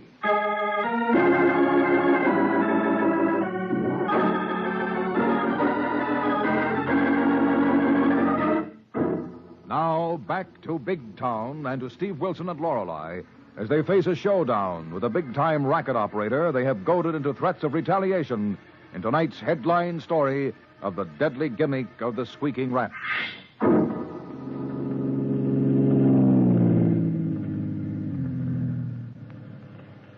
Hey, Gimmick, what's the big idea of driving out in this old coal dock? I ain't in no mood for no necking party, even if you was my type. Don't buddy yourself on both sides, Ruby. You ain't my type either. So what's the idea? One of your gags? Yeah, I'm gonna pull a yuck on a guy. Ain't it kind of late for April Fool jokes? This ain't gonna be no joke. I fixed me up a gimmick for a guy that's getting in the hair of a hotshot pal of mine. You and your gimmicks. No wonder you got that nickname. Oh, what's it this time? A stink bomb or an exploding cigar? You're hot, baby. Red hot. It's in this box. What's in the box, mystery man? A toy mouse, baby. One of them rubber rats with a squeaker in it. Yeah, you squeeze it and it squeaks. So what? So when this guy gets this package and opens it up, he's going to find the mouse and see the squeaker. And he's going to be curious enough to try and see if the squeaker works. So what's the yuck in that? The rat's primed with high explosive. It'll blow his top. Hey, how's that for a gag? Some gag. Hey, now, wait a sec, Gimmick. That's liable to be murder, and I don't want to get mixed up in it. You don't want to go back to the hen pen, do you? No, but listen, Gimmick, Now, you listen. Do like you're told. There's an old moocher named Willie the Weep that lives in that shanty boat over there. Is it him you're after? Nah, but he's a tipster for the guy I want to get. Who? A newspaper slug named Steve Wilson of the Press. So, what's the pitch? Get out of the car. Go over there and leave this box in front of Willie's door. Hey, now, wait a minute. What if the moocher comes out and spots me? There's a light in the shanty boat. He must be home. Quit worrying. Just put it in front of his door and beat it. I'll turn the jalopy around and be ready to haul out of here. Go on. Take the box, but don't drop it. All right, but what if the thing goes off? Don't worry. It won't go till somebody gets curious enough to squeak that rat.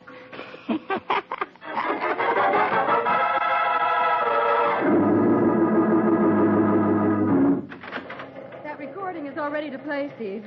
Good. I phoned Callahan of Homicide, and I want him to hear it, Lorelei. Come in. I have an assignment. Why homicide, Steve? And what's my assignment? I want you to go to Washington for a few days until we find out what's behind Lawler's threats. Oh, now, wait a minute, Steve. Even if I did write those feature articles on Lawler's mysterious financial activities, surely you don't think he's going to do anything about it. I'm not taking any chances, Lorelei. The notion that reporters aren't killed for racket exposés has been disproven several times, and I don't want it confirmed by your obituary. Well, then you better come along to Washington. Lawler threatened you, not me. Sorry, you're taking a night plane. Just a minute. Steve Wilson, Illustrated Press. Mr. Wilson, it's me, Willie the Weep. Hello, Willie. What's up along the waterfront? I don't know, Mr. Wilson, but somebody left a package in front of the door of my shanty boat and beat it in a car before I could see who it was. What kind of package, Willie? Just a little old box wrapped in paper, and it's addressed to you, Mr. Wilson. Addressed to me? Yeah, it says, for Steve Wilson of the Illustrated Press, and the letters is cut out of newspaper and pasted on the package like crooks use on ransom notes. Where are you, Willie? In a payphone near the dock. Where's the package? I got it with me. What'll I do with it, Mr. Wilson? Willie, listen carefully. I'm listening. Be very careful of that package, Willie. Don't drop it, and don't open it. Oh, I wouldn't do that, Mr. Wilson. I never open anybody else's packages, Mr. Wilson.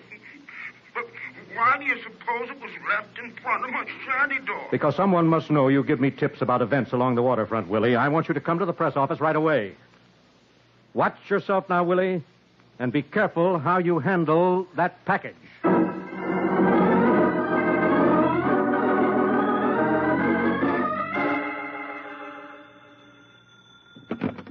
Yeah, hello? That you, Mr. Lawler? Who wants to know? It's me. Gimmick Martin. Louse the laughs. What's the idea of calling me on my private wire, and what's the gag? The gag to get a certain wise guy that's been getting in your hair lately. Don't do me any favors, Gimmick. Your tricks and gags are about as funny as a crutch. Don't worry. This one will pay off with a great big yuck. And already it's in the works. What's in the works, comic? You know that racket-busting newspaper slug, Wilson? Wilson of the Press? Yeah. You dope, what have you pulled? Relax. Just send him a little April Fool present. A little late, but he'll get the gag of the gimmick. What kind of a present? What have you sent him, you dope? Hey, is that gratitude? I figured I was doing you a favor. Your kind of favor can tie me to you and your other punk pals I'm backing. What have you sent Wilson? A gimmick that'll blow his head off if he's curious. And newspaper guys are curious about everything. What kind of a gimmick, you laughing hyena? Just a toy mouse with a squeaker in it, and he'll figure it's somebody's way of calling him a rat. Oh, is that all? Yeah, that ain't all. That's just the come on. Listen, the payoff comes when Wilson gets curious and squeezes the mouse's squeaker to see if it works. And then what happens? Comes then the big yug. The mouse blows up and blows Wilson right out of your hair. Oh, gimmick, you dope. I left Wilson not half an hour ago. I warned him to lay off. I threatened him.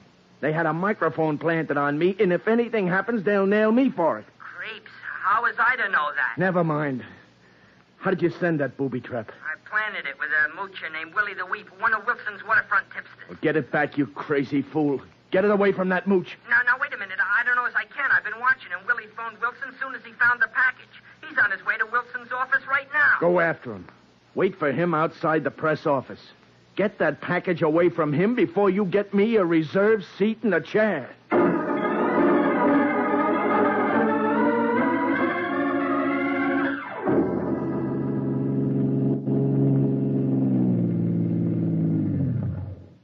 Okay, Ruby. Wait here, right behind the wheel. Say, what's the matter with you, gimmick? What's the idea of racing across town and parking right in front of the Illustrated Press? Shut up, Ruby.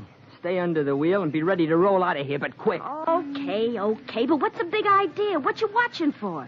That mooch and dope Willie the Weep? Yeah, I gotta get that package back. Ha! Now I've heard everything. A while ago, that was going to be the Yak of the Year. Now you gotta call it off. What gives? Button up and get ready to roll. I see the moocher coming down the block carrying the box. You're gonna grab it? Yeah, get set to start the motor and leave this car door open so I can jump in quick. Okay, but you better watch that hacky leaning against his cab there in front of the press entrance. I'll sap him if he butts in on this. Get set. Okay, hurry it up. Hiya, Willie. What you doing up in this section of town? Oh, hello, Harry. I got to deliver a very important package to Mr. Wilson. You walk all the way from the waterfront? Yeah, Harry. I didn't have a nickel for bus fare. I'll hack you back when you come on. Thanks, Harry, but I'll mooch my way back. Wait a minute, Willie. Maybe you won't have to mooch your way back to the docks. Who are you, mister? Let go my arm. Hold still, punk. You got something I want. Give me that package. No, I won't. This package is for Mr. Wilson of the Illustrated Press. You let go. Harry! Harry the hack, help! Shut up. Give me that package, you dope. Won't you let go? Harry! Come in, Willie. Let go of my pal, Willie, or I'll crack your cranium with this knocker. Oh, yeah! Willie, in a press building, quick. Hold this monkey. Hold him. I'll get help, Harry. I'll get help. What's a big idea, you slug? This is the big idea, you meddling hacky dope. Ruby, get the motor going. Roll this heap. Let's get out of here.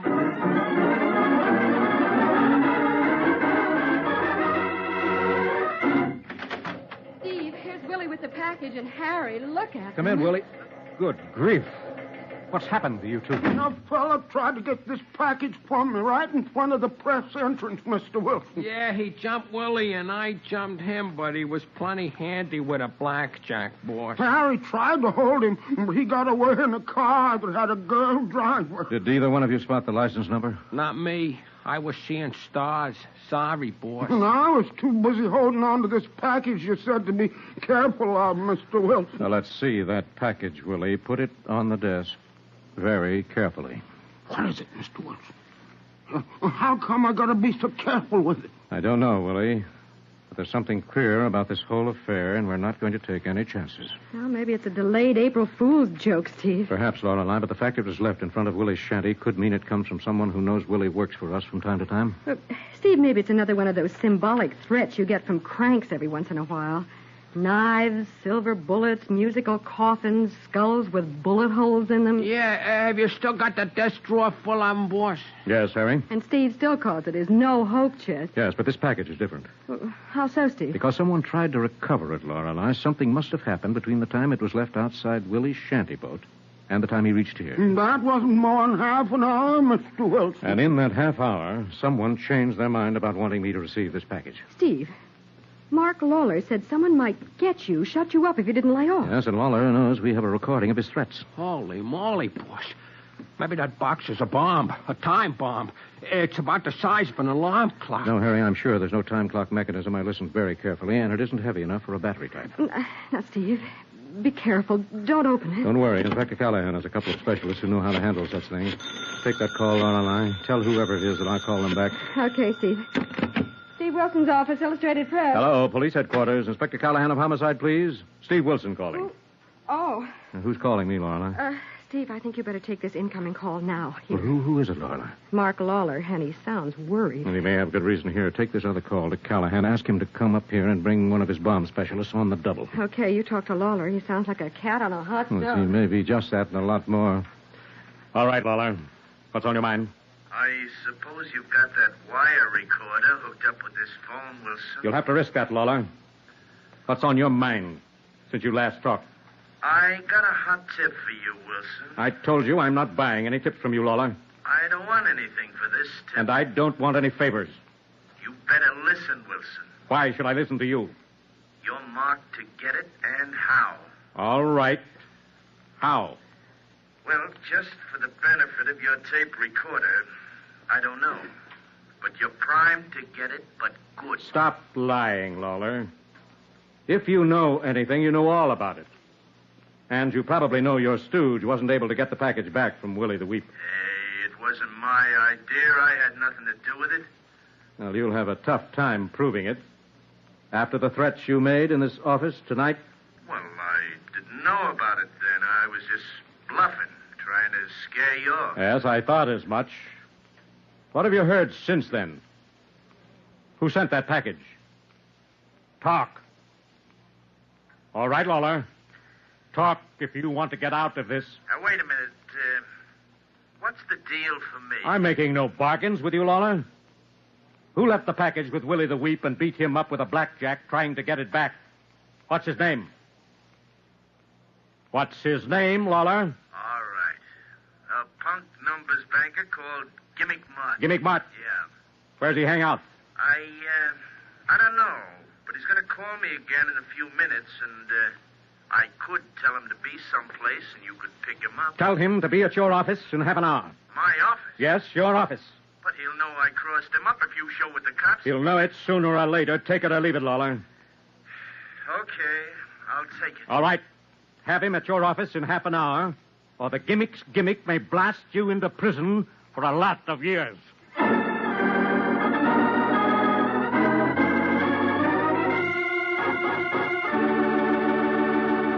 Lifebuoy gets skin cleaner. Lifebuoy gets skin cleaner. And the cleaner you get your skin, the surer you are of being fresh and attractive. So remember, Lifebuoy, with its purifying ingredient, gets skin cleaner, stops BO as no other leading soap can. Here's what the doctors proved in 820 scientific tests. People took daily baths with different soaps. Doctors found that Lifebuoy does more than just remove the grime and perspiration you can see. Lifebuoy's purifying ingredient makes it more effective than any other leading soap against the invisible dirt that brings on BO. Lifebuoy's milder, too. Safe even for baby's tender skin. And you'll like the way Lifebuoy, made with costly coconut oil, bursts into quick white lather, even in hard water. Lifebuoy gets skin cleaner. Lifebuoy gets skin cleaner, keeps you fresh and attractive, protects you as no other leading soap can. Bathe with Lifebuoy every day. Get the big new bath size. Buy Lifebuoy right away.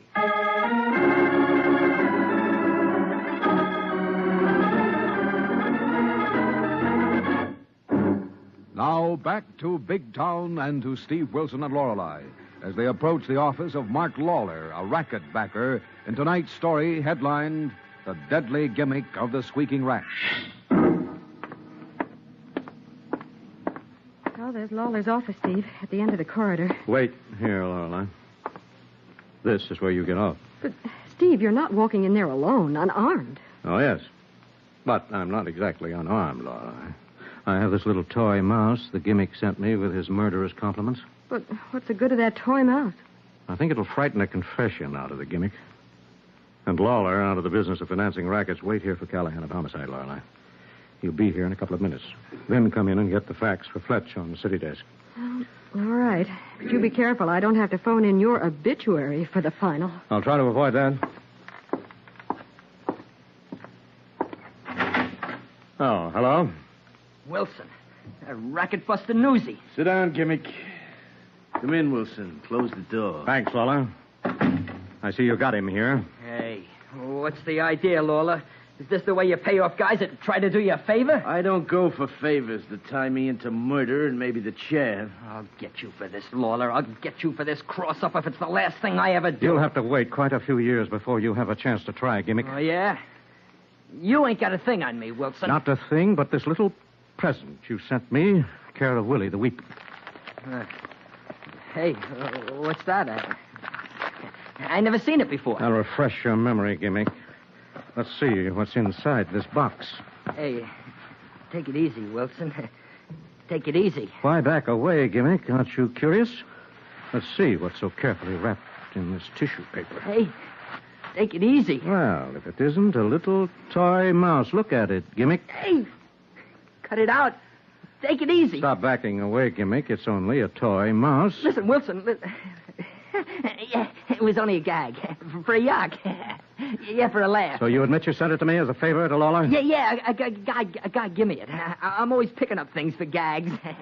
That's why everybody calls me Gimme. Oh, so that's just your way of calling me a rat? Yeah. There ain't no law against that, Wilson. I can't be pinched for pulling a gag. Give me it, huh? Give me it back. Why do you want it back? It's nothing but a little toy mouse, Gimmick. With a squeaker in it. A little whistle that squeaks.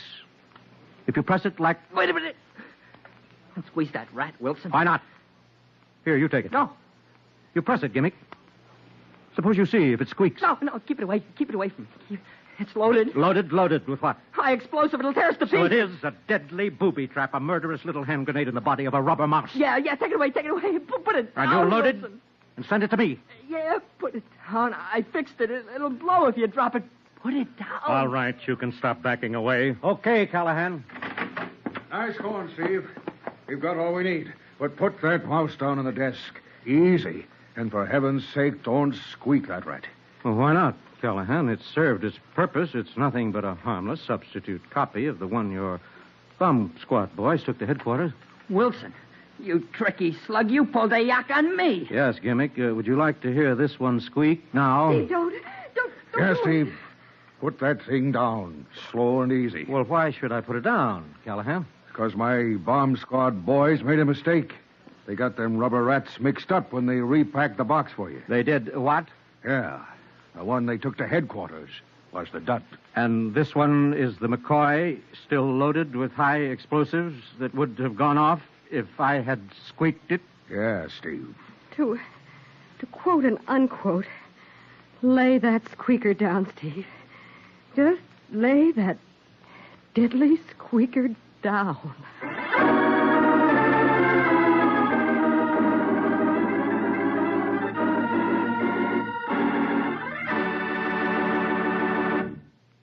Well, friends, we all make mistakes. I almost made a fatal one with that squeaking rat. As far as the vicious Gimmick, he received a stiff sentence for attempted murder, and by treacherously turning state's evidence, sent Lawler to prison for criminal conspiracy. How about next week's story, Steve? Well, next Tuesday, there'll be quite a different kind of story from the front pages of the Illustrated Press, and headlined, The Lonely Heart. But here's Lorelei with another up-to-the-date minute news item. Friends, you've heard tonight how Lifebuoy Get Skin Cleaner in your daily bath keeps you fresh and attractive 24 hours a day. Now, I'd like to suggest that you try Lifebuoy Health Soap in the big new bath size. Bath size Lifebuoy is generous and luxurious. And that lather, it's so mild and refreshing. I love it. And I know you'll love it, too. Just ask for the new bath size Lifebuoy. Thank you, and good night.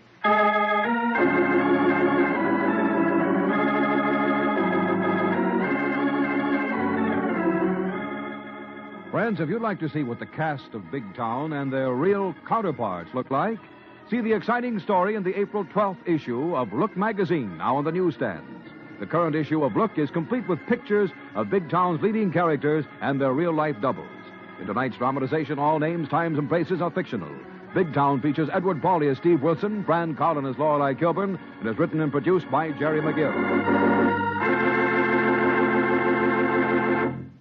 Lever Brothers Company has amazing news. New 1950 Rinso with sodium. It's here a year ahead of time. New 1950 Rinso has 3 times the whiter washing action of any other soap. The sensational new washing action of 1950 Rinso gets white clothes whiter than new, washable colors brighter than new, and keeps them whiter, brighter than any other soap. Rinso is so safe for clothes, so kind to hands. Get new 1950 Rinso at your dealers now. Be sure and be with us again next Tuesday at the same time when Lever Brothers Company will again present Big Town. This is your narrator, Dwight Weist, bidding you good night.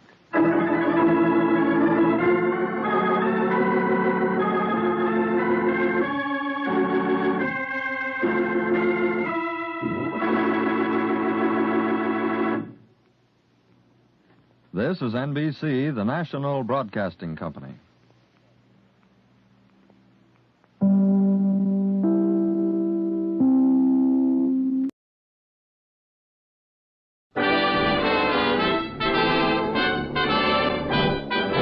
Standard of California, on behalf of independent Chevron gas stations and standard stations throughout the West, invite you to Let George Do It.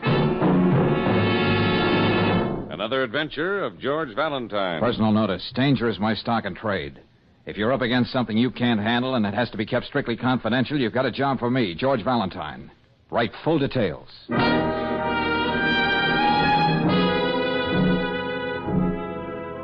Mr. Valentine, the day after tomorrow, a boy 16 is getting out of a work camp after a year. Instead of trying to get a new start, he swears he's going to do something that'll take him right back there again, or even worse. You've got to help him. You've got to save him from himself. I don't have much money. I'm only 16, too. Only 16, too. But I'll work the rest of my life paying you if you'll do everything you can to help Eddie. I'll be waiting for you tomorrow morning at 7 in front of the Lincoln statue in Chelsea Square Park. And it's just signed Emily, George. Yeah. Chelsea Square Park, huh? Brooksy, that's right in the middle of that slum jungle where those so-called wolf packs have been running wild. Yes, and kids just about this age. Always good for an editorial. Young hoodlums, a challenge to society. Well, that's where it usually ends. Brooksy, looks like we're going to be on the job early tomorrow morning.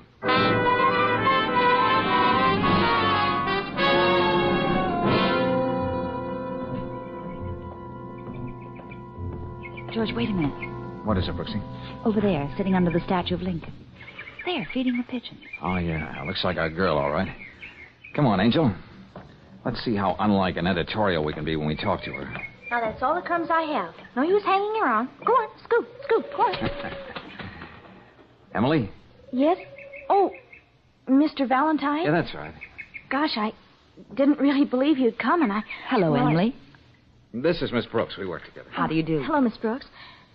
If things weren't so terrible for Eddie, I'd feel pretty silly. I don't have anything in the world, and there's no reason for you to help me. Well, let's just say you write a darn good letter. Now, what about Eddie, Emily? He's a boy I know. He gets out tomorrow. Why was he sent away? The police found him in a stolen car. I see. But he didn't steal it. He thought he was delivering the car to a second-hand dealer for somebody, just to make a little extra money. Well, didn't he tell that to the police? No. He just kept insisting over and over that he didn't steal it. He wouldn't even tell me who got him into that trouble. But he says that since everybody is so sure he's no good, he's going to prove they're right. You know what that means. Oh, now, Emily. Well, I know Eddie. He's lost his temper a lot of times, and he got into scrapes, but, well, he's not bad, not really. Emily, you're pretty sure of that, aren't you? I suppose when you believe in somebody, you just do, that's all. All right. Now let's see what we can do. He has no place to go, Mr. Valentine. What do you mean? He only has his father, and Eddie was supporting Mr. Prokosh, selling papers. Yes? Well, when Eddie was arrested, Mr. Prokosh told him he never wanted to see him again. And Eddie's very proud. He'd never go back home now. Well, people change a lot in a year. Do they? My mother and father haven't. They still think Eddie's no good. And even now, when I went to help him, I have to meet you in the park before I go to school. All right, Emily, suppose you leave Eddie to me. I'm going to secretarial school now, and in another year I'll start working. And if you don't mind waiting, I could... suppose you leave that to Mr. Valentine, too. Then you mean you'll do everything you can? That and a little more, Emily. Now, suppose we go and have some breakfast so you can tell me all about Eddie. Then I'm going to have a talk with his father.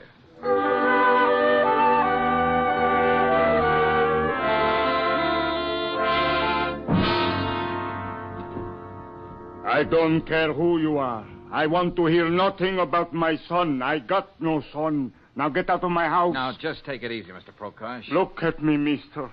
You see this crippled leg? I got that making honest living. Honest living. I know. That's dreadful, Mr. Prokosh. But there's still Eddie to think about. I get few pennies from the company every month. I even bite my tongue and take charity from the Morrissey Association. But better I should hate myself than take one dirty penny my son steals. I don't need it. But maybe your son needs you. I told you, lady, I got no son. Okay, let's just call him another boy, age 16, a boy in trouble and headed for more. But not everybody's sold off in the way you are, his own father. You know, Mr. Prokosh, you can worry so much about being right that you can be wrong. Right? Such fancy talk I don't understand. Hey, Prokosh, I want... Oh. So you got company, huh? What you want in my house? Tell these characters are below. There's something I want you to tell me. Just who is this imitation Bogart?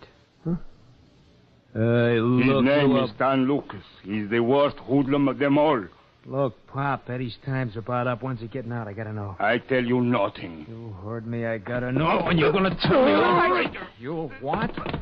Let go. That flashy tie you're wearing. You don't knot it half tight enough, so I'm gonna help you. And it's not good manners for a tough guy like you to be pushing helpless people around. Stop it, will you? Now, you see what I mean, Stanley? George, look out! I'll take that. See the kind knife he carries? Yeah. Not the kind you peel potatoes with. Why, I ought to... George, let go of him. I just got one thing to say to you, mister.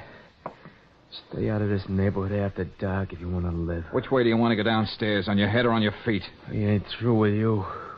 You need a Prokosh. Beat it. Take that collapsible stiletto with you. Let's hope the cops find it on you. Still have nothing to say to us about Eddie, Mr. Prokosh? Nothing. You see the kind friends he has? I would rather die We than... know. All right, let's go, Brooksy. There's one more place I'd like to stop before we meet Eddie tomorrow.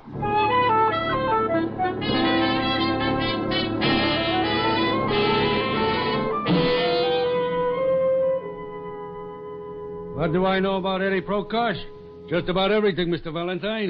Good. That's why we dropped in to see you, Mr. Morrissey. Mr. Prokosh says you and the Chelsea Square Association have been helping him out every month. Well, Miss Brooks, we're sort of a political club, as you know. But we believe in really taking care of our own down here. So I understand. Naturally, we hope to win votes. But in a tough neighborhood like Chelsea Square, there are other things that are more important. Giving out turkeys come Thanksgiving and arranging a boat ride in the summer just aren't enough. Oh, we do much more than that. We cooperate with the police. Even get to the judge when one of our boys gets into trouble. We've been talking about putting up a playground, too. Well, I could get the bare facts of what happened in juvenile court. But I thought a man like you, whose business it is to know what's going on, could tell us more than that. We understand Eddie didn't even try to defend himself on that stolen car charge. Yeah, I know. But I'm afraid there was very little he could say. He was caught red-handed. Very unfortunate case. But I'm afraid not at all unusual. Say, tell me, Morrissey, why would a young hooligan like Stan Lucas be interested in knowing when Eddie gets out from the work camp? Lucas? Oh, that one. There's really a neighborhood problem. I can imagine. But Stan's almost a man now. I don't see what he could have had to do with Eddie Prokosh. Apparently he had a lot to do with him, Morrissey. But it looks as though we won't get the real picture of Eddie till we talk to the boy himself.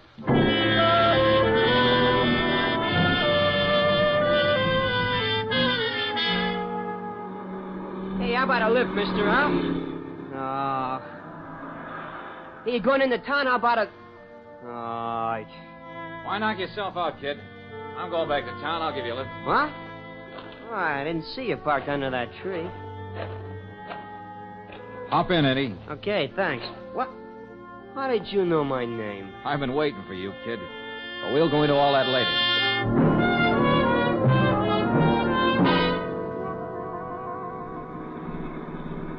I don't listen to Emily. She's just a crazy kid. And I suppose you're a brainy old man. Yeah, well, I know what I'm doing. And you can let me off at the next cross and I can get a bus, you know. No, just keep your shirt on, Eddie. That kid gets crazy ideas. I know what I'm doing. I don't need anybody's help. Okay, so you're on your own. Well, let's set it up this way. Look, I live by myself. What do you say we go home and have some chow? You might decide to bunk over with me until you know what you want to do. I know what I want to do. Hey, mister, you sure you're not a cop? Well, some of them are my best friends, Eddie, but I don't happen to be one. No, it's just like I said. I had a little talk with Emily while she was feeding the pigeons in the park. You mean Emily still sits by that statue and... Well, okay, I guess there's no reason why I shouldn't eat your food. Thanks, Eddie.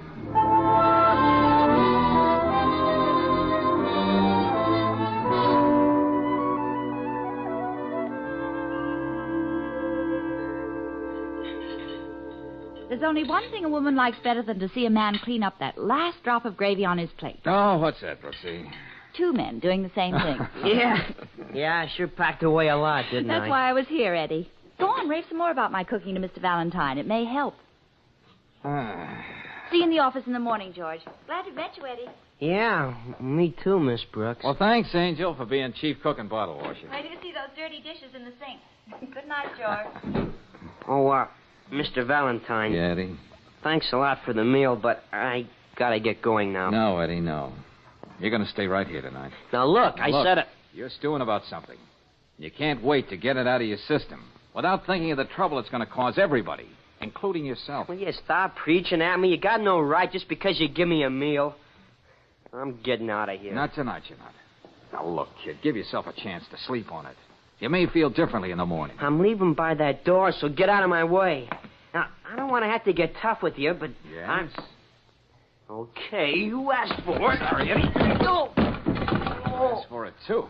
Oh, what happened? Just a little judo trick I had to learn once. Oh. Yeah, it came in pretty handy at Salerno. Hey, you mean you were in that fight in Salerno? That's right. And the guy coming at you wasn't supposed to land on a nice soft couch like you just did. Oh. Well, Eddie, there's no reason why we shouldn't settle down and listen to the fights now. Oh, yes. What?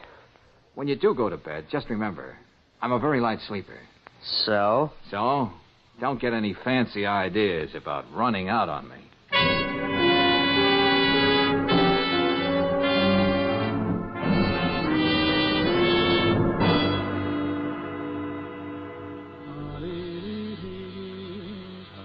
Okay, Eddie, time to get up. Hey, Eddie, did you hear me? Rise and shine. Oh, that kid. Say, Eddie, if you want to try my new electric razor, you can... Why, that little... Now, wait. Oh, great. Well, he did leave me a note. That's something. I wasn't asleep like you thought when you went in to take your shower. I even washed the dishes to pay for my room and board. Now, you and Miss Brooks and Emily better stay away from me. You were so anxious to know what I was going to do. Now I can tell you. I'm going to take care of Stan Lucas.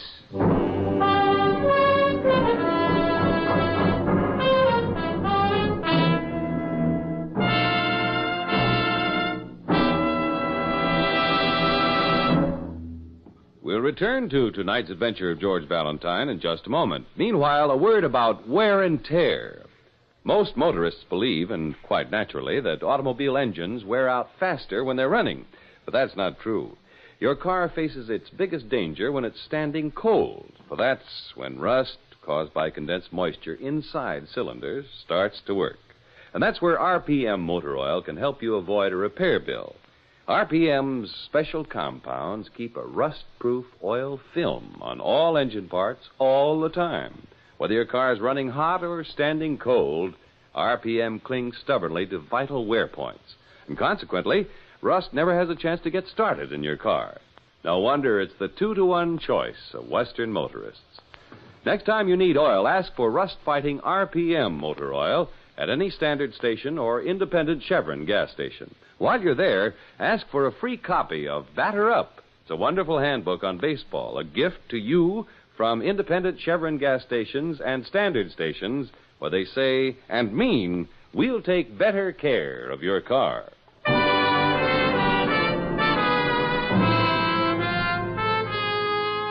Now back to tonight's adventure of George Valentine and to Chelsea Square, a jungle of tenements in the middle of the city and a wolf pack of boys stalking the streets. That's the background for George's present job, the specific challenge to keep 16-year-old Eddie Prokosh from committing a serious crime as he promised. Good morning, George. Hey, you only shaved on one side of your face this morning. Okay, so that's the side you can kiss me on. But look, we're in trouble, Angel. What? Yeah, playing Big Brother a la Spencer Tracy didn't work out. Eddie beat it while I was shaving. All right, darling, take it easy. He left this little note. He's out on the prowl. To quote, he's going after Stan Lucas. Oh, no. Yeah. I've got to stop him somehow, Brooksy. If I only knew where to find him down there in that Chelsea district. What pool hall, what dark alley, what hallway. And Stan with that knife. What can we do, George? Well, I'm going to have another talk with Eddie's father. Look, you find Emily. But where? Well, she gave us the name of the secretarial school. Call her. Get her to meet you in the park. Maybe she can give us a clue on how we can find Eddie. Okay, George. And remember, Brooksy, it's a race against time.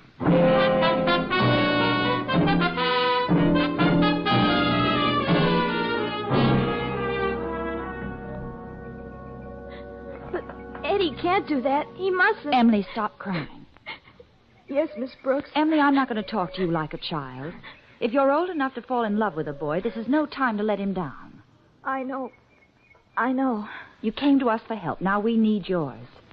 Can you tell us some of the places where Eddie might be looking for Stan Lucas? It could be anywhere, but Yes, dear. I should have told you this before, but I couldn't. I mean about Stan. Stan? Did he have anything to do with that stolen car business? I'm not sure, but that's not what I meant. What did you mean? Miss Brooks, you said you weren't going to talk to me like a child. Well, I'm not going to talk to you like I was one either. All this year, Eddie was up in that work camp. I've been going around with Stan. Oh. But I had to. Everybody does what Stan tells them to. I wasn't afraid just for myself, but what he said he'd do to Eddie when he came out. Does Eddie know that? No, you know how men are. And I wouldn't want him to know. Oh, you poor kid. Well, what could I do, Miss Brooks? Stan said he could even stop the few dollars Mr. Prokosh gets from the association. And he needs that money to live on. Stan was just talking. But you don't have to worry about him anymore. Mr. Valentine knows how to take care of him. I'm only thinking of Eddie. If I could only talk to him. I've got to find him. Wait, Emily, I'll go with you. We'll both look for him.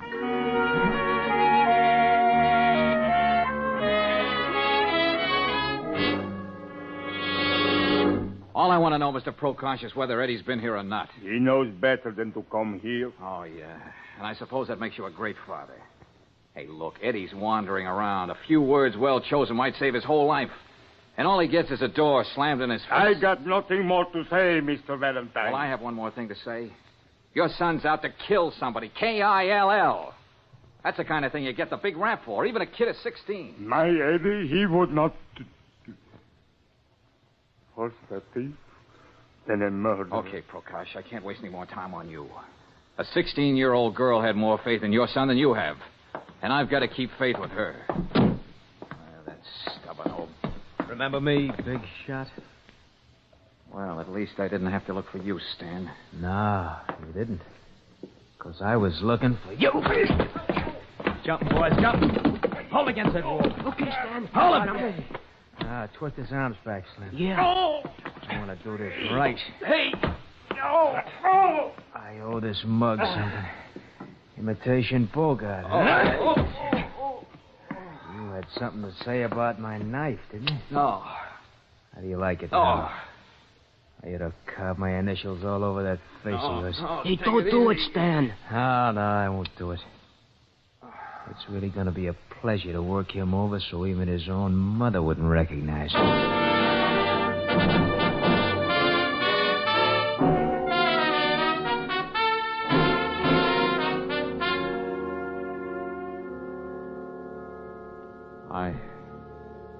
I know my diction isn't very good, Lieutenant Riley.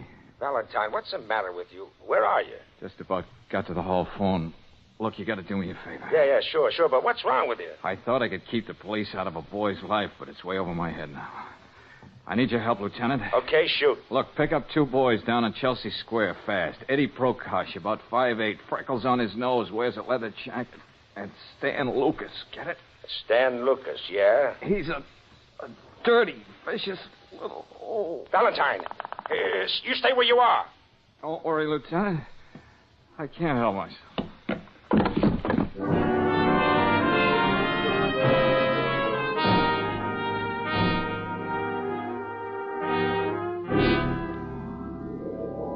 Hello, Angel. George, I know. George. I know what you mean.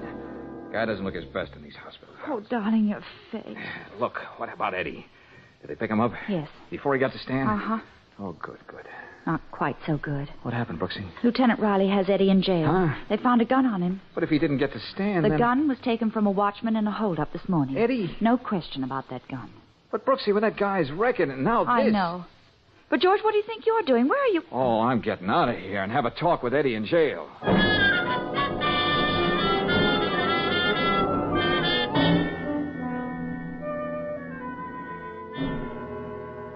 Eddie, you gotta talk. What about you and that watchman? What difference does it make what I say? Nobody will believe me. Come on, Eddie, come on. Oh, I bought that gun from Swenson, the pawnbroker, just a couple hours ago. What? Yeah, I was going to use it on Stan. Well, didn't Lieutenant Riley check with the pawnbroker to see if your story was right? Yeah, sure, but Swenson told him he hadn't seen me since I was sent away. Uh-huh. Shouldn't be any surprise to me. I should be used to getting framed. Now, look, you told me the truth, huh, Eddie? I tell you, I was nowhere near that factory this morning. I was out looking for Stan. And it was Stan who framed you on that hot car deal. That's right. Well, why didn't you say so when you were arrested? Well, what proof did I have? He would have lied his way out of it. And he wanted to get rid of me so he could have Emily for himself.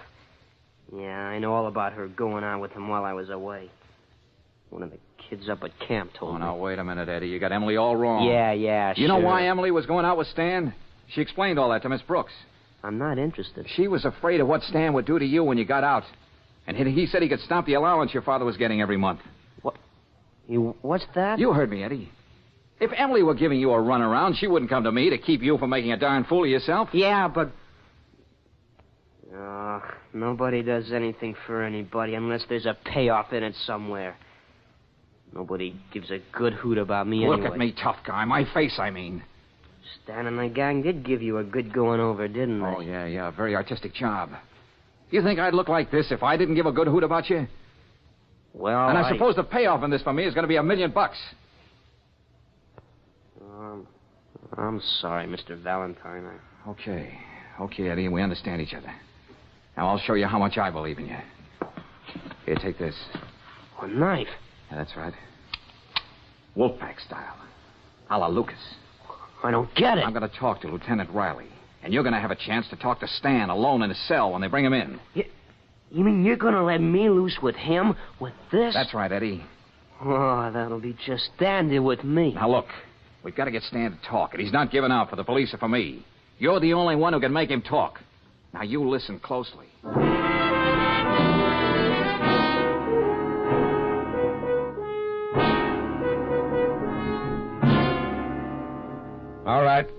All right, I don't mind playing ball with you, Valentine. I'm all for helping the kid. Thanks, Lieutenant. But you realize the spot I'm putting myself in, letting Eddie have a knife when he talks to Stan? We'll be right next to the cell door. Go right in, Mr. Morrissey. The lieutenant's waiting for you. Thank you. Well, it's good to see you, Morrissey. How are you, Lieutenant? Miss Brooks? Hello, Mr. Morrissey. I see they're keeping you stepping down there in Chelsea Square. I'm afraid so, but we do our best. Well, Valentine thought you ought to be in on this Prokosh case. Eddie's one of your boys, you know. I know. Yeah, we're going to hear Eddie's side of the story. And if it sounds convincing, we know you'd want to help. I'm glad you thought of me. Okay, let's get going. Sergeant, bring the Prokosh boy to cell 9. We'll be right there.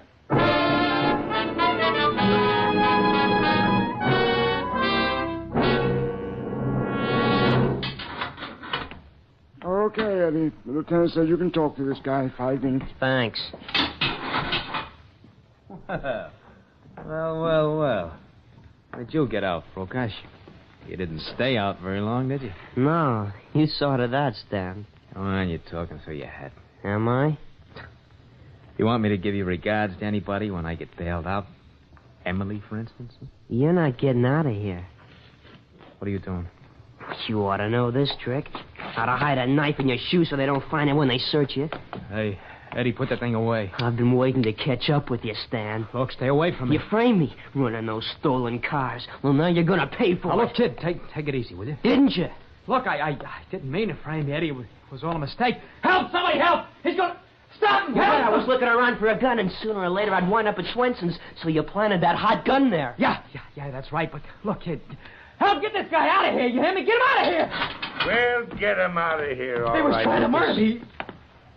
Hey, what are you doing here? You got a good memory for faces, Stan, especially ones you've been working on. Gosh, Mr. Valentine, it worked. You heard him, didn't you? Yes, Eddie, we heard everything. Look what's going on here. You got no... Shut up.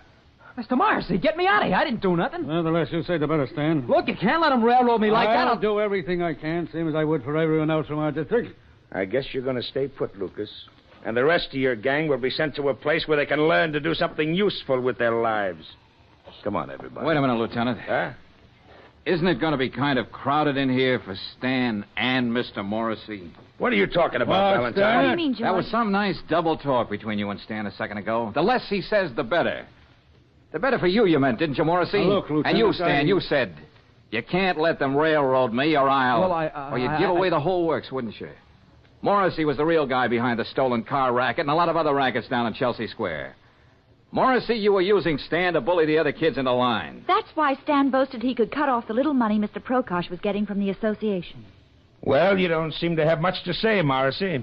Everybody knows my reputation. Oh, yeah, the big power of the neighborhood. Big enough to make Swenson, the pawnbroker, perjure himself so you could be rid of Eddie. I think you can get Swenson to talk now, Lieutenant. I told you he sold me that gun. You got this all wrong, Valentine. This Lucas boy here has caused all kinds of trouble.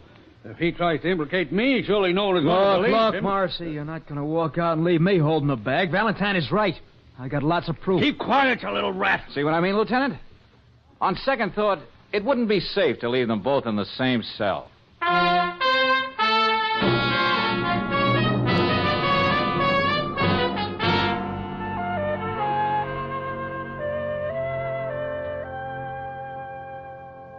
Mr. Valentine, what's that saying about an old fool? Well, I don't know about that saying, Mr. Prokosh. Why not settle for another one? Better late than never. Except for you, I would have made a terrible mistake. Thank you. George, come here. Oh, what is it, Brooksy? Look down there out of the window. Huh? There's Emily and Eddie sitting on the stoop. Oh, yeah. Offhand, I'd call that romance, Angel.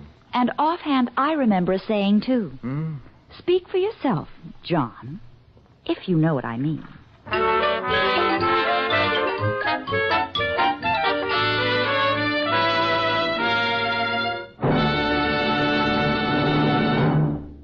And now, a message of importance to motorists.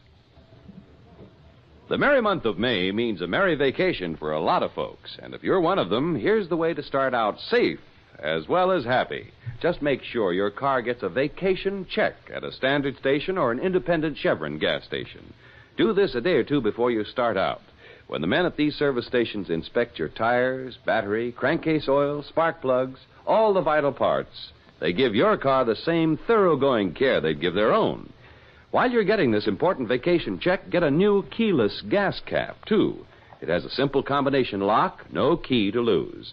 And it guarantees your gasoline is safe from theft during your vacation trip and whenever you park your car. Keyless, self-locking gas caps are another better motoring item available at independent Chevron gas stations and at standard stations where they say and mean, we'll take better care of your car.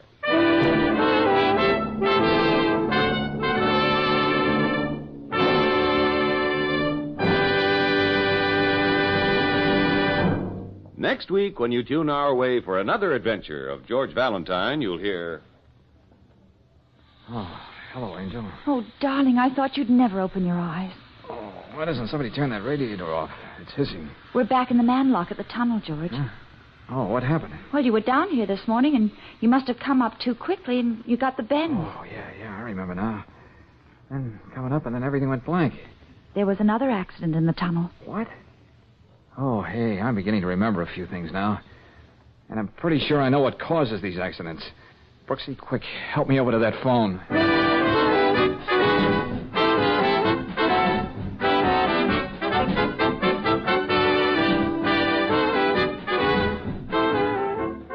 Tonight's adventure of George Valentine has been brought to you by Standard of California on behalf of independent Chevron gas stations and Standard stations throughout the West. Let George Do It stars Robert Bailey as George with Frances Robinson as Claire. Wally Mayer appears as Lieutenant Riley. Tonight's story was written by David Victor and Herbert Little, Jr. and directed by Don Clark. Also heard in the cast were Mary Lou Harrington as Emily, Jay Novello as Dr. Prokosh, Tommy Cook as Eddie, Tony Barrett as Stan, and Herbert Butterfield as Morrissey. The music is composed and conducted by Eddie Dunstetter. Your announcer, John Heaston. Listen again next week, same time, same station, to Let George Do It.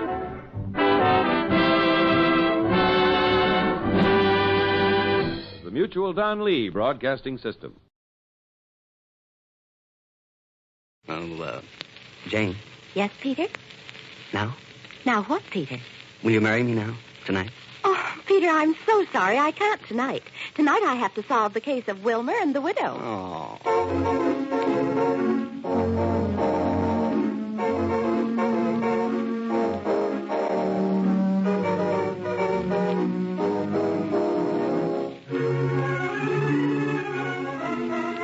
Well, it's about time. About time to meet Miss Sherlock. As smart a little gal as ever stumbled across a real live clue.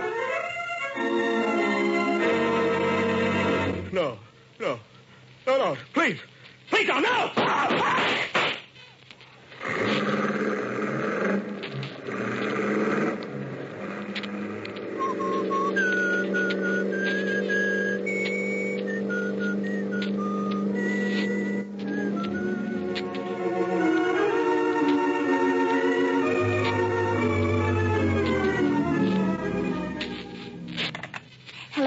Hello, that you, Peter? Yes? This is Jane, Peter. Well, hello, darling. Peter, darling, let's have lunch together today. Well, certainly, Jane. Where?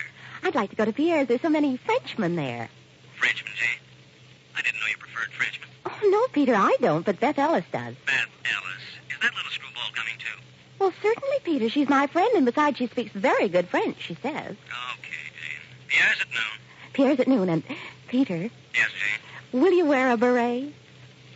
Wear a beret?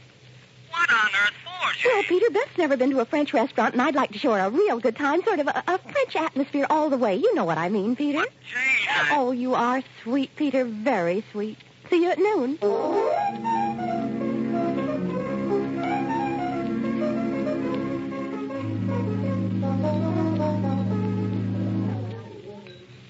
Does Monsieur wear the beret often? No, Monsieur does not wear the beret often. Monsieur would like a table where no one can see him. I understand, Monsieur, if you will follow me. Mademoiselle Sherlock is going to join you? Yes. Here, I think you will find it comfortable. Perhaps an aperitif before lunch? A tall, cold, impetuous drink of something, Pierre. Double bourbon and soda. It should be cold and impetuous enough. Right away. Your ring? And telephone, Monsieur. Telephone? I didn't order any telephone. A young lady is calling. You're Mademoiselle Sherlock, eh? Hey, yourself. And bring me another double. Oui, monsieur. Un moment. Hello?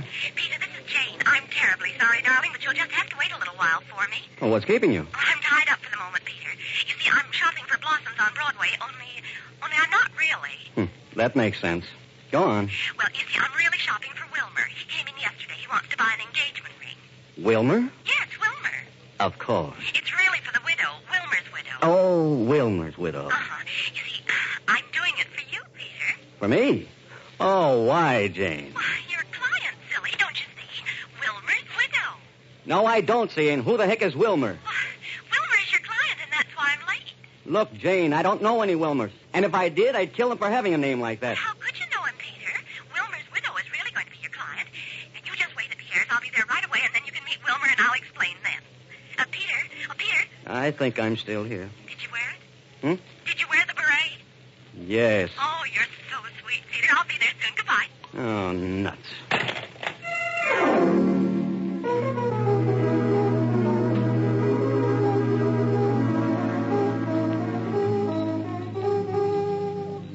Monsieur, I believe this is my table. Oh. Oh. Huh? I believe this is my table. Oh, well, no, I don't think so.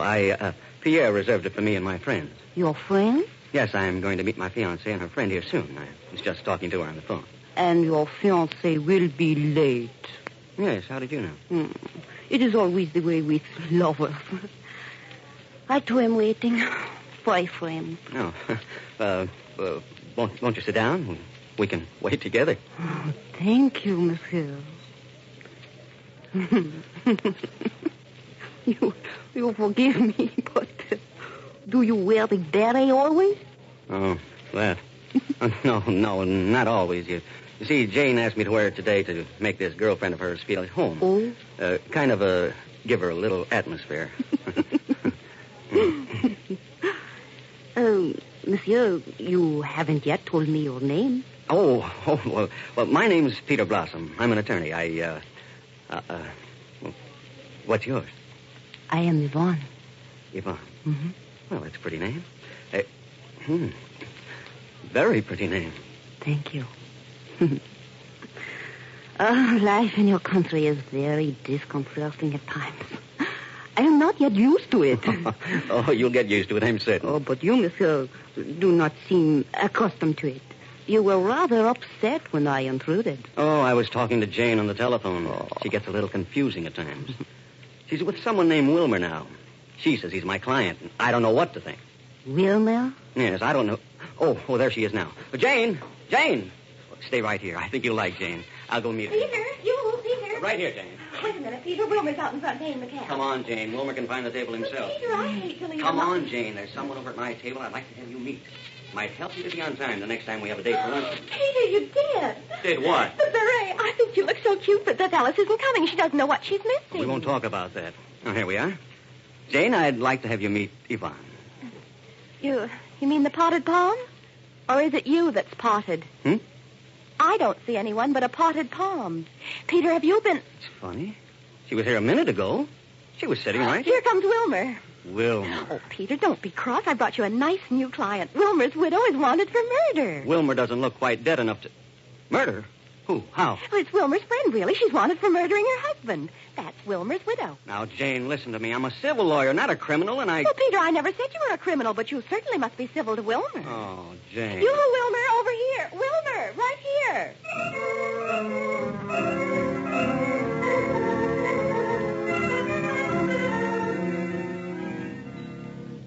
Well, it's this way, Peter. I met Wilmer this morning right after I telephoned you. Perhaps I'd better explain, Miss Sherlock. I don't think Mr. Blossom quite understands what our connection is. Please do, Wilmer. Well, you see, Mr. Blossom, I was... pardon me, but do you wear it all the time? No. Peter, Wilmer's only trying to tell you about his widow. Go on, Wilmer. Yes. The widow of T.P. Randolph is a special friend of mine, and I'm afraid she's wanted for murder. Murdered? Yes. Who's murdered? Mr. Randolph's murder. You see, Peter, they found Mr. Randolph in a car this morning, parked in front of a bar called the Manhole. Someone had shot him, and now they find Mrs. Randolph anywhere. Well, now, isn't that nice? Oh, no, it's not nice at all. They've been looking everywhere for Mrs. Randolph, and I'm frightened. Where is she? Well, I don't really know. You see, the police found her fingerprints all over the steering wheel of the car. Whose? Wilmer's widow, Mrs. Randolph. You see, Peter, Mr. Randolph was a very rich man, and Mrs. Randolph would get all his money if he were dead. Oh, yes, but she really couldn't have anything to do with it. Not for money. Money, Wilmer, is a very good motive for murder. Then you think Wilmer's widow is guilty? Mm-hmm. Very guilty. But oh, dear, she couldn't be. She's not that kind of a girl. Not Yvonne. Who? Why, Yvonne.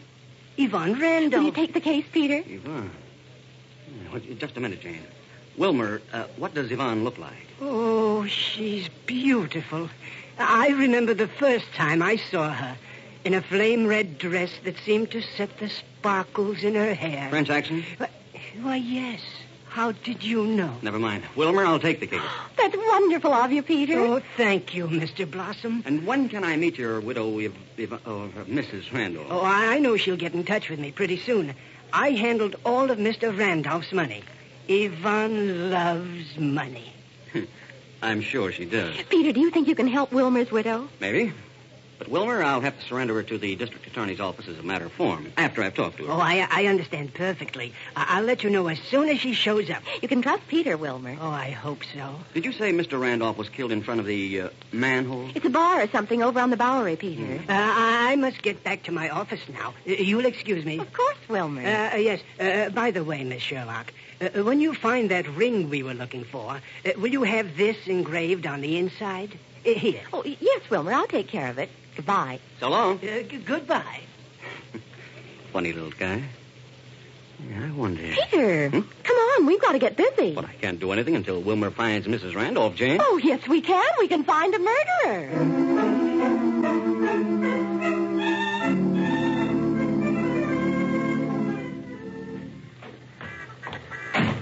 The manhole. Isn't that a nice name, Peter? Oh, sometimes, Jane, I wonder why I let you get... It's awfully dark for the afternoon in here, Peter. Yes, isn't it? Might well go to the bar. Bartenders usually know everything. A charming afternoon, folks. What'll it be? Oh, 2 bourbons, Peter? No, that'll be fine. A very exemplary choice. I'll fetch him forthwith. Forthwith? Forthwith. Oh. An advice I love.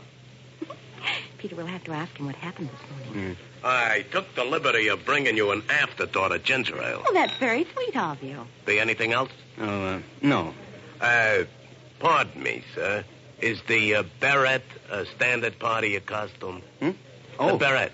Oh, the beret. No, I wore it for a friend. I see. Greater love hath no man. Now, see here, you... Peter, Peter's sensitive about the beret. Understandable. We are wondering if you were here this morning when they found the body of Mr. Randolph in front. I not only was here, I found it. I know nothing of the affair, and it's not my fault someone was crass enough to park a corpse in front of my shop.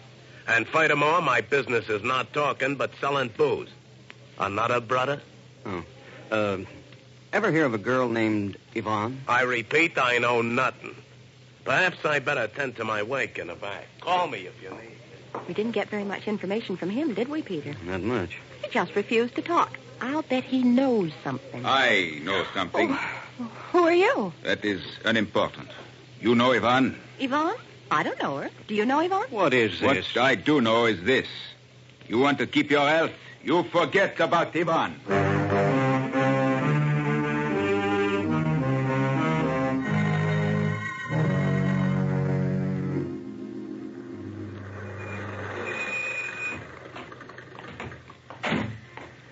Why, Captain Dingle. Jane Sherlock, what are you doing Well, here? Peter and I just dropped in for a drink, didn't we, Peter? Yes, that's all. Hello, Miss Sherlock, Mr. Blossom.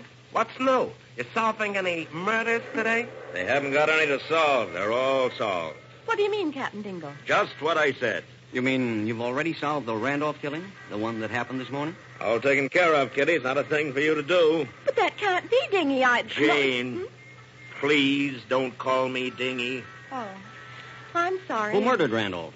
Yvonne Randolph, his wife. She killed him, drove him here, parked the car, and left him. But are you sure? Very certain. Her fingerprints were all over the steering wheel. You know, Jane, I had a feeling you and Peter be snooping around here. For once, you're too late to butt in. It's all sewed up. Yep, all sewed up, but it's showing. Even Tolleson knows. Right, Chief. Well, where are you holding Mrs. Randolph? Well, we haven't had time to find her yet. Oh, I see. Well, Captain Dingle, Peter and I were just dropping by. You see, we wanted to get a little information. Information? What kind of information? Peter's taken a new case. He's Mrs. Randolph's lawyer. He's what? I'm her lawyer. Oh, you are you? Gee, Chief, what's going to happen now? Well, you picked a swell case to switch to criminal law on. You'll never get her off. We got her dead to rights. The manhole's a very interesting place. Any place is interesting that has a dead body parked in front of it in the morning. You know, the most frightening man spoke to Peter and me while we were in there. Oh, if you mean the bartender, Miss Sherlock, he is a little screwy, isn't he? Strange is a better I word. don't mean the bartender. There was another man. He was wearing a beret, just like Peter's. Oh, yes. I meant to ask you about that, Peter. Is it comfortable? Dingle, I dislike It scenes, wasn't but... as cute as Peter's. This man was tall and kind of skinny with a scar on his face. Hey, Chief, that's... Shut up, Tollison. Did you say he had a scar on his face? Yes, the poor fellow must have run into a plate glass window or something in his time. That was Andre Petitjean. Who's Andre Petitjean? Oh, just one of our prize suspects, that's all. Which way did he go? I don't know. He was in the bar a minute ago. Get in there, Tollison. Right, Chief. What's he got to do with this? Nothing. Only he was a great friend of Mrs. Randolph's and tried to swindle her husband with some phony invention. We think he was in on it. Well, what makes you think that? Mrs. Randolph was seen with him 3 or 4 times in the Markham Grill. We found that out. They used to meet there. She only married Randolph for his money. The Markham Grill? Yeah. You two might have let our prize suspect get away. We'll find Mrs. Randolph sooner or later, but Andre's clever enough to slip out of town. Why didn't you... Dingy, we didn't know he was important. He was important, and don't call me Dingy. Nowhere in sight, Chief. Barkeep doesn't speak very good English. Chief, what's a fortwith? Well, he's got away. Come on, Tollison, let's get back in there. I'll make this bartender talk if it's the last thing I do. Come on, Peter, we'll go through it. No, Jane.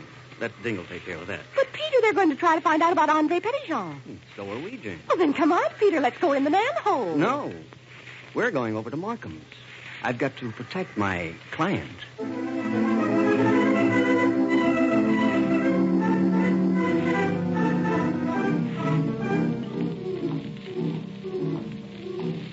Peter, you're going about this case the wrong way. Why did we go to all the trouble of questioning the head waiter at the Markham Grill? We kept our health, didn't we? Well, yes. And we don't know where Andre would... Wilmer's back. Yeah, we've not. I wonder if he found Mrs. Randolph yet. Mrs. Randolph is the kind of woman you don't just find, Jane. What? What do you mean, Peter? Blondes like Mrs. Randolph are a rare vintage. Oh. Wilmer Waldo, public accountant and business affairs. Wonder what that means, Peter. A high-priced business agent. People like Randolph often use him to handle their money. Oh? And this is probably what he did for him. And, Jane, if you need someone to help you handle your money, you have to have a lot of it. I suppose so, but... Wilmer's the type. Yes, isn't he? The type for what, Peter? Oh. You think maybe Wilmer's hiding Yvonne under his desk? Wilmer's probably hiding plenty. Doesn't look like anyone's here, Peter. I wonder what could have happened to Wilmer. He was such a nice little man. He wouldn't... Oh, it's you two. Yes, Peter and I want to see you, Wilmer. Hi, Wilmer. What took you so long? I came as fast as I could. I was in the file. Right in the drawer? Jane. Come in. You have a nice office, Wilmer. A little bit unlike you. Oh, do you think so? Oh, red plush leather chairs and chromium lace. I like nice things. Of course you do, Wilmer. Where's Yvonne? I don't know, Mr. Blossom. I haven't seen her yet. Wilmer, Peter and I haven't got Let me quite... handle this. Now, Peter, you... Look, Wilmer, I don't think you've been telling me all you know. Oh, Peter, that isn't nice. You shouldn't talk to Wilmer that way. And why? Well, can't you see you've upset him? And besides, you're bigger than he is, Peter. But I have told you all I know. Yvonne Randolph is wanted for her husband's murder. Look, Wilmer, do you know Andre Petitjean? Andre Petitjean. No, I don't think so. He's a Frenchman from France. Oh. Yes. He talked to Peter and me today. He seemed to know Mrs. Randolph very well. He did. He did? Very well. In fact, so well that when Jane and I went to the manhole to try and get a little information from the bartender, he walked over and told us to forget all about Yvonne. Oh, dear. That's terrible. Terrible. I wonder what connection he has with all this. We're wondering the same thing, Wilmer. Are you sure you don't know Andre Petitjean? No, I don't think I do. You said that once before. Peter. This has all been very trying. It's going to be more trying any minute now. What do you mean? Wilmer, Peter and I went over to the Markham Grill before we came here. The Markham? On West 45th Street? The same. Oh, I've been there. They serve awful steak. Yes, Wilmer. You were eating dinner rather early, weren't you? We weren't eating dinner. Well, my goodness. We were talking to the head waiter, as a matter of fact. Alonzo, yes. Oh, he's an awfully nice fellow. I know his mother, too. She's very nice. Everybody's just fine. Do you know what Alonzo told us, Wilmer? No. What? That he saw you and Andre Petitjean having dinner together there the night before Mr. Randolph was murdered.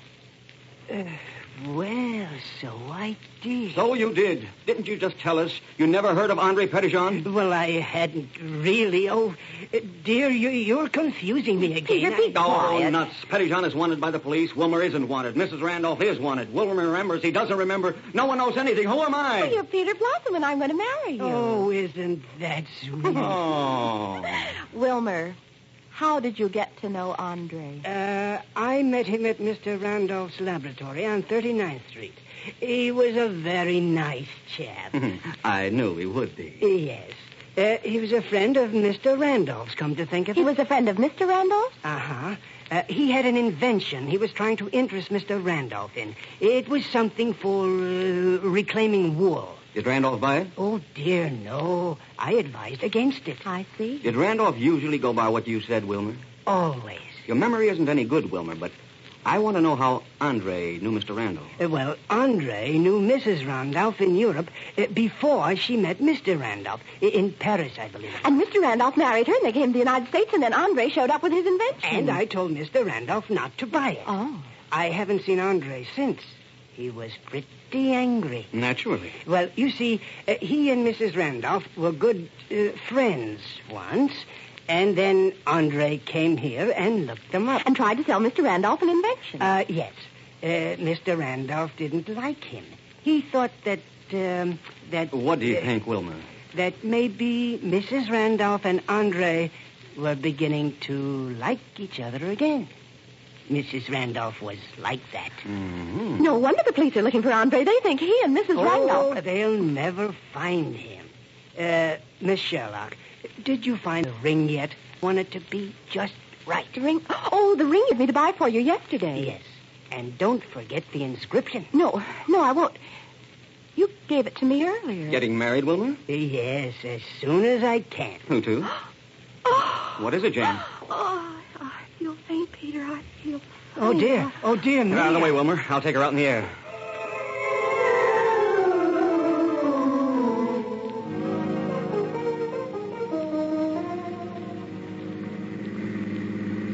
All right, Jane. You weren't a very good actress. Why, Peter, we found out everything we wanted to know. There wasn't any more. Oh, Jane. I was just beginning to get some information. We found out the important thing. We did? Did we? What? Where Yvonne is hiding. Huh? Oh, wait a minute, Jane. How right here, driver. Wait for us, driver. Hey, what is this? Where are we? Come on, Peter. Now, look, Jane, I don't mind wearing a beret for you. I don't even mind meeting Wilmer and getting a client I don't want. But why the alleyway? Don't you see, Peter? This is that laboratory of Mr. Randolph. That's just dandy. So what? Remember, Wilmer said he had the laboratory on 39th Street. This is it. And what has this to do with Yvonne? She's hiding here. Huh? Yvonne Randolph is hiding here. I just know it. Oh, Jane, for God's sakes. Good. The door's not locked. Jane, will you please tell me what makes you think Yvonne Randolph might be hiding here? Where else could she hide, Peter? Shh. We don't want to let anyone know we're here. Jane, where are you? Right here, Peter. Oh, I can't see a blasted thing. Can you find a light switch or something? No, I can't even find myself. For heaven's sake, Jane. We don't wind up in jail for housebreaking or something before this day's up. Did you hear something? No, not a thing. Have you a match? Yeah, just a minute. Oh, there. There's a light switch, Peter. Oh, good. I'll turn the lights on and... Jane. What is it? It's Andre Petitjean. Oh. And full of bullet holes. He had enough to pass coroner's inspection. Oh, Peter, it's so horrible. You had a good hunch, darling. But it looks like we found the wrong person. Poor Andre. Well, guess there's nothing to do but phone homicide and let them know about this. Maybe there's a telephone in the other room.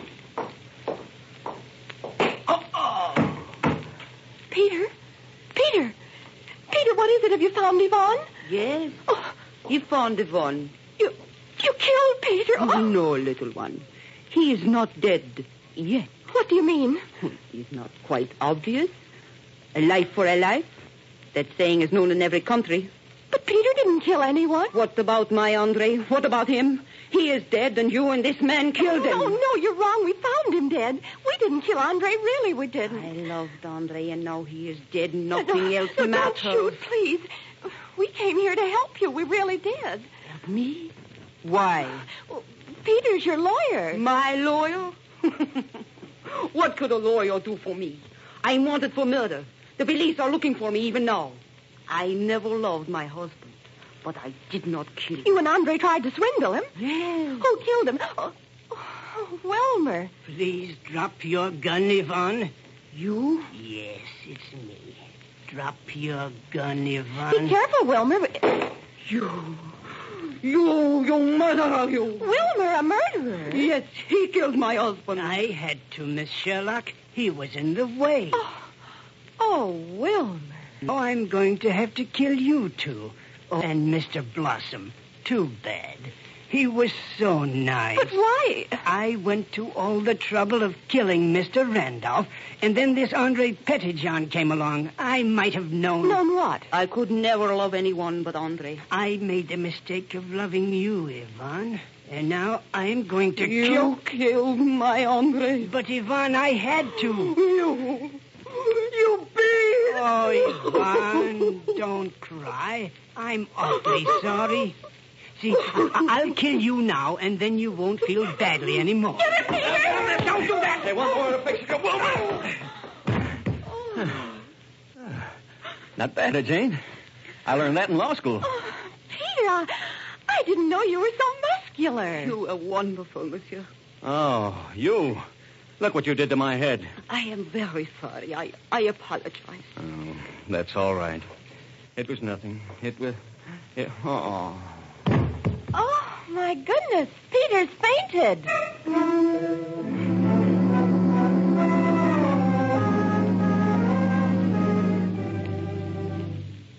Feel better, darling? Oh, I think so. Well, it's lucky you came, too. Wilmer was going to start shooting everyone. Well, all right, Peter. Jane, you've scooped me again. Mrs. Randolph's in the clear, and we're booking Wilmer for both murders. Chief, I don't quite know how all this happened. We were looking for Mrs. Randolph, and then... Tollison, will you please stick to nothing but holding them once we get them? Let me handle the catching. Okay, Chief, but I... Tollison. Right, Chief. We were pretty good, huh, Dingle? You were great. How did you get mixed up with those two, anyway? You see, Jane and I were going to have lunch together at Pierre's. It's a French restaurant. Of course. Only I had to do some errands, and I was late because of Wilmer. I was buying him an engagement Because ring. of Wilmer. Mm-hmm. Jane, how did you meet Wilmer? Well, it was him I was doing the errands for. And then I hired Peter to be Mrs. Randolph's lawyer. Chief, Tollison, please. Go on, Jane. And I phoned Beth Ellis, and she told me she couldn't make luncheon after all. Chief, tell me frankly, are you with Miss Sherlock? Always. Go on, Jane. So I phoned Peter, and Captain Dingle, are you sure you're with me? Jane, I've gone through this so many times. It always comes out sooner or later. Uh-huh. Well, Peter and I called on Wilmer at his office, and Wilmer told us about the laboratory. And then I remembered what Wilmer wanted inscribed on his engagement ring. Go on. And I told Peter I had a headache. Go on, Jane. And then we found Yvonne. Oh, that does it. Please now, Jane, please, will you try to make some sense? Please, just this once. Yvonne thought we'd killed Andre, but we didn't. Wilmer killed him. Right after we saw Andre this morning at the manhole, and Jane, just a minute. How did we actually get tangled up in all this? A $64 question. Don't you see? See what? Yeah, Miss Sherlock, I don't think... You never did. Right, Chief. Well, Dingy, And don't call me Dingy. I thought I told you. The ring was going to be inscribed from W to Y. So what, Jane? Well, Wilmer wanted to marry Yvonne. He ordered an engagement ring for her yesterday before Mrs. Randolph was a widow.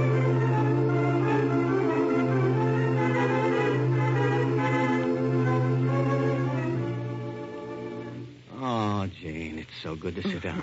Does your head still hurt, Peter? Not when you rub it that way, Jane. I feel kind of sorry for Wilmer. You have the oddest sense of sympathy, Jane. He killed everybody to marry Yvonne, and then... And it didn't work. Peter! Yes, darling? Come on, we've got to get started. It started? For where, Jane? Pierre's. We're meeting Beth Ellis for a midnight dinner. Oh, no, Jane, well, not we that. are, Peter. She's expecting us. Oh. And, Peter... Yes, Jane. Wear your beret. Beth will love it, please. Oh, here we go again.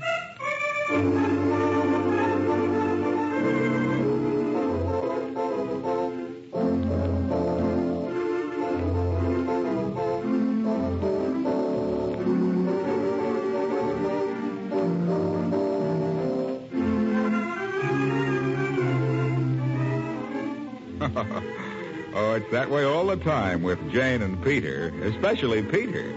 How would you like to wear a beret?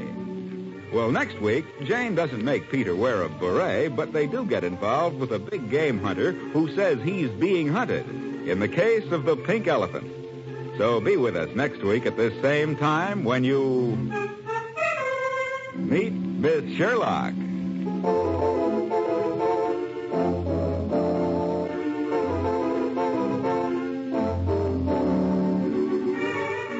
Meet Miss Sherlock, produced by Dave Vale, written by Don Thompson and E. Jack Newman, with original music composed and played by Milton Charles, is presented from Columbia Square in Hollywood. Murray Wagner speaking. This is CBS, the Columbia Broadcasting System.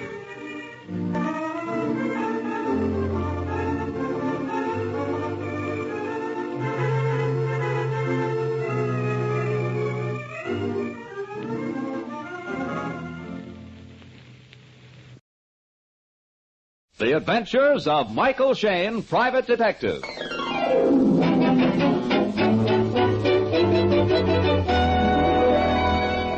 The people who make 76 gasoline and Triton Motor Oil, Union Oil Company, present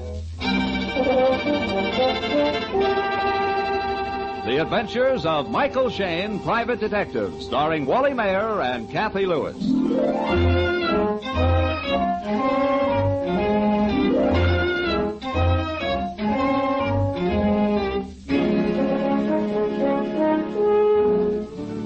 We all know that our detective friend Mike Shayne is the hardest working member of his profession in San Francisco. We all know that he's a dynamo of energy in his tireless pursuit of the criminal. But at the moment, it seems the criminal is in pursuit of Mike. His assistant, Phyllis Knight, ushers into the office two rather odd characters. Mr. Shayne, my name is Belsey, George Belsey, Jr. My friend here, Richard Stowe. How do you do, Mr. Shayne? I'm glad to know both of you. Gentlemen, my associate, Miss Knight. Hello. How do you do? A pleasure. Mr. Shayne, this is a very peculiar business call.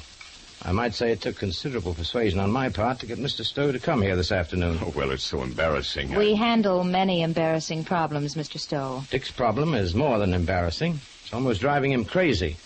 You see, Dick is afraid he's going to murder me. Murder? Could we have that last chorus again? Well, I don't blame you, sir. Dick thinks he is going to murder me. Mr. Stowe is going to murder you. At least I'm afraid I might. This is not a practical joke, Mr. Shayne. Nor I'll be crazy. I'm not sure just when it started. I've been very upset in recent months. I guess I've brooded too much. I'll say he did. Dick got so bad, I finally dragged him down to a psychiatrist friend of mine, Dr. Neiman. Mm-hmm. Neiman, yes, I've heard of him. Well, the doctor seemed to help me for a while. My health improved. But then I began having this dream. It's always the same dream. It never varies in any detail. It's the perfect crime. I kill Mr. Belsey in such a way that the police are completely baffled. Which could happen only in a dream, but go on. Well, George Belsey's office is up in the Commerce Building.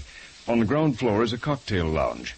Well, I dream that about 8 o'clock at night I go into the bar. I order a drink. I drink half of it. I tell the bartender I'm out of cigarettes. I go out to the lobby, but I don't buy cigarettes. I slip through the door on the left and hurry down a hall. I get into the freight elevator. Room 707 is right in front of the elevator. I open the door. I walk through two offices. George Belsey's room is the third. I see the light shining through his glass door. George is working tonight. I take out my revolver.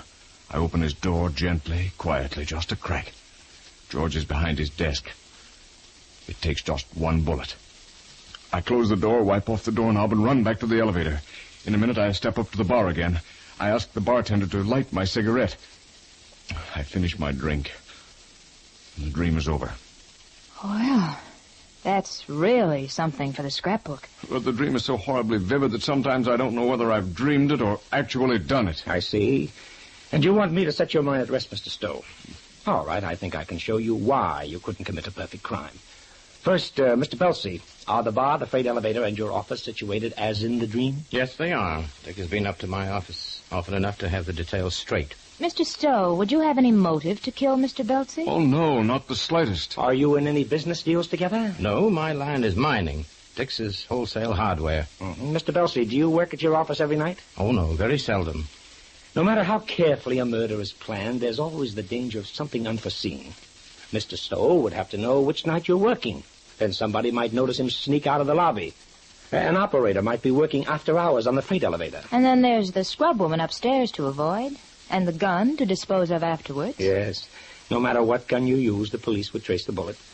You'd have to prepare yourself against all these slip-ups and a dozen others. Well, now, does that take a load off your mind? Yes, it does. And if you dream it again, Dick, just laugh at it, roll over, and go back to sleep. Really, I do feel better already. George, we'd better not take up any more Mr. Shane's time. Oh, that's quite all right. Oh, we want to pay you. No, forget it. I don't charge for just talking. Oh, you've done more than that, Mr. Shane. You've pointed out my mistakes. You've told me how to commit the perfect crime. Well, it's been a pleasure to meet you, sir. And Miss Knight. Thank you. Good afternoon. Goodbye. Yes, good afternoon. Well, this is just fine. Mike Shane, consultant on murder. Hand me that phone book. Who are you going to call? Who do you think? That psychiatrist. Of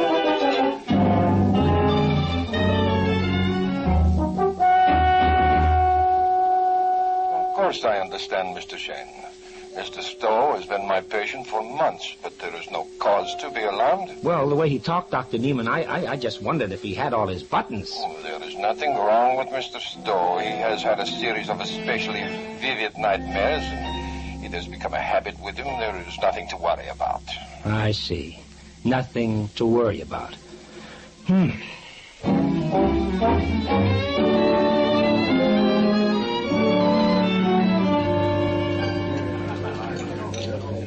I hope you enjoyed your drink, sir. Yeah, very much, thank you.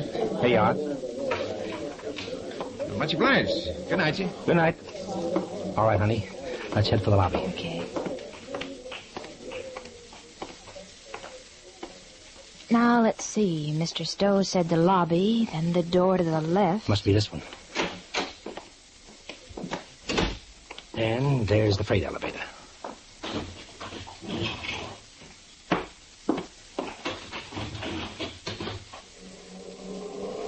Well, we've done everything in the right order. We had a drink in the cocktail lounge, we went through the lobby, we found the freight elevator. All checks with Stowe's dreams so far. Yeah.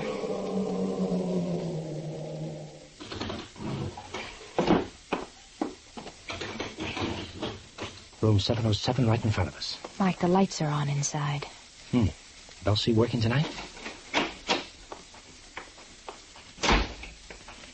Through 2 rooms, and then his office.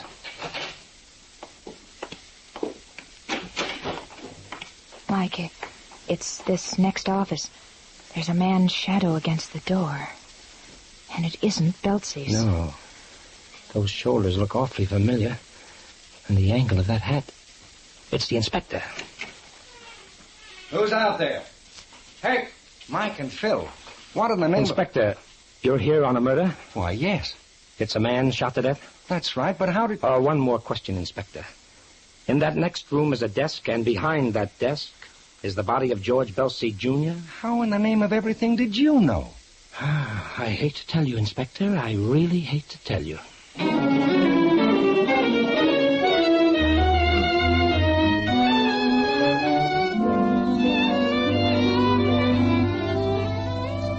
We'll return to Mike and Phyllis in just a moment.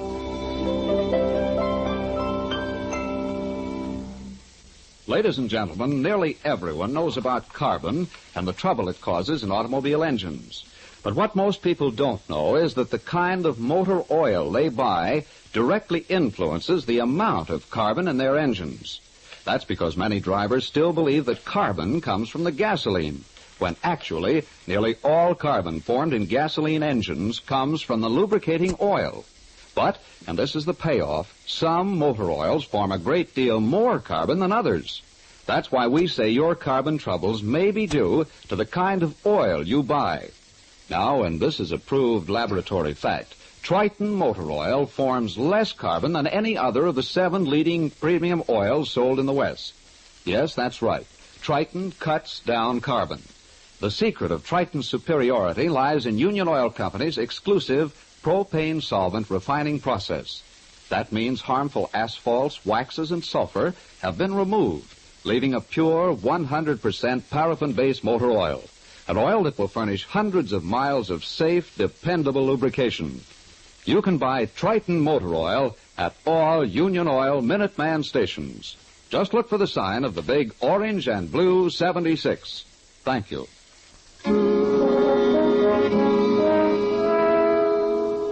A man's dream of murder has turned into a nightmare of reality for Mike Shane. In the office of the dead man, Mike and Phyllis have explained to the inspector how they knew George Belsie had been shot to death. So you and Phil were tracing Mr. Stowe's dream footsteps. That's right, Inspector. Phil and I came up here just to see if Stowe could commit the crime the way he dreamed it. And when we saw you here, the inspector of homicide, we knew what had happened. Uh-huh. It happened all right. Bullet right through Belsey's heart. Well, we'll have Stowe picked up right away. I know where he was 40 minutes ago. Who's this? Frank Mann. I was in business with Belsey. Yeah, Mike. He found the body and phoned us. I saw Stowe down in the cocktail lounge about 40 minutes ago. Sergeant. Yes, sir? Go down to the cocktail lounge and have Mr. Stowe paged for a phone call. If he answers, bring him up here. If he doesn't, send a couple of men to pick him up. Right away, sir. Mr. Mann, you say you were in business with George Belsey. The mining business? Yes, I'm a mining engineer. Well, maybe you'd call me a prospector. George and I were just about to hit it rich. Now it's hopeless. Oh, why's that? Why? Well, you don't find gold mines with every blow of a pickaxe. I've rawhided over every mile of the Sierras looking for a good digging for George and me. George grub-staked me. I found him a couple of little mines, but now I need some real cash. That's what you came here tonight to talk over with Belsey? Yes, I just got in from Nevada. Uh-huh. Hadn't seen George for, 5 or 6 weeks. He was back east a while. I walk in the door tonight and, well, you know the rest. And, this is the way you found him, slumped over in his chair? That's right. You can see the bullet embedded in the back of the chair. Went clean through him. Mm-hmm. Looks like a .45 caliber. This is Mr. Stowe, Inspector. Yeah? Found him in the bar, like you said. Where's George? Oh! Uh-huh. All right, Mr. Stowe. Suppose we have your story. You were in the cocktail lounge. You went out for some cigarettes. Yes. It's just like my dream. But I didn't kill him. Inspector, I checked with the bartender. Mr. Stowe came in about an hour ago. Yes, I went out in the lobby. I even went to the freight elevator. I was just curious about my dream. But I went right back to the bar. I didn't know George was working tonight. I didn't kill him. I know I didn't. Sergeant, was he carrying a gun? No, sir. Well, if Mr. Stowe doesn't believe he did the killing, we've got to go ahead and solve the case ourselves. Now, let's see. The usual stuff on the desk here. Is a bottle of whiskey the usual? Bonded. Mm-hmm. Must have been opened recently. The label's still wet. But this one drinking glass is clean and dry. Mm-hmm. Appointment pad shows Belsey's last caller was at 5 p.m. Mike, there's a phone number jotted down. Fairfield 62041.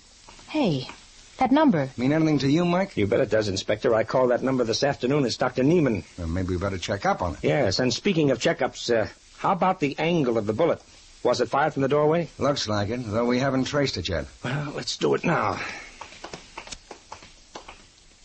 Must be a good 20 feet from the desk to this door. Listen, I think I hear somebody coming. Probably the coroner. He's late. That's a woman's footsteps. Yes, it is. All right, miss, in this way. What's the meaning of this? Perhaps you'd better tell us. What are you doing here? I came back for something I forgot. She was Belsey's secretary, Marie Farrell. Hello, Marie. Mr. Mann, why are these people here? In case you really don't know, look behind Mr. Belsey's desk. Oh, then it happened. Mr. Stowe's dream. No, Marie, I didn't do it. I swear I didn't. Miss Farrell, do you know anybody else who might want to kill Mr. Belsey? Why, no. Mr. Stowe kept dreaming about it, but nobody would have a reason. Well, we don't think anybody killed him for the pure sport of it. You say, Miss Farrell, you came back to the office because you forgot something? What was it? I can't remember. You've forgotten what you forgot in the first place? Oh, I remember. I'm so mixed up. The theater tickets. I was on my way to the theater with some friends. They must be wondering what happened to me. Well, I guess there's no point now keeping you. We can always find you. Yes, then I'll get the tickets. They're in my desk. We may want to talk to you tomorrow, Miss Farrell. So if you'll give the sergeant your address and phone number. Oh, of course. Marie Farrell, Calistoga Apartments, Dawson 90351. I guess that's all. Good night. Now, where were we? Oh, yes. Checking the angle of the bullet. Sergeant, you might take Mr. Stowe and Mr. Mann into the next room and let them dictate their stories. Yes, sir. This way, please, gentlemen. Mike, look at this. I found Belsey's account books in this desk drawer. Let's see, Phil. Partnership, Belsey and Mann. Gold shipment.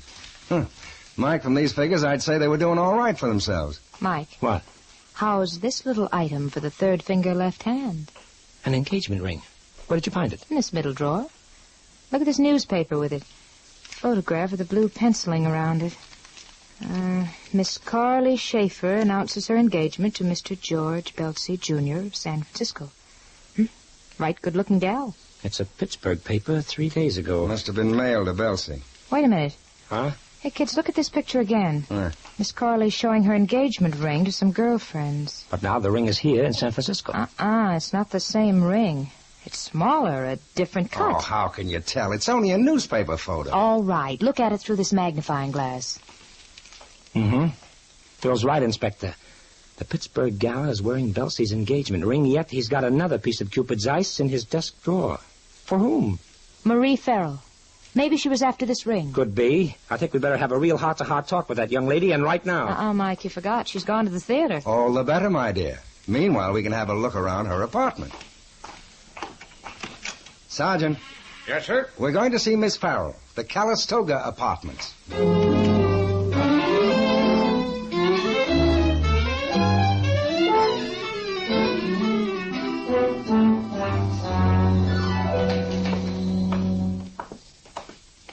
Well, looks like our little canary is about to fly her cage.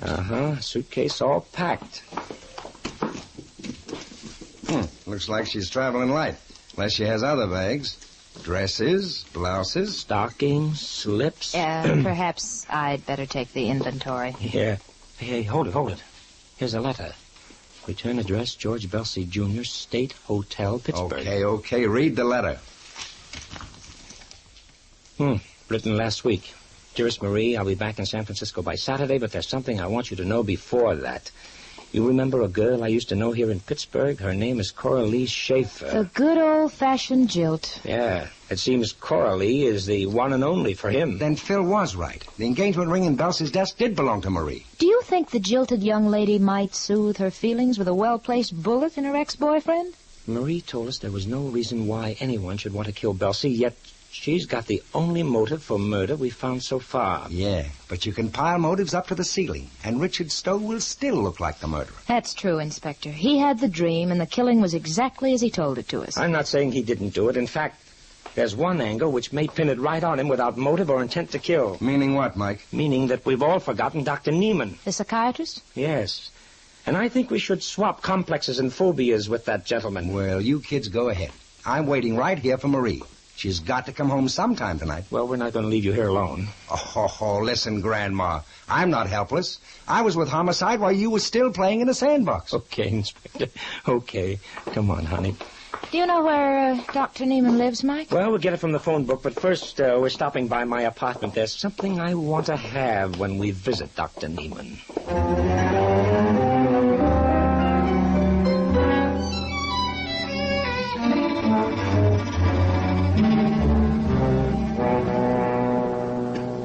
Of course I remember you, Mr. Shane. You telephoned this afternoon about Mr. Stowe. May I ask, Dr. Neiman, if Mr. Stowe has talked to you this evening? No? What do you ask? Oh, curiosity. I'm interested in that nightmare which has been troubling Stowe. The details of the dream to kill Mr. Belsey was so complete. Yes, Doctor, when Stowe was talking to us, he seemed to think it was the perfect crime. So? The perfect crime? In fact, Doctor, it looks like the dream was too much of a temptation for Mr. Stowe. Belsey has been murdered. Tonight? Yes. In the same manner? In the same manner. Will you have a cigarette, Miss Knight? No. Thank you. I understand, Doctor, that Mr. Belsey brought Stowe to you to help him out of a bad mental state. Yes, he was morbid about his business affairs. I might say he was on the verge of a neurotic collapse. I helped him considerably. How, may I ask? Oh, by various technical means. I'm afraid Mr. Stowe's mind was not quite balanced. That's not what you told me this afternoon, Doctor. You said he was all right, that there was nothing to worry about. How was I to know he would do such an insane thing? Doctor, in treating Mr. Stowe, did you use hypnotism? Yes, occasionally. I know what you are thinking, Mr. Shane, but you are wrong. It is impossible to hypnotize a man to commit murder. You can't hypnotize anyone into violating his code of ethics. I see. Doctor, I brought along a copy of one of your books, Exercises in Psychiatry. I'd like to read you something you wrote on page 93. 93. Oh, I think I know what it is. Quite possibly. This is it. Modern psychologists maintain that a person hypnotized cannot be made to perform acts which violate his ordinary standards of conduct and morality. However, I suggest that if the patient is first convinced by hypnotism that he has no standard of morality, he can be made to follow out any order, even if it be murder. You can't hold that against me, what I wrote 8 years ago. I've tested my theory, and I found I was wrong. How did you test your theory, Doctor? And can you explain why Mr. Stowe did not have this dream of murder till after you began to treat him? Mr. Shane, I refuse to be dragged into this mess. If you try to smear my reputation in this town, I promise you'll regret it very sorely. Very well, Dr. Neiman. Then I think we'll be going.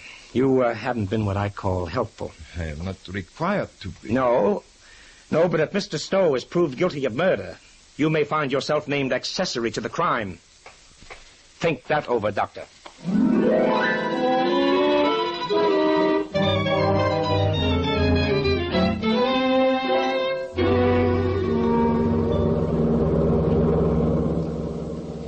Why so quiet, Mike? Thinking. When I look back on it, I think Newman knew what happened from the moment we walked into the door. But, Mike, even if Mr. Stowe was hypnotized to commit a murder, how are we going to prove it? Mike? Mike, what's wrong? We're being followed. Where? No, don't turn around. Look in the rear vision mirror. I saw that same Suzanne behind us when we started over Twin Peaks. Mike, you don't think... We'll find out, honey. I'm going to swing into this alley. It passed right by. Yeah. Maybe I'm just getting jumpy. To play safe, we'll go over to another street. Oh. I couldn't see who was in the car. Did you? No, it's so dark Phil. I see it. It turned around. It's right behind us. Duck, honey. Duck!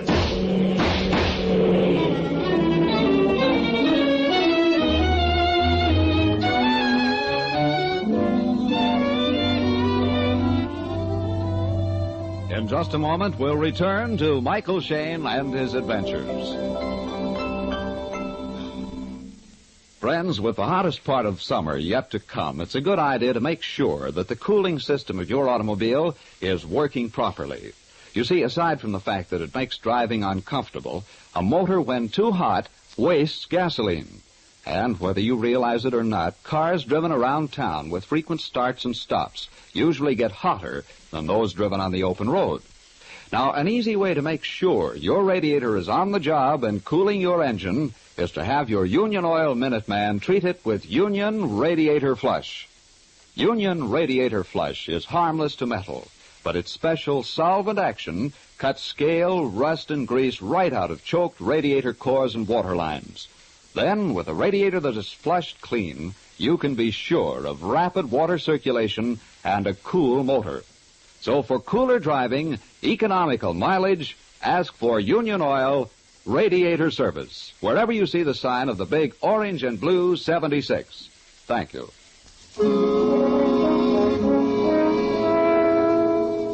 One of the bullets fired into Mike Shane's car came near its mark. Mike was hit in the shoulder. Phyllis has bandaged the wound, and the two are now back at the scene of the murder, the office of George Belsey. How you feeling now, Mike? Oh, a little rocky, but okay, Inspector. It was just a flesh wound. We'll have a doctor dress it properly. You better, Phil. Oh, Mike, the sergeant has just brought in Neiman. We got everybody back here now. Stowe, Mann, and Marie. Have you got anything out of Marie? Yeah, admit she and Belsey broke their engagement. But there's a funny twist to it. We didn't notice when she was here earlier she was wearing another engagement ring. You mean the one we found in the desk didn't belong to Marie? Looks that way, Phil. She froze up when I asked her about the one she was wearing. Have you checked up on where everybody was at the time I got shot? Yeah, they all got alibis. It's up to us to find out which one is lying. That's what bothers me, Inspector. Somebody tried to kill me because he or she thinks I know the answer to this case, and doggone it, I don't. All right, I'll bring them all in now, and we can sweat them. All right, Sergeant. Say, Sergeant. Yes, sir? Open that door again, please. Yes, sir. Well, I'll be... Inspector. What? There must be something wrong with our ears. We've opened and closed that door 40 times tonight. Well, what about it, Mike? What about it? Well, listen to it. There. Don't you see? The killer couldn't possibly open this door to fire his gun without Belsey hearing him. Let me show you. I'll step outside the office and close the door and then open it again.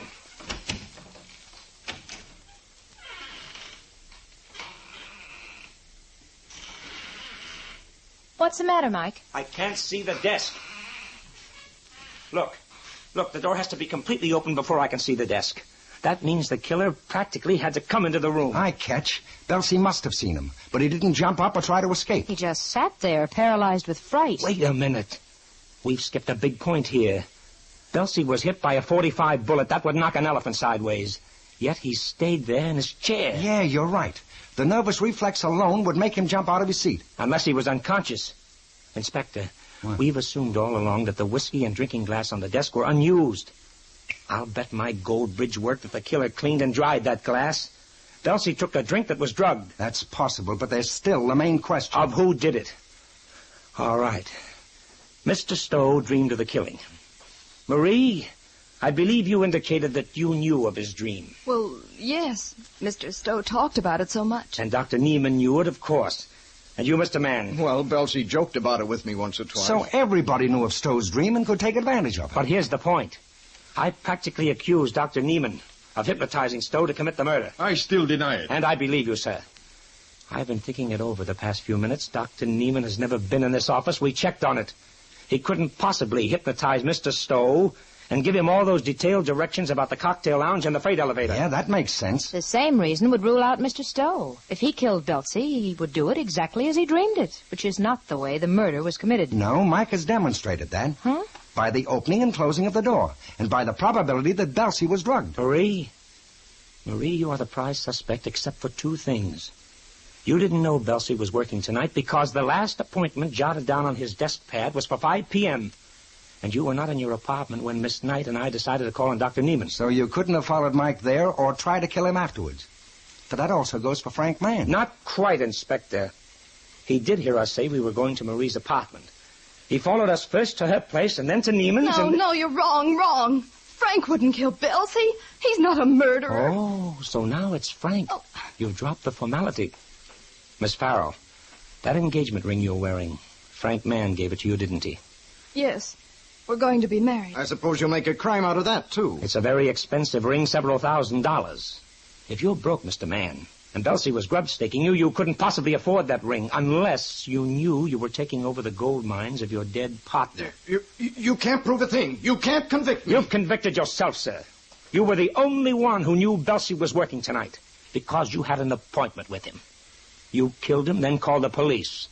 Well, the police are still here, ready and waiting.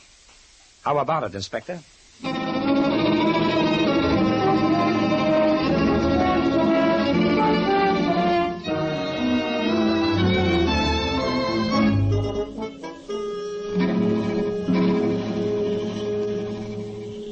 Mike? How do you want your eggs? Oh, let's have them sunny side up this time, huh? You know, with this bum arm of mine, Angel, you'll have to feed your poor old boss. And how you'll love it. Uh-oh, I bet that's the inspector. Hey, wait. I want to hear this, too. Hello? Yeah, you guessed right, Inspector. She's fixing me some eggs. What bacon? Huh? Well, wait a minute. Yeah, you're right. It's in my pocket. I guess I was just absent-minded. Sure. I'll bring it in tomorrow.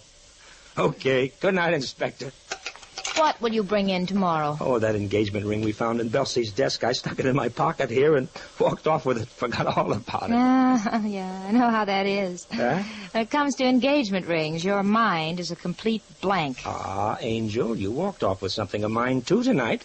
This book on psychiatry here. Oh, that. Hey, wait a minute.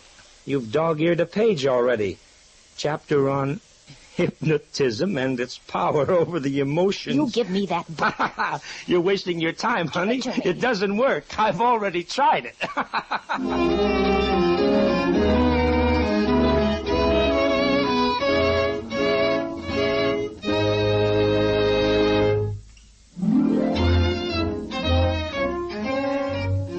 Tune in again next week at 8 o'clock for another adventure with Michael Shayne, Private Detective, starring Wally Mayer and Kathy Lewis, with Joe Forte as the inspector. Tonight's story was written by Richard DeGraff and based on the character created by Brett Halliday. Music was composed and directed by Bernard Katz. This is John Lang saying goodnight for the people who make 76 gasoline and Triton Motor Oil. Union Oil Company.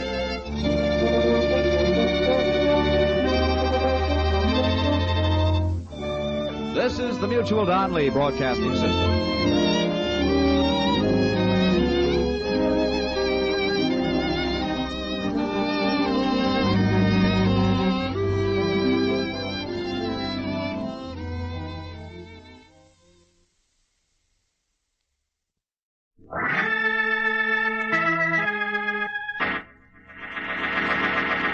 From New York City, the makers of Clippercraft clothes for men and more than 1,200 leading retail stores from coast to coast present that immortal character created by Sir Arthur Conan Doyle, the world's most famous detective, Sherlock Holmes, starring John Stanley.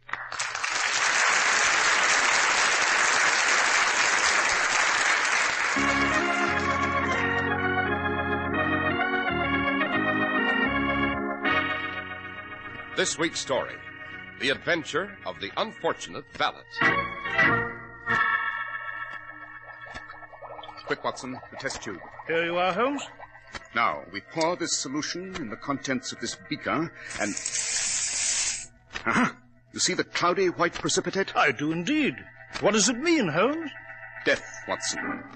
The slow, creeping, and malicious death.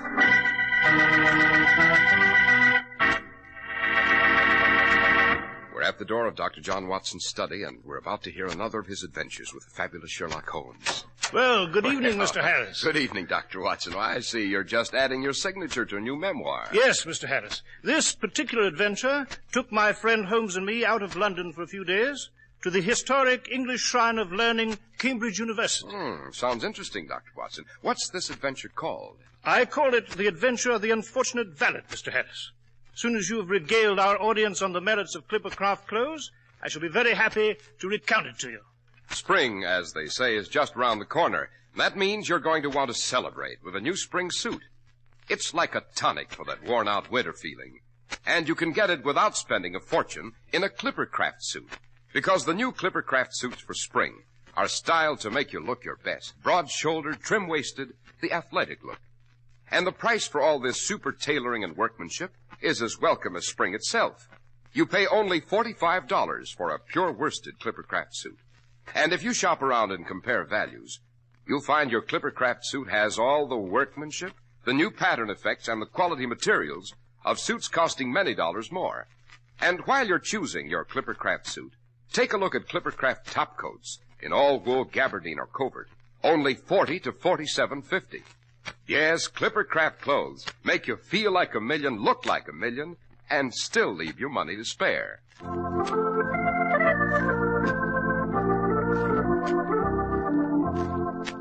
And now, Dr. Watson, what about The Adventure of the Unfortunate Valet? As I said, Mr. Harris, it began at Cambridge, seat of one of Britain's greatest universities. A quiet place of mellow buildings and green lawns. And specifically, it began in the area of Keyes College, the medical college of the university. Holmes and I became involved because of my old friendship with Ashley Webb, professor of anatomy at that college. But actually, the story began at the home of Dr. Charles Stanhope of the medical faculty, who at the moment was engaged in a violent quarrel with his wife. I tell you, Alicia, you've got to stop seeing so much of Professor Webb. The whole university is beginning to talk about it, and the faculty, too. Oh, they are they? Well, let me tell you something, my dear Charles. There is nothing between Ashley and myself. Oh, so it's Ashley now, is it?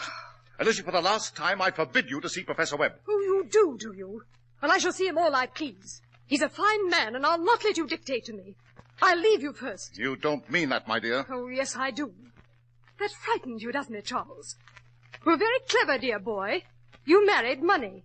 But if I leave you, who'll pay your gambling debts in London? Alicia! They'll sack you from the faculty when they find out about your debts, won't they, Charles? You'll be ruined, disgraced. And if I leave you, I'll change my will, naturally. You won't get a shilling. Well, Charles, now are you going to be nice to me? Oh, Very well, Alicia. Thank you, darling. And since I'm going to have a few things to say around here from now on, there's one wish I want you to attend to immediately. Yes? I want you to discharge that new valet of yours, Briggs. Discharge Briggs? But why? I simply cannot stand the sight of the fellow. He acts so furtive, and he looks pale and ill. Get rid of him at once, Charles.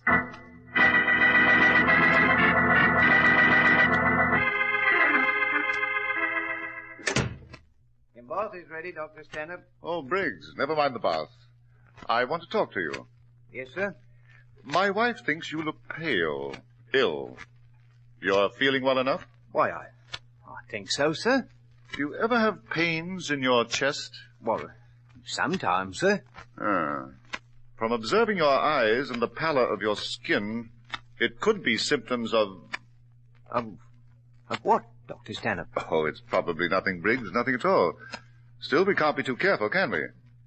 Suppose we step in my laboratory while I give you a complete physical examination.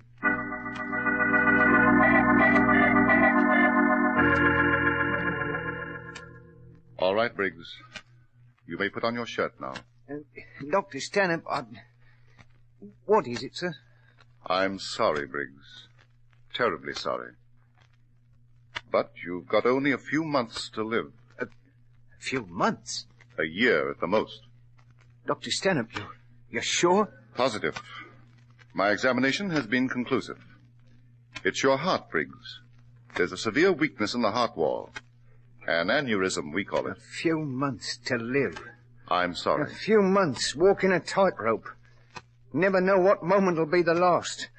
Waiting to die in your sleep, maybe. Wondering whether you'll drop dead in the street. Oh, Dr. Stanhope, I can't stand it. I can't stand it. What'll I do? What'll I do? Well, for one thing, Briggs, I promise you there won't be any pain. I'll give you a special medicine for that. As for the few months of life you have, I would suggest that you live. Live? How? To the full, Briggs. Have the things you could never afford before. Wine, women, and song. Wear the best clothes, go to the theaters, the music halls. Live a lifetime in a few months.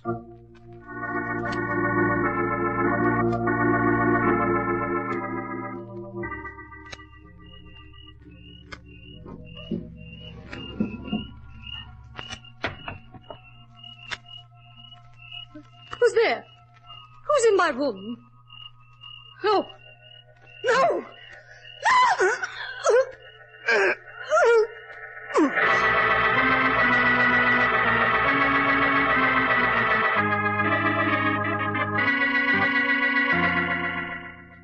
So they're holding you here at the police station?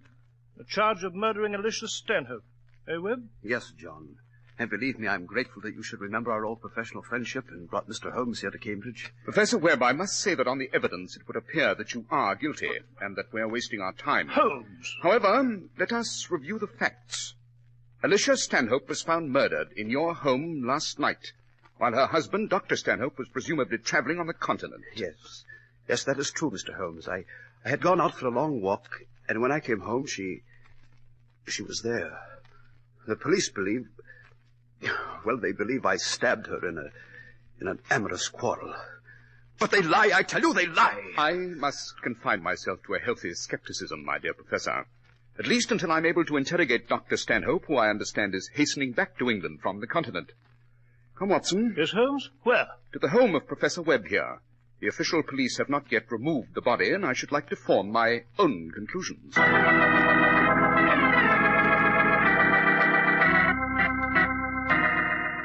Observe, Watson. Alicia Stanhope was stabbed 3 times in the region of the heart.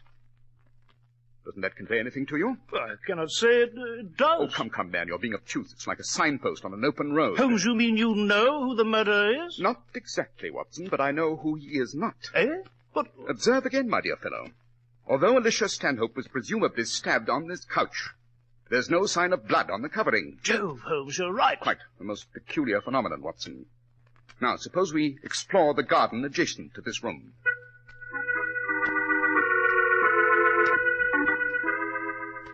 Look, Watson. There are footprints here in the soil of the garden. Note how they go down into that steep gully and disappear in the underbrush. Yes, Holmes. There seem to be 2 sets of footprints. One going toward the window, one moving away. Quite. And they prove, Watson, that the killer carried the dead woman into Professor Webb's house and left her there. How'd you know that? Oh, it's elementary, my dear fellow. The tracks leading to the window are of a deeper imprint. Hence, the killer was carrying a heavy burden. On the return journey, as you see, the footprints are lighter. Therefore, he had been relieved of his burden. Jove, Holmes, you're right. Yes. Oh, what is it, Holmes? This gully proceeds in the rear of several houses along the street here. And I shouldn't be surprised if one of them belongs to Dr. Charles Stanhope.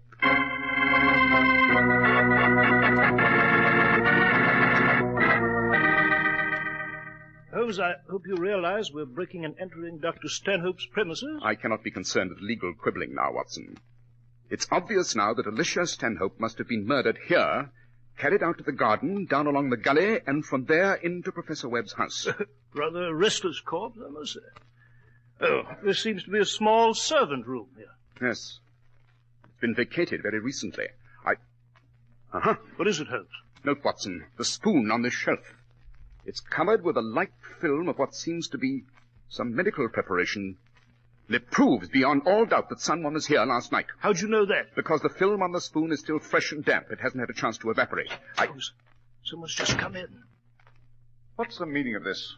Who are you? We might address the same question to you, sir. Oh, you might, eh? But it just happens I am Dr. Charles Stanhope. And this is my house.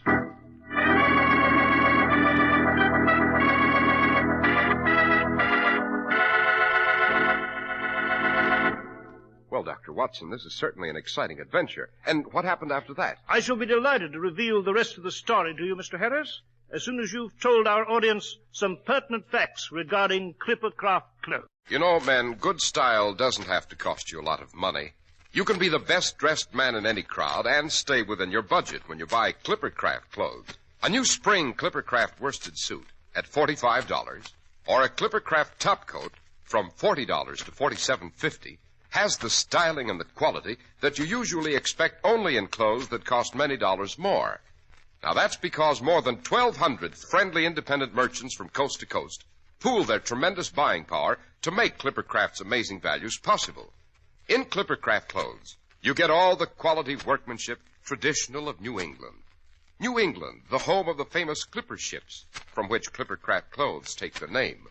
And Clippercraft clothes are sold by established businessmen whose business it is to give you honest value.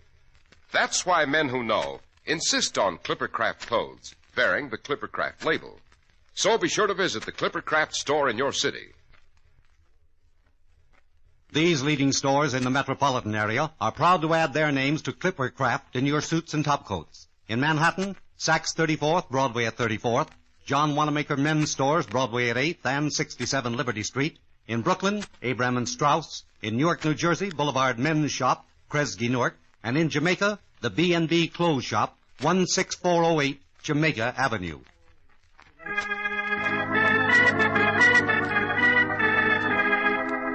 Dr. Watson, you were relating to us the adventure of the unfortunate valet.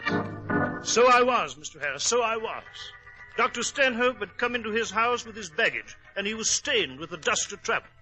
But when we introduced ourselves, he immediately abandoned his idea of turning us over to the local police and became more tractable. He explained that he'd only just that moment returned from his trip to the continent, that he had not yet seen the body of his wife. But he was quite sure as to her murder. It was Professor Webb, Mr. Holmes. Ashley Webb. He killed her. It couldn't have been anyone else. He was mad about her, wanted her to leave me, and he killed her when she refused. Then, Dr. Stanhope, how does it happen that your wife, Alicia, was found at Professor Webb's house? I don't know, Mr. Holmes. I'm sure that he had some power over her. Blackmail, possibly. Perhaps Alicia had to go to his house. Perhaps she had no choice. I don't know. I'm afraid, Dr. Stanhope, this affair will provide a holiday for the gossip mongers. Dr. Stanhope, a question. Yes? Were there any servants on the premises while you were abroad? Well, no. I did have a valet named Briggs, but he left my service a week ago. May we ask why? Well, he was in ill health, Dr. Watson. Very bad heart condition. A severe aneurysm, in fact. Poor fellow had only a few months to live. I see. And where might we find this fellow Briggs? I believe you can find him at the Carlton Hotel in London.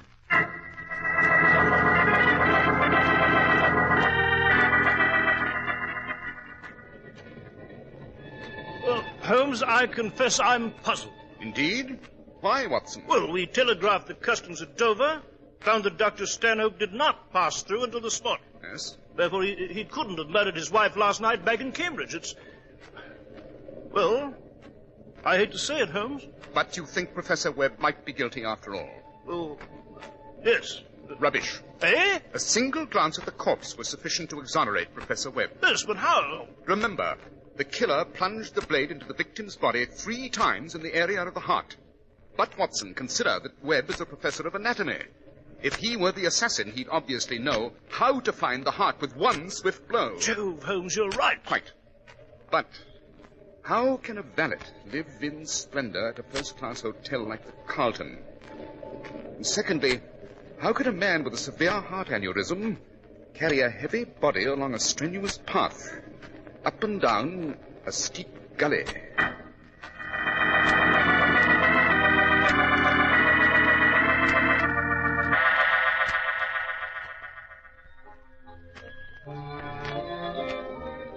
Yes, Elmer. More champagne, dearie. Thank you, Ducky. Nothing like the old bubbly, is there? Right. Ah, the old bubbly makes a man forget. That's what it does. Well, drink up, Selma. Drink up. Oh, Briggsy, you're a real sporting gentleman. Think so? I should say, a real top. The suite at the Carlton and dinner and squab at the cafe and all the champagne there is. And plenty more bubbly where that come from. All the champagne you can drink, dearie. You and me are going to do a lot of living, we are. You'll have pretty frocks, and we'll go to the races and the music halls and live like royalty. Go on, drink up more of the bubbly. Briggsy, someone's coming over to our table. Who? Well, I don't know, a couple of men. I beg your pardon. Your name is Briggs? That's right. And who may you be? This is Dr. Watson, and my name is Sherlock Holmes. Sherlock Holmes? What do you want? Briggs, we understand that you were valet to Dr. Charles Stanhope. As you no doubt know, his wife has been murdered. We should like to ask you a few questions. Would you? Would you indeed? Well, I don't know nothing, see? I give up my post with the Stanhopes a week ago. And as for a nibs, good riddance, I says. Now, look here, Briggs. Watson. Yes, sir? Suppose we question this fellow another time. He seems to be in no condition to make sober answers at the moment.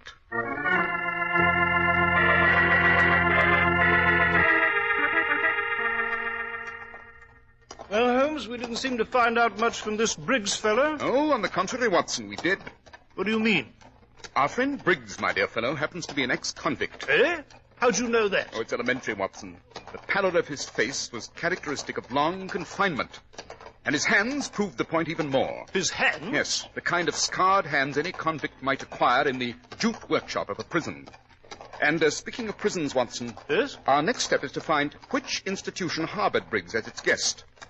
And after that, it would be most interesting to examine the fellow's medical record.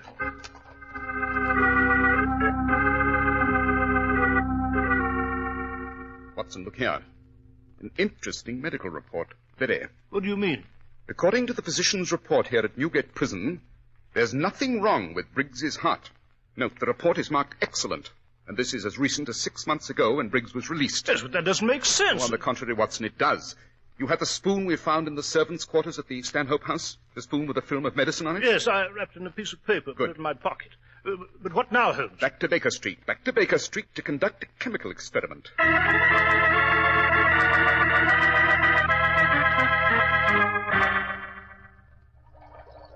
Quick, Watson, the test tube. Here you are, Holmes.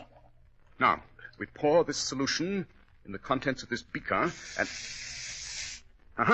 You see this cloudy white precipitate? Yes, I do indeed. What does it mean, Holmes? Death, Watson. A slow, creeping, and malicious death. Quick, my dear fellow, get your hat. We must get to the Carlton Hotel at once. The Carlton? Precisely, to have another talk with a valet called Briggs.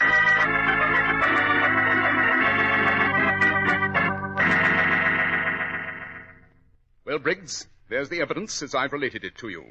You murdered Alicia Stanhope at the instigation of her husband, Charles. You still deny it, Briggs? Deny it? No. Why should I? You got me dead to rights. And what do I care? I'm going to die anyway soon. I got a bad heart, I have. And I'll cheat the hangman's noose before it's time. Briggs, I'm afraid you've been played for a fool. Yes, your heart's in excellent condition. as strong as an ox. That's a lie. Not according to an examination given you by the Newgate prison physician not 6 months ago. But, Dr. Stanhope, it's his diagnosis. He duped you and deceived you, Briggs. He lied to you about your heart, bribed you with money, and used you as a tool. You thought that with a severe heart condition you had nothing to lose. But you were wrong. Stanhope. So, he lied to me. He lied. You carried Alicia Stanhope's body from your house to Professor Webb's up and down a steep gully. A fatal effort for a man with your alleged condition. That led me to question the diagnosis from the start. And I could have lived, a free man, without murder on my hands.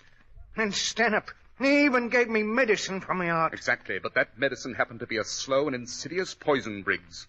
Stanhope wanted to get rid of you after you'd done your work. And you would have died soon, just as he promised.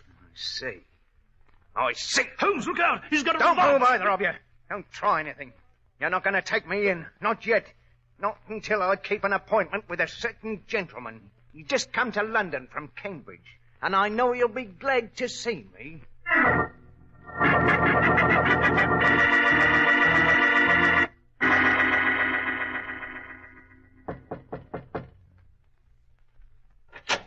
Oh, Briggs, what on earth... Hello, Stanhope. What the devil? You're carrying a revolver. You've got a bad heart, Briggs. Remember what you told me, Doctor? With a straight face, too, remember? I'm sorry, Briggs. It's bad news. You've got but a few months to live. Now, Briggs... You listen. lied to me. You cheated me. Made me kill for your dirty money. The £1,000 you gave me. And then you tried to poison me with your medicine. Didn't you, Doctor? Now, wait a minute. Hey, get away from that desk. Don't reach for that gun. But I still got time to send you to... I'll make sure of it. Remember, Doctor, you told me I didn't have long to live. You're right. You're right.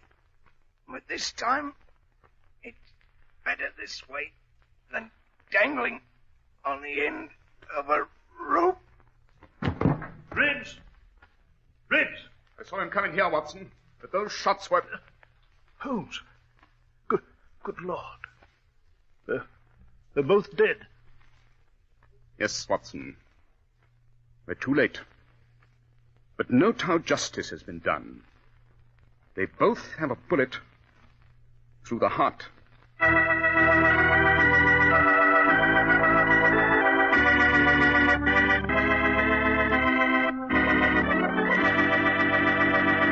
Well, Dr. Watson, that was certainly an unusual adventure. Thank you, Mr. Harris. Oh, I almost forgot one thing. Yes, Dr. Watson? A subsequent investigation of Dr. Stanhope's background revealed that he was not entitled to practice medicine at all. He had cleverly kept this secret for many years. I see. But now, what about next week's case, Dr. Watson? Well, next week I shall relate to you the adventure of the elusive agent. It concerns an interrupted honeymoon, the odor of a rare tobacco, and a strange new British invention which made a dramatic appearance during World War I.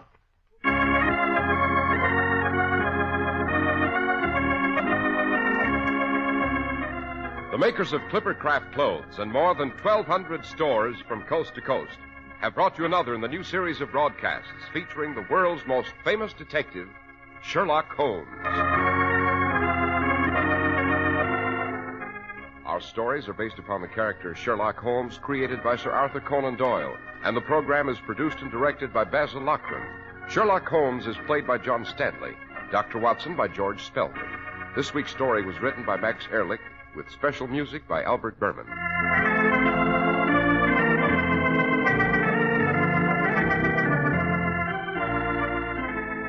If you don't know your Clippercraft dealer, write Clippercraft, 200 Fifth Avenue, New York City. The Red Cross is always ready, always there. You too can act and help through the Red Cross 1949 Fund.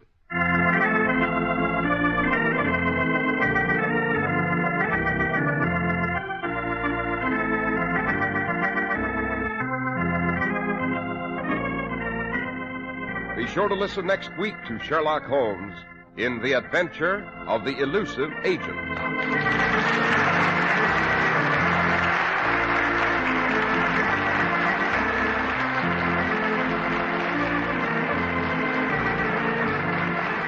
This is Cy Harris speaking for Clippercraft Clothes. This is the Mutual Broadcasting System.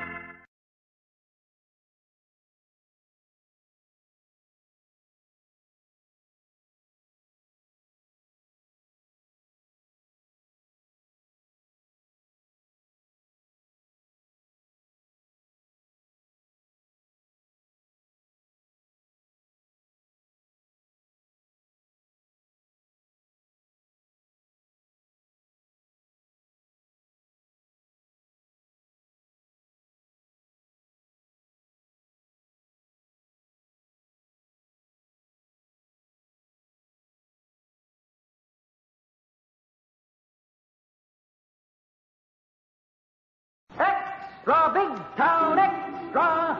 He's all about the Lonely Hearts Club expose. Extra Big Town Extra! Welcome to our Big Town Lonely Hearts Club, my dear. Come in and say goodbye to loneliness. Why not stay here at our club, Mrs. Adams? I promise you won't be lonely anymore. Please let me leave this place. Let me go. Please let me out of this horrible place. Please, please, please. Yes, listen to this up-to-the-minute story of one of the oldest rackets in the world, the victimizing of lonely hearts. Another dramatic expose brought to you by Lever Brothers Company, makers of Lifebuoy Health Soap. Another headline story of Steve Wilson, fighting editor of the Illustrated Press, whose newspaper creed stands for freedom and justice against the forces of intolerance and evil. The power and the freedom of the press is a flaming sword, that it may be a faithful servant of all the people. Use it justly, hold it high, guard it well. Now to Big Town and tonight's story of the Lonely Heart. A great city can be a very lonely place. Thousands, young and old, disconsolate and lost, seek friendship, companionship, or romance, and find happiness. But the helping hand can also lead the lonely heart to tragedy, despair, and death. Such is the background of Steve Wilson's story that began as a young girl rang the bell of a large brownstone house in the once fashionable section of Big Town.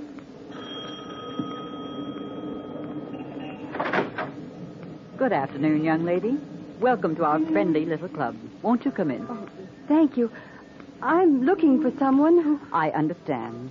We are all looking for someone, friends, companionship. You've come to the right place, my dear. Come in, come in. I hope so, for you see, Don't try to explain, my dear. I understand.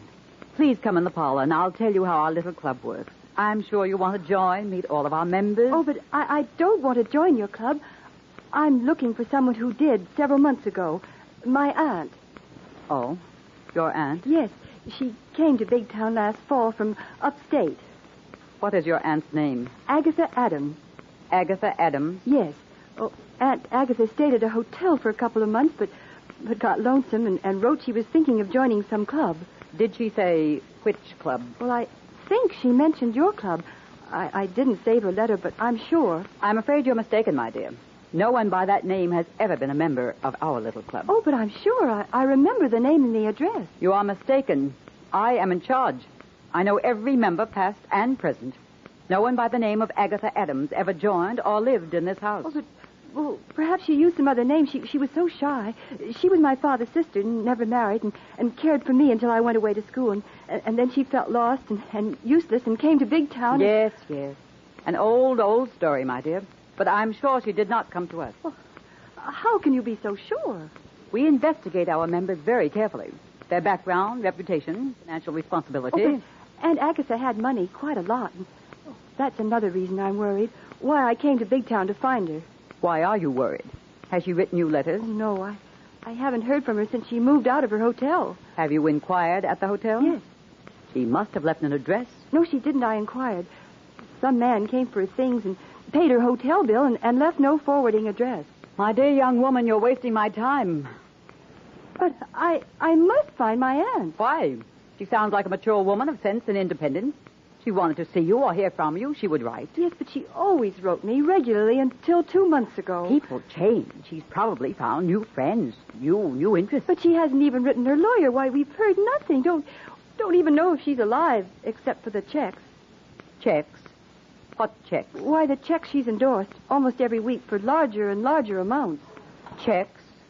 For how much? Almost $10,000. $10,000? Almost half of all she has. Oh, I'm sure something's wrong. Something's happened.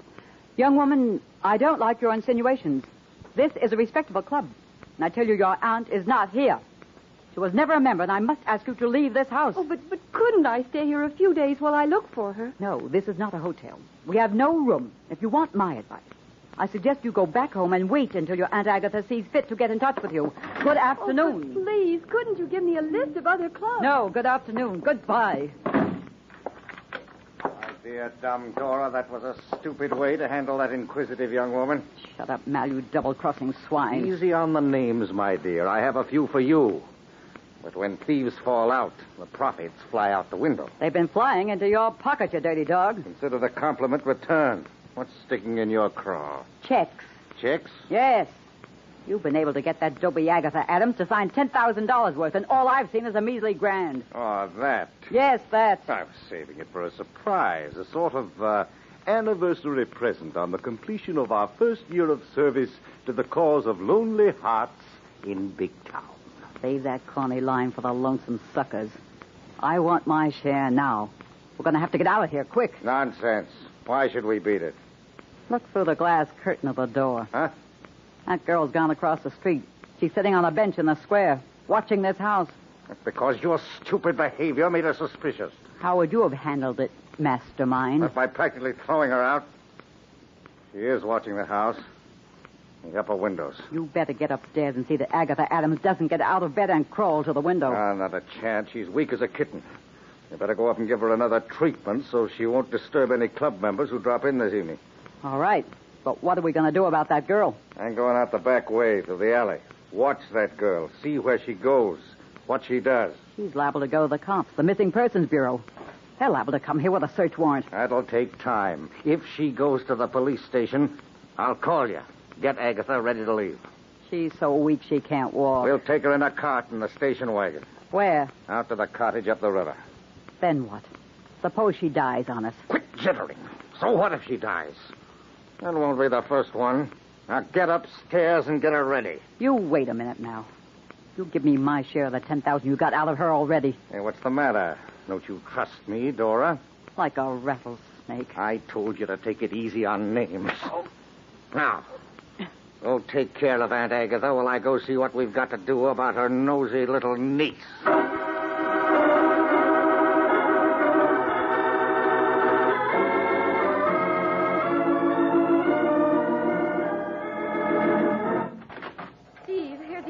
Phoned you. Come in, Miss Adams. Oh, thank you for seeing me, Mr. Wilson. Oh, sit down, Miss Adams. I'm only too glad to have a chance to help a friend of my old boss. He was city editor of this paper when I was a cub reporter. Yes, he told me. How is Bill Green? Oh, just fine, Mr. Wilson. Is he still publishing the best weekly newspaper in the country, except during the trout and hunting season? Yes, Miss Kilburn, and he asked me to tell you, Mr. Wilson, to be sure and come up for the trout fishing. Well, I'm going to try to make it, Miss Adams, but now about your Aunt Agatha. Oh, I'm frightened, Mr. Wilson, really frightened. As I told you over the phone, I'm sure that woman knows something about my aunt. Lorelei, what did you get out of our morgue file on that Heart Club on South Square? The morgue? Oh, Mr. Wilson, you don't think my aunt is dead? Oh, no, Miss Adams. Our newspaper morgue is a file of clippings and information on all kinds of persons and subjects. Oh, I see. What do we have on that club, Lorelei? Well, nothing, Steve, except it's run by a Mr. and Mrs. Dean. It's either on the up and up, as most of them are, or it's managed to keep out of trouble and the papers. Yes, you see, Miss Adams, there are many such clubs in big cities, founded for the purpose of fostering companionship and friendships, even romance, between lonely persons who have no other way of meeting. Oh, I know, and I don't want to make trouble for anyone who is trying to do something good and kind. That's why I haven't gone to the police, but that place, that woman frightens me. She seemed to want to get rid of me and told me to go home. Miss Adams, what about those checks you mentioned? Does the bank in your hometown suspect forgery? No, Mr. Wilson. They say my aunt's signature is genuine, But her monthly statements sent to the hotel here in Big Town have been returned because, well, they have no forwarding address. And you've heard nothing from her? No, not for 2 months. Not since she wrote me she was moving to that club on South Square. Are you sure the address was South Square? Yes. That much I remember for certain, but what can I do, Mr. Wilson? Well, just a minute, Miss Adams. Lorelei, Yes, Steve. how would you like to join this Lonely Hearts Club? Golly, yes, Steve. That'd be one way of getting in and finding out what's going on. You'll have to dress the part. You don't look like a girl who would ever be very lonely. Thanks, but a reporter's job doesn't give a gal time. And a little soap on the paint job and a severe hairdo will turn me into a plain Jane with a heart just aching for companionship. Oh, but Mrs. Kilburn, I can't let you do this. Well, why not? Well, because, there's something else I haven't told you. Oh? What's that, Miss Adams? Well, after I left the square and phoned you, I think I was followed. Followed by that woman? No, by a man, a tall, good-looking man. Well, you're an attractive young woman, Miss Adams. But he didn't try to pick me up, Mr. Wilson. He didn't come near me. He just followed me. He watched me. Did he follow you here, to the press office? Yes, but he didn't come in the building. That does it, Lorelei. I think you better stay here, Lorelei. And Miss Adams, I'll go along with Miss Kilburn. Oh, but Steve, it'd be a dead giveaway if we went there together. Yes, but I don't like the looks of this.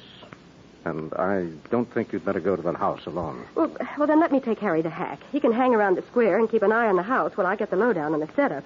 All right. Lorelei, pick up Harry and get down there. Will you be here in case I get anything? No.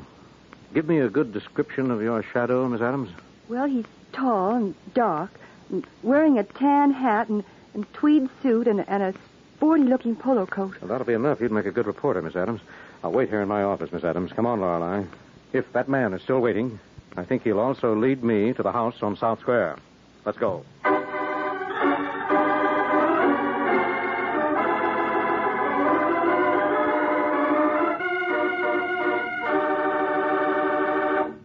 Lifebuoy gets skin cleaner. Lifebuoy gets skin cleaner. And the cleaner you get your skin, the surer you are of being fresh and attractive.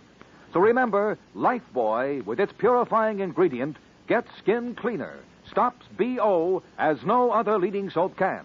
Here's what the doctors proved in 820 scientific tests. People took daily baths with different soaps. Doctors found that Lifebuoy does more than just remove the grime and perspiration you can see.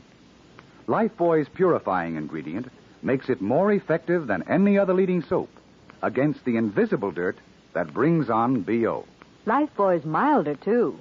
Safe even for baby's tender skin. And you'll like the way Lifebuoy, made with costly coconut oil, bursts into quick white lather, even in hard water. Lifebuoy gets skin cleaner. Lifebuoy gets skin cleaner, keeps you fresh and attractive, protects you as no other leading soap can. Bathe with Lifebuoy Health Soap every day. Get the big new bath size. Buy Lifebuoy right away.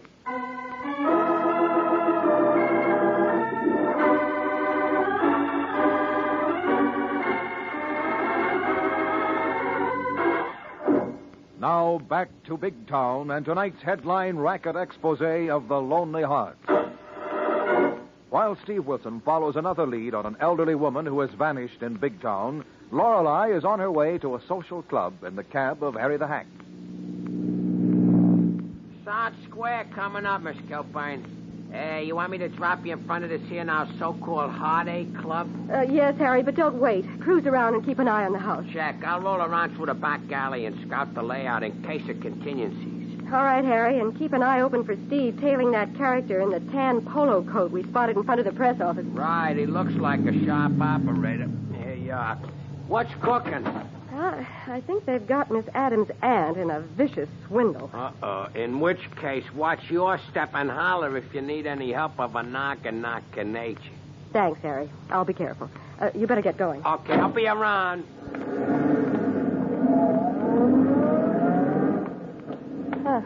Front room curtains moved. My arrival has been duly noted, and I shouldn't have to wait.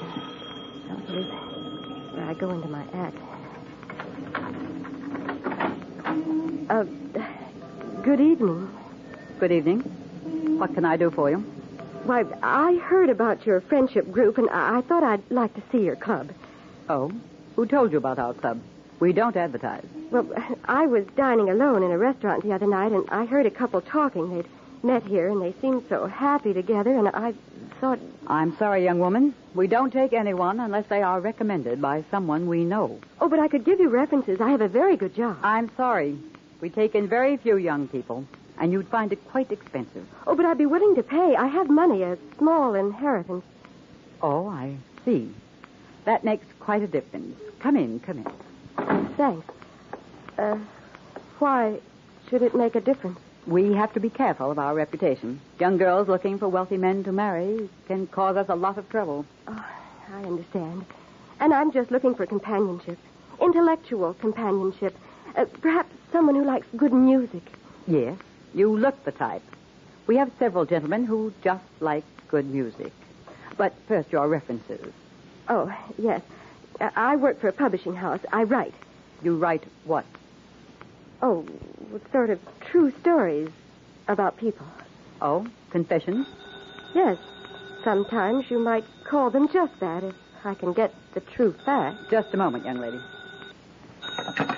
Hello? Yes? All right, it's me, Mal. Get packed. I drove into the newspapers. I'm being followed. What? Are you sure? How soon? Right away. I can manage. In 10 minutes. Park the station wagon in the alley, and I'll have everything ready to go. I'm sorry, miss. I don't think we care to have any writers as members of our club. Oh, but I wouldn't write about... I'm sorry. Try some other club. I'm very busy. Goodbye. Just a minute. You wouldn't be busy getting rid of one of your present members, would you? What do you mean by that? What kind of an act have you been putting on? What kind of act are you putting on in this plush trap for the lovelorn? Just who are you and why are you here? I'm Lorelei Kilburn, and I do work for Steve Wilson, a newspaper editor. Newspaper? Yes, and I am a writer. A crime reporter. Crime reporter? Yes, and by your actions, it looks like I've come to the right place. What are you talking about? What crime are you talking about? Didn't your partner in the polo coat just phone you that Mary Adams went to the Illustrated Press? Didn't he just tell you that you had to get Agatha Adams out of this house? Why, you nosy little twist. Where is Agatha Adams?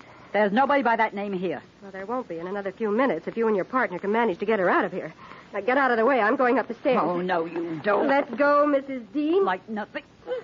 See? You're big, but I happen to know a little about judo, and in that kind of contest, the bigger you come, the harder you'll fall. Now, get out of the way. No, you don't, Kilborn. You don't.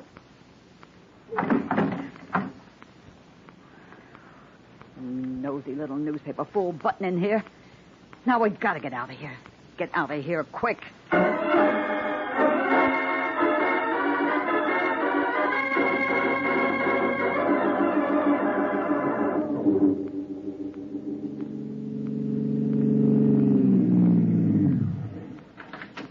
Hey, boss. Mr. Wilson. Yes, Harry. Where's Lorelei? In that house around on the square. You telling the station wagon that just pulled in the alley a minute ago? Yes, Harry. The driver is the man in the polo coat who followed Miss Adams to the press office. That's what I figured. What's he up to? I don't know. I trailed him from the press office to the garage where he picked up that station wagon. I think he spotted me because he made a phone call, then tried to shake me in traffic before he cut back here. Well, you sure got him cornered in that alley, boss. Oh, how so, Harry? That's a blind alley running behind the houses on the square. He's got to come back out this way with that suburbia jalop. That's a lucky break, Harry. Where's your hack? Parked right over there across the street. Perfect.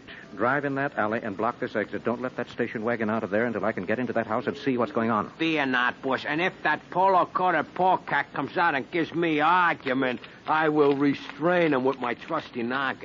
No, Harry. We have no proof he's involved in anything criminal and no right to stop him if we had. Just block the alley. Keep him from rolling that station wagon until we can find out if Agatha Adams is in that house.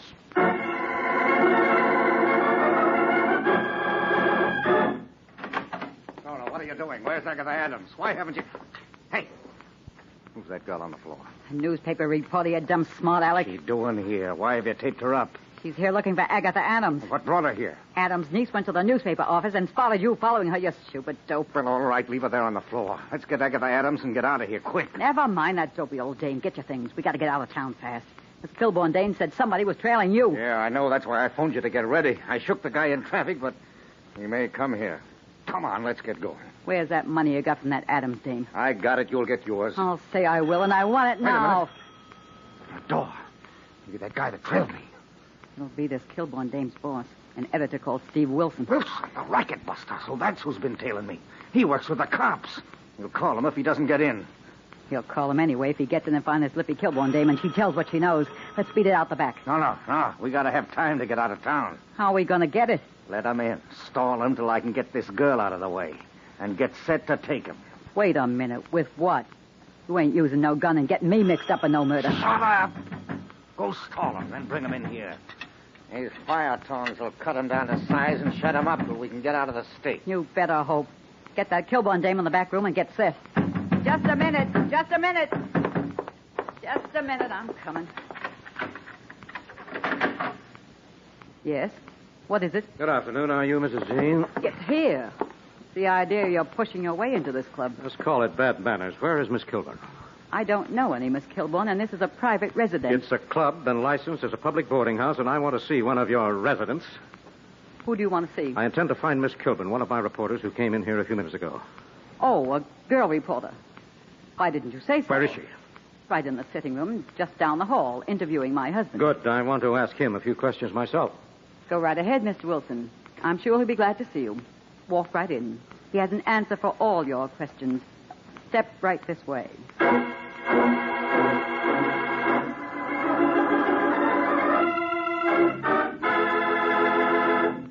Lifebuoy gets skin cleaner. Lifebuoy gets skin cleaner. And the cleaner you get your skin, the surer you are of being fresh and attractive. So remember, Lifebuoy, with its purifying ingredient, gets skin cleaner. Stops BO as no other leading soap can. Here's what the doctors proved in 820 scientific tests. People took daily baths with different soaps. Doctors found that Lifebuoy does more than just remove the grime and perspiration you can see. Lifebuoy's purifying ingredient makes it more effective than any other leading soap against the invisible dirt that brings on BO. Lifebuoy's milder, too. Safe even for baby's tender skin. And you like the way Lifebuoy, made with costly coconut oil, bursts into quick white lather, even in hard water. Lifebuoy gets skin cleaner. Lifebuoy gets skin cleaner, keeps you fresh and attractive, protects you as no other leading soap can. Bathe with Lifebuoy Health Soap every day. Get the big new bath size. Buy Lifebuoy right away.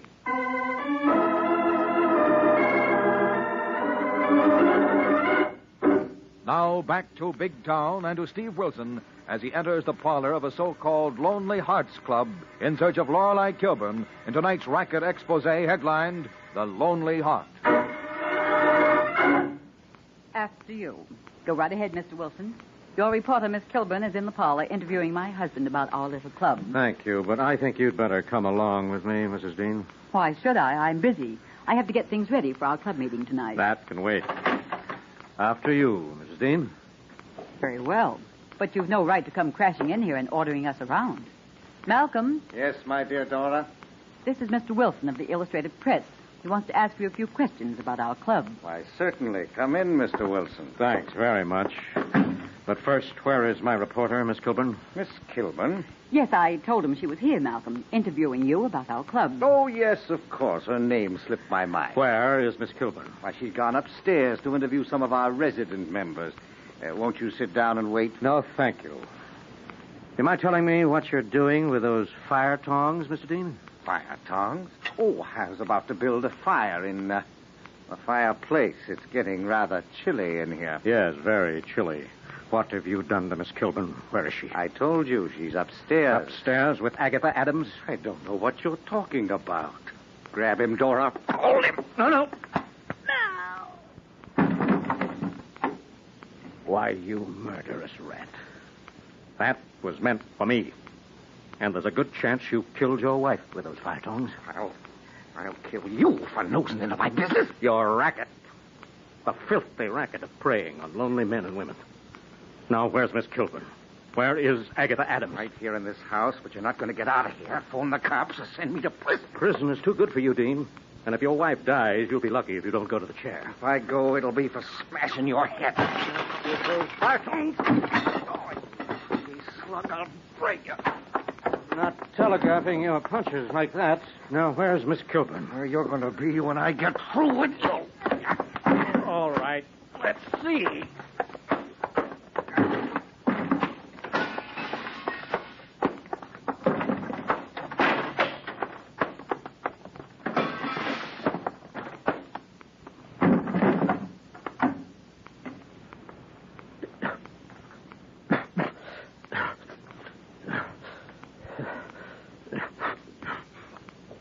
boss? Mr. Wilson? Boss? What gives? What cooks? Come in. Come in here, Harry. Holy moly, boss, what a wrecked joint. And boy, are you beat up. I'm all right, Harry. Hey, who's the dame on the floor and gory gent laying in the corner like a corpus delicti? The management of this rat trap, Harry. And where's Miss Kilbane? Open that other door, Harry. She may be in the back room. Okay, take it easy, boss. You took quite a beating taking that guy. Hey, she's here, boss, on the floor, taped up like a mummy. Is she all right, Harry? Well, her eyes are open and snapping like snapping turtles, so I guess she's okay. Wait till I get this tape off her mouth. Harry, is Steve all right? Where is he? Right here, my lovely. Are you hurt?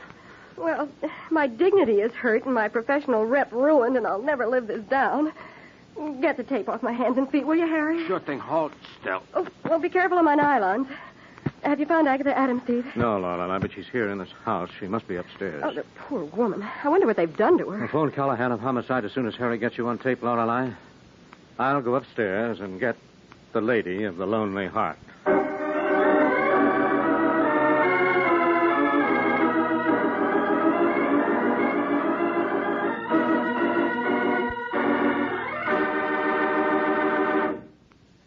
Well, friends, we found Agatha Adams and most of her money. They treated her pretty rough, but she recovered and was happily reunited with her niece. As for the Lonely Heart racketeers, Dora Dean didn't die, but she and her husband were paid with long sentences to prison, thus ending a vicious racket that made a mockery of thousands of real friendship and Lonely Hearts clubs. Clubs which honestly and sincerely operated to fill the aching void of loneliness so many find in big cities or in any other place.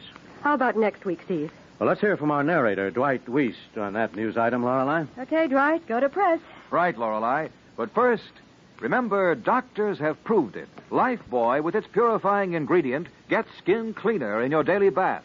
Stops BO as no other leading soap can. Say, Dwight. Yes, Lorelei? Dwight, I want to tell the women about that purifying ingredient of Lifebuoy's. That's what makes Lifebuoy milder, so safe and gentle. Yes, friends, and it's the reason Lifebuoy keeps you fresh and attractive, protects you when other soaps fail. It's one more reason why today Lifebuoy is used in the homes of 40 million Americans. Get Lifebuoy Health Soap right away.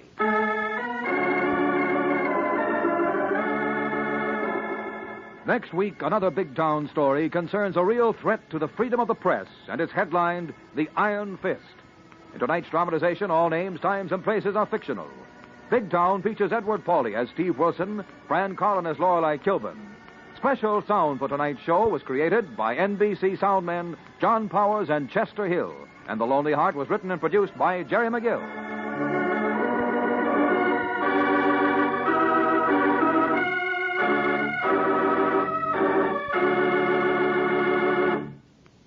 Lever Brothers Company has amazing news. New 1950 Rinso with Solium. It's here a year ahead of time. New 1950 Rinso has 3 times the whiter washing action of any other soap.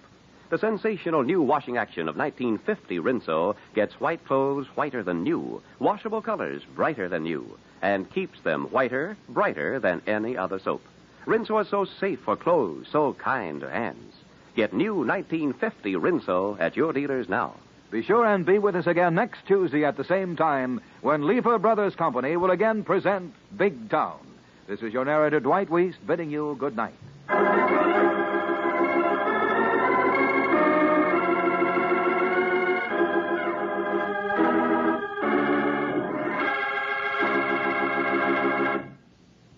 This is NBC, the National Broadcasting Company.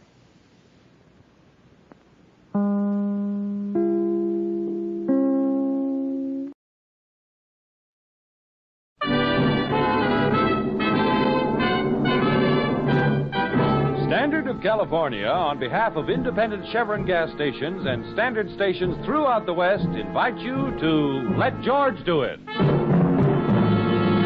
Another adventure of George Valentine. Personal notice. If it's so fantastic you can do nothing about it yourself, then you've got a job for me, George Valentine. Write full details.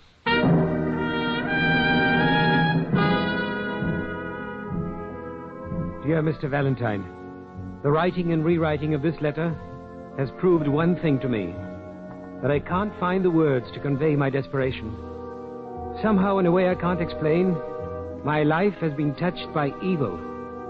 Pure, undiluted evil. There is something here too strange for me to comprehend. Something unworldly almost. Unworldly almost. It is not only for my sake that I ask for your assistance, but for the continued sanity of my fiancé. Accept the enclosed check as a retainer, Mr. Valentine, and please call on me at once. And it's signed Gilbert Dressler. Oh, this doesn't make sense, George. Well, it makes enough sense to show that Gilbert Dressler is pretty panicky. I know, George, but there's something too strange to comprehend. Unworldly. Sounds like he's having trouble with banshees. Well, whatever his source of trouble, it's our source of income, Brooksy. But how do people let themselves get into this kind of situation? This kind of situation pays the rent. So let's go find out what's on Gilbert Dressler's unhappy mind.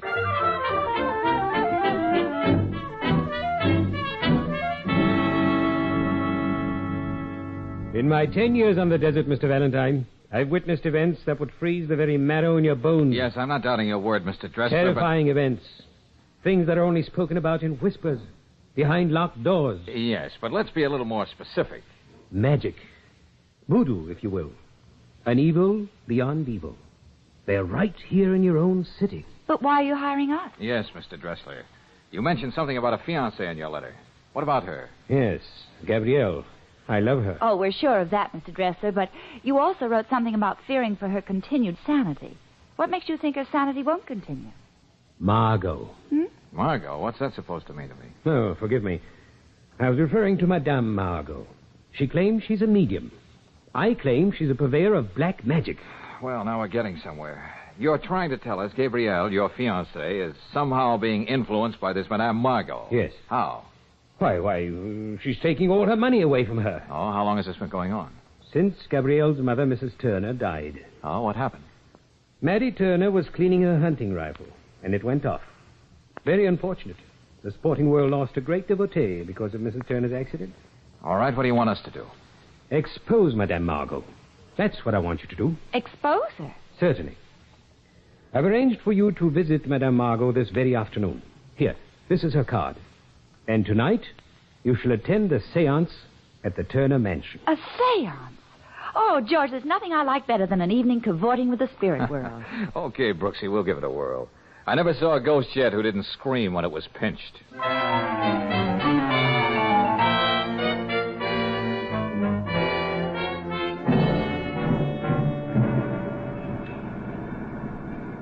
There's Madame Margot's place, George, 214. Yep, I'll pull up in front. Well, one thing I'll say for her, George. She's not squeamish about operating in a tough neighborhood. Uh-huh. Well, looks all very proper, Brooksy. Even to the neat little sign on a window. Madame Margot, clairvoyant and mentalist. Seances by appointment. Okay, let's go. Well, ring the bell, George. Oh, that's a very good idea. Oh, great. Listen to that local color, will you? In a joint like this, I'll settle for nothing less than a swami. Yeah. You have been expected. Please enter, Sahib. Sahib? This way, if you please. Madame Margot offers herself to meditation. However, she will receive you shortly. Straighten your turban, George. Do you mind if we sit down, Mr. Hasim. Upon this level, that is the name by which I am known. Please be seated. Yes, thanks. And now Hasim will leave you. Seek to attune yourself to the vibration of the sphere. Oh, sure, we'll do just that, Hasim. Well, there's your Swami, George. Wonder what bottle he floated out of. I'll bet when that towel around his head is unwrapped, it reads Oasis Motel. Hey, this Madame Margot must do all right. Look at the jade vases, carved teeth. Look at this rug. Oh, Brooksy, for a candy bar in North Africa during the war, I could have filled a barracks bag with this junk. Junk? Why, some of these things are priceless, Bargain George. basement gadgets, Brooksy, part of a pitch. Well, I don't want to argue with you, but Look, Claire, I haven't heard of a setup like this yet that wasn't phony. A shrewd operator in a bathrobe and a crystal ball can make a fortune feeding customers the things they want to hear. Yes, but this Madame Margot is supposed to be uncanny. Yeah. Anyway, that's what Mr. Dressler seems to think. Well, I don't know what her act is, Brooksy, but I'm making book that Margot's got a huge investment in trapdoors and mirrors. And one of these days, she's going to trip over her own ectoplasm. George. Huh? Oh. I know, of course, that Mr. Gilbert Dressler sent you to me. He gave no reason for the arrangement except that you were his friend. Oh, well, Mr. Dressler just likes to be mysterious. I understand that 10 years on the desert can do that to a person. He is obsessed with the idea that I bring harm to Gabrielle Turner. He is a stupid man. Yeah. Well, what about this crystal ball here? What can it tell you about me? Very well. Seek yourself in the past and the future. Margot will seek with you. Believe Margot, and the dimness in the crystal will be swept away and will become as a sudden burst of light, revealing all. See? Even now the shadow's clear. The image asserts itself. There has been violence and terror in your life. Well, I can't see you wrong about that. As if many men had come together to do you harm, in a vastness too great for the eye to scan. A vastness? In a desert, perhaps. Many men and many machines. Yes, it is a desert. And you are wearing a uniform. George, that's amazing. Yeah. Can you tell me where this desert is? In what country? Oh, it is plain. Should it startle you that I know? To Margot, the crystal has no secrets. It is the Sahara. Oh. North Africa, huh? Of course, Mr. Valentine.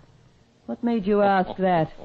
Oh, come off it, kiddo. How gullible do you expect one man to be? What are you talking about, Mr. Valentine? Madame Margot, if you get paid for this sort of thing, I'm going out and rent a sarong and a Turkish towel. That's all I need for an easy life.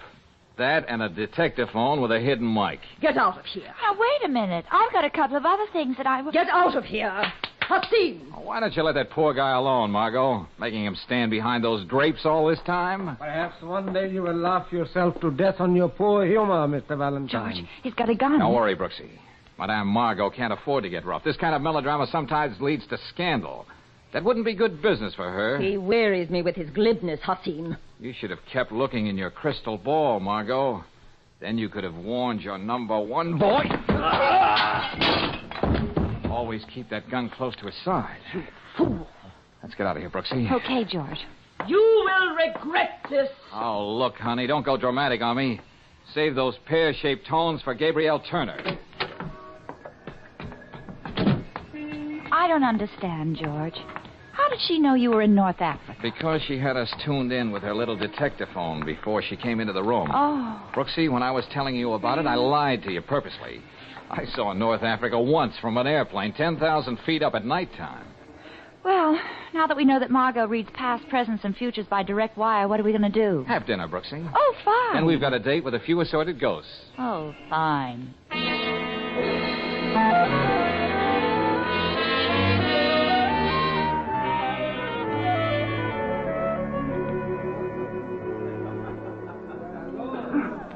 But how about the rest of these people here, Mr. Dressler? Are they friends of the family, too? A cult of vultures, Mr. Valentine. Parasites of the late Mattie Turner, whose interest in spiritualism is heightened by the free champagne served before every seance. Oh, Gabrielle. Gabrielle, my dear. This is Mr. Valentine. And Miss Brooks. How do you do? How do you do? I suppose you're welcome here, both of you. Even though you've come to sneer at us. Oh, I wouldn't put it that way, Gabrielle. We're just here to take a look. There have been scoffers before. Please understand that you've been invited only because Gilbert insisted upon it. Gabrielle? Oh, there you are. Have you explained to Gilbert's guests how stupid they are? Hey, where'd you get all your information, lady? I am Gabrielle's aunt, young lady, Vida Patterson. Oh. I happen to concern myself with the caliber of people with whom Gabrielle is forced to associate. What makes you think Miss Brooks is a bad influence, Miss Patterson? Oh, Gabrielle is emotionally high-strung.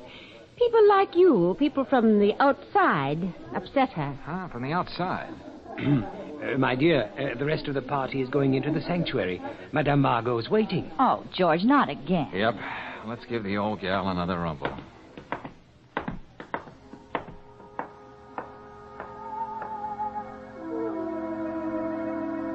Oh. Hey, George. The hair on the back of my neck is going to look funny with my permanent. This thing is scary. Yeah, with all the trimmings. This sanctuary is a great backdrop for Dracula. Candlelight and polka music for a vampire. Have the courtesy to be quiet. Nothing must disturb Madame Margot while she reaches her control. Control? What's that? A voice, Miss Brooks. Margot's link with the spirit world. You'll see, it's very weird. The voice with which Margot speaks will not be her voice at all. Oh, Gilbert, why did you bring these people here? Hush, child, hush. There are alien presences here. Contact has been difficult, but there is a message to one who has traveled from a far place to be here. George. Listen. Listen. So many years.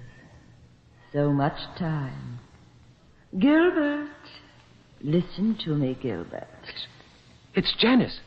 This is impossible. Please listen to me, Gilbert. Janice, what are you doing here? I thought you ran off to Cairo with Cecil. Rid yourself of those who would bring harm to Margot. They are evil. Remember, Gilbert, I've always known what's best for you, my dear. You haven't changed a bit, have you, Janice? Always showing up at the wrong time and knowing what's best. Janice, go away. Get rid of them. Get rid of those who do us harm. You never told me about her, Gilbert. You never mentioned a girl named Janice. She was always interfering. Always. I hardly expected her to pop up again, my dear. There is another message here from one who has newly passed over. She is suffering greatly. Oh, no. She has been murdered, shot. She suffers from the anguish of knowing her murder. Oh, no. I couldn't help it. I couldn't. Gabriel, what is it, child? Her murderer has not been avenged. There is blood on the hands of one who has shed it. Listen. She is trying... Stop it! Make her leave me alone. I killed her. Of course I killed her. Leave me alone, all of you. Oh, George. I've never seen anything like this in my life. Yeah, this time, Brooksy, the spirits have the right word for it. Murder.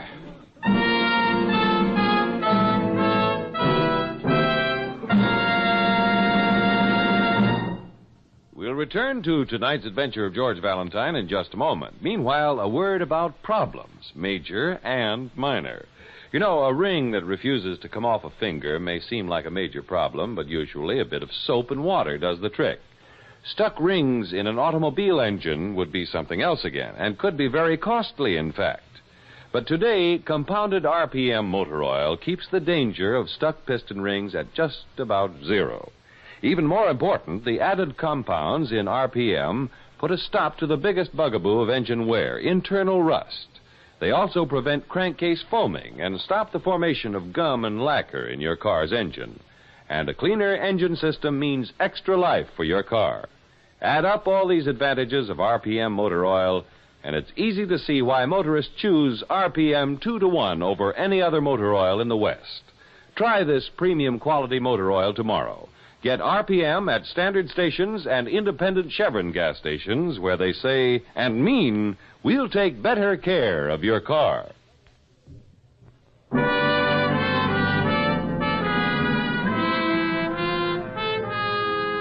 And now back to tonight's adventure of George Valentine.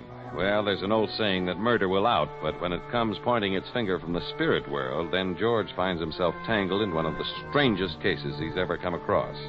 And at the precinct house, the day after the seance, Lieutenant Riley puts it this way. Valentine, ever since I heard that girl confess to murder while she was talking to a ghost, I've just been breathless waiting for you to drop around. Yeah, it's a weirdie, isn't it, Lieutenant? Well, maybe your boys just didn't feel like being clever the day Mrs. Turner was murdered.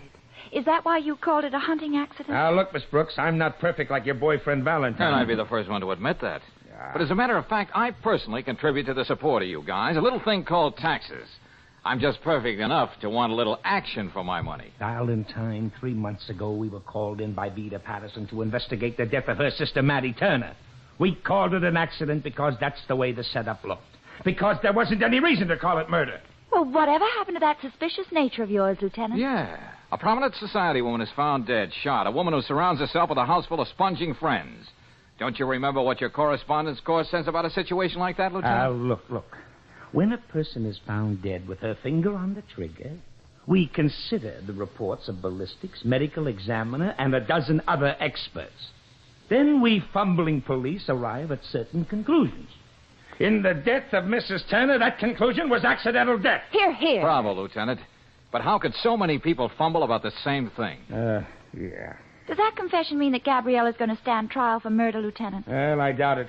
In that household of crazy people, she's the squirreliest of the lot. Unless her Aunt Mrs. Patterson isn't just a little bit ahead of her. Then Gabrielle will be committed to an institution. Yep. She's home now under the care of a physician and under police guard. She can't even remember confessing, much less how or why she killed anybody. Uh-huh. You wouldn't mind if Claire and I dropped in on the Turner family, would you, Lieutenant? Well, sure. Go ahead. You'll be in good company. But take my advice and hide when the wagon comes. Those young interns sometimes have trouble figuring who fits the straitjacket. Lieutenant, I secretly love all men who say nice things like that.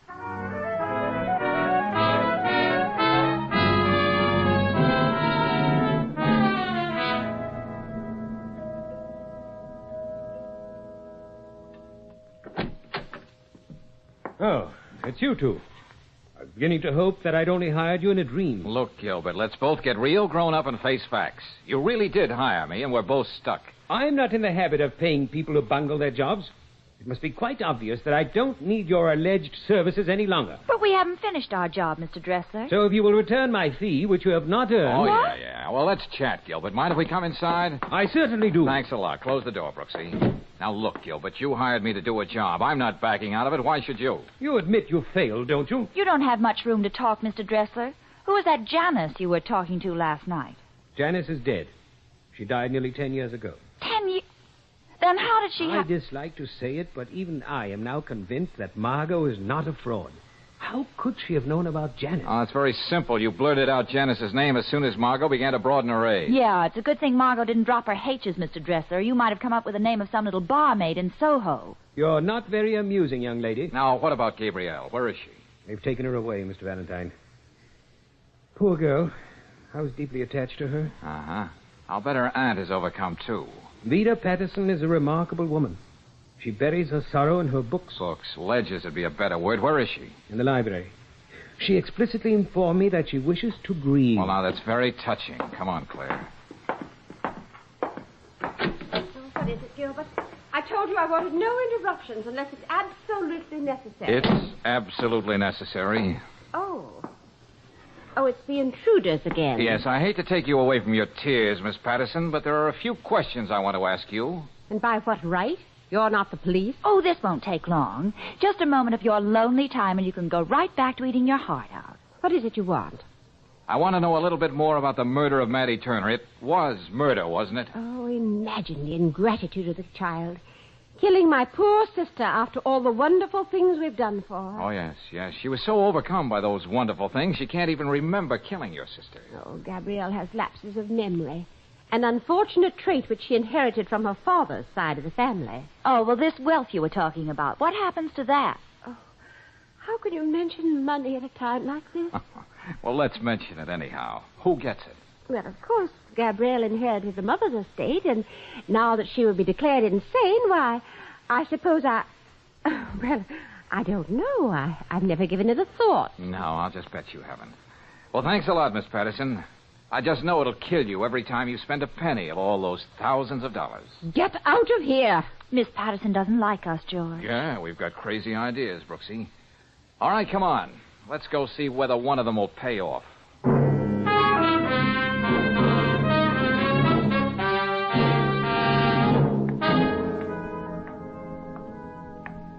What makes people like that, George? If you're talking about the zanies who wander in and out of the Turner mansion, the answer is money. From here, that's the only way the rag makes sense. Well, I don't want to crowd you with funnies, George, but there's Hassim again. Huh? Yeah, he's planted up ahead there. The corner of the house this time. How do you like that? See him in the shadow? Yeah. Let's find out what he's got on his mind. Still looks sinister, even in a pinstripe suit. Yeah. Well, Hassim, doing a little snooping on your own? You go to great lengths to involve yourself in difficulty, my rash friend. Brace yourself, Hasim. You're no friend of mine. Furthermore, you are another way. Georgie's still got that gun. Watch it, Brooksy. All right, pick up the gun, quick. Yeah, George. Here you are. Yeah, you shouldn't carry such things around after dark, Hasim. And so it doesn't accidentally go off and hurt somebody, I'll just take out the clip. And the extra bullet in the chamber. You will be sorry you did this. There you are. Take your plaything. I'll keep the bullets. Now, why did Madame Margot send you here? I know nothing. You're so right. Okay, take off, Nature Boy. Beat it. I'm tired of playing patty cake with people out of storybooks. You know what? It adds up, Claire. It really does. It does? Huh? Brooksy, I want you to get down to headquarters as soon as possible. Tell Lieutenant Riley to get that whole crew together, all those pixies who were at the seance last night. Including the spirits, George? Including Gabrielle Turner. Tell the lieutenant to bring them all back to the sanctuary. But why? If there really was a murder, Brooksy, I won't be able to live with myself until I find out the reason for it. Right now, I've got a date with a crystal ball. And maybe I'll get a preview.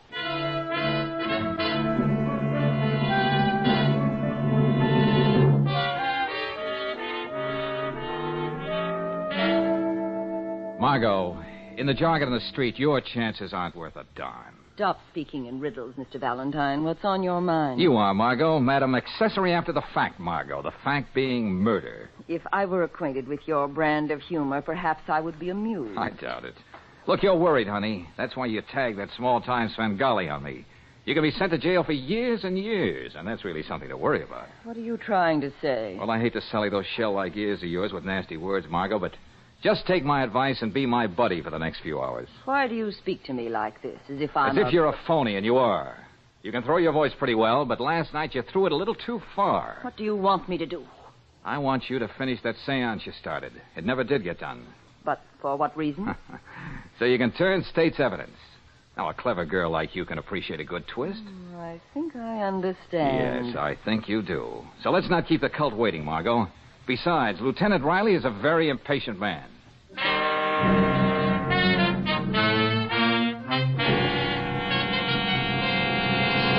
Valentine, if you can figure out how this girl murdered Mattie Turner by asking Mattie Turner how she did it, I'm going to turn in my badge, buy a turban and a crystal ball, and apprehend criminals while I sit in my easy chair. Just stick around, Lieutenant. This Margot will give you a lesson you'll never forget. You know, that's the wonderful thing about being a police lieutenant. Every amateur I meet wants to give me lessons. But Margot's no amateur. All these people think she's the greatest thing that ever happened to them. They believe whatever Margot says. Valentine, haven't you been the cause of enough suffering for poor Miss Patterson? I feel it is my obligation to defend her against your ill manners. Yes, and I demand to know by what authority you have entered my house. Why have you brought Gabrielle here? I'll have the law. You already have it. Lieutenant, this is Miss Patterson. She lives here. You got troubles, Miss Patterson? Oh, why, no, it's just that it's Gabrielle. Gabrielle's okay. She's in the sanctuary with the doctor. I wouldn't worry about her. Maybe we'd better go in. Margot's had plenty of time to get wound up. Okay.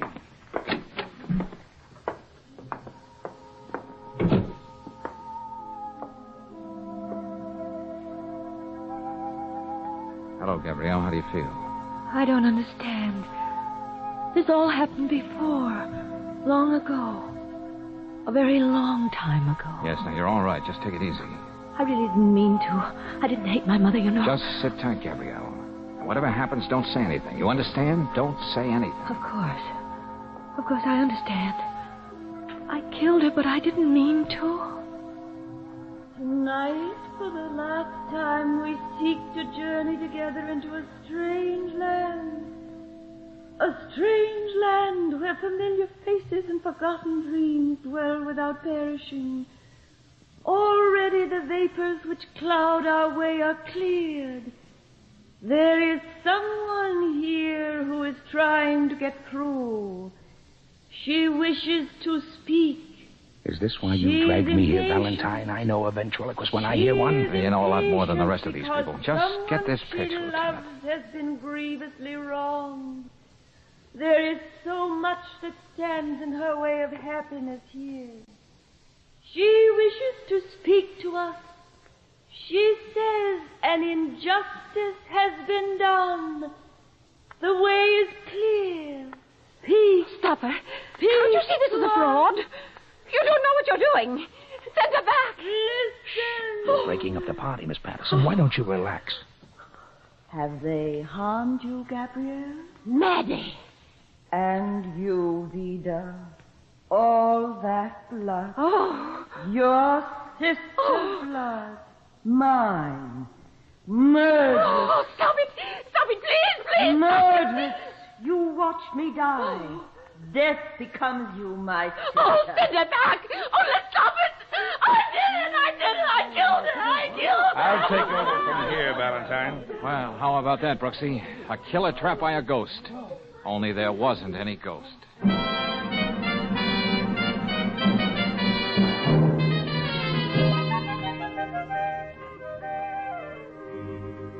George, if I've got to say it, and I've got to say it, Huh? you're a genius. Oh, that's okay, Brooksy. You can say it. But all I had to know was that Margot was a phony, and Vita Patterson thought Margot was always on the level. Except once, that is. Astound me, genius. What do you mean, except one? Vita paid Margot to produce Maddie Turner and frighten Gabrielle into confessing. Why should Gabrielle confess to a murder she didn't do? Brooksy, there's a lot of evil people in this world. Vita Patterson is one of them. She knew her niece had a memory blank the night of the murder. So all this time, she's been making Gabrielle believe that she killed her own mother. So all you did was make Margot produce Maddie Turner again. Yep. Only this time, Maddie smoked. When Vita heard an imitation of her sister's voice, she thought it was the real thing. It was too much for her. Oh, well, there's just one thing I still don't understand, George. What happened when you went back to see Margot? Oh, she read my palm. Yeah, she said I had a wonderful heart line. Oh? Uh-huh. Margot looked at my hand and said I was a lover. Oh. Well, I got a pretty good heart line myself. Yeah? Look at it, George. Yeah. You know what I think, George? No, tell me what you think. Well, I think we ought to get our heart lines crossed and see what happens.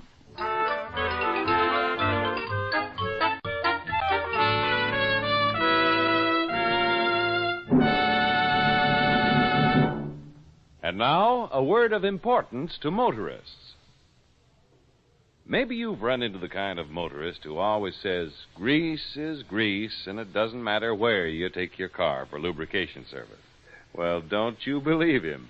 At independent Chevron gas stations and standard stations, they use many specialized grades of RPM greases and oils to give your car a thorough lubrication. And each one is tailor-made to do a wear-saving job at some vital wear point on your car. The regular 1,000-mile grease job at these stations is done by trained experts. They follow a lube chart approved by the manufacturer of your car, and they take pride in doing a spick-and-span clean job for you. Next time your car is due for lubrication service, rely on the standard station or the independent Chevron gas station, where they say and mean, we'll take better care of your car.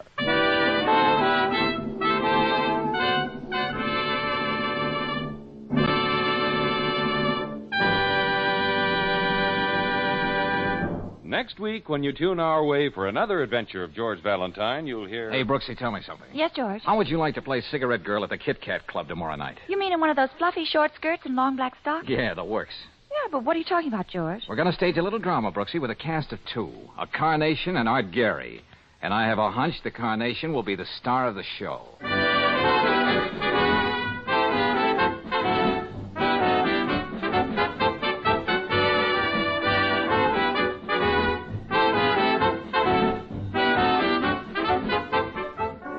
Tonight's adventure of George Valentine has been brought to you by Standard of California on behalf of independent Chevron gas stations and standard stations throughout the West. Let George Do It stars Robert Bailey as George with Frances Robinson as Claire. Wally Mayer appears as Lieutenant Riley. Tonight's story was written by Morton Fine and directed by Don Clark. Also heard in the cast were Don Morrison as Gilbert, Irene Tedrow as Margot, Sarah Selby as Vida, Gene Bates as Gabrielle, and Lalchan Mehra as Hasim. The music is composed and conducted by Eddie Dunstetter. Your announcer, John Heaston. Listen again next week, same time, same station, to Let George Do It. This is the Mutual Don Lee Broadcasting System.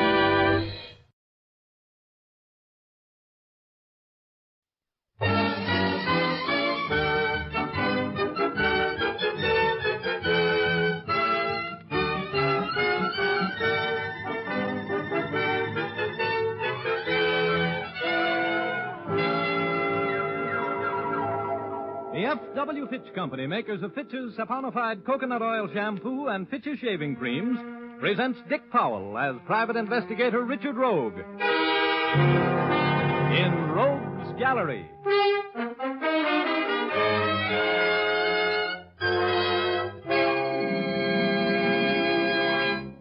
Rogue speaking.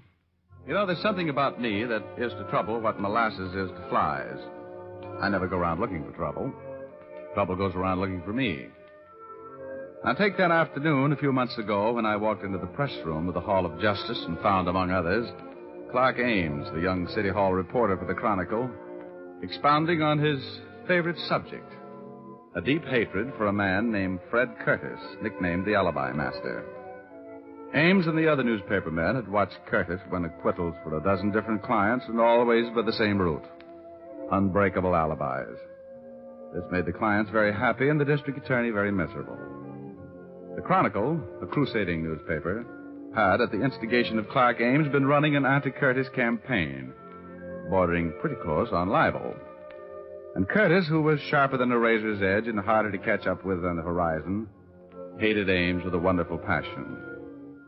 Curtis had won the last round, and Ames was telling me about it. So Curtis goes to Williams, my managing editor, and threatens a libel suit. Well, I had gone a little overboard, I guess. And Williams had to let me go. Temporary layoff until the heat died down. But now I'm back on the job, Rogue, and I'm solid. And you wait until that phony Curtis sees me sitting here. Wait till he finds out I'm back on the job. Huh?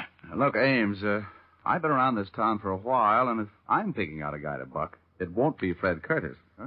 How come you decided to make a career of locking horns with the smartest mouthpiece in the business? How do you expect to win? Oh, don't worry about it, Rogue. I got that phony right where I want him. You wait a couple of days, that's all. Mr. Alibi Master Curtis is going to be nailed to the Chronicle's masthead. Hello, Ames. Did I hear you taking my name in vain? Could be. How uninteresting. What are you doing sitting around in the press room? It's reserved for the working press. Hello, Rogue. How's your trial going, Curtis? Oh, my client will have dinner at home tonight. Jury just retired. Your client is guilty as the devil, Curtis. What's his alibi this time? Now you know he couldn't have committed the crime. I've just proved to the jury that he was in San Francisco at the time the murder was committed. How are you getting along on your unemployment insurance, Ames?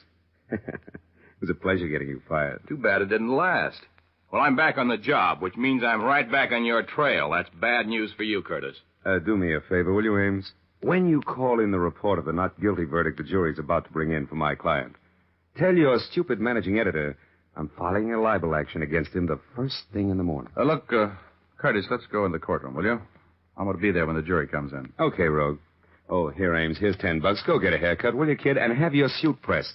And don't forget to spell my name correctly when you phone that story in. Here's your 10 right in your face, Curtis. I'll see that your name is spelled right. In the biggest type in the shop, right at the top of the page, when you're tried for falsifying evidence. And that's going to happen to you awfully soon, wise guy. Here. Take it easy, Ames. Oh, let him talk. Let me give you something to kick around in that warped mind of yours, Curtis. You remember a guy named Don Thompson? Your alibi witness for Ed Harris a year ago. I'm sure you remember Thompson. What about him? Would it put a crimp in that famous poise of yours if you knew that Thompson had given the Chronicle a signed and witnessed statement admitting that he had perjured himself in that alibi statement for Harris? That is preposterous. Is it? Well, you'd be in quite a spot if the Chronicle happened to have a statement like that, wouldn't you, Curtis? A statement that swears that you paid Don Thompson $1,000 for the perjured testimony that kept Ed Harris out of the gas chamber? That'd sure stop your clock, wouldn't it? Have you been drinking, Ames? You sound even a little more illogical than usual. Oh, that's right. You like logic, don't you? Mm-hmm. Well, figure this one out. I've been trying for some time to get convicting evidence on you. You got me fired for trying. The Chronicle was scared of a libel suit. But all of a sudden, my managing editor, Williams, doesn't seem to be very afraid of your suing the paper.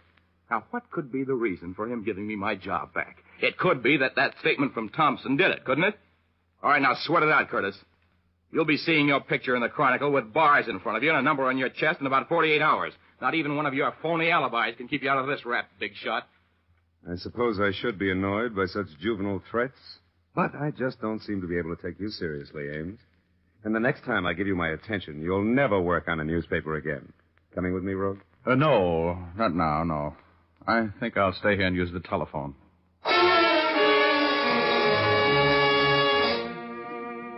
You could see and feel the hate that hung in the air in that press room like a cloud of poison gas after Fred Curtis left. Clark Ames went all to pieces as soon as we were alone, paced the floor, said he'd talk too much. He was as worried as a man with a 3-horse parlay and 2 winners. Pretty soon, though, he left, and I used the telephone to call a couple of girls I know. They They weren't home. I was about to give up and go to dinner by myself when I turned around and saw Betty Callahan standing there behind me, looking like $1 million, which is a nice figure, which is what she has, if you know what I mean. Betty had a funny little quizzical smile on her face. Hello, Richard. What's the matter? Aren't you having any luck? Well, honey, I was just going to call you. You mean that if Alice isn't home and Liza doesn't answer, I'm next in line? Oh, now, you know better than that. You're always first on my list. Remember, Richard, I was standing here when you were phoning. Sure. I was just trying to get a substitute, that's all. Uh-huh. Well, what do you want? The names of some girls and a few phone numbers? Now, don't look at me like that, Betty. The only reason I was calling those other girls was because I couldn't find you. Well, I'll forgive you if you'll take me to dinner and then to the theater to see Tallulah Bankhead. Oh, my goodness, you have such expensive taste. Oh, really, my dear man. I have something infinitely better. I have 2 passes for the show. Well, good. I've got 2 passes for a drive-in. Come on, I want to see if I can walk through that door without eating the jam off of it. I'm hungry. So am I. That's the only reason you have a date with me tonight, Richard. Well, then come on. All through that hamburger, I kept dividing my thoughts between how such a little girl could eat so much food and that scene in the press room at the Hall of Justice. I knew Fred Curtis for what he really was, cold-blooded and completely ruthless. I remember that look in his eyes as he left the press room. A little puzzlement, a little fear, and a great deal of malice. Even if nobody else believed the story Ames told, I was sure that Curtis more than half believed it. And that meant trouble for somebody. Betty and I finished our dinner at last, and in spite of everything she could eat, I still had money enough to pay for it and a cab to the theater. We were just back in our seats after the second act intermission when I heard my name being paged. If Richard Rogue is in the audience, will he please report to the lobby? Mr. Richard Rogue, please report to the lobby. Isn't that a sort of obvious piece of publicity, Richard? How the devil did anybody know I was here? You better go see what's so important. But you hurry back. I'll be right back, baby.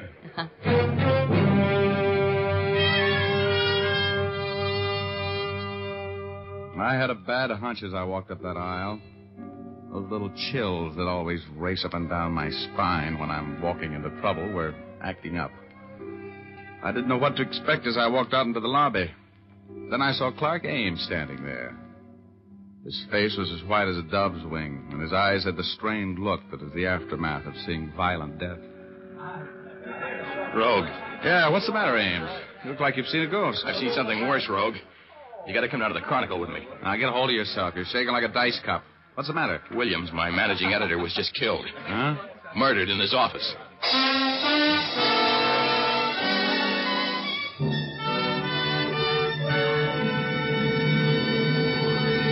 Well, that's the beginning of our story. We'll continue in just a moment, but first, here's Jim Doyle. Romance and soft feminine glamour are back in style. Women are taking off the bandanas they donned in war plants and are again letting their hair reflect moonbeams and stardust. That's why Fitch's saponified coconut oil shampoo is in more demand now than ever. Because Fitch's saponified shampoo brings out the radiant beauty of your hair. Its fragrant, creamy lather cleanses so thoroughly and rinses out so completely. Fitch's saponified shampoo contains its own patented rinsing agent, so no special after rinse is needed.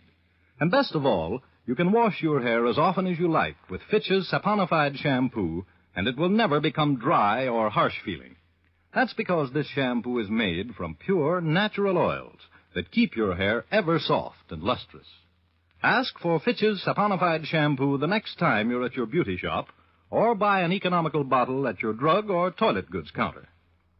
And now we return to Dick Powell as Private Investigator Richard Rogue in Rogue's Gallery.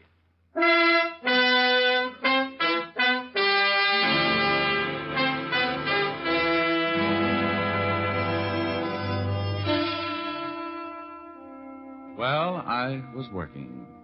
The publisher of the Chronicle was paying me $1,000 for putting the long, cold finger on the murder of Williams, the managing editor. I was pretty sure I knew who the murderer was, so it looked like a soft buck. When Ames and I arrived at the Chronicle, homicide was already there. My friendly enemy, Lieutenant Urban, was in charge, as usual. He walked over from where he was examining the remains of the late Mr. Williams. Hey, Sam, help me with this. What are you doing here, Rogue? Now, Urban, you know whenever anything comes along you boys can't handle, they always send for me. Who's paying you? The publisher of this paper. Now, shall we go on with the third degree, or shall we get to work on the murder? What do you know about it? More than you do. When was he killed? The medical examiner says he got it about 2 hours ago. Stabbed to death with his own copy shears, huh? Yeah, the last edition had already gone in. No one else was in the city room when it happened. Found a motive? Well, look at the office. Every file's been emptied. The murderer was looking for something, Rogie. Yeah, I wonder if he found it. You wouldn't know what it was, would you? Yeah, I might. I might at that. I heard the Chronicle had a signed confession from Don Thompson. They were going to run it tomorrow. Now, what was Thompson's confession? Come on, Rogue. You might as well give me all of it. Well, it seemed Thompson was confessing that he had been paid quite a sum of money for a job of perjury by Fred Curtis, commonly known as the Alibi Master. In words of one syllable, so you can understand it, Urban, Thompson sold the Chronicle information which would have put Curtis away for about 10 years. Curtis, eh? Well, looks like this is going to be a simple case. Could be, yes. Hey, Ames, you know where Williams kept that Thompson confession? It was in the top drawer of this file. It's gone. Uh-huh. Well, I guess that settles that, Urban. That's too easy. Curtis knows every trick in the book. Hello, Urban. May I come in? Yeah. We were just talking about you, Curtis. You're very welcome. I figured I would be. Why did you kill him, Curtis? You knew you'd be the number one on the suspect parade. Oh, that's not very smart, Rogue. If I had killed him, I would have been much more clever about it. I wasn't within 100 miles of here when he was killed. Well, that sounds familiar. I know I'm wasting my time asking this, Curtis, but you can prove that alibi, can't you? Of course. I was on my ranch in Antelope Valley when I heard over the radio that Williams had been killed. I suppose my friend Rogue has told you of the fantastic story a drunken reporter named Ames was shouting in the press room at the Hall of Justice today. Yeah, I told him. He knows all about it. Oh, incidentally, Thompson's little composition is missing.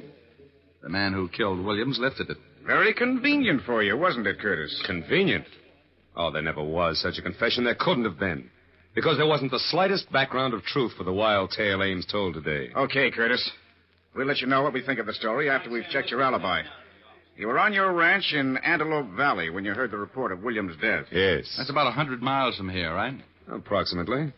As soon as I heard the report of the death, I knew I would be a suspect. So I started to town.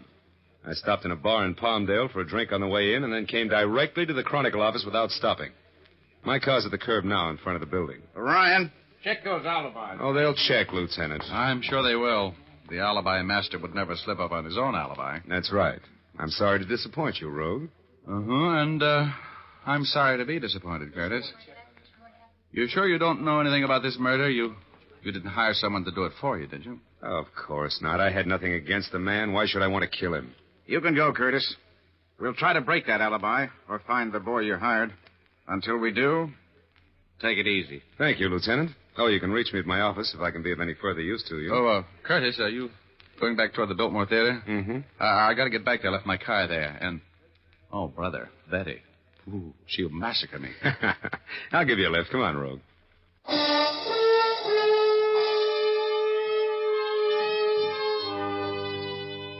This Curtis guy was strictly the deluxe type. His car was a long, sleek black job a few sizes smaller than the Queen Mary, but with approximately the same amount of power. We got in. Curtis turned on the ignition, and the gas gauge swept clear across to full. Curtis had said he drove directly from the bar in Palmdale to the Chronicle office without stopping. About 70 miles. Mr. Curtis's carefully planned alibi was not so carefully planned. I was enjoying a short ride with a murderer. He saw my eyes on the gasoline gauge, followed them with his own, and then put his hand in his coat pocket. I knew there was a gun in it. As we drove away from the curb, I picked up a copy of the Chronicle, which had been lying in the seat beside me.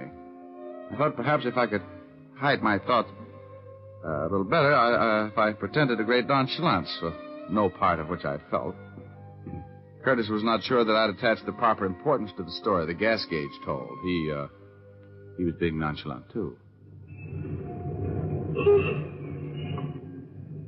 I had a little dough riding on Prevaricator 7th today when I came out. Ought to be in that paper. Final results. Where'd you get it? I bought it in Palmdale. Then?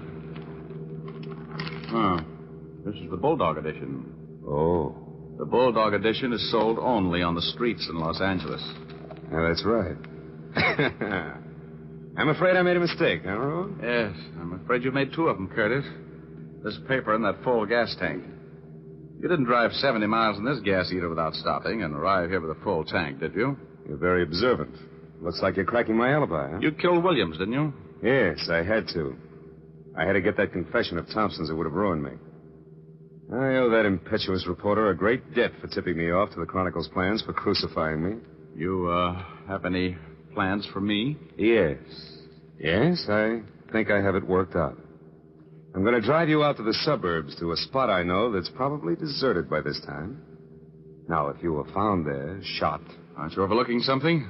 If I'm found there, shot, Urban is going to pick you up fast. You're going to do better than that, Curtis. Well, if there were signs of a struggle and your wristwatch had been set an hour ahead and smashed to set the time of death, and I was at Lincoln Heights Jail talking to a client at the time the police would figure the murder took place, that might do it, don't you think, Rogue? No. It's no good, Curtis. You're slipping. In the first place, there's always the possibility that a shot would be heard. The district I have in mind is deserted by now, or will be before I consummate my plan. And Urban is no fool. He'll be awfully suspicious. Might give you the paraffin test on your gun hand. You know, I don't think you're going to handle the situation that way, Curtis. As a matter of fact, I'm going to be kind of hard to handle, even for you. You know, Rogue, it's amazing how fascinating crime, I mean the actual act of committing a crime, can be. Have you ever killed anybody? No. Now, look, Curtis, I suppose you know that you're going to get caught. I know nothing of the kind. Successful crime is nothing more than planning, careful planning. Oh, I'll grant you, Rogue, that I'm going to be suspected of your murder. But I'll never be convicted for it. I won't take any chances. You're wrong, Curtis. You talk like a sick man. You can't beat the law. If you commit a crime, you're going to pay for it. Let's go down to police headquarters and talk this thing over with Urban. What do you have to win by adding another murder to your score? Mr. Rogue, I love life too much, and I love success too much to let anything stand in the way of my life as I live it. You just can't understand that, can you? You think that a man of my background and position must be horrified at the thought of taking the life of another human being. Well, you're wrong, Rogue. I have my own code, my own ethics. You know and I know hundreds of reputable businessmen in this town who spend their days and nights, their lives, grasping for money, for power over the lives of more and more people. Well, when one of them wrecks another man's life for his business, it amounts to a victory, which is celebrated by the wrecker at his club that evening. If the victim commits suicide, and he often does, they're sorry. That's all. It's just business. What are you trying to prove, Curtis? I'm explaining why I killed Williams. Why I have to make sure that you and the knowledge you have of my affairs are disposed of. It's a matter of business, Rogue. No, you're crazier than a coot. You know that, Curtis. You're not talking like a rational person. You're going to pay for this crime. Don't move. Put your hands back in your lap.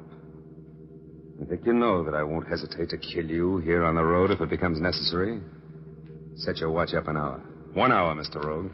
Okay. You got a new plan? Yeah. We're on the outskirts of town.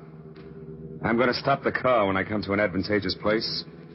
Then I'm going to knock you unconscious with a tire iron, smash your watch, throw you onto the road and run over you. To all appearances, your murder will be the result of a hit-and-run accident. I will have an alibi which will make it impossible for me to have been in the vicinity at the time of the accident. That, I think, is a perfect plan. It's full of holes. In the first place, Urban will check the tread on your tires, and in the second, he'll never fall for that smashed watch trick. You'll never get away with it, Curtis. You've been buying up juries and alibis and evidence for so long that you forgot that they're honest people. People who can't be bought. Urban's one of them. He'll stay with you until he gets you for killing me, Curtis. Now, you'll have to come up with a much cleverer scheme than what you've thought of so far. Maybe you're right, Rogue. What are you doing? What I'm going to do now, Mr. Rogue, won't need any alibi. Look out, you fool. Curtis! Curtis, give me that wheel. Sit back there, Rogue. Get your foot off that accelerator. You're going to hit. Turn that wheel. Give me that wheel, Curtis. Goodbye, Mr. Rogue. Let go of that wheel. Let go or I'll shoot.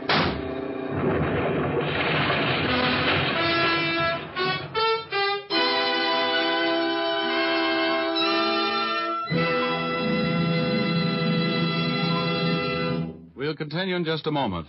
But now, here's Jim Doyle. Time is a valuable thing these days, and no man wants to spend any more of it than possible on shaving. So you busy men who want to cut down on your shaving time, use Fitch's No Brush shaving cream. This swell cream gives you a close, comfortable shave in a hurry. It's an expert blend of 3 important shaving ingredients. These ingredients enable your razor to fairly sail along without nicking or scraping. The creamy, non-greasy texture of Fitch's No Brush saves you time, too, for it won't clog your razor or the drain. And with all your speed in shaving, you'll find that Fitch's No Brush leaves your face feeling smooth and cool. You men who prefer a lather cream will find Fitch's Brush Cream also gives quick, comfortable shaves. It makes lots of rich lather that stays moist all during the shave, then rinses off easily. Both Fitch's Brush and Fitch's No Brush shaving creams come in generous 25 and 50-cent sizes. For shaving speed and shaving ease, switch to Fitch.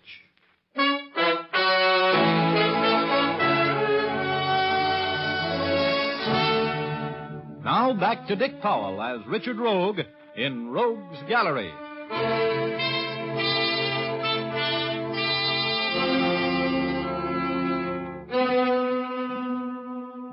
When I saw what that madman Curtis was going to do, I knew I had nothing to lose. He had that big, powerful car wide open and heading straight for a stone wall. I tried to grab the wheel and turn it. He fired at me just as we crashed into the wall. I only remembered turning the wheel enough to deflect the shock a little. And then I was on cloud number 8. Hugo was there, waiting for me. Hello, Chief. You had a close call there. Hey, Hugo, where have you been? Well, I had a little trouble with the OPA about Cloud 8, and I had to go and see them. Oh. Then I had a tough time getting a reservation back. But I'm glad to see you, Rogie, with your usual bump on the head. Oh, am I dead? Only the good die young, Rogie. Hey, you got company. An old friend of yours is up here. Look, over on Cloud 9. See him? Oh, Curtis. He isn't dead either, huh? Oh, no. But I sure thought I was out of a job when I saw you slamming into that wall, Rogie. You ought to take better care of yourself. Than me. Yeah. Look, I gotta get out of here, Hugo. How badly am I hurt? Oh, you're okay. That car was built to take it. You won't be playing any gin rummy for a while, and you can't collect on your insurance. Give me a little boost over the side. Will you, Hugo? I gotta get downstairs before Curtis does. Sure, Chief. Here you go. So long, Rogie.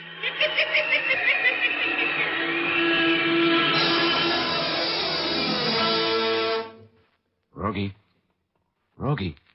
Hello, Irvin. Fancy meeting you here. Receiving hospital? Yeah. What have you been up to? What were you trying to do? Kill yourself? No. Is Curtis here? Yeah.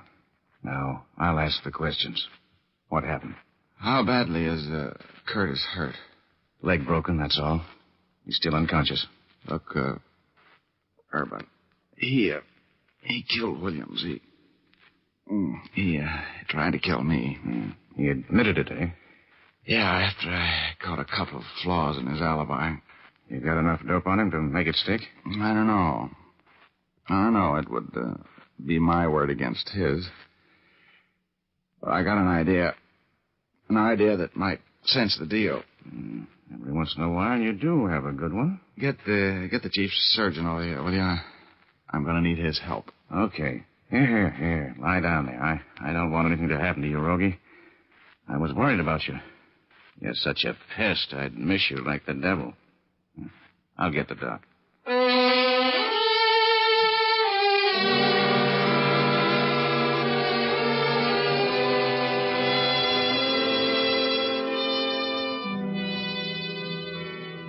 When I outlined my scheme to the chief surgeon, he looked for a minute like he might call him the head of the psychiatric ward. But with Urban's help, I finally got him to agree to play it my way.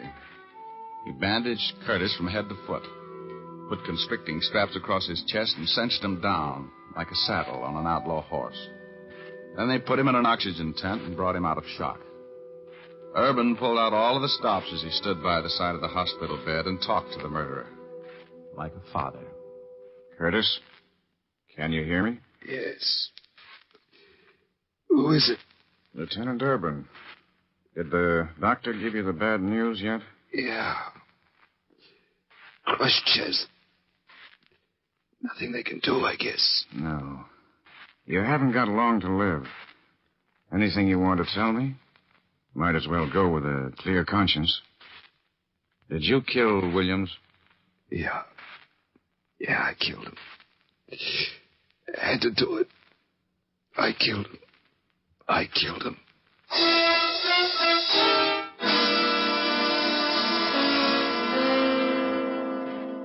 Well, that was the end of the case.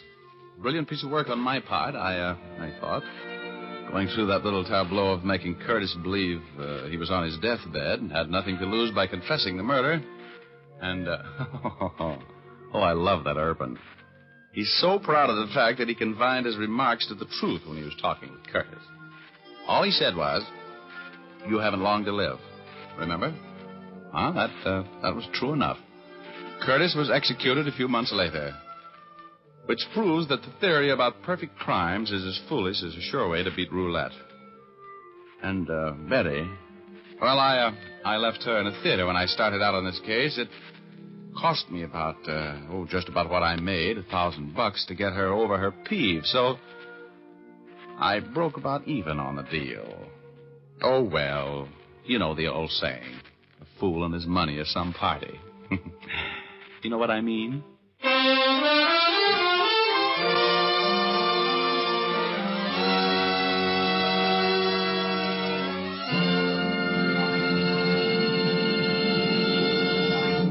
This is Dick Powell again, ladies and gentlemen. Hope you enjoyed our story tonight. Ray Buffum wrote it. Leith Stevens composed and conducted the music, and D. Engelbach produced and directed. Don't forget, you've all got a date with us next Thursday night. We have a story for you about the last time Rogue saw prison. So make a date with us, will you? Thanks for listening. And now, once again, here's Jim Doyle. Be with us again at the same time next week. Oh, and be sure to see Dick Powell in his latest RKO picture, Cornered, at your local theater soon. Remember, tune in next Thursday, same time, same station, when you will again hear Dick Powell as Private Investigator Richard Rogue in Rogue's Gallery.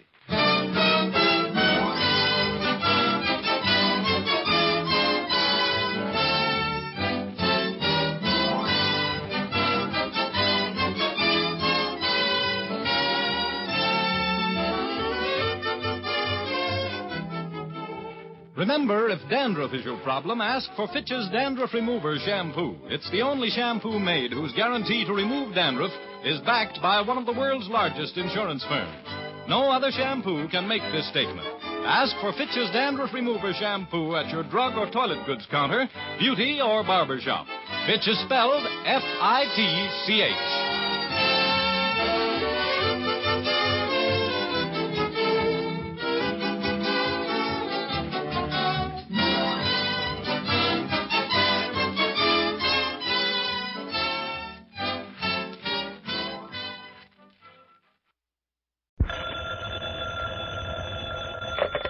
Hello?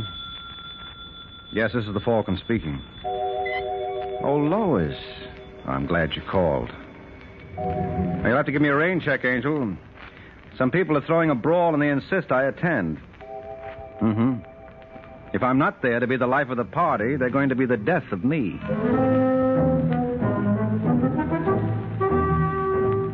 Once again, Adventures of the Falcon, dedicated to private investigators everywhere. Those hard-hitting detectives who, like Mike Waring, risk their lives to aid law enforcement agencies. So join him now when the Falcon solves the case of the murdering Mrs.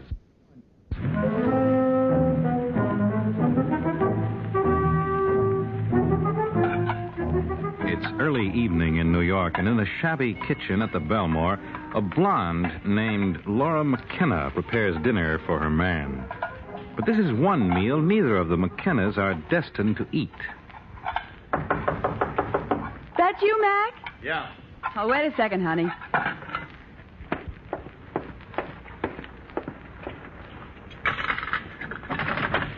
Hiya, doll. Take off your coat. Dinner'll be ready in 20 minutes. Paul Newcomb drop off a package for me? Yeah, it's on the table.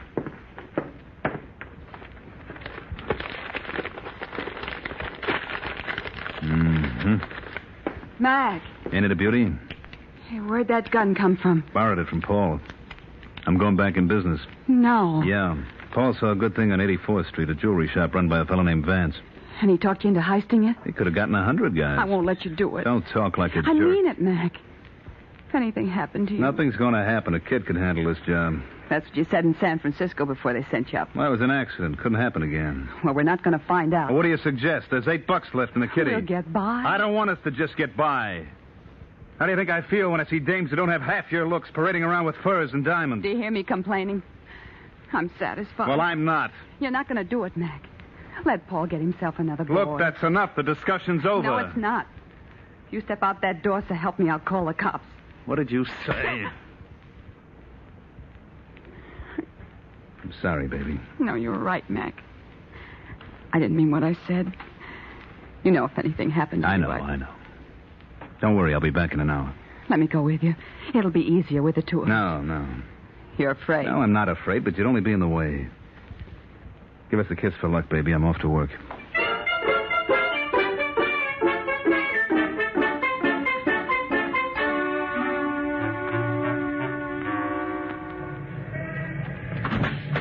Oh, I'm terribly sorry, sir, but we're closed for the night. Oh, come on, mister. Give me a break, will you? It's my girl's birthday. But I've put all my stock away. Well, how long would it take you to open your safe? I saw an engagement ring in your window this afternoon that was just perfect. An engagement ring? Yeah, it was marked $850. You'll be crazy about it. Well, in that case... Thanks a lot, Mr. Vance. If you'll just wait a minute. Sure. Do you happen to remember how much it weighed? 1.5 carats. 1.5, hmm? Suppose I wanted something bigger, say about 4. Oh, I'm sure we can accommodate you. Here we are. Now, if you just look over this tray. Yeah, but why don't I do it at home? What? All right, Vance, keep your hands in the showcase. This is a heist. But really... Just keep them where they are. You're making a grave mistake, young man. Now, if you listen to me, you... What's that?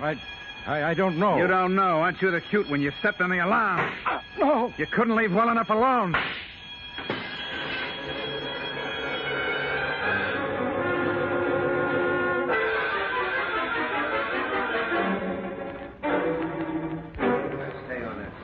All right, you fellas, let's hurry it up and get out of here. Myers, be sure you get a shot of the showcase. Greetings, men. Oh, no. Wouldn't you know it? Well, if it isn't Sergeant Pulaski. Where's Corbett? He's lucky. He's got a day off. What are you doing here, Waring? I represent the insurance company. Well, fellas, we can all go home now. The Falcon is on the case. Oh, you better stick around, man. You might learn something. What have you got, Steve? Darn little. What about Vance? He died an hour ago. Tough. Did he talk before he went? Not much. Here's a description of his killer. Blonde hair, blue eyes, 5'9". Small mole on right cheek, V-shaped scar on left wrist. V-shaped scar, that's funny. What's so funny about it? Sounds like a boy I used to know in San Francisco. Well, couldn't be him. Last I heard, Mac was serving 5 to 10 at San Quentin. Mac who? Mac McKenna. What made you think it's him? That scar, he got it in a knifing. But it couldn't be the same one. Couldn't it? Suppose I told you that Mr. McKenna is now guesting in our fair city. He's what? I got it from a stoolie last week. He's living with his wife at the Belmore. Oh, no, it sounds too easy. Well, I'm going to pick him up just for luck.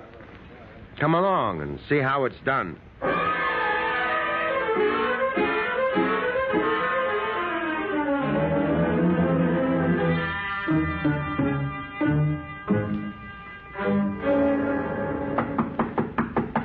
That you, Paul?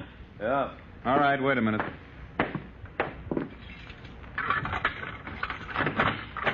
Hello, Mac. Hey, what... Remember me? No, I can't say I do. The name is Waring. We met on the coast some years back. So? So, now that we've got me identified, I'd like you to meet Sergeant Steve Pulaski here. Well, looks like you were right, Steve. Looks like. What are you babbling about? Steve got a rumble you were in town, and I thought it was impossible. Last I heard, you were still in San Francisco. I didn't like the climate. Well, I don't think you'll like New York's any better, particularly around 84th Street. Come again? A jewelry shop up there was heisted last night, and the proprietor was killed. I don't know anything about it. Oh. And how do you account for the fact that Steve found your fingerprints on the showcase? You're crazy. Why? You wore gloves? Oh, you're nuts. Wait a minute. I'll prove it to you. Watch him, Sergeant. Hold it, boy. Just wanted to get my coat. Don't strain yourself. Get it, Mike. You bet. Well, what have we got here? What is it, a 38? Yeah. And it's been fired recently. All right, Sergeant, since Mac is so fond of jewelry, let him try your bracelets for size.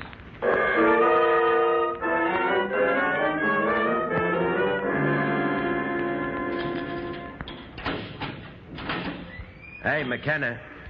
What do you want? You got company. Mac. Hiya, Laura. You're going to have 10 minutes. Let me look at you. How are you, honey? That changed much? I'm going to get you out. You got a file in your bag? I'll work it somehow. I'll get the best lawyer. No. Save your money, baby. But if I hired... Look, Laura, I never kidded you for a minute. I'm a going Gosling. No.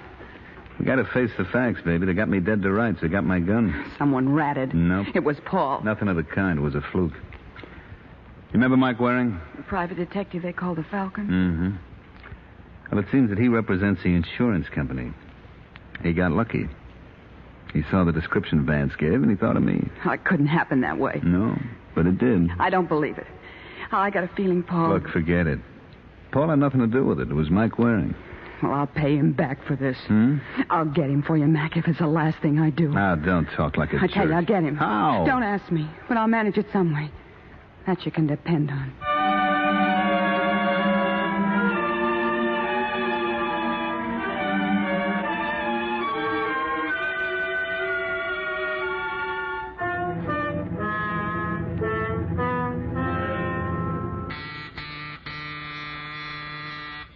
You're wasting your time, mister. Huh? Mr. Waring ain't in. Well, that's a nice how do you do. I was supposed to meet him here. Are you Sergeant Pulaski? That's right. Well, he told me to give you this note. Yeah. Dear Steve, sorry I had to rush off, but the insurance company wanted to see me on the Vance heist.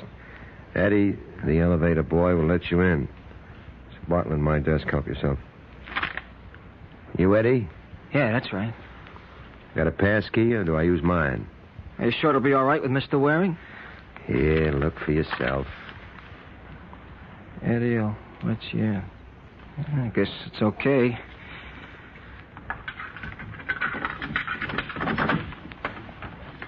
There you are. Thanks a lot, Eddie. You've been a great... Sergeant! Sergeant!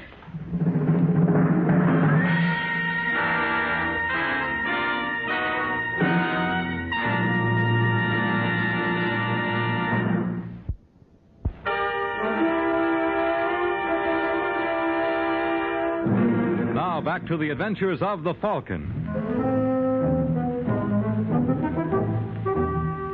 3 hours have passed since Sergeant Steve Pulaski was killed while entering Mike Waring's apartment.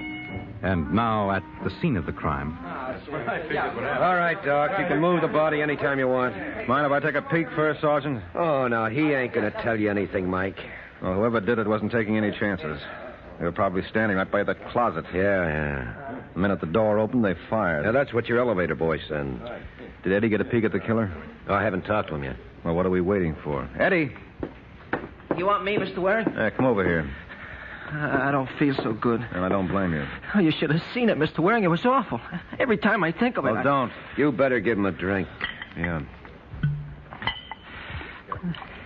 Here you are, Eddie. I don't want it. Come on. This is good for what ails you. Now, tell me exactly what happened. Well, I just opened the door for him, and he walked in. Then there was the shot. Well, go on. That's all I remember.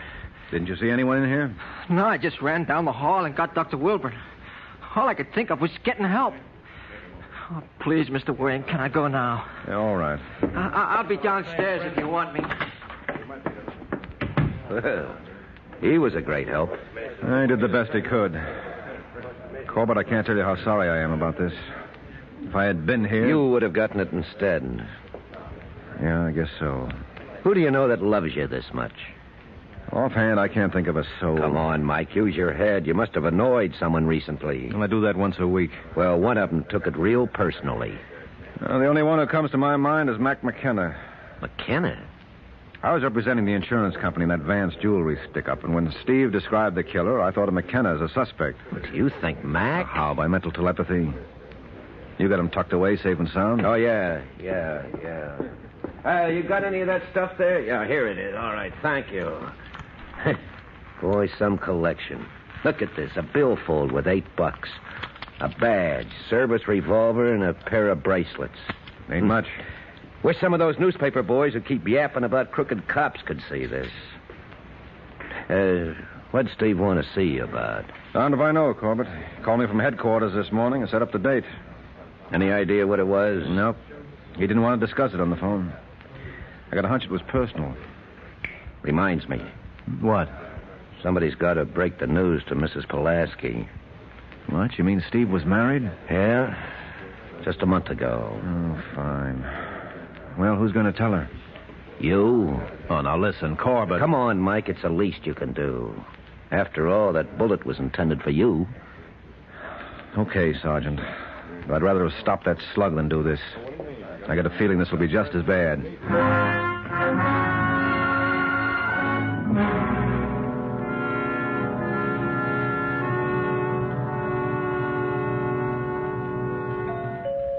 Just a second. Mrs. Pulaski? Yes? My name is Mike Waring. Oh, of course. Steve often speaks of you. Won't you come in? Thank you. Steve isn't home right now, but I expect him any minute. Oh, I suppose I should apologize for the looks of this place. Oh, no. I guess I'm not much of a housewife, but I'll learn. Yeah, sure you will. Now, look at me yucking away like crazy. Here, let me take your coat. No, please, don't bother. I can't stay long. Well, aren't you going to wait for Steve? Well, He'll be awful disappointed if he missed you. look, Mrs. Pulaski, there's something I have to tell you. What? Now, you've got to understand. Steve was a cop, and in his business... What do you mean Steve was a cop? Here, you better sit down. What happened to him? Look, Mrs. Pulaski... He's been hurt. Well, Is that it? yes. Well, where is he? I got to go see him. Well, you can't. What do you mean I can't? I'm his wife. Well, I know that, but you see, What are you trying to tell me? he's dead. Oh, no. No, I don't believe it. I'm sorry. He can't be. It was my fault indirectly. You see, the killer was trying to get me. Oh, Steve. Steve, No, Mrs. Pulaski, you've got to be brave. Steve would want you to be. Brave. I never wanted him to be a cop if he'd listened to me. Well, he couldn't have been anything else. He was cut out for the job. He liked it. Oh, please, let me alone. Well, can I get you anything? No. Look, if it makes you feel any better, I promise you I'll get the responsible party. Will that bring Steve back? Well, I just want you to know. I know that my husband's dead. That's enough for me. Now go away and leave me alone.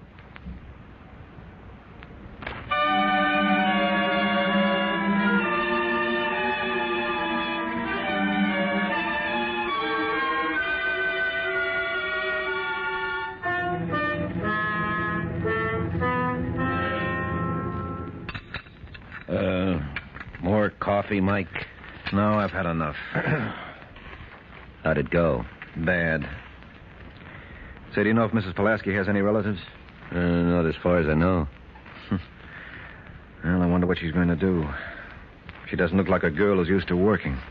Well, with Steve's insurance and the money from the police pension fund, she'll do all right. I hope so. So help me, Corbett. If it's the last thing I do, I'll get him. If I don't get him first. Say, wait a minute. Huh? Why do we keep saying him? Huh? We keep referring to the killer as a him. Couldn't it be a woman? Well, you ought to know. The her or him was after you.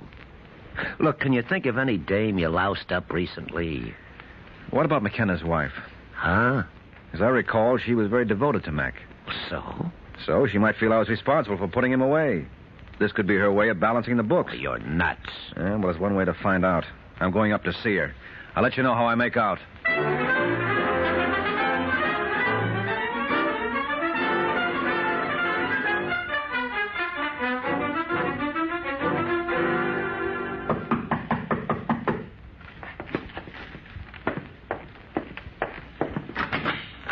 Yes, Mrs. McKenna, that's right. I'd like a word with you. I'm busy. You can't be that busy. Now, look, mister, I don't know who you are. Why not ask me? Frankly, I don't care. My name is Mike Waring. Mike Waring, Yeah. why, you dirty... Now, take it easy. Well, Behave yourself. let me go. Will you behave? Let's go. I imagine you're pretty surprised to see me. Am I? Yes. You killed the wrong boy. It was a police sergeant named Steve Pulaski. Crazy. Well, doesn't the fact that I'm alive convince you? I don't know what you're talking about. Look, you're crazy about Mac. And you felt I was instrumental in nailing him. You wanted to get even. And I will. Oh, no, you won't, Laura. In this league, you get one chance. You muffed yours. Now get your coat. We're going places.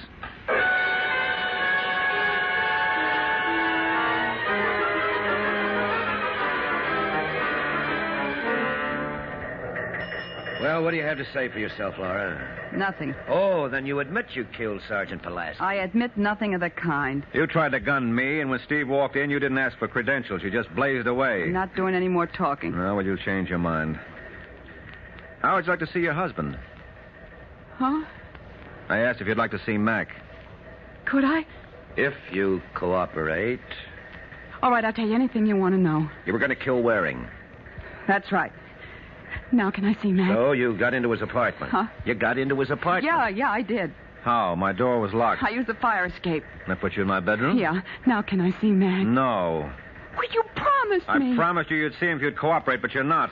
How did you get into my I apartment? told you, through the fire escape. That leads to the kitchen. You got me mixed up. I meant the kitchen. What about the window there? It was open. No, it wasn't. I distinctly remember shutting it before I left. I want to see Mac. Well, what do you say, Mike? Okay. Lois, take Mrs. McKenna down to see her husband, then lock her up. Thanks a lot, Sergeant. You won't regret this. Well, can you beat that? She means it. Yeah, she's really mad for the guy. Yeah, she must be to pull that silly stunt. Listen, Corbett, I want you to do me a favor. Release her. You nuts? Now, you don't have to worry. She won't skip. McKenna will hold her like a magnet. What's the idea? Because I got a hunch I want to test, and without Mrs. McKenna on the loose, I can't. Oh, you and your hunches. Well, I don't think she's telling the truth. She admitted trying to get you. I know that, but there's something about this that bothers me. Well, you won't be satisfied till she does kill you. All right, then you can say I told you so. Now, what do you say, Corbett? Well, okay. But if it doesn't pay off, I'll have your heart. With a little A1 sauce, it ought to be real tasty.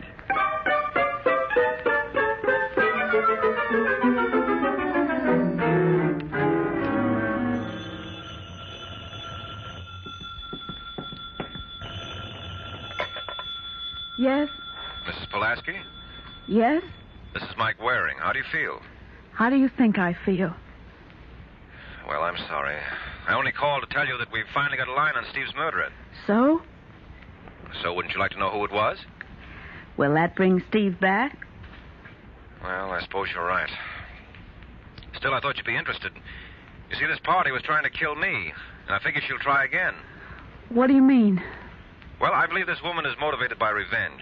Now, if I'm right, Steve's death doesn't satisfy her. Only mine will. That's how we plan to nab her. What do you think? It doesn't matter what I think. All I know is that Steve is gone. Now, let me alone.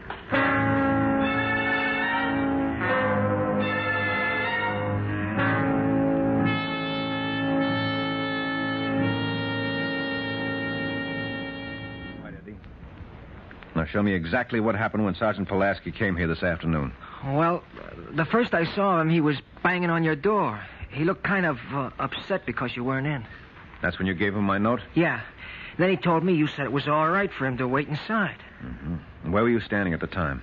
Right about here. All right, go on. So I pulled out my pass key and opened the door. Show me how. You mean you want me to go through the whole thing again? Mm-hmm.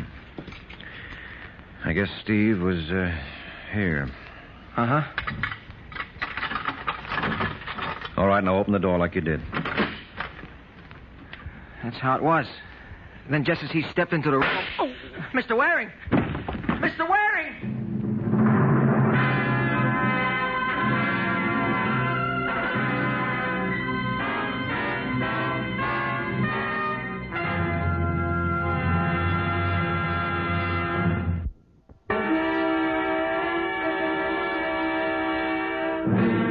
back to the adventures of the Falcon.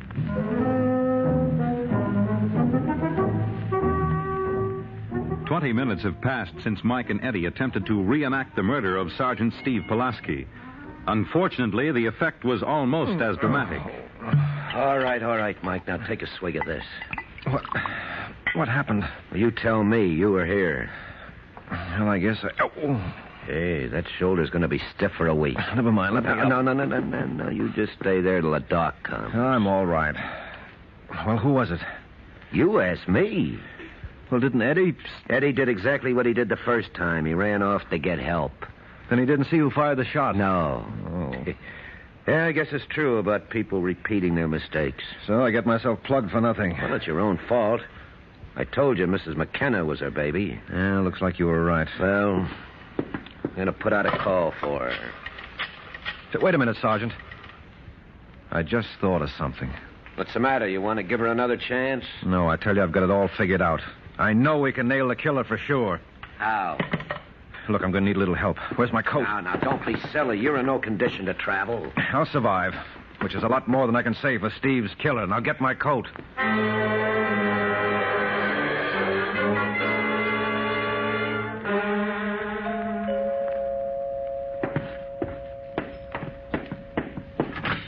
Yes? Hello, Mrs. Pulaski. Remember me?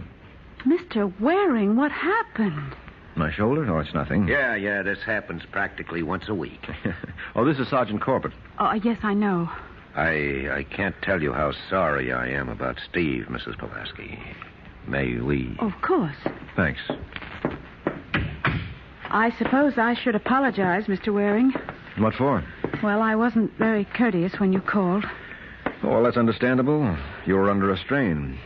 Have you made any progress? Yes, plenty. Why do you think I'm wearing my arm in a sling? I don't understand you. Well, the killer took a shot at me. But I was luckier than Steve. Oh, then you know who it was. I think so. We even got a confession. I'm glad you mentioned that, Sergeant. Because I told you there was something about it that bothered me. Well, now I know what it was. Yeah? What? There's a phony. Laura McKenna only made it so she could see her husband. I don't understand. Well, you see, Mrs. Pulaski, originally we thought this was a plot to kill me that misfired. So we went around looking for people who disliked me. That's how we came up with Mrs. McKenna. Well, what's wrong with that? Well, let's consider the actual result in the case. Now, who was the victim? My husband. Mm-hmm. Well, suppose it wasn't an accident at all. Suppose someone was really after Steve. You see the possibilities? No. Well, then we come up with a different group of suspects. You remember the personal effects they found on his body? Yes, there was a wallet with $8, a badge, and a gun. Mm-hmm. Well, doesn't it strike you that there was something missing? No. Well, what happened to his skeleton keys? What are you talking about? They weren't on his body. Shall I tell you why? Because the killer used them to get into my apartment. The killer knew that Steve was headed there to see me. Now, who would have had the best opportunity to know of that appointment and to lift the keys? Who? You. What? Yes, you were real clever, Angel, but you made one mistake. And in this game, that's enough to put you away. All right, Corbett, prove it to her.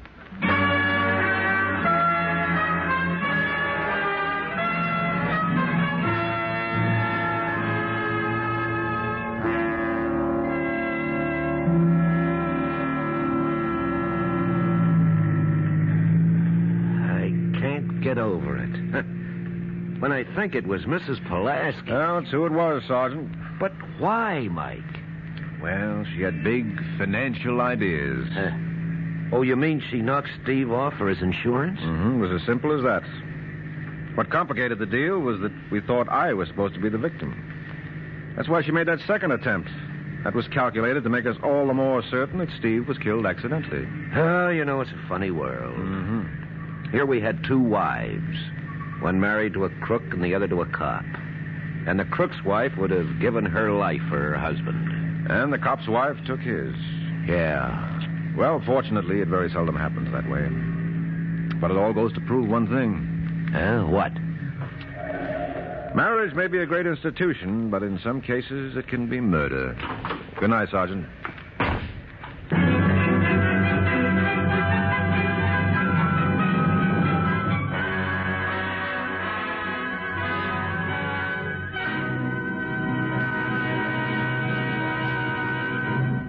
Time now for Edmund O'Brien as Johnny Dollar. Dollar, thank goodness I found you. Why, what's up? You've got to leave for New York, Dollar, immediately. A policyholder, he's afraid for his life. Here we go again. Who's he afraid of? Well, he wouldn't say over the telephone. All I know is, to us, he's worth $100,000 alive. Well, that makes it simple. He must be afraid of somebody to whom he's worth $100,000 dead.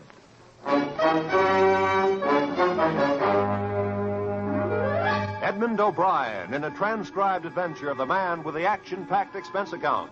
America's fabulous freelance insurance investigator. Yours truly, Johnny Dollar.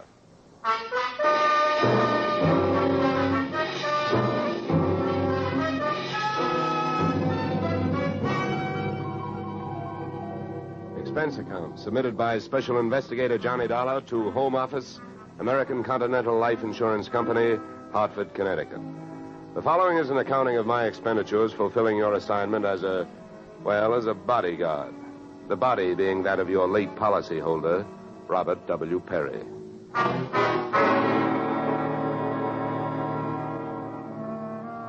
Expense account. Item 1, fare on night train, Hartford to New York, $3.65. Expense account item 2, $1.80 taxi to Lower Manhattan following morning to officers Perry and Van Bruten, importers, arriving as promised at exactly 9 a.m. Good morning. May I help you? Yes, you certainly can. My name is Johnny Dollar. I have an appointment with Mr. Perry for 9 o'clock. Oh, yes. From the insurance company. Well, you're right on time. Yes, they told me I'd better be, and I'm glad that I am. Mr. Perry just came in. He's alone and waiting for you. I'll buzz him that you're here. Thanks. Come on! That?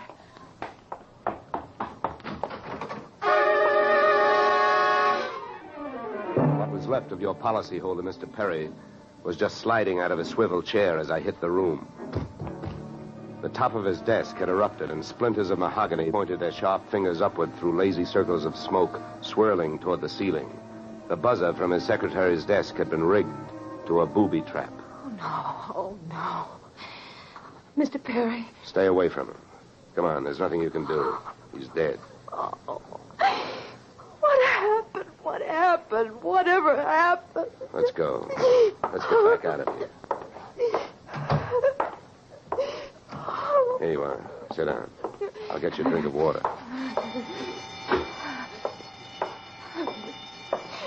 Come on, drink this.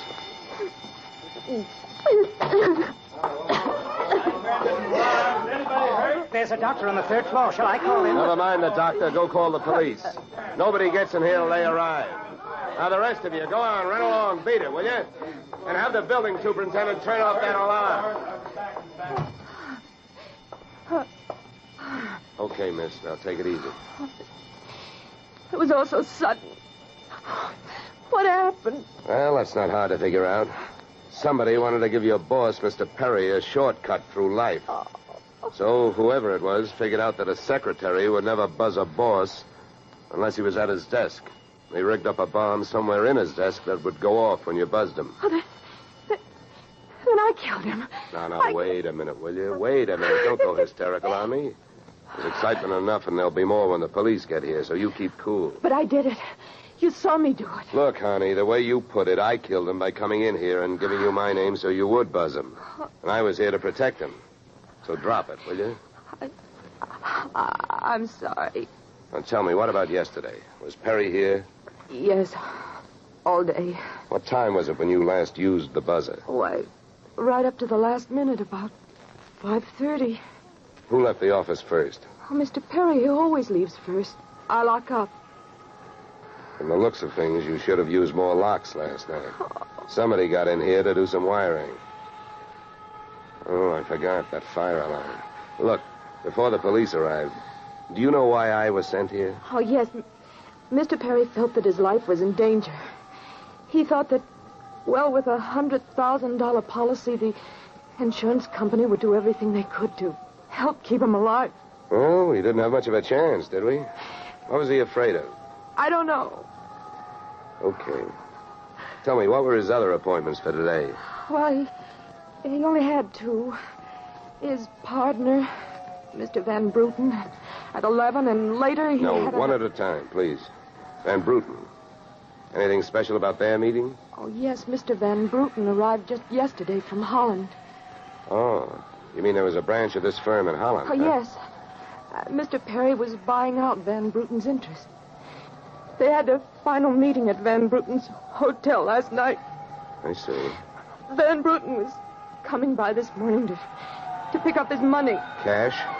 No, a cashier's check. The bank is to deliver it here at 10:30. Well, Perry's other appointment, who is that? Christine, his wife. Now she tells me. Christine, the beneficiary. Yes, she wouldn't have been the beneficiary in about another 2 weeks. They were getting a divorce. Thanks for the motive. You don't like her. Well, I didn't mean it that way. Well, how about Perry? Did you like him? Okay, here's an easy one. What's your name? Susan Gates. Now, isn't that about enough? Okay, Susan, you better save your voice. During the next few hours, you're going to have to do a lot of talking. I've been everywhere else. Is the fire in here? Well, you'll have to stick around. When the cops get here, somebody will get burned.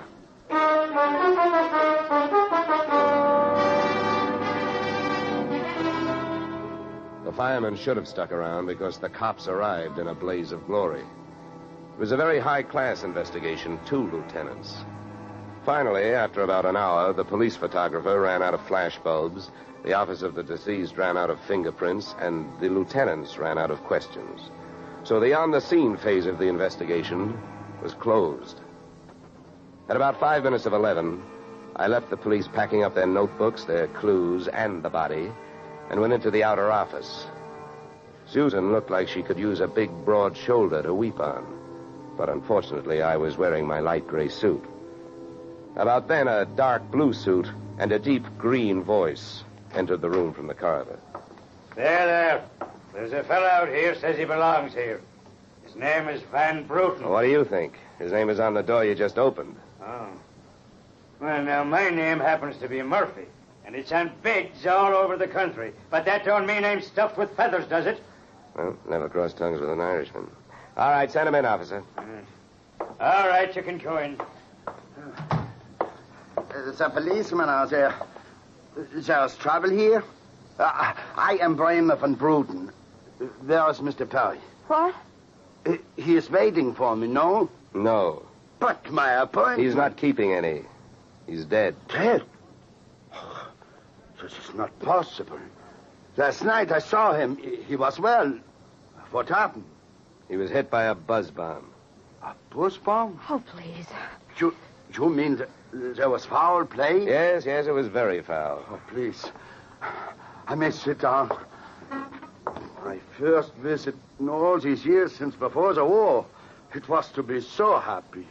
But now tragedy like this. He was a good man, a good partner. I understand that as of last night, you were no longer partners. Yeah.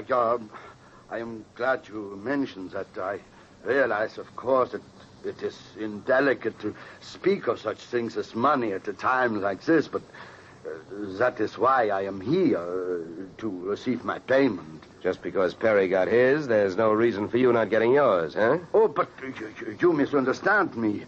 I am deeply grieved, but, well, since the transaction was consummated, what is there to do? A delay would be a needless waste of money. I have already paid for passage back to Antwerp tomorrow.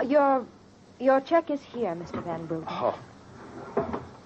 Here you are. Thank you. In all of my years of business, this is indeed the saddest moment. Yeah. Well, if I didn't have some work to do, I'd sit down with you, and we'd all have a good cry.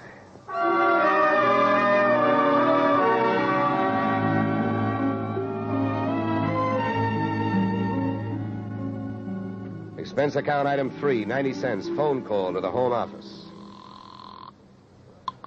Mr. Gordon's office. Look, honey, this is Johnny Dollar. I want to speak to Mr. Gordon.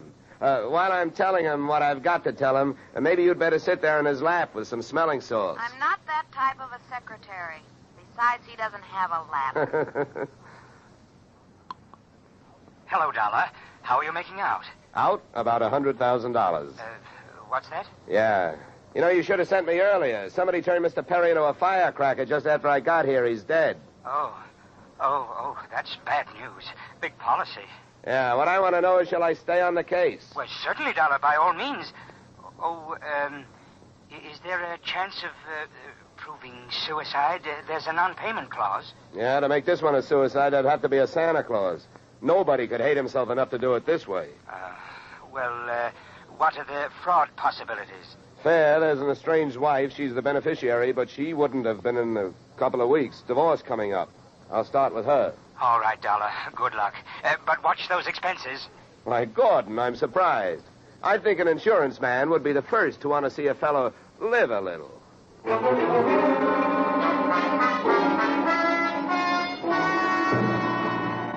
Christine Perry's apartment was on Sutton Place overlooking the East River. I took the elevator up to the 24th floor, and there I discovered that our garden-fresh widow was living high in more ways than one. Everything about the place was French. The maid who led me into the living room through a long foyer, the decor, and the perfume which reminded you that breathing can be fun. I looked up from enjoying my nose to see Mrs. Perry looking down hers. Mr. Dollar? Mrs. Perry. I believe we can dispense with the social amenities. You're an insurance investigator, interested in the death of my husband. So naturally, you're here because you've jumped to the conclusion that I killed him. You're the one that's jumping to conclusions, lady. And careful you don't break your leg. What do you want? The policy's in order. Premiums are fully paid. You know, I'm not quite sure what I want. I know that you've got a great motive. So far, the only motive I've found. You haven't had much time to look, have you? Check. This is my first stop. Maybe you can help me. Do you know anyone who would be happier with your husband out of the way? I know very little about my husband's friends. For that matter, his activities for the past 6 months. That's when I left him. Well, that's not much help for either of us. You know, without someone else to suspect, I may just have to concentrate on you. Mr. Dollar, I picked the men I want to concentrate on me. I hope you're as long on alibis as you are short on temper. Where were you last night? With a friend, Al Donovan. For a while, the same place my husband was. But I have witnesses to prove who was with him. Anybody at the Clover Club can tell you. Save me a trip. I can't afford the prices they get over there. Certainly. A pleasure. My husband was with his beautiful little secretary, Susan Gates. Well, I wouldn't be more surprised if your late husband walked through that door and said... All right, mister, that's enough. Al! Yeah. How much did you hear? I'm a big guy, baby, 6'4". I've got big ears to match. Al, please. Would this be Mr. Donovan, your companion of last evening? I'm getting you out of here, Christine. Al, you don't know what you're saying. You lie to me. How can I help you if you lie to me? You call me stupid. The way you're playing this, you'll alibi yourself right into a cell. Now, I'm getting you out of here. What are you doing to me, Al? You're crazy. Come on. She's right. You are stupid, Donovan. She was doing just fine till you dropped in. Mister, you've been asking a lot of questions. Now I'm going to give you one answer. All right, Christine. So much for the wise guy. Now about you and your alibi. You wasn't with me at the Clover Club last night. And if it's so easy to prove that your husband was there with his secretary, who were you there with? Remember, baby, you told me you were going to be with your husband. When Al measured me for that swing, I measured my chances with him. To me, he looked like one of those corporate assets of Murder Incorporated. So I rolled with the punch and kept my eyes closed and ears open. What I heard was Christine's alibi flying out the window, Mr. Donovan giving her a few loving cuffs, and finally, the pair of them flying out the door. Just then, the noon whistle blew somewhere in New York, and I decided to allow myself the luxury of 1 full minute for lunch.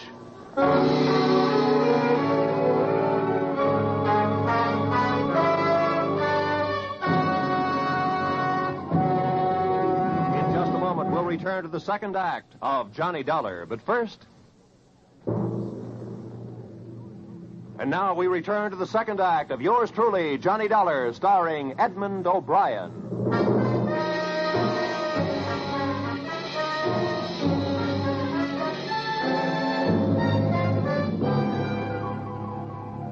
I spent the minute I took out for lunch eating a handful of Mrs. Perry's bonbons on the run. I hit the street just in time to see Donovan pushing Christine Perry into a cream-colored convertible. When they got rolling, I piled into an even yellower vehicle with a meter on it and started off crosstown playing tag through traffic. At 57th and Broadway, things got complicated. My cab was 3 cars behind them when a red light flashed them to a stop. Then the door of their car flew open, Christine dashed out across the street and melted into the river of humanity flowing down into the subway. Since Al Donovan didn't follow her, I followed him. When he finally pulled to a stop, he took 2 chances. He parked in a no-parking zone and walked straight into the building beside it, a police station.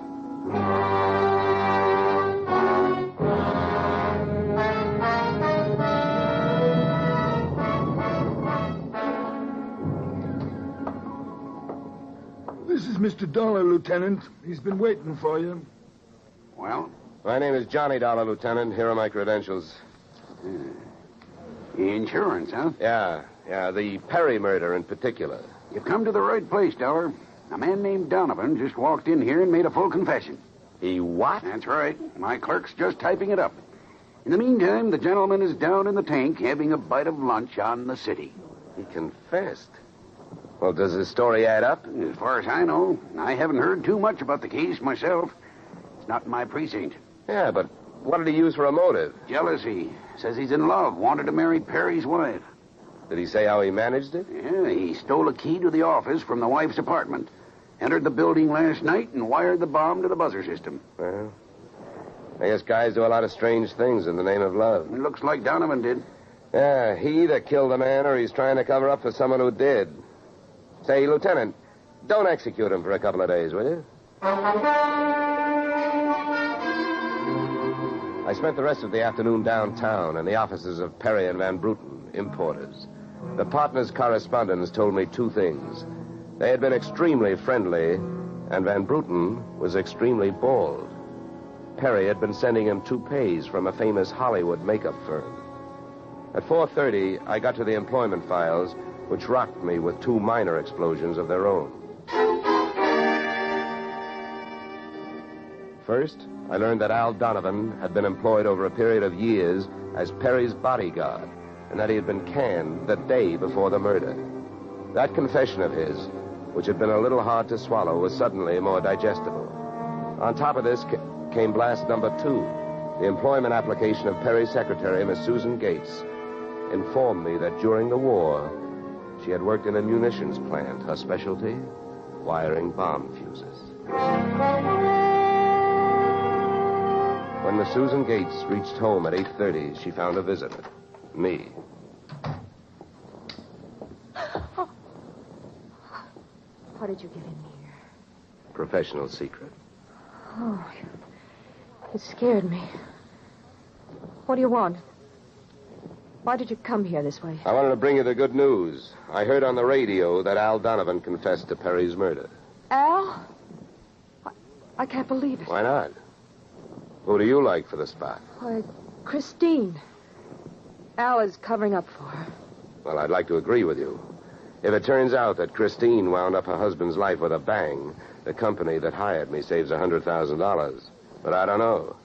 She claims she has all kinds of alibis. One of them is you. Me? Yeah. Did you see her at the Clover Club last night? Oh, yeah. Well, yes, Yeah, I know who you were with. Your boss. There's nothing wrong with that. No. I'm not preaching a sermon. I want to know who she was with. I don't know. A man I'd never seen before.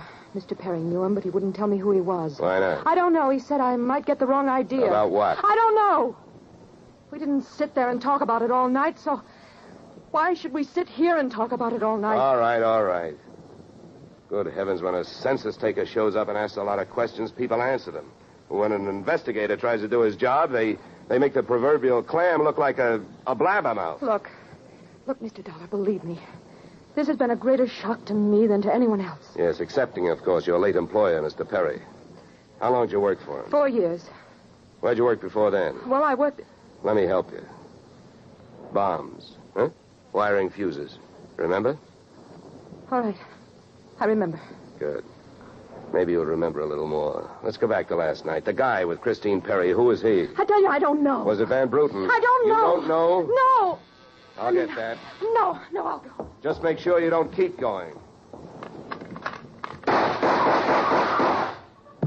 Susan! When Susan snapped the spring lock to open the door, the gun outside opened up. The first slug caught her in the left shoulder, spinning her out of the way of the rest of them. It was getting monotonous. Every time a buzzer went off, things started booming. Susan was sprawled out on the floor in front of the door, and to open it, I had to move her. By the time I did, the hallway outside was empty. Okay, now take it easy. Come on. Don't start hurting for a couple of minutes. We'll have a doctor here by then. He'll give you something. Please, try to keep calm. Here, boy. I'll throw my coat over here. Now, try not to move. You're going to ruin this rug. Never mind the rug. What we want to worry about is who tried to ruin you. What'll they do to me? What'll who do to you? They'll arrest me. They don't arrest people for getting shot. You have any idea who it was? That man in the office this morning. The one who picked up the check. Van Bruten? No, he wasn't Van Bruten. He was a phony? Yeah. And you still gave him that check? Yes. Well, I won't ask you why. You gave him that check and then tried to blackmail him. Is that right? They'll arrest me. I wouldn't be surprised. Who is this guy? Where can I find him? Come on, don't pass out on me now. His name, quick, come on. Ben Sands. Where's he live? Marsden Hotel. Under his own name? No, I don't... I don't blame you. I could use a few moments of unconsciousness myself. The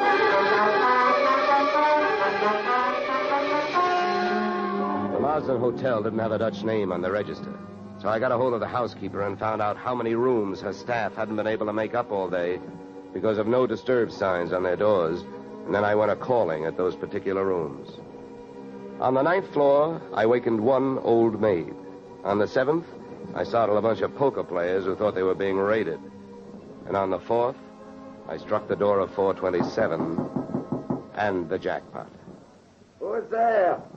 Don't you see the sign? I do not wish to be disturbed. Sorry, I must have the wrong room. I started up the hall after the fire axe. When I got to it, I changed my mind. Out of the few things I learned about this guy, Van Sant, was that he loved to shoot people through doors. So I decided against trying to chop his down. Then I remembered the way those people came pouring out of those offices earlier in the day when they heard that fire alarm. So I picked up the little red hammer next to the big red fire axe, broke the little glass window, pulled the little brass hook, and set off a big brassy noise. And then I rushed back to 427. Fire! Fire! Hey, fire! Fire! There's the fire. Right here in my eyes, sweetheart. Why you come here? You wish you don't? Never mind the dresser. You're through shooting guns. What do you think, Van Sant? You want to try some more? You cannot make me stay here. It's a fire. We will all die. You'll look good barbecued, but I'll make a deal with you. You talk, and if I like what I hear, I'll show you how to get out of here alive. How I know this? You don't think I'm going to stay here and fry, do you? And if you don't start flapping that tongue in a hurry, I'll probably just tie you to a chair and run. So first, where is the real Van Bruten? You will find him in the bedroom. Yeah? He'd better be alive. He's out cold. What's the matter with him? He will be all right. He's under sedatives. Where did this identity switch start? Come on, hurry up, talk. I smell smoke. I knew Van Bruten from Antwerp. I know about the sale of his interests. I know the girl in the office here had never seen Van Bruten. Look, we go now. Don't get up. Come on, keep talking. I can feel it getting warm in here. Oh, the firefighters. We will be saved. Don't be too sure. They always start at the top floor and work their way down. Come on, I can hear those flames crackling. You know the rest. Last night, when the transaction was all finished with Perry, I gave to Van Bruten some sedative in his cocoa. So you set up that bomb so Perry'd get it before you showed up to pick up the check, huh? Yeah, I told you that. How the girl knows I am an imposter, I don't know. Well, let me tell you. She's been sending old Van Bruten toupees for the last 4 years. Gray ones, my red-headed friend. I can stand up now. We go out from here, no? We go out from here, no? Yes, out cold.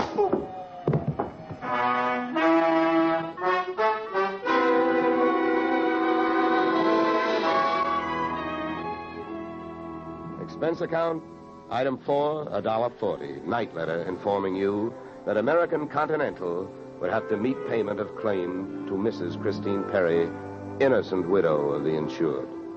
The only thing she was guilty of was trying to stay on the right side of a hot-tempered boyfriend. She lied about who she was with at the Clover Club, not to fix herself an alibi, but to keep Al Donovan from learning that she'd been out with another man. That man being the real Mr. Van Bruten, who had only taken her out to try to talk her into reconciling with his friend, her husband. Expense account item 5, $100. Fine for turning in a false alarm, which, since you're paying it with me, is just fine. Expense account total, $463. Yours, truly, Johnny Dollar.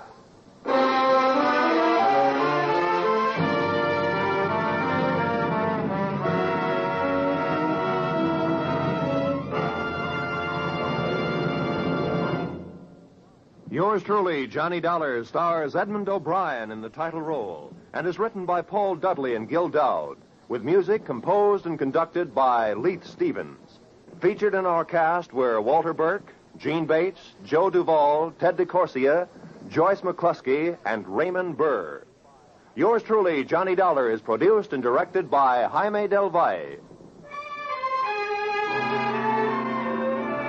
Beginning next week, we are moving to a new time and day, and we hope you'll join us on Tuesday evenings when Edmund O'Brien returns in another transcribed adventure of Yours truly, Johnny Dollar.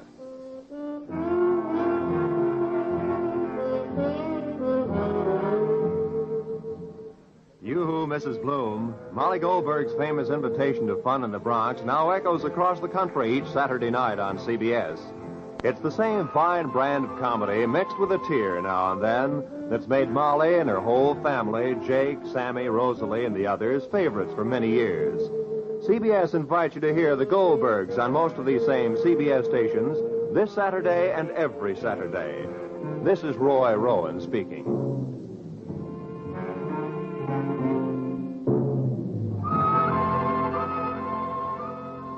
Disaster is no respecter of persons, and it can strike any time. But your Red Cross never sleeps. It has to be ready constantly in case of an emergency. This is your protection. Keep it strong. Now is the time to support Red Cross for your sake.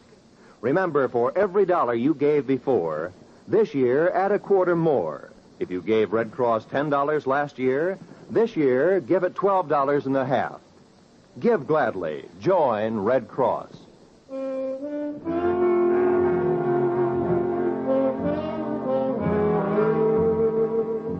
This is CBS, where yours truly, Johnny Dollar, meets adventure next Tuesday night, the Columbia Broadcasting System.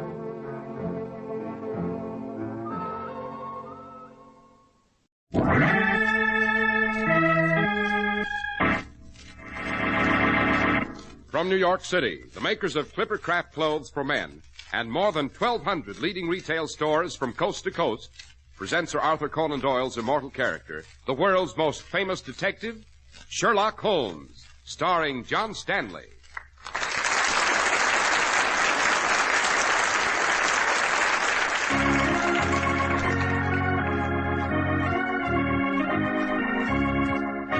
This week's story, Murder on a Wager. There's the dead body, Holmes, washed up on the beach. Yes, Watson. Obviously drowned, I should say. Yes, quite. Yet the death is not as simple as it would seem, Watson. I should say our two visitors from Monte Carlo, our two brilliant criminals, have concocted a special brew for me. I should say.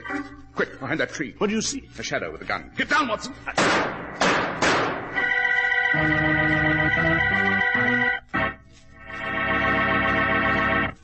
I'm sure you've overheard people say, "Who is that handsome man?" Well, now, of course, everybody can't be handsome, but every man can look his very best, and it does not cost you a lot of money. The secret is this. Get a perfectly styled Clippercraft suit and topcoat, and you're the best-dressed man in any group. A Clippercraft all-worsted suit in smart spring patterns at only $45 makes your shoulders look broader, your waist trimmer, gives you that tapered-down athletic appearance, makes you feel important. And then topped off with a beautiful all-wool covert cloth or gabardine Clippercraft topcoat at $42.50. Well, people will say, "Who is that handsome man?" Clippercraft clothes look like they should cost much more, and they would too, except that more than 1,200 independent merchants have pooled their tremendous buying power to make Clippercraft's low prices possible. Compare Clippercraft yourself with clothes costing many dollars more.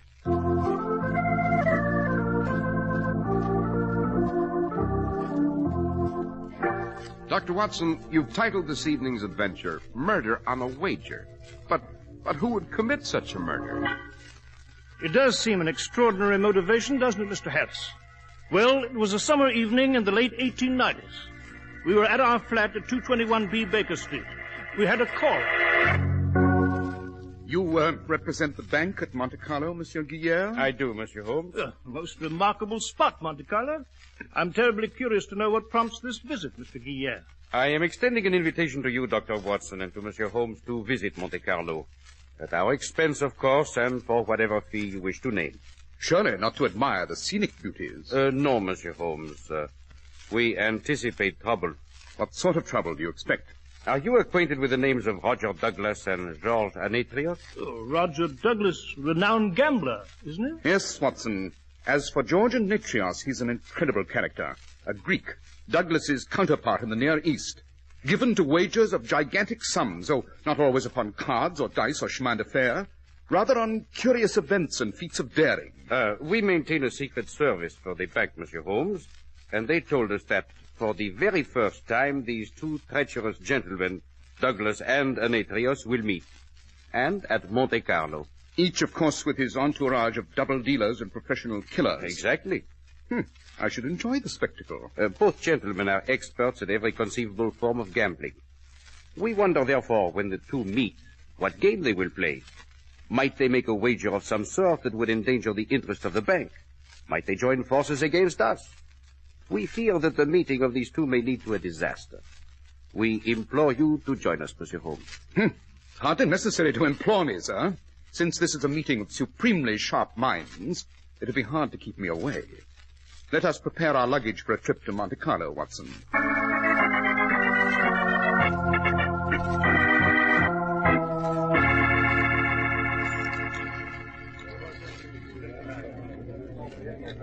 Mr. Douglas? Yes, Mr. Anetrios? I am delighted to meet you. The moment I heard you were coming here to Monte Carlo, I was most anxious to see you. Thank you.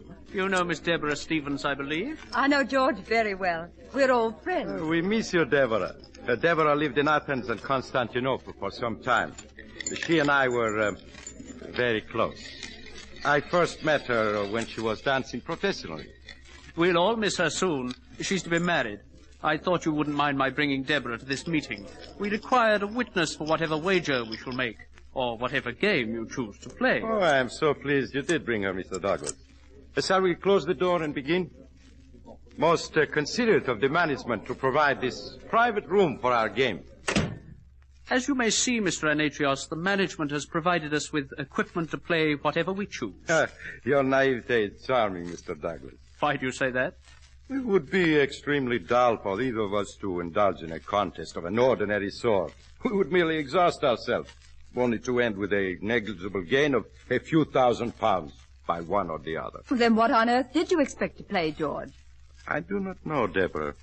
Perhaps together, Mr. Douglas and I may conceive of a game or wager of truly fabulous stakes, of infinite excitement. I have a suggestion that might intrigue you. Yes? Did you know that at this moment Mr. Sherlock Holmes is on his way here to Monte Carlo? Certainly. Mr. Holmes has a magnificent reputation as a criminologist. Well, Roger, what of it? Mr. Holmes's mission is undoubtedly to prevent either of us from committing a crime. Mr. Anatrios, I will wager whatever sum you wish on the fact that you cannot commit a crime, of whatever nature you specify, and elude Mr. Holmes. In short, that you cannot commit a crime while he is in this city and go scot-free. Wonderful suggestion. I accept. Witness, Deborah? Yes, Roger. To make the wager even more alluring, I shall allow you to name the sum and the crime. £50,000? 100,000. Agreed. And the crime? No pedestrian crime will do. It must be a major crime. Arson on a gigantic scale, embezzlement for an enormous sum, or better yet, murder. Whatever you like. I control a great and efficient organization. I have years of experience in these matters. My performance should be inspired. Sufficiently to baffle Mr. Sherlock Holmes. Yes, Anatrios. Murder. Roger, you're going too far. I thought you two would play a very exciting game of cards or wage a battle together against the bank. But murder... For your £100,000, do you have a potential victim? Yes, I believe I do. Have you heard of Leslie Dixon? Dixon. Yes, a magician. I've seen him at cabarets. He is no longer a magician. I discovered he had a more valuable talent for manufacturing. Oh, manufacturing? Yes, he had designs for wheels, bird cages, marked packs of cards, where the results would always be in my favor. I placed him in business. But why do you want Leslie killed, Roger? He wants considerably more money. Oh. He's threatened to go to the newspapers. Of course, I can't afford that. Nor could you, Anatrios. It would keep the public away from our houses. This Leslie Dixon is a very tempting victim. He's here, now, in Monte Carlo. Oh, Leslie Dixon will be dead by midnight of 1 week from tonight, when Sherlock Holmes fails to identify the murderer and returns to London, defeated. I shall meet you on the evening of his departure, in this same room, where you will pay £100,000 to me. Cash, of course. Agreed? Agreed.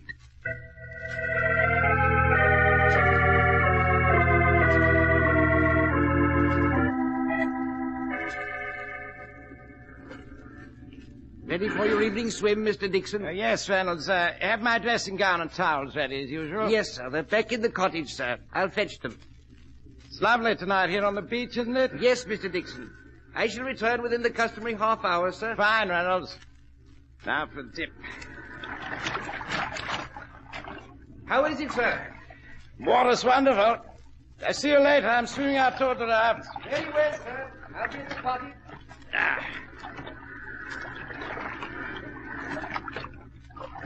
My legs.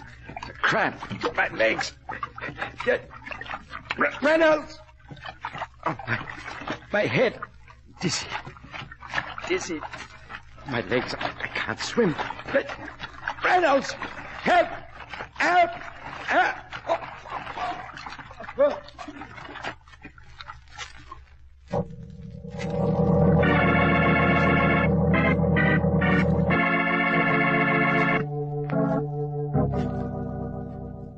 There is the body of Monsieur Dixon, Monsieur Holmes.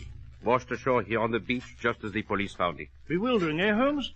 They say Dixon was in perfect physical condition. Superb swimmer. The sea was very calm. No signs of violence. What do you make of it? You've interviewed the butler, Monsieur Guillaume? The police did so, yes. He failed to hear anything. If Dixon called for help as he drowned, the butler was out of earshot. He might simply have developed a sudden cramp. Eh, Holmes? Rather doubtful, Watson. A thoroughly experienced swimmer would not enter the water immediately after having eaten anything that might cause a cramp. Especially Monsieur Dixon. He was most careful about food. A gourmet. I see. No, Watson, I'd say this is directly concerned with a visit to Monte Carlo of Messrs. Douglas and Anatrios. It would appear that the two geniuses of crime have concocted a special brew for me. I'd say, quick behind those trees. What is it? What do you see? A shadow with a gun. Get down!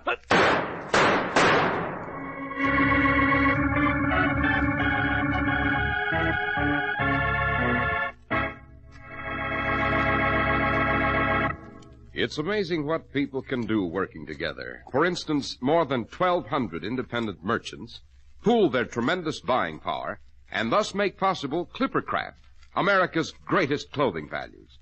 These friendly hometown businessmen know that to get and keep your friendship, they have to give you more for your money. And when you get a new spring Clippercraft worsted suit for only $45, an all-wool covert cloth topcoat for $40, or an all-wool Clippercraft gabardine topcoat for $42.50, you're getting the most for your money. Clippercraft clothes take their name from the famous clipper ships that established honest New England quality everywhere in the world. Yet they're as modern as the clipper planes that fly around the world today. Yes, you can trust Clippercraft clothes, and you can trust the men who sell them. That's why men who know insist on Clippercraft clothes bearing the Clippercraft label. So be sure to visit the Clippercraft store in your city.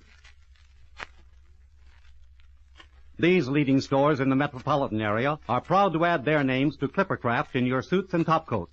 In Manhattan, John Wanamaker Men's Stores, Broadway at 8 and 67 Liberty Street. Saks 34th, Broadway at 34th.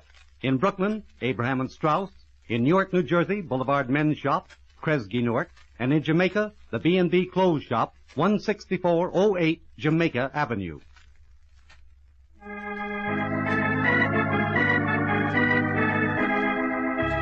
Dr. Watson, shall we return to the murder committed on a wager? Yes, Mr. Harris, and to Monte Carlo, where on the beach in the moonlight we stood beside the dead body of Leslie Dixon. As Holmes bent over to examine the body, shots rang out from behind a tree. We fell flat upon our faces in the sand. When the firing ceased, I ran toward the trees from where the bullets had come. And as I returned... See anyone, Watson? No, Holmes. They've escaped. Just vanished into the darkness. It is Demetrius and Douglas. They are after you, Monsieur Holmes. They are afraid you will solve the murder. Yes, their fears are well grounded. I suggest the body be removed. I shall be interested in the results of an autopsy. Autopsy? Yes. But it is obvious that Dixon died of drowning. Nevertheless, I urge an autopsy. I have good reason. I shall so instruct the police. They are most cooperative with requests made by the bank. Good. And as for me, I shall discuss this case with someone well qualified in these matters.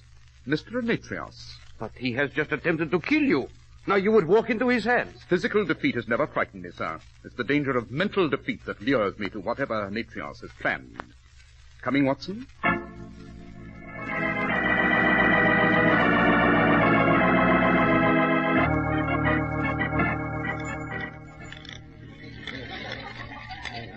Oh, dazzling crowd, eh, Holmes? Princes, millionaires, cabinet officials, diplomats. See the Indian Rajah in the ruby-trimmed headdress there? Irrelevant, Watson. We've business with Mr. Demetrius. That croupier said table 3. Ah, yes. Wouldn't that be he? Mr. Demetrius. Good evening. Mr. Holmes? Oh, I'm complimented that my face is internationally familiar. I've been expecting you. Shall we step into that private room? I wouldn't, if I were you, Holmes. You are upset by something, Dr. Watson? Yes, I certainly am, sir. If I were you, Holmes, I accept your invitation, Mr. Demetrius. Oh, before we step into the room, would you like to hold my gun, Dr. Watson? Well, Here. Perhaps it would put you at ease, huh? By Jove. I will take it. Excellent. After you, Mr. Holmes. Thank you. I shall save a great deal of time for you, Mr. Holmes. I did not kill Leslie Dixon. Didn't you? I was in the gambling rooms at the time of his death. For 2 hours previous to that, I enjoyed dinner at the Hotel Maurice. I can produce a dozen witnesses to that effect. Yes, I'd no doubt you'd have a flawless explanation. Previous to dinner, I attended a lawn party. Again, as many unimpeachable witnesses as you like. I see. I'm curious, Mr. Demetrius, about the game you played or the wager you made with Roger Douglas last night. Could it in any way have been connected with the death of Leslie Dixon? Very directly. I wagered, Mr. Douglas, that I could murder Leslie Dixon in such a way that you, Holmes, would never succeed in proving I had committed the homicide. The sum, £100,000. Astonishing. Of all the effrontery throwing the gauntlet in your face, Holmes. Now, really, this... It's very amusing. Well, there's the motive, Holmes. There's your man. I see no reason for concealing the wager. Besides, it would be unjust of me to collect. I did not kill Dixon. I intended to, yes, but I was late. I hadn't even started my plans when I had the news of his death. Hadn't you? Perhaps it's a move by Roger Douglas. He wanted Dixon to die. He suggested the wager. He might eliminate me that way as a competitor. His own men execute the crime in their own manner, being sure it's done properly. The guilt would seem to be mine. Ah, Mr. Douglas. You know Mr. Holmes, Dr. John Watson. How do you do? We were discussing the late Mr. Dixon. Really? I was at the theater when he died. Can you prove that, sir? Of course, Dr. Watson. I can prove my whereabouts throughout the entire evening. I told Mr. Holmes about our wager. You did? Why shouldn't I? Aren't you writing an invitation to the gallows for yourself? Not at all. Mr. Holmes must produce concrete evidence before I lose. Evidently, he's finding it impossible. Oh, quite the contrary. We're leaving, Watson. May I offer my carriage, Mr. Holmes? Thank you, no. I don't believe it's much of a walk to the morgue. The morgue, Holmes? Yes, Watson. If you'll excuse us, gentlemen, I must visit the morgue. The dead, you see, are often more articulate than the living.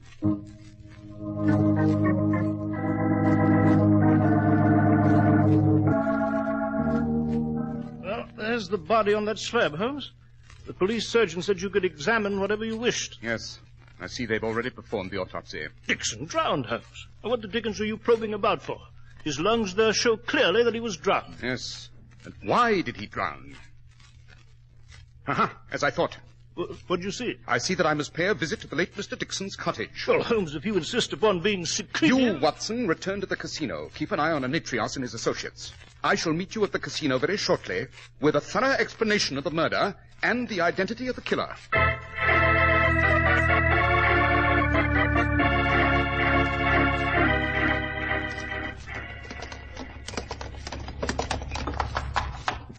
Thank you, driver. That was indeed fast enough. Holmes, I've been waiting for you here on the steps of the casino for 2 hours. Did you go to Dixon's cottage, speak to the butler? What have you found? Where are Anetrios and Douglas and their crew? Well, they're having cigars and brandy on the terrace. This way. It's the terrace on the cliff, overlooking the sea. Hurry, Watson. We must find them. I have the evidence. You have? Yes. Where is it? Here, in my hand. In your hand? What is it? This small bottle of salad oil.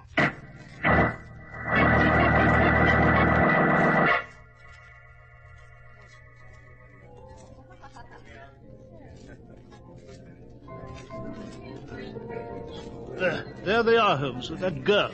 The table by the railing. Oh, yes, I see them. I regret disturbing you, gentlemen. Mr. Holmes, you've met Mr. Douglas. This is Deborah Stevens. How do you do? How do you do, Miss Stevens? I presume, Mr. Holmes, you've some sort of evidence you believe will prove I killed Leslie Dixon? No, Mr. Anetrios. Your remarkable instincts are wrong, for once. Then I'm sure, Mr. Holmes, you are prepared to accuse me, believing I carried out the crime, having engineered it so that Anetrios would suffer for it. No, Mr. Douglas. But Holmes, one of them... Neither of them, my dear Watson. Then the butler? Nor the butler. Mr. Leslie Dixon was killed by you, Miss Stevens, with this innocent-looking small bottle of salad oil. Where did you find that? You know what you are talking about, Holmes. It was obvious someone had contrived for Dixon to drown. But how? There was no external evidence of violence. No, the sole possibility was that he'd been given something internally. In all likelihood, something that would cause him to lose control of his arms and legs, that would cause unconsciousness. So that when he set off on his nightly swim alone, he'd drown. Stay where you are, Miss Stevens. I've had my service revolver along this trip. I knew I'd have use for it. Go on, Holmes. So I insisted upon an autopsy. It revealed to me that Dixon's stomach lining was affected by an extreme irritant. It confirmed my suspicion. Dixon was subtly poisoned. I won't listen to this. You'd better, Miss Stevens. It's your death warrant. I raced to Dixon's cottage. I spoke with the butler. I inquired about what Mr. Dixon had had for dinner prior to his swim. His dinner included a salad prepared with a small bottle of oil. This bottle, which had been presented that afternoon as a gift to Mr. Dixon by Miss Deborah Stevens. This oil contains an overdose of camphor. Camphor, Holmes? What sort of diabolical notion? Camphor, as you know, Watson, is soluble in oil, but not in water. The salad oil was a magnificent idea. The minute amounts of camphor could easily be blended with other flavors and odors, so its presence might not be detected. But of all the Shut up! Shut up, all of you! Camphor, Miss Stevens, is obtainable easily at a chemist's, isn't it? There's no suspicion of poison when you purchase camphor, is there? And just a bit too much of it will cause leg cramps and dizziness. Will it not, Miss Stevens? Stop it! And an autopsy might well be a routine drowning report without evidence of poisoning. Am I correct, Miss Stevens? Yes. Yes, you're quite right. At one time or another, she's been associated with all kinds of men. Lord knows what sort of mess she was in with Dixon. I was to be married next week. Dixon knew about where I've been and what I've been. He was very much in love with me, ever since we met when I was dancing in cabarets and he did his magic act. I loathed him. Every time I had a chance to marry, he would speak to my fiancée and break it up. He was going to do it again. So you couldn't wait, could you, Miss Stevens? You couldn't wait for Mr. Anetrios to eliminate Dixon. Besides, it was an ideal circumstance. If there were any suspicion of murder, it would point to Anetrios. Yes, but Holmes, the shots are on the beach. Fired by you, Miss Stevens, to create the impression that an organized gang was responsible. I won't go to prison. Dixon won't have another victory over me. I won't allow his death to send me to even more misery. No, I won't go. Here, let go of my revolver. I will get her away from you. And she's tripped. She's falling back over the rail.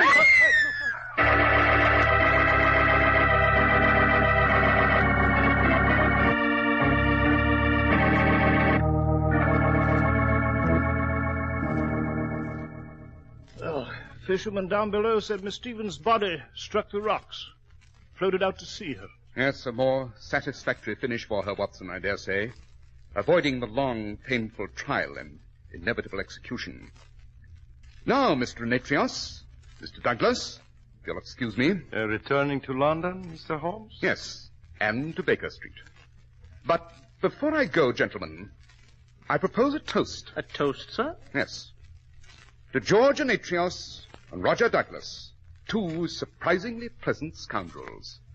To our next meeting. To your next fantastic wager.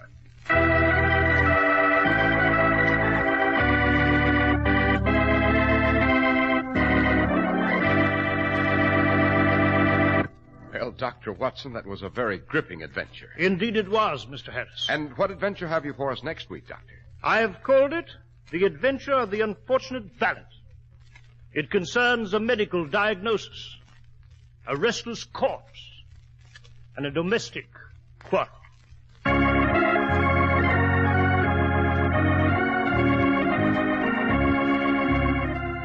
The makers of Clippercraft clothes and more than 1,200 stores from coast to coast have brought you another in the new series of broadcasts featuring the world's most famous detective, Sherlock Holmes.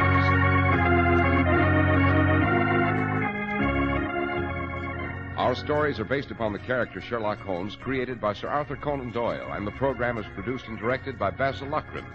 Sherlock Holmes is played by John Stanley, Dr. Watson by George Spelvin. This week's story was written by Howard Merrill with special music by Albert Berman.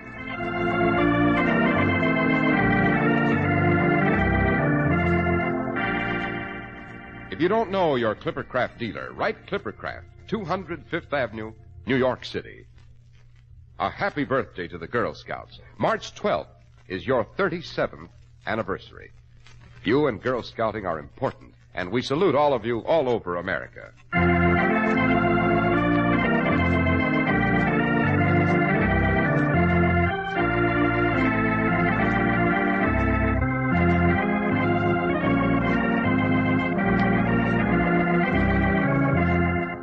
Be sure to listen next week to Sherlock Holmes in The Adventure of the Unfortunate Valet.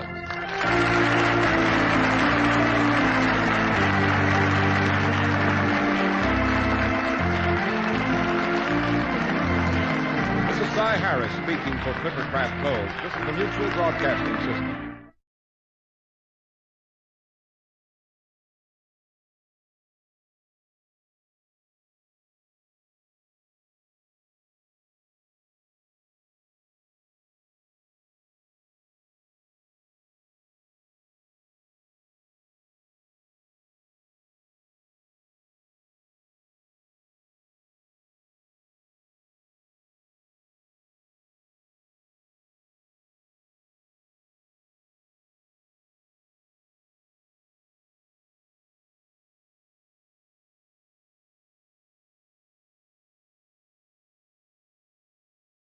Extra, extra, gang goes slain in racket chill of death on Big Town. Extra, Big Town, extra. All right, now what, Croc? You shot Cora May, and listen to that. Her father is out there in the dark with that hound, armed with a rifle. Shut up, Wilson.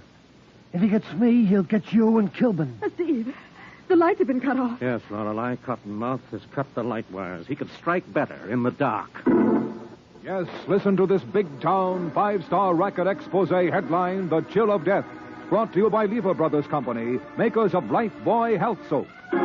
Another hard-hitting story of fighting editor Steve Wilson, whose newspaper creed stands for freedom and justice against the forces of intolerance and evil. Freedom of the press is a flaming sword, that it may be a faithful servant to all the people. Use it justly, hold it high, guard it well.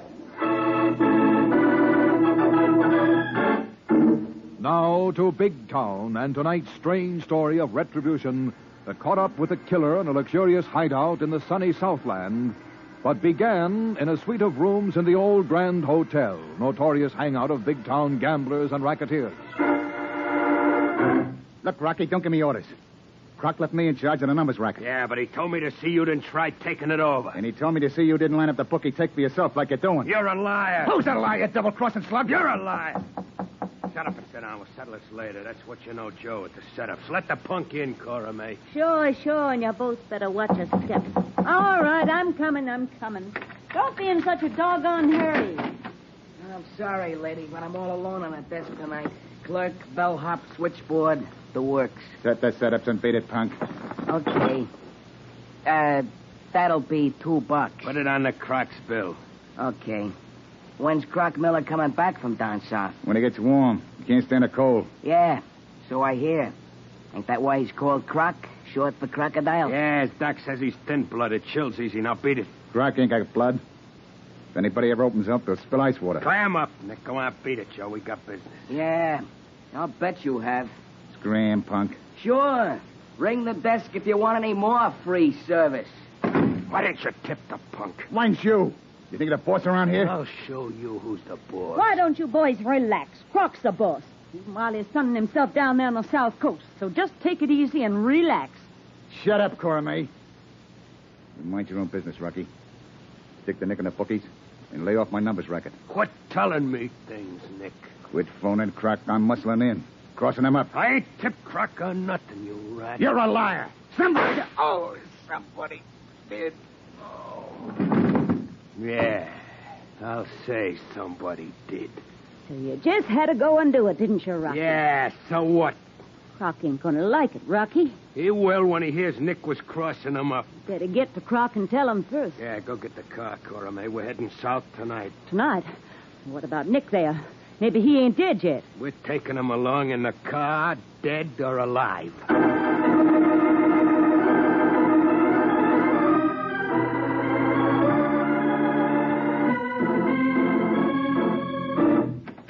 Hi, Steve. Anything on the hook for your wondrous girl reporter? Hello, Lorelei. Come in. Hi.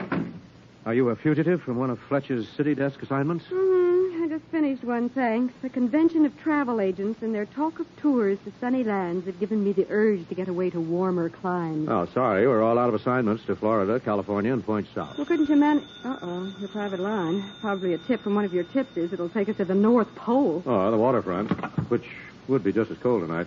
Steve Wilson, Illustrated Press. I am Mr. Wilson. What do you know, Joe, at the Old Grand? What do you know, Joe? Maybe plenty, Mr. Wilson. I think two of Croc Miller's head hoods shot it out. Where, Joe? Up in Croc's suite in this AC-Doocy joint about an hour ago. An hour ago. Have you notified the police? Well, I didn't have no proof until after they left. Who left? Nick Collins, Rocky Kent, and a femme southern fry called Cora May. Who was shot, Joe?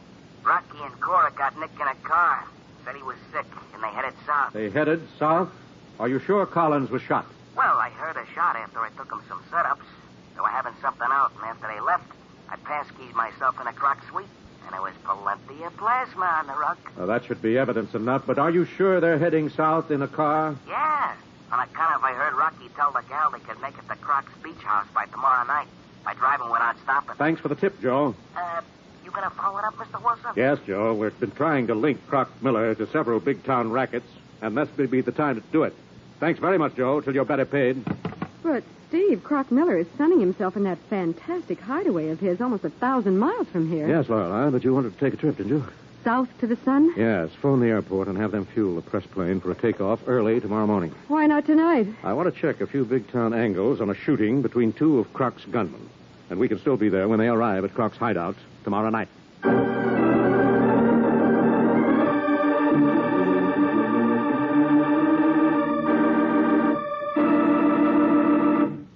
Thus, Steve Wilson and Lorelei prepare to fly south to be in on a deadly gang showdown.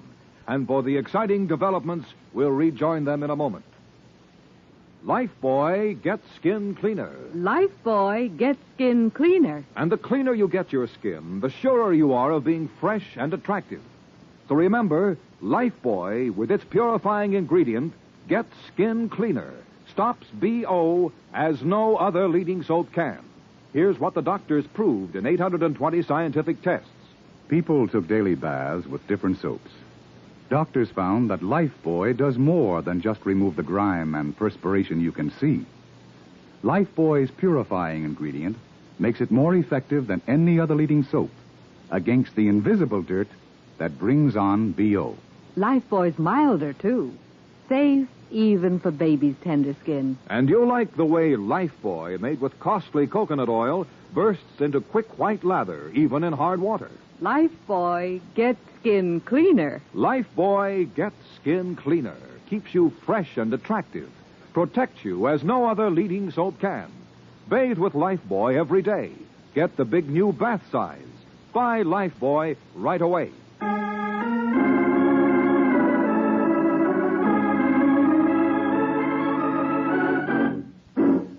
Now, back to Big Town and tonight's racket expose, which has Steve Wilson and Lorelei winging southward in a fast plane belonging to the Illustrated Press.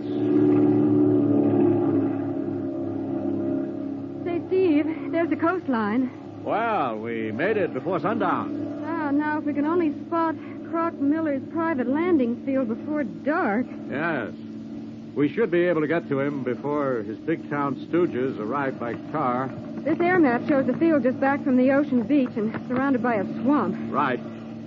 It should be just ahead. Keep your eyes open, Lorelei. It's only a small field. Oh, I see something. Looks like a concrete strip parallel to the ocean and a big white house. That's it. I'll drop down. Fasten your safety belt in case I've forgotten how to land this crate. I hope not. The wind's right to go straight in. That's Miller's place, all right. It was featured in a magazine in all its phony splendor. Yes, their way of showing that crime and rackets don't pay. Yes, neglecting to point out that the place is a flimsy stucco shell set in an isolated swamp for protection against Miller's enemies.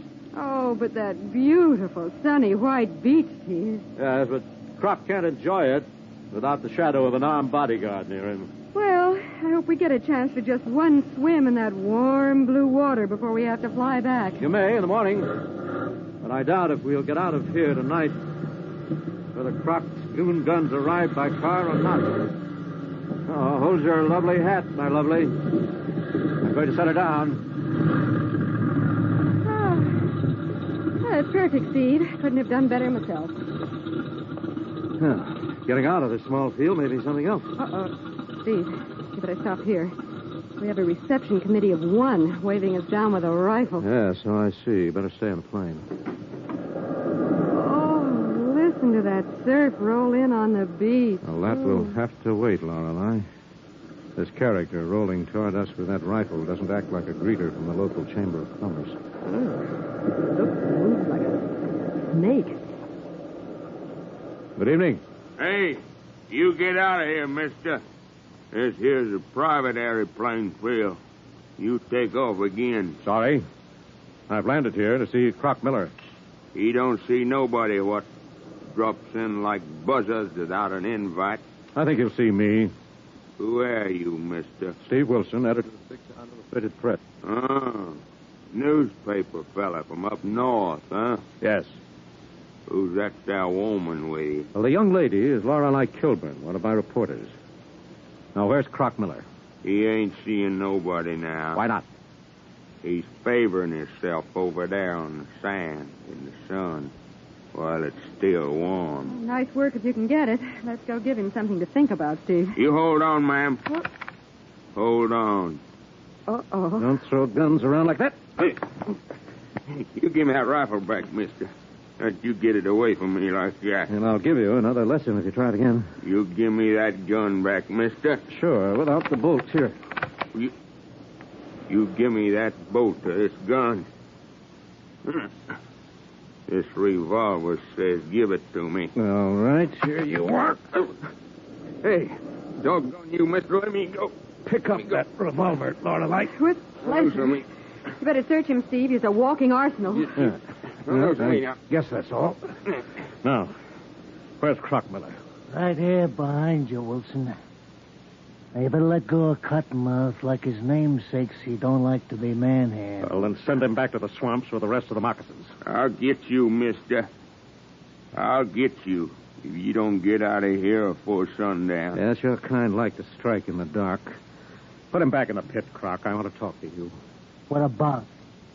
What brought you down here from Big Town in such a hurry? Well, get rid of this so-called bodyguard, and I'll explain. Make him give me my guns back, Croc. I'll get him for you.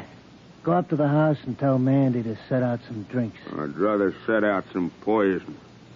You just wait, Wilson. You just wait.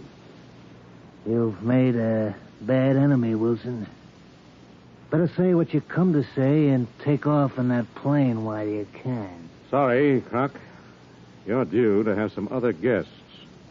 And I want to be here when they arrive. I ain't expecting nobody. They're coming by car from Big Town, and I think they want it to be a surprise. Who's coming by car? 2 of your boys and a girl called Cora May. Cora May? Yes. Come up to the house. What's the matter with you, Croc? What made you shiver like that? The sun's gone. It's getting chilly. That's right. I hear you can't stand the slightest cold. Yeah. Come on. Come up to the house. I gotta get inside. Yes, Croc. You'd better, because I think there's a chill wind of death coming down from the north.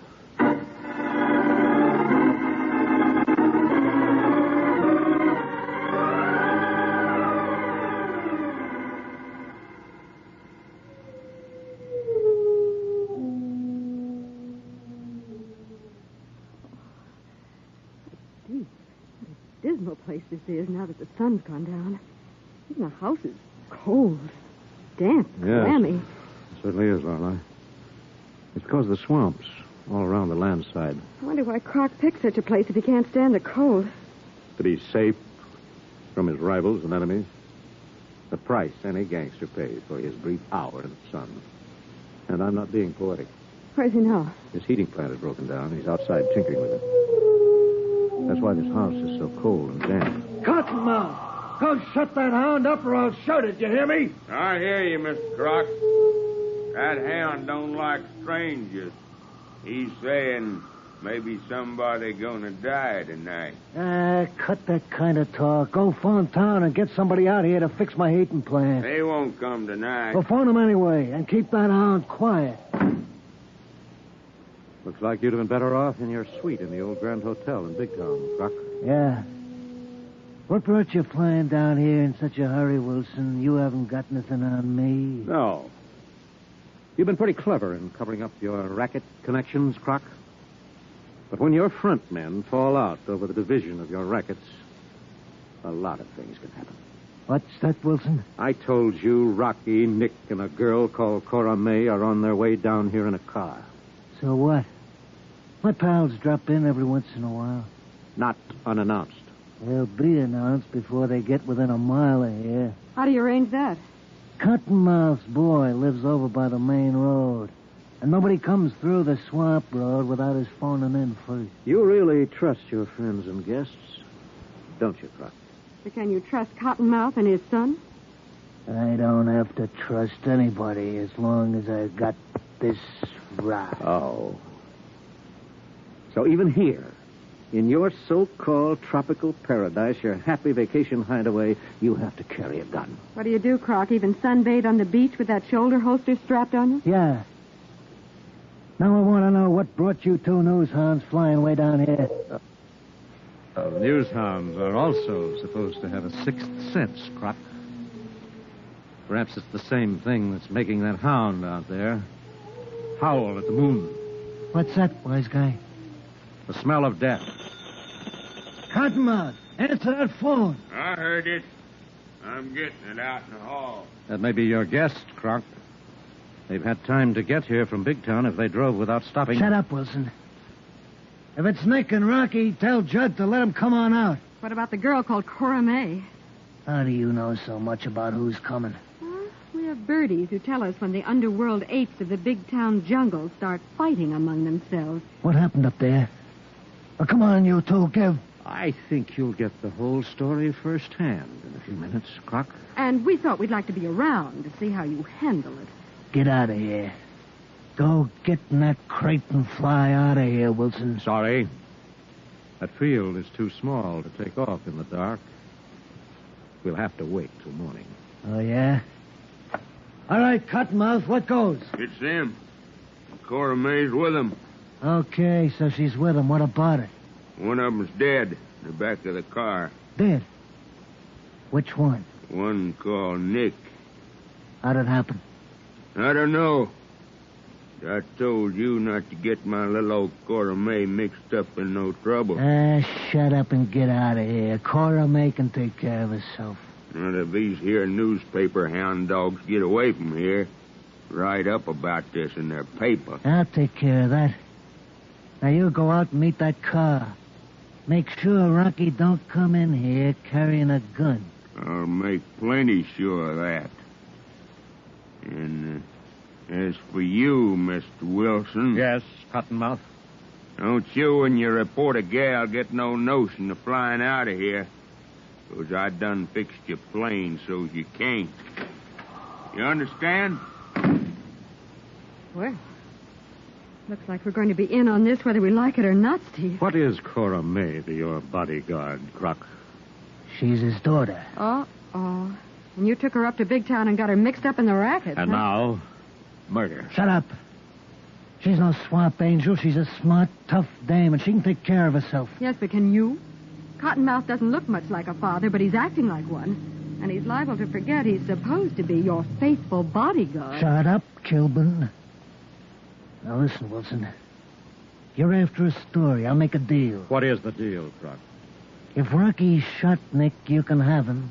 Take him back to Big Town with you and get yourself a scoop. Oh, the old double-cross, Croc. The sellout to save your own rotten hide. No, thanks. There's no room in the press plane for that killer. Okay. Cottonmouth ain't forgot you took his guns away from him this afternoon.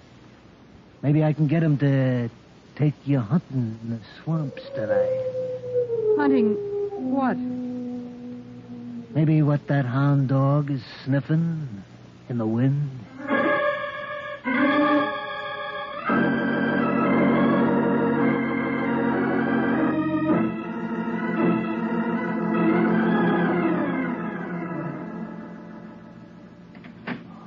Hey, Croc, what's the idea of having a Cottonmouth character taking my heat away from me? Shut the door, Rocky. Drafts give me a chill, you know that. Okay, but I want to know what... who's the guy in Dave? Never mind. Where's Cora May? Out there with that swamp rat. But listen, Croc. What happened to Nick? That's what I drove down here to tell you. All right, tell me. Nick was crossing you up, getting set to take over. And you wasn't? No, I was playing it straight down the line for you all the way. You're a liar. I know different. Who told you? I told him, Rocky. You told him, you lying two-timing twist. You were playing along with Nick, getting set to cross up me and Croc. What about that, Cora May? Croc, honey, you know I wouldn't try anything like that on you. After all you done for me. Took me out of this here swamp to the big city. Give me a good job just watching them city crooks you got working for you. Don't believe her, Croc. Don't trust her. She's as slippery as her old man and twice as mean. Listen to him, Croc. He's mad because I wouldn't play with him to cross you up. Hey, who's that snappy gal, Croc? What's she doing here? Not enjoying the surf and sunshine, Cora May. And you better start talking yourself out of this mess before you get in any deeper. That's right, Lorelei. I'm afraid that when these three stop talking, there's liable to be shooting. Who's the big wise guy, Croc? A newspaper guy from Big Town. Wilson. Wilson, a racket buster. What's he doing here? We heard about your little shooting spree at the old Grand Hotel, heard you were driving south, and flew in ahead of you. Croc, are you nuts letting a nosy in on this? Forget about Wilson and the Kilburn dame. I got a notion they ain't gonna matter. Not to you, Rocky. Why not? Because Croc has offered you as the fall guy to take back to Big Town for the murder of Nick. Oh, yeah? Come here, Cora May. Croc, make him let go. Let him have it. Break away from him. Get out of the way.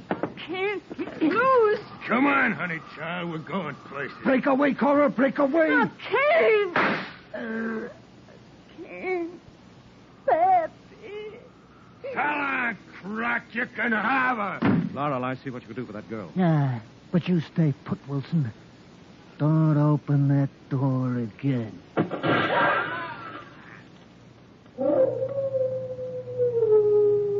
Now what, Croc? You shot Cora. Her father shot Rocky, and he's out there with a high-powered rifle. Shut up, Wilson. If he gets me, he'll get you and Kilburn. He'll get all of us. That bolted door won't keep him out. This is his jungle, Croc. The lights have been cut off. Yes. Cottonmouth has pulled the light switch or cut the wire. This is his element, Croc. He can strike better in the dark. Wilson, I'll make a real deal. I got a rifle. I'll give it to you. No, thanks, Rock. You made a deal that you can't shoot your way out of when you got in the rackets a long, long time ago.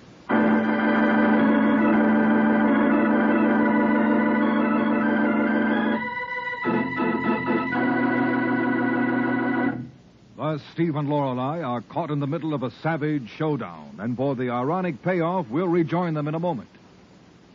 Lifebuoy gets skin cleaner. Lifebuoy gets skin cleaner. And the cleaner you get your skin, the surer you are of being fresh and attractive. So remember, Lifebuoy, with its purifying ingredient, gets skin cleaner.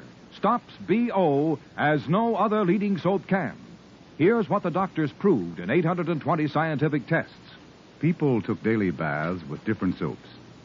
Doctors found that Lifebuoy does more than just remove the grime and perspiration you can see. Lifebuoy's purifying ingredient makes it more effective than any other leading soap against the invisible dirt that brings on BO. Lifebuoy's milder, too. Safe even for baby's tender skin. And you'll like the way Lifebuoy, made with costly coconut oil, bursts into quick white lather, even in hard water. Lifebuoy gets skin cleaner. Lifebuoy gets skin cleaner. Keeps you fresh and attractive. Protects you as no other leading soap can. Bathe with Lifebuoy every day. Get the big new bath size. Buy Lifebuoy right away.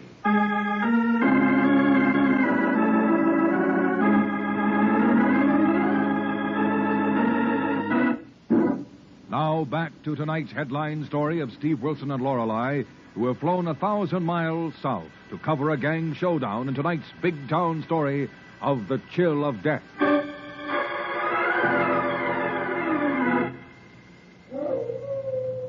Wilson, don't pull out of here. Don't leave me alone in this forsaken dump with that crazy swampy waiting for me out there in the dark. Sorry, Croc, you picked this place for a hideout. You hired Cottonmouth for a bodyguard. And you shot his daughter trying to kill Rocky. Rocky pulled her in front of him when I shot at him. That won't matter to Cottonmouth. He hates you like poison for getting Cora May mixed up in the murder of your other gun goon, Nick. Steve. Yes, Laura. How's Cora May? I can't be sure in the dark, but I think she's dead. That done it, Croc. Now Cottonmouth will hunt you down like the stupid, murderous animal you are. He hates you too, Wilson. You took his guns away, made a fool of him. You can't do that to a swampy. He'll kill you and Kilburn too. Not if I can help it. Where's your telephone? There's an extension phone on a table behind you. By the window. Thanks. Well, what are you going to do? Phone for the local law and... Steve! It's all right, Lorelei. He missed me. Hello. Hello, operator. Put down that phone, Wilson. You ain't calling the local cops out here to take me in. Don't be a fool, Croc. If the police don't come, your pet bodyguard will kill you. It doesn't matter, Lorelei. This phone is dead. Dead? Yes. Cottonmouth must have cut the line when he cut the light wires. Wilson, I tell you, there's a loaded rifle over the fireplace. Take it. Help me get that crazy fool before he gets us. No, thanks. Your pal Cottonmouth seems to be able to see in the dark. We're staying right here in this room until daylight. He'll get us. He'll get all of us. Quote and unquote. Keep down, Lorelei. Keep away from the window. It's getting cold in here. That broken window, I can't stand the night air. Keep away from that window or you'll never be warm again, Croc. Never bask in the sun of this fool's paradise again. Hey, the back door to the hall. I didn't bolt it. It's too late. Get down, Lorelei. It's too dark. I can't see him, Steve. Be quiet. I've come for you, Mr. Croc. seen you shoot my daughter, Cora May. Where are you at? You missed me, you city hound dog. Oh. You're behind that there chair, are you? Yes, you dope!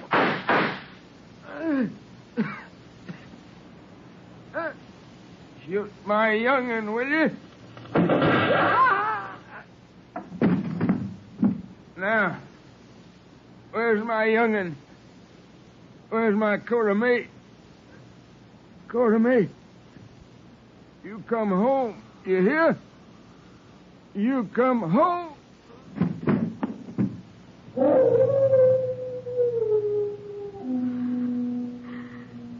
Oh, dear. How awful. Steady, Lorelei. Wait till I light a candle. There's a couple on the fireplace mantel. All right, but I don't think there's a thing we can do for any of them, Steve. No. I'm afraid they've played out the old racket game of dog eat dog to the final bitter end.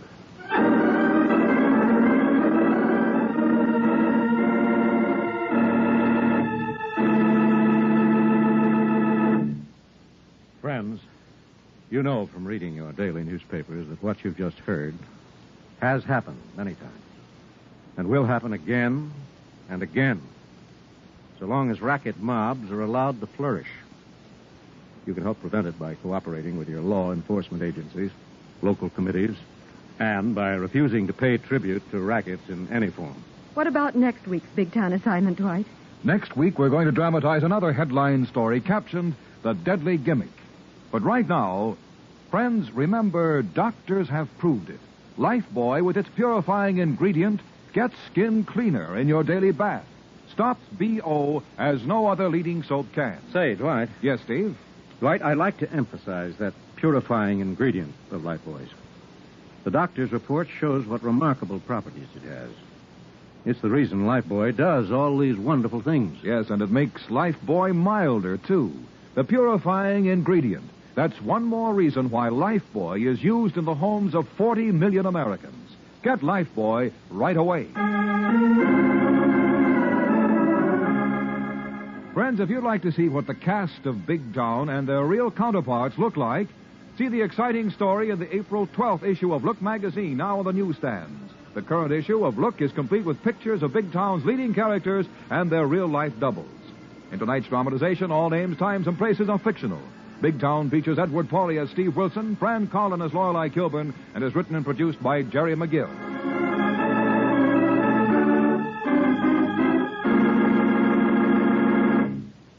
Lever Brothers Company has amazing news. New 1950 Rinso with Solium. It's here a year ahead of time. New 1950 Rinso has 3 times the whiter washing action of any other soap. The sensational new washing action of 1950 Rinso gets white clothes whiter than new, washable colors brighter than new, and keeps them whiter, brighter than any other soap. Rinso is so safe for clothes, so kind to hands. Get new 1950 Rinso at your dealers now. Be sure and be with us again next Tuesday at the same time when Lever Brothers Company will again present Big Town. This is your narrator, Dwight Weiss, bidding you good night.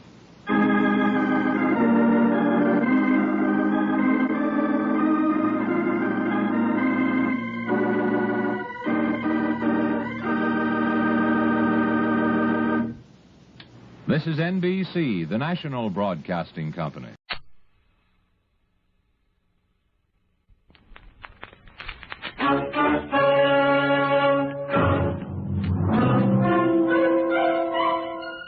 Box 13, with the star of Paramount Pictures, Alan Ladd, as Dan Holliday.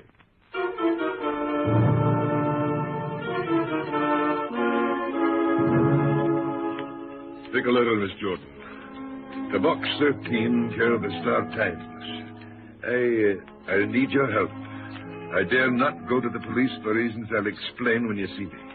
Please come to my office in the security building. Please come to my office in the security building, signed Douglas McIntosh.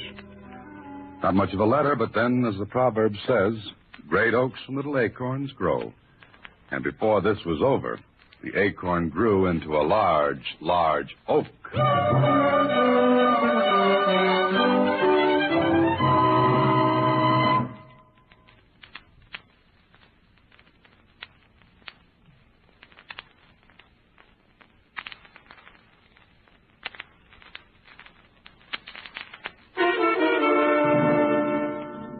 And now, back to Box 13 and Dan Holliday's newest adventure, Three to Die.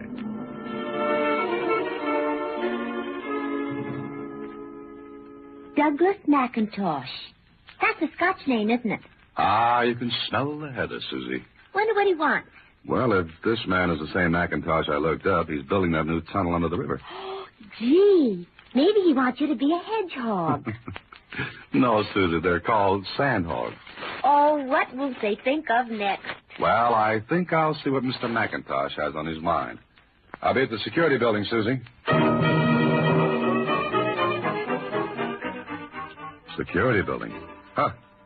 It was the only security I was to know until the whole thing was over. Anyway, I went to McIntosh's office.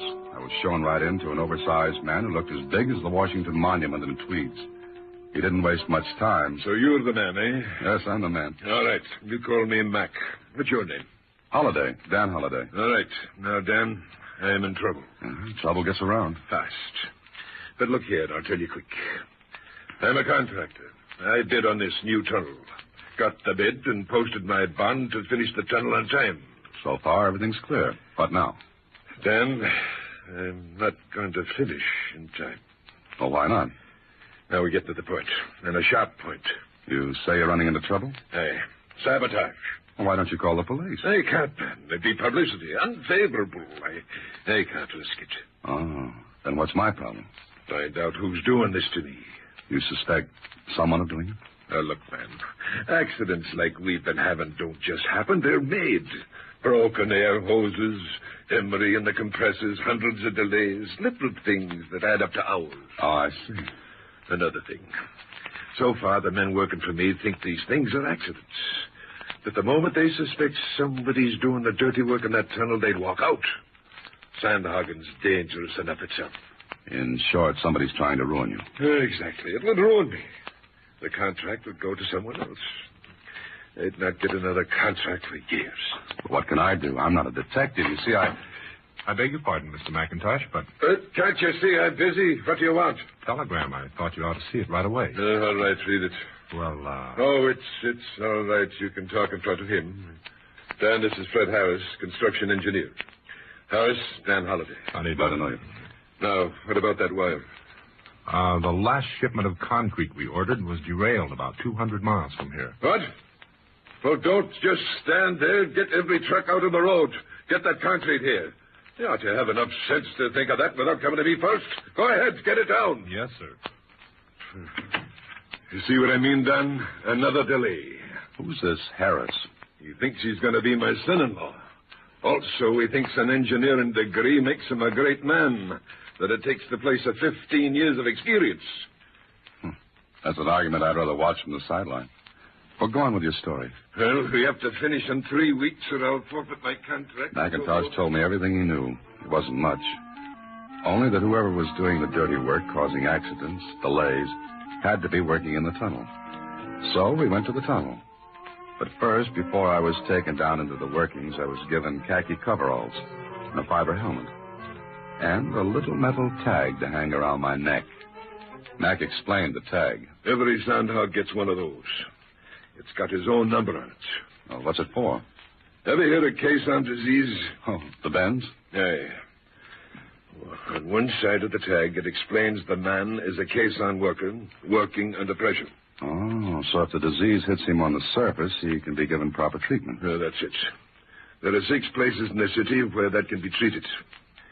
The man is put into a chamber, pressure increased, then gradually decreased. Like a diver. If he comes up too fast, the nitrogen in his blood is forced into his tissues, causes pain. And sometimes worse. You seem to know a lot about it, Dan. I'm a writer. A writer has to know a little about everything. Then I hope you'll be able to tell me more about what's going on down there. All right, ready? I'm ready. Let's go.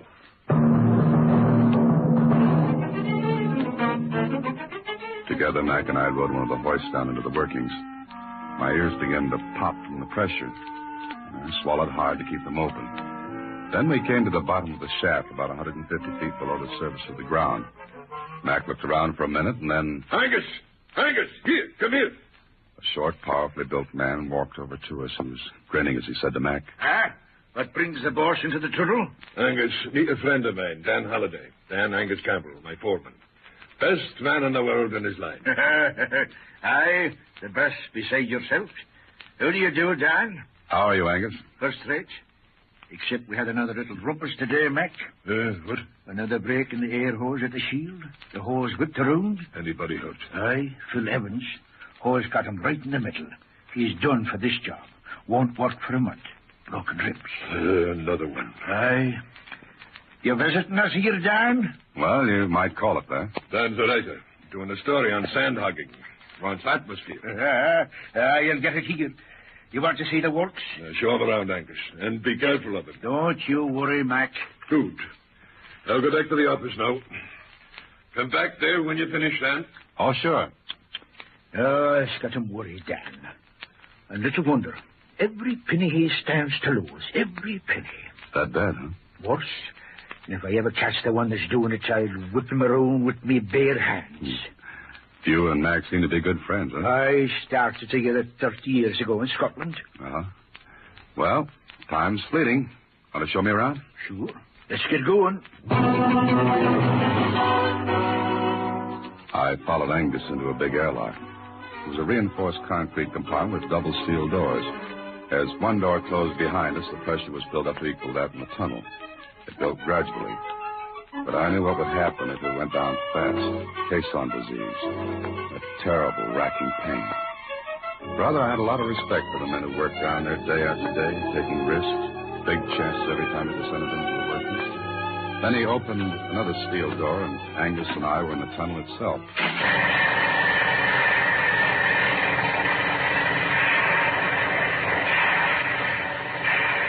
As soon as my ears became used to the noise, Angus guided me through a small flat car. We got on and rolled down narrow gauge tracks to the center of the tunnel. If you can hear me, this car runs down by gravity. But the handbrake on it to slow it or stop.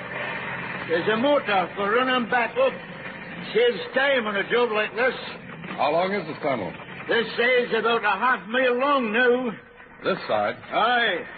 They started on the other bank of the river the same time we did. Oh. Did you have any trouble over there? No, only on this side. But we're keeping up with them. I'll keep driving till this thing's finished, accidents or no accidents. How much time have you got? 3 weeks. Think you'll make it? We've got to, or Mac stands to lose every minute. Look, there's the end of the track. I looked ahead. A tremendous scaffold rose into the air. Men covered it like ants, working with pneumatic drills, shovels, wheelbarrows. Dump trucks ran back and forth, filled with the mud and shale dug out of the wall of earth that lay ahead. I looked up, and I felt a little funny when I realized that right over my head was the river, and lots of clean, fresh air, while down here was nothing but the deafening noise of the hammers, and the thought that death worked right next to every one of these men. Angus noticed me gazing up at the scaffold. First time you ever saw anything like this, eh? Yes. What holds all that mud back? That shield and compressed air. Air? Just air holding back the river? Aye. You see, compressed air here in the tunnel is built up to a pressure equal to the pressure that's shoving down from above. Oh, in other words, if the pressure outside this tunnel is, 45 pounds per square inch, that's the pressure in here. Right. This may not be a good question, but what happens if the pressure in here gets less? We'd be crushed to jelly. Nice thought. That's no all. There's always the danger of a blowout. What's that? Sometimes we hit a weak spot in the riverbed. The bed won't take all the pressure we've got in here. And you get a blowout, like a tire blowing out. Aye. The men, machinery, equipment all blown to the surface of the river and into the air.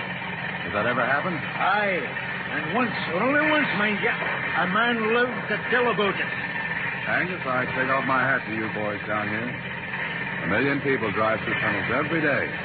Yet maybe not 1 in 100 stops to think how the tunnel was built. And what it cost. Not only in money, but in injury, in death. Well, when a man takes to sandhogging, he takes to the danger too, only. Only what? We've only got the half crew working today. Oh? Why? 2 men have been killed. Nobody wants to be the third. Superstition? Maybe. But lots of the men are staying home until the third. Well, what I said. Angus showed me the whole thing. Oh, there were a million ways in which someone could sabotage the works. Break an air hose, tamper with compressed air gauges, lots of ways. Then later, Angus took me to a complicated affair. It was like an elevator case. In fact, it was an elevator, as Angus explained. This is the latest thing. Combination elevator and decompression chamber. Hop in, we'll go back up.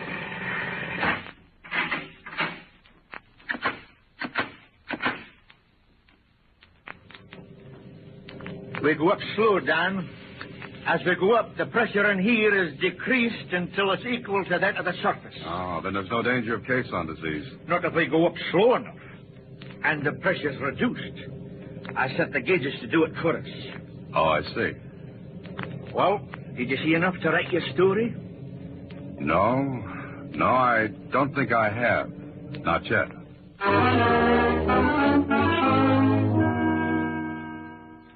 So, you didn't see anything, Dan? Of course not, Mac. How could I?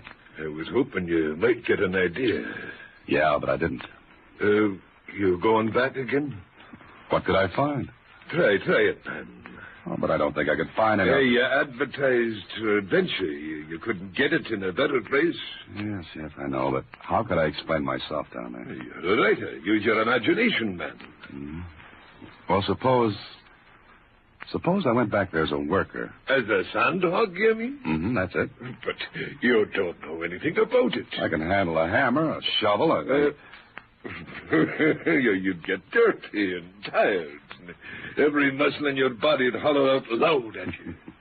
Well, I can always say I'm doing it for my art. Be a sandhog, see how it feels, then write about it. By Harry, man, you've got it. All right, then. Starting tomorrow, you're a sandhog.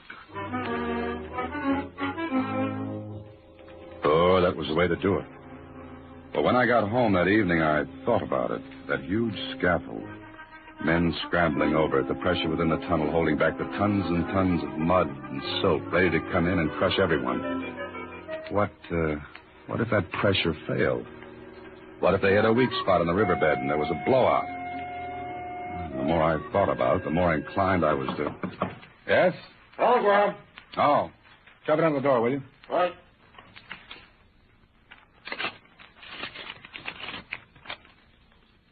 Oh. And what a telegram. It read, save for the fact that I don't want more bloodshed, you'd have gotten yours today.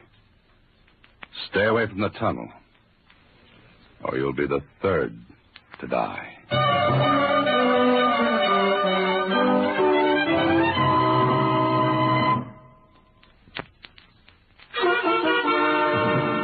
And now back to 3 to Die, another Box 13 adventure with Alan Ladd as Dan Holliday. I showed Mac the telegram the next day, and what he said filled the air with dark blue color for 10 minutes. Then we could check to see who sent this. No dice, Mac, I did. And? It was sent from a pay phone booth. I guess you'll be changing your mind about the job now, eh? What makes you say that? Well, he's after you, whoever it is. Yes, I know. You can back out if you want to. And what would you think if I did? Does that make a difference? No, but there are a lot of men in that tunnel who stand to lose their lives. Mac, you've got to get the police. I can't, man, I can't. The publicity would ruin me. All right. Fix it up for me to work down there, and we'll see what happens.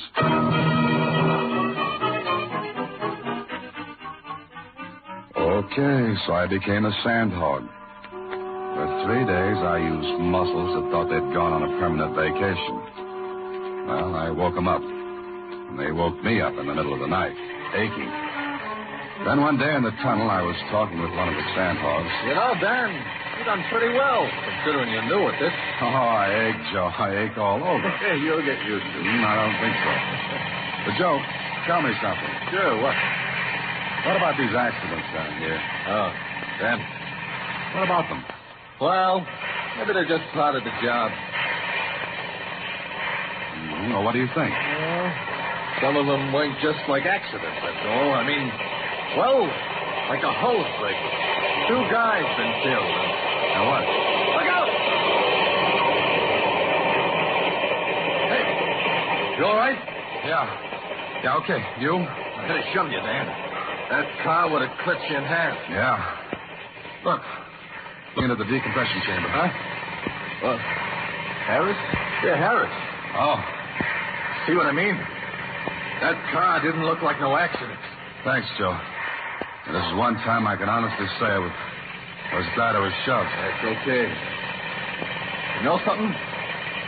You were almost as safe to die. Before leaving the tunnel, I ran down to the spot where that car hit the stop bump at the end of the track. It was wrecked. But in the wreckage, I found something. One of the tags, like the one I had. This one had the number 57 on it. I slipped it in my pocket. Maybe one of these sand dogs had dropped it. Then, just as I was about to step into the decompression chamber, Angus Campbell came up to me and... Your shift's going off, Don? Yeah, I'm finished for the day. Almost in more ways than one. Huh? What do you mean? Come on, let's get in. I want to get back up. All right. Tired? I'm worried. I can guess why. Huh? Look, I know you're no writing a story on Sandhagen. I know why you're down here. Oh, you do? Aye. Max desperate. I want him to call the police, but he won't. How did you find out about me? You've been nosing around, then? That obvious, huh? Aye, but be careful, lad. Be careful. Yeah, I will be. Joe told me about the car that almost got you. Somebody sent it down the tracks. Aye. Angus. Aye? You've been with Mac a long time. 30 years. 30 years. Good ones, bad ones. And yet you stay with a job. I could have a top job on the surface. I see. Angus, got any idea who's doing all this? No. Harris? Huh? Why, him? Mac doesn't like him. Ah, no sense there. What point in Harris's ruining his own father-in-law? Father-in-law to be, Angus. Still no point? Then how about the protection insurance to cover the completion bond? Eh? You mean Mac might be doing this himself to get the insurance? This could be. No, lad. The insurance wouldn't have covered the lot. No, that's no it. And why? I wish I knew. Competitors, do you think? Who are they? Brill and Company. But no, they wouldn't. They'd be too easy to find out. Men got a habit of talking. And talk gets around. No, Dan, that's no them. And then who and why? And why did someone try to kill me today? You get the answers to those things, Dan, and you'll have the whole thing. Well, we're up at the top.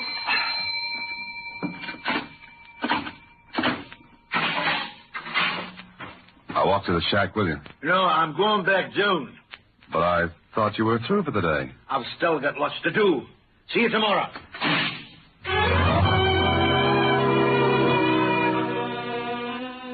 What Angus said made sense. Couldn't be Mac's competitors, because I checked. They'd been in business a long time, had plenty of money behind them. Had gotten a bid for another job upstate. And Harris? It didn't make sense either. If he was going to be Mac's son-in-law, it just didn't wash that he'd be sabotaging Mac. So I changed clothes, thought a lot, and then went home. Went out to get some dinner when it hit me. First the twinge, and sudden cramps that made me bend over as if someone had folded me inward with a baseball bat. The building started to spin, twist, then it got all nice and dark.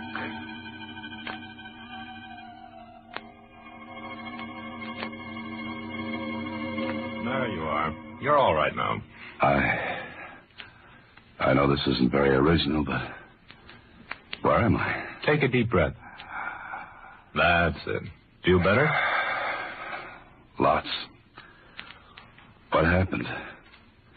Couldn't have been anything I ate. You had the bends.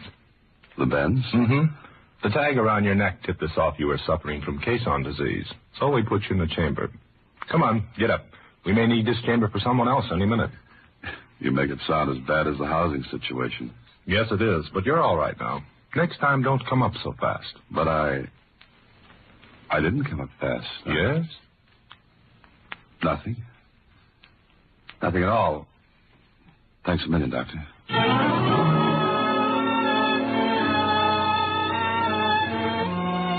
Well, it had me. Good. I knew I came up slowly. Angus had been with me. Oh, but that couldn't be. Not Angus. The next day I went back to the job. I had just put on my coveralls when an idea hit me. I searched in my pocket. Lose something, Dan? Huh? Oh, no, Joe. It's easy to drop something out of these coveralls. What's the number of your tag, Joe? Tag? Oh, the one we all wear in case we get the bends on top? Yeah. 502. Why? Got it on? Sure. Always wear it. Here it is. Uh-huh. Why? What are you getting at? I don't know. Listen, I'm going back for something I forgot. I'll be a little late on the job. Tell the section boss for me, will you? Sure. Where you going? You're all hepped up. Yeah. I guess I am, Joe. I'll be back. I went to see Mac. Told him he'd have to go into the tunnel that day and supervise operations. He thought I was crazy. Me? What for? To force your opponents into the open where we can get a shot at them for a change. I don't get this. Look, they're going after you, but by accidents. Things like that. So? But if you're in the workings, they might be tempted to wreck the entire tunnel with one stroke. You mean by going after me? That's it. You want me to lead with my chin like that? I'll call the whole thing off first. Lose the contracts. Money isn't everything. Exactly. You're right. But men have been killed down there. You've got to think of their lives, too. I do. Then get down with me. End this once and for all. Force them into the open. You're going to? Yeah, because I've got an idea. But I can't prove a thing until we see the last play.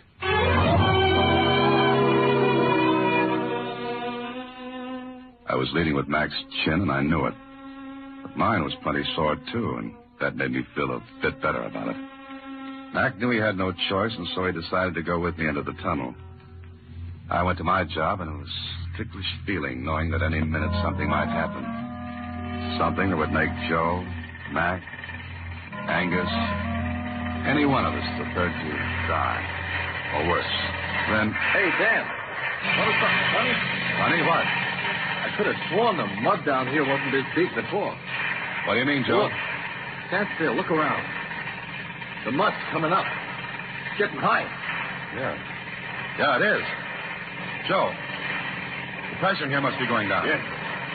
Dan, if it gets too low, that wall will come in on us. The whole river will be in our lap. Come on, let's get to the gauges. Dan, what's the matter? Pressure's going down in here. Come on. There's nothing wrong with the gauges. They read the right pressure. But they can't. The mud's getting higher. Look, the men are coming in. They've seen the mud coming up. These gauges. Hey, there ain't no air being pumped in. The gauges are stuck. Jammed. Somebody jammed them so anybody reading them will think the pressure was okay. Get to the emergency compressors. Pressure's dropping fast. Get to the compressors. Get them on. I got them.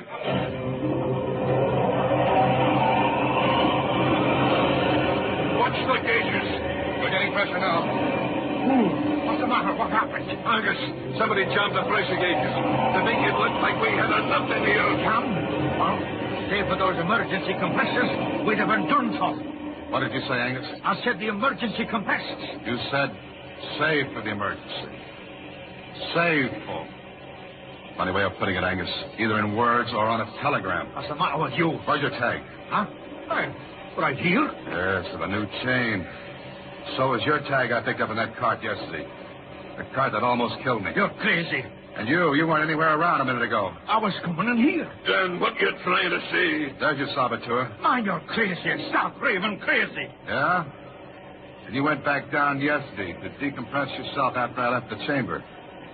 You didn't turn on the decompression valve for me on the way up. You're crazy, man. I'm crazy, Angus, because you were the only one who could have played that trick on me. Get me out of the way by failing to turn on the decompression valve.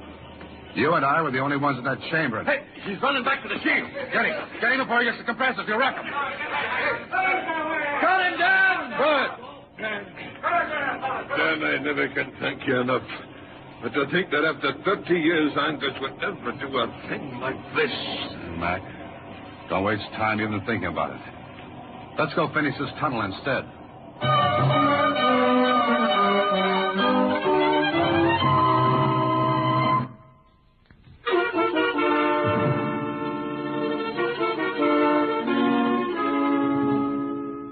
Gee, what was the matter with him, Mr. Holliday? Jealousy, Susie? You see, he'd worked with Mac as a foreman. Then he saw Mac rise from a foreman to the owner of a big company. For 30 years, every day he'd go into the tunnel just an employee, while Mac stayed on top, the big boss. And it kind of made him, well, jealous, huh? To put it mildly, yes. Golly. Well, that makes up my mind for me, Mr. Holliday. Congratulations, Susie. Huh? What do you mean? I quit. Huh? In about 29 years. Oh. Good night, Susie.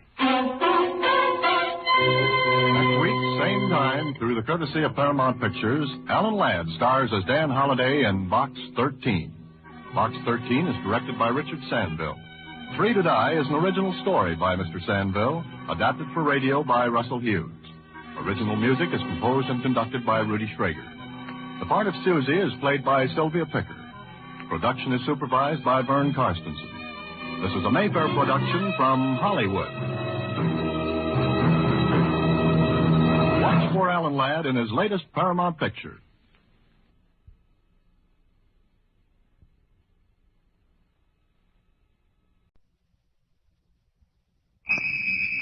Now, Gangbusters, presented in cooperation with police and federal law enforcement departments throughout the United States. The only national program that brings you authentic police case histories.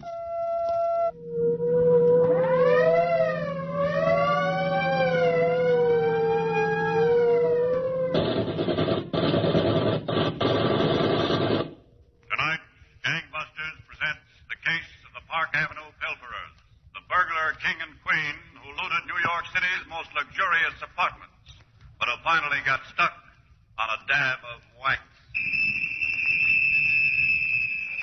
Gangbusters has asked the Honorable John J. Sullivan, former Chief of Detectives and Deputy Commissioner, New York City Police Department, to narrate by proxy tonight's case. Welcome back to Gangbusters, Chief Sullivan. Thank you, Don Gardner. But before we get started, I think everyone should know that the alertness of another Gangbusters listener has resulted in the capture of a badly wanted criminal. Yes, Chief Sullivan. Yesterday, a young woman, Mrs. June Cullender of Des Moines, Iowa, recognized Kaz Robert Henderson, a fugitive from Seattle, Washington, through a description of tattoos broadcast on a Gangbusters clue. The fugitive is now in a Des Moines jail, awaiting return to Seattle. We hope to have Mrs. Cullender on the Gangbusters program next week to tell everyone of her experience. Now, about tonight's case, Chief Sullivan. Just before we went on the air, you told me that the gunman type of criminal is actually less troublesome to police than the smooth operator. Yes, Don Gardner. But brains or brawn, criminals usually have one common characteristic, and that is greed. To show you what I mean, suppose we begin in New York City a few years ago. It was after 4 o'clock in the morning, and the lobby of one of the city's most fashionable Park Avenue hotels was deserted, except for the housemen who were busy cleaning the floors and furniture. The handsome but slightly tipsy young man in top hat and white tie who walked across the lobby toward the desk didn't distract the workers. They had seen too many of the type. One side, peasants, one side. Make way for the king. Make way for the king. Clear the king's highway. The key to the royal bedchamber, if you please. Good morning, Mr. Carr. My key, if you please. Yes, sir. 432 key. The royal bedchamber. I'm sorry, Mr. Carr. There's no key in the box. No key? Well, that's perfectly ridiculous, man. There must be a key. Perhaps, sir, your wife took them both upstairs with her by mistake. Ah, you have hit the solution. I shall reward you handsomely. But it wasn't by mistake. Queen merely wants to see at what time the king arrives home from his rendezvous with the dancing girls. Well, that appears to be the answer, Mr. Carr. And I shall pound upon the door with the fury of a Henry seeking entrance to the boudoir of Anne Boleyn. Good night, my loyal vassal. Oh, Mr. Carr. You speak? Perhaps I could send a bellman up with a pass key. Ah, a noble plan. I'll reward you twofold. Front boy. We shall foil the plot of the wicked queen. See? One of my grenadiers in uniform approaches. Oh, yes, sir? Boy, take the pass key up and let Mr. Carr into 432. Oh, yes, sir. After you, sir. Oh, I am not above my officers. We shall walk arm in arm. Yes, sir. Oh! You have to watch it, sir. Watch it. Rough terrain. Kind of a rough night, too, huh? Rough. Absolutely wild. Now, watch your step getting on the elevator there. Yes, I shall reward you handsomely also. For? Handsome chariot. Rise, rise, rise to the heights. Yeah, only to the 4th floor, sir. Oh, well spoken, lad. I know. You shall reward me twofold. Tenfold. Okay, King, let's go. In yon direction, King. You know, it's a wonder how I can feel so good and so bad all at the same time. Well, it's no wonder to me, King. We approach. Okay. Try to keep gently, lest we awaken the queen. She's got the double lock on, Kingy. You're out of luck. It's okay. Bully, lad, bully. Okay, watch your step, King. I'll get the light. A noble gesture, my... Uh-oh. The queen is in the parlor. Well, Andrew, are you dressed to go out tonight or last night? We're just out for a walk around the block, my dear. Oh, excuse me. Andrew!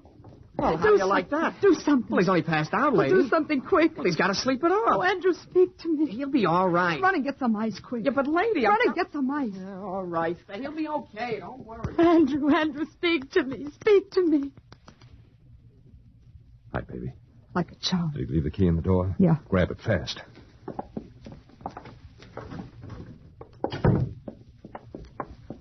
Neat trick, Andy. How about the wax? Got it. Okay, now let's get busy. We've got about a minute to make an impression of that key before he gets back. 50 grand is ought to be good for it. At least 50 grand. It was a real neat trick, Andy. Talent, baby, talent. That's all it takes.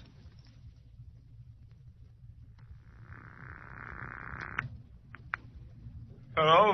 Lieutenant Hanson? Yeah? Well, this is Will. Will?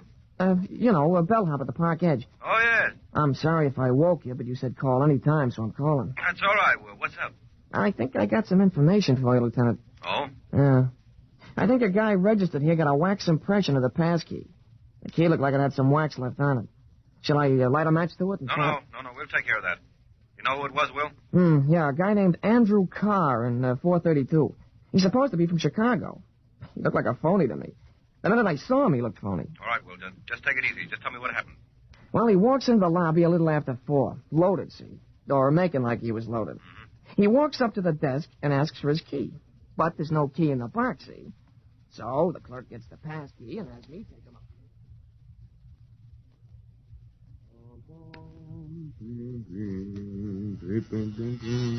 Andy, you finished shaving? Yeah, baby.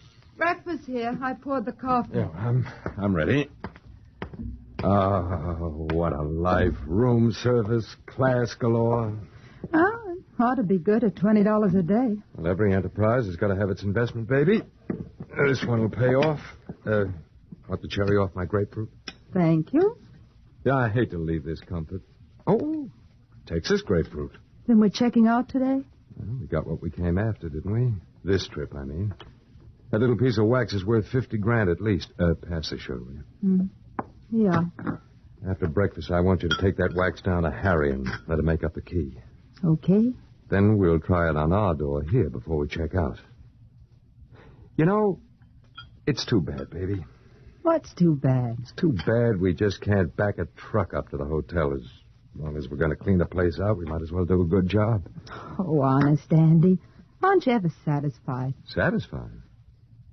We're on the gravy train, baby. Nobody ever had a sweeter racket. Well, I think we just ought to enjoy things a little bit. What's the matter? Aren't you enjoying yourself now? Breakfast in your room? What else do you want? They only have to get us once. That's all. Just once. Don't worry about it, baby. It gives you wrinkles. How could it be safer? Mr. and Mrs. Andrew Carr of Chicago check out today. The hotel forgets about us. In a couple of weeks, if a few of the suites here are burglarized, nobody gets a connection. Well, eggs a la Wren. Now, isn't that a nice way to start the day?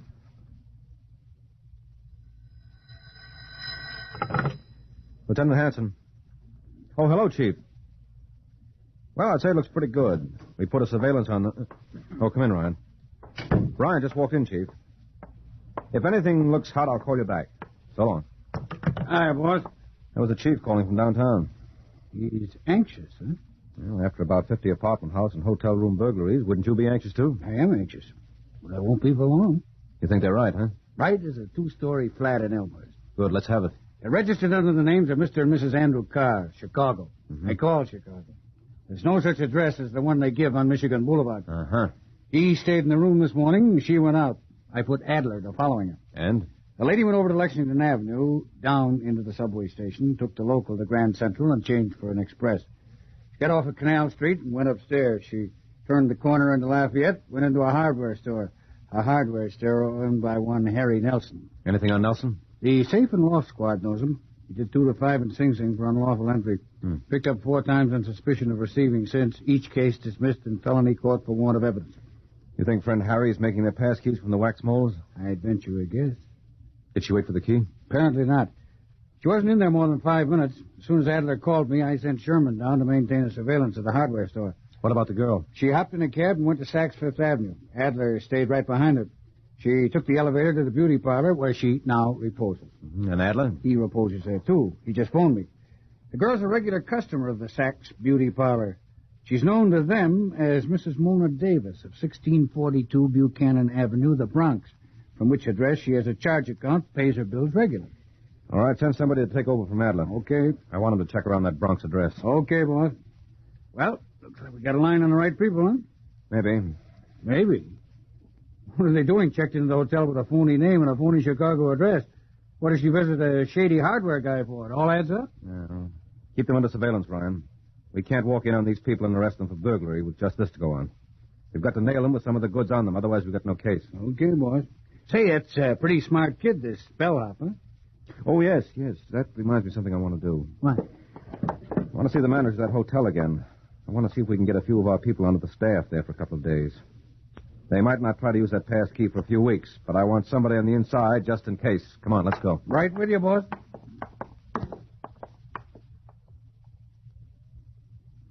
So, Don, the detectives came across a bit of information that was soon to develop into a case against the suspects. But many days of patient waiting were in store for the police before a lost trail and a train whistle would bring the end of the case into view. You were telling us, Chief Sullivan, that several teams of detectives were put to work gathering all sorts of information on Andy and Mona. That's right, Don. And by the time the suspects checked out of their hotel late that afternoon, Lieutenant Hanson already knew more about the couple than they knew about each other. In an effort to catch them in the act of committing burglary, skillfully operating detectives were close behind when Andy and Mona left their permanent apartment in the Bronx early the next morning and rode downtown in a taxicab. Still other detectives watched the cab pull up in front of Harry's hardware store and saw Mona get out alone and walk into the store.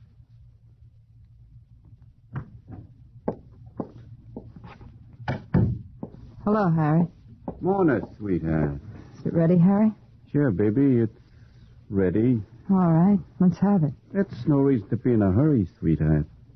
Let's talk it over. But I told you, Andy's waiting. Andy's been on the gravy train too long. You go out and tell him this key'll cost him $5 bills. $5 bills? In plain language, sweetheart, $500. That's ridiculous. Ridiculous? What good would you two be without me to make them keys? You wouldn't be no good at all. Now go out and tell Andy. Harry, please. You can't soft-soap me, sweetheart. I know where the body's buried. Without $5 bills, no key, no mold, No hat full of jewelry. Harry, you better not. Okay, hold it. Customer. Good morning. Have you got any... Just a minute, mister. The ladies first. Oh, yeah, okay. I'm sorry, lady. That's the only size we got. Well, I'll see if it's okay with my husband. He's right outside. Yeah, you do that. I'll be right back.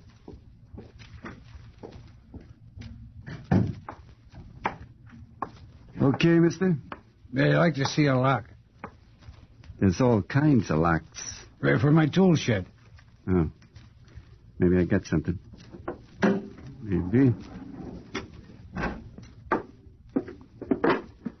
Take your pick. The price is the mark.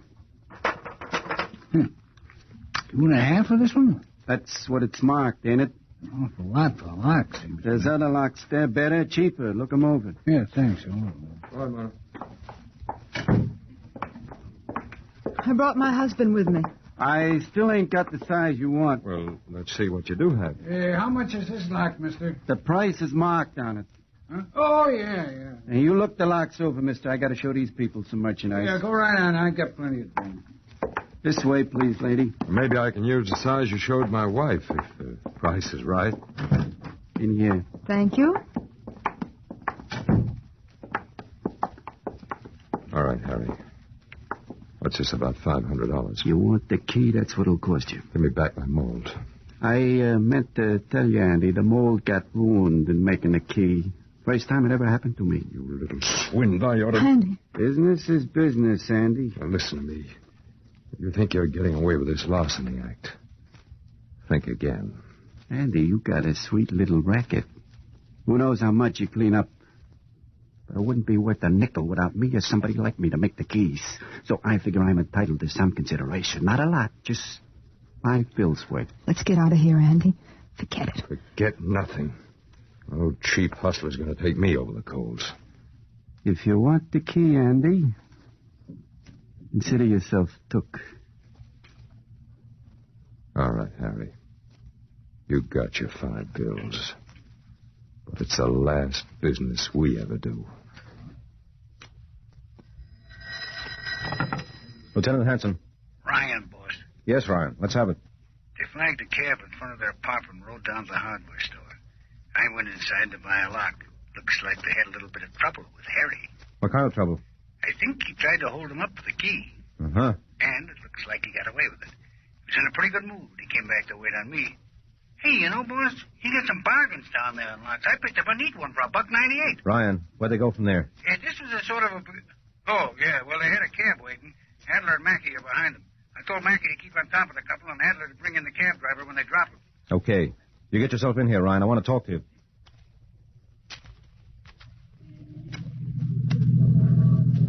Go up 5th, driver. Yeah. Let us off in the corner of 57th. I got you. Look, Andy, as long as we're leaving town, we ought to get rid of this stuff. Okay, we'll talk about it later. Andy, listen to me, will you? We're leaving town. Why don't we wait until we go to Florida or someplace before we try to sell any more of that stuff? It's too dangerous here in New York. You think we're going to travel on air? We've got cash. Plenty of cash. You know we have. I got to make up that 500. Now remember, when we get in the jewelers, the ring is an heirloom. Your grandmother left it to you. Okay.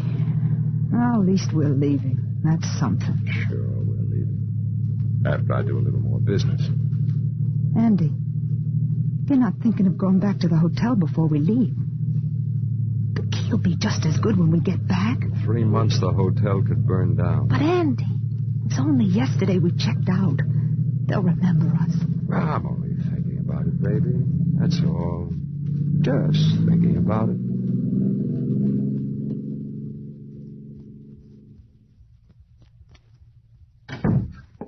Okay, boss. I sent Wallach over to the jewelry store to pick up the ring. Good boy.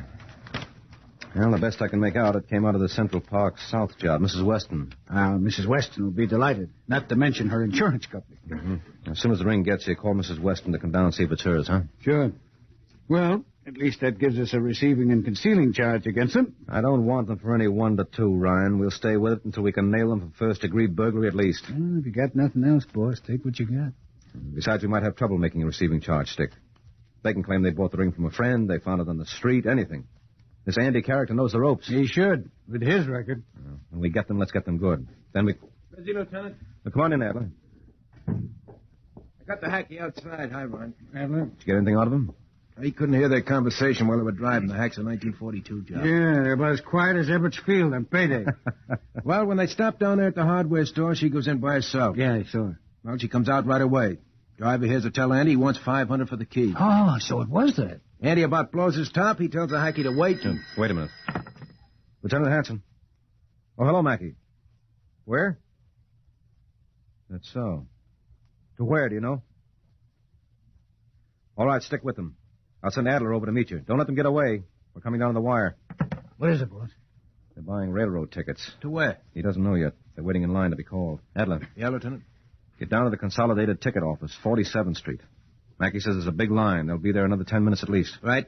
You and Mackie stay with them. Okay, get going. What about the cab driver? Ask him to wait. I'll talk to him in a minute. Right, sharp. I'll call, Lieutenant. Okay. Well, boss? Well, yourself. If they get on the train, there goes your beautiful case right out the window. Well, maybe the tickets are for 2 weeks from now. Who knows? Andy's got a lot of money invested in that key. I know guys that keep passkeys in their pockets for months before they try them. Now, if they're going to Florida or someplace and you want me to stick close to them, I'll just get my fishing tackle out of the attic, throw a few things in the They're suitcase. not going anyplace. No, huh? No. If they do a job, we got them. Otherwise, we'll pull them off the train and try to stick them with the receiving and concealing charge. Thought you didn't want them for 1 to 2, boss. Well, it's a lot better than nothing. Come on. Let's talk to that cab driver. Sergeant Ryan. Hello, Ryan Adler. Where's the lieutenant? He's out. What's up? That train tickets are for tonight. Uh-oh. 11:31 on the coast, special to Miami. Bedroom A, car 381 from Penn Station. Where are they now? They're having a hot chocolate in the tea room. With a marshmallow? No, with whipped cream. Nice people. Awful nice people. Okay, you and Mackie stay with them. Looks like we'll have to grab them when they get on that train. Lieutenant? Yes? Adler. Mackie and I are at Penn Station. Already? They must not want to miss that train. They checked their bags, then went into the restaurant. Well, all right. Stay on top of them, Adler. Ryan and I will be down to help with the pinch just before the train pulls out. Gotcha, Lieutenant. Wait a minute. There's Mackie outside the booth. Hold on just a minute. What? Adler. Lieutenant, we lost them. You what?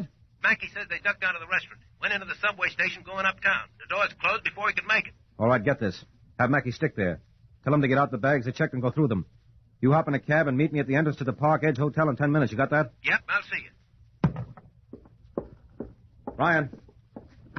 Sergeant Ryan. What's up, boss? Come on, let's go. Sure, where? I think Andy and Mona are on their way to make the hotel. You're kidding. They've got an hour and a half before the train leaves, and Andy's just the kind of a guy who doesn't let grass grow under his feet.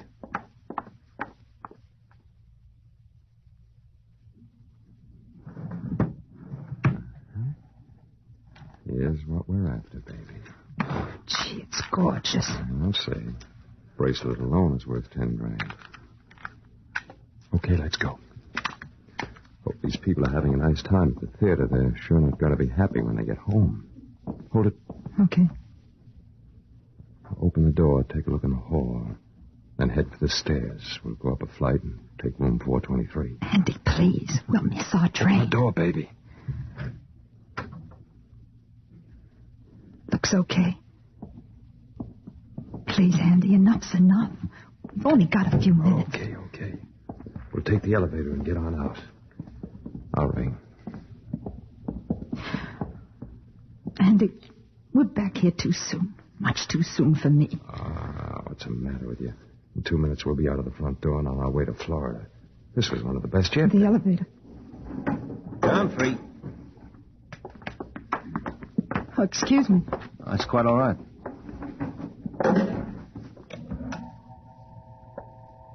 We don't have much time, dear. Well, don't worry, darling. We'll make the train. Excuse me, trains run on standard time, you know, not daylight saving. Yes, we know. Thank you very much. Main lobby. Go on, honey. I hope we're not spotted by any of the help that knows us. Don't worry about it. Just head to the street for a cinch. Evening, Mr. Carr. Oh, Andy. Quiet. Hello there. Remember me? The bellhop that fixed you up that night. Boy, were you a mess. A royal mess. How, you been feeling okay lately? Oh, yes, fine, young man. I thought you'd be back in Chicago by now. Well, we flew up to Boston and back. We just stopped by to see some friends between planes. Oh, well, have a good trip. You too, lady. Thank you. We will. Come on, dear. Good night. Good night. And watch your step, Your Majesty. Yes, good night. Thanks a lot, Will. Well, Lieutenant. Hey, they're going out the door. They'll get away. I don't think so. Reception committee is waiting. Oh, good. I was worried for a second. Confidentially is better evidence if we arrest them after they leave the building with the stolen goods. Well, I want to be in on this. Yeah, me too. Can I? Why not? It's your case. Come on. Yes, sir. I'm right with you. That, Don, was how these slick jewel thieves were finally arrested with the goods. It was the result of diligent and patient police work following a tip from an observant citizen. Nearly $250,000 of loot was recovered from the persons of these thieves and from the bags they had checked at Penn Station. It was all returned to the rightful owners, and the criminals were given maximum terms to serve in New York State institutions. Well, thank you, Chief Sullivan, for this extraordinary case history. And gangbusters, congratulations to all the detectives who participated in the investigation and arrest.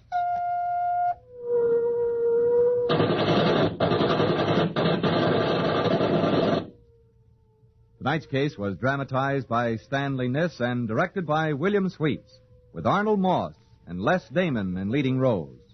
Don Gardner speaking. Gangbusters is a Phillips H. Lord production.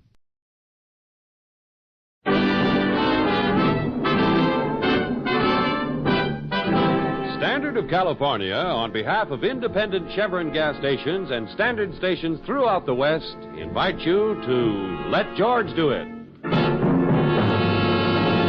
Another adventure of George Valentine. Personal notice.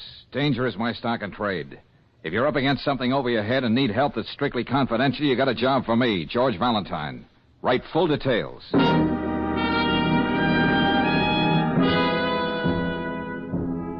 Mr. Valentine, let's see if you're as good as your ad says. I am up against something that's over my head. A river.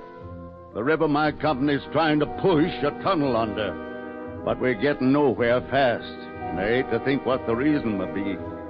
If you figure you can help... If you figure you can be of help, I assure you we won't haggle about price. It's signed, William Kane, President. Kane and Bowers Tunnel Construction, huh? Now, I wonder where I could find a diving suit with the new look. Now, seriously, Brooksy, you must mean the West End Tunnel, the one they're having all the trouble with breakthroughs and cave-ins. I could drop in at the Globe department store. Okay, Angel, okay. But this seems like a job for an engineer, not for me. Well, there's still no harm in talking to the nice man who insists he's not going to haggle about price. As long as you insist on being mercenary, let's get going.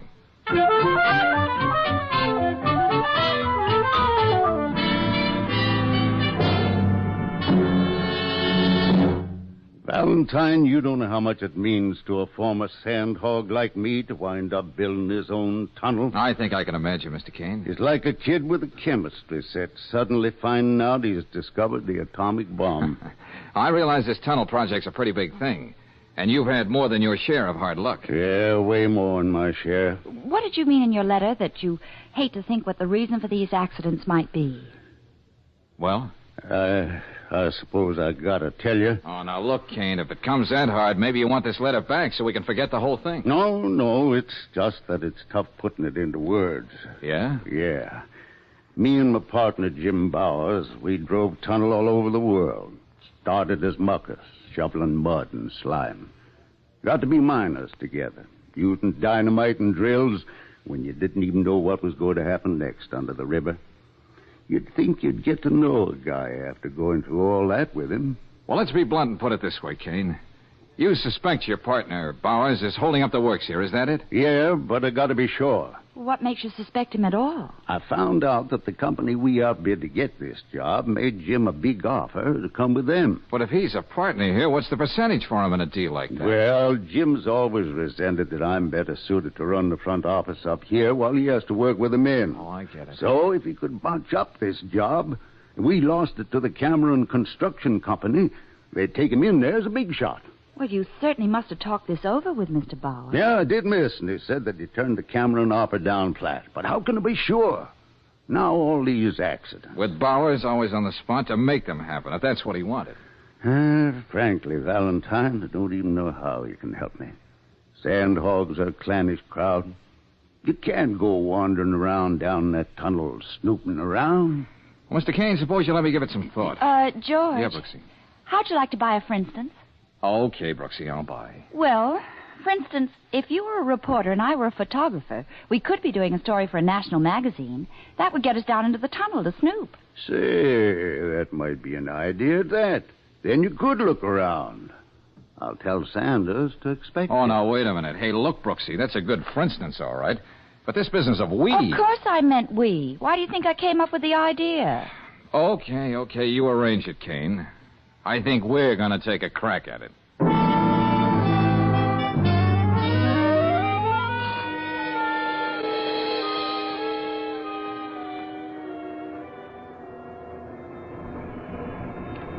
Just how far down does this elevator go, Mr. Sanders? About 30 feet, miss. Oh, well, that's not too bad, is it, George? Oh, no. Oh, that part of it's all right. I'm thinking of what happens later. What are you so smug about? What do you know that I don't know? Hey, you want to tell the lady what happens next, mister? Well, miss, it's getting into the tunnel that you've got to worry about. Oh? There'll be about 40 pounds of pressure per square inch on you down there. That's why when we get to the bottom, you still got to sit a half hour in the manlock. Manlock? What's that? It's kind of a sealed-up room, miss. We keep shooting pressure into that while you just sit. That's so it ain't so bad for you when you get into tunnel. Get it? I got it. To put it more concisely, my sweet, unless they're very, very careful, the pressure of the river would come down on you and flatten you out like a jellyfish. Oh, lovely thought. Well, here we are.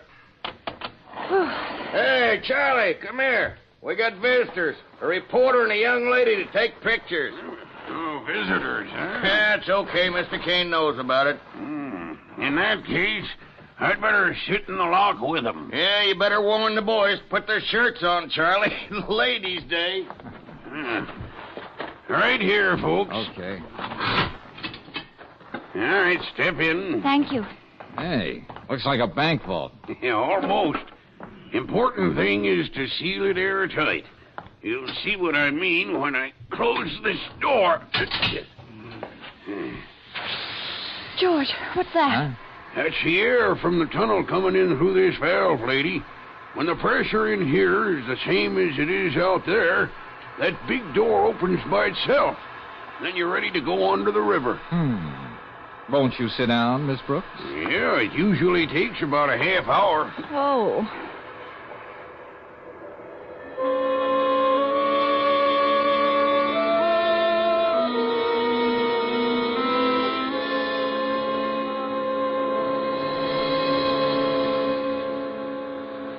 Just about a minute more now. You all right, Brooksy?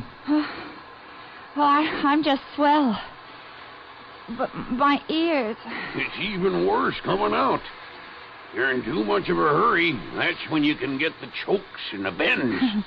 Nothing like having things to look forward to. You'll have to put these little metal tags around your neck. Huh? What are these, Charlie? All sandhogs wear 'em. It's in case you're found staggering around. Tells the cops not to throw you in with the drunks, but to rush you back here to this decompression chamber. If they don't waste much time, you'll probably live. Oh, goody. Hey, you sound like an old sandhog yourself, Charlie. You can't stay away from tunnels, huh? Old, Mr. Valentine? I'm just like Jack Benny. I'm still 38. I was the same age when I helped build the Holland Tunnel back east. Just got out here a few months ago. Well, that's that. There goes the door. It's okay for you to go into the tunnel now. All right. Come on, Brooksy. It's like the inside of a furnace in here. But there's all this nice water to slush through. Golly. That ought to help keep cool things off. George. Hey, you can still put your back in there with Charlie. Oh, no. I was just thinking of my nylons. Let's go. Okay, everybody, clear. We're blasting. Blasting, George. Go ahead, Hagen. All right, let her go.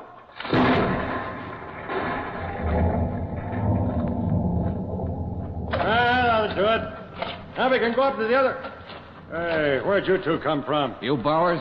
Yeah, what are you doing down here? And with a girl to bring me more trouble. Trouble? Look, Mr. Kane said it was all right for me to do a story about the tunnel. The young lady is here to take the pictures. Story? That all Kane's got to think of up there? I'd like to go up and tell him a few things. Howard! Hey, what's going on? Howard! Yeah. Got to break through at the tunnel ahead. What? Yes. Bad this time. The scaffolding came down with a lot of guys on it.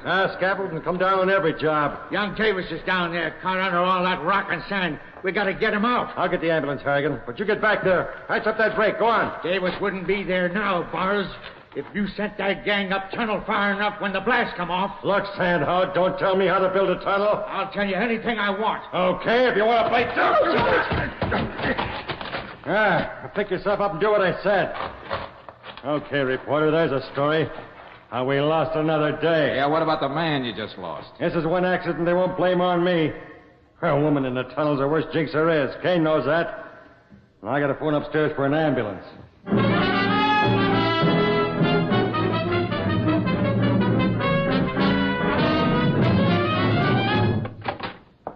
Well, I see the two partners are working late tonight. That's good. Oh, Valentine. Did you get a good story out of that accident today? Now, look, let's stop kidding each other. You know I'm not a reporter, Bowers. I wasn't born yesterday. I know Kane had you checking on me. Why shouldn't I? You know we can't go on much longer this way, and you're in charge. A little bribe from the Cameron Company, and you... Another crack like that, and I'll fix you. Okay, break it up, boys. Break it up. Let me do some talking. What I have to say will be short and to the point. Yeah? Yeah. I did some checking today.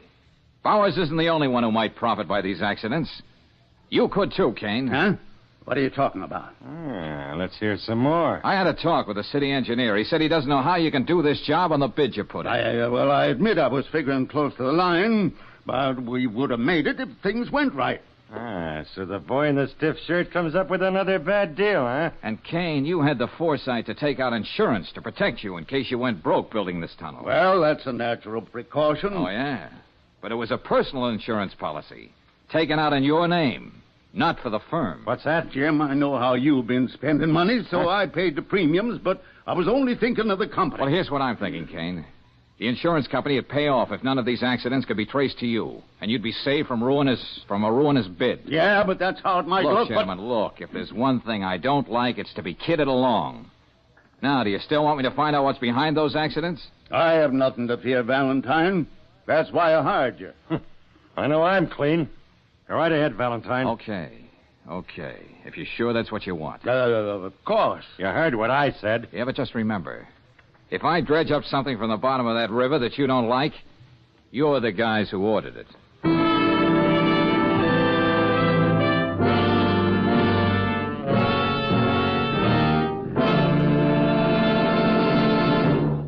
We'll return to tonight's adventure of George Valentine in just a moment. Meanwhile, a word about parlor pastimes. Remember this game a few years ago? Somebody would say, knock, knock, and you'd say, who's there? Many a good gag and many a laugh came out of this game. But at the same time, there was another kind of knock, knock that was no laughing matter. For it was in your car's engine. And engine knocking often caused overstress of parts, severe temperatures, waste of power and gasoline. Today, motor fuel engineers have this problem under control. At Standard of California, they blended several different gasolines into one great motor fuel, Chevron Supreme gasoline. Laboratory tests and road tests prove that premium quality Chevron Supreme burns smoothly, has high anti-knock value. In your new car or an older one, try Chevron Supreme yourself. Besides anti-knock value, you'll find it has all the qualities your car needs for good going. You can get Chevron Supreme gasoline at standard stations and independent Chevron gas stations where they say and mean, we'll take better care of your car.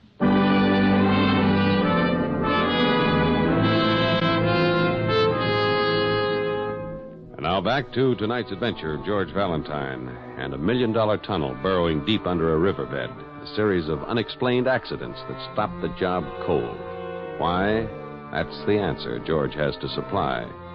But so far, all he's learned is the rather startling fact that both partners in the contracting firm of Kane and Bowers have their own good reasons for wanting to see the tunnel left unfinished.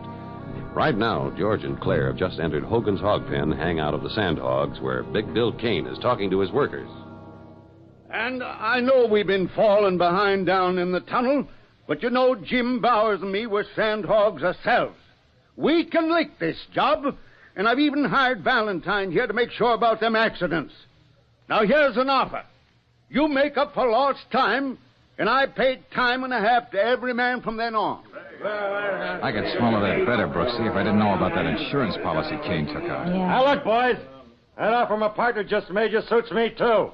Just wanted you to know. I could swallow that easier if I didn't know about the offer Bowers got from that other construction company. Well, I don't know about you boys, but I still have my doubts. Oh, it's our cheerful old friend from the Manlock. Don't get me wrong, Mr. Kane. I like making extra money. But when a job like this gets off on the wrong foot, it never straightens out. All right, Charlie, you're just getting the jitters. All right, go on and laugh. But I wouldn't be surprised that if we pushed that tunnel another 50 yards, we'd run into a ledge of gravel and hardpan. Boulders will never get past. Just more trouble. Now, what we want to know from you boys is, are you with us or not? Oh, fine. That's all we want to hear. The drinks are on Kane and Bowers. Go and get it.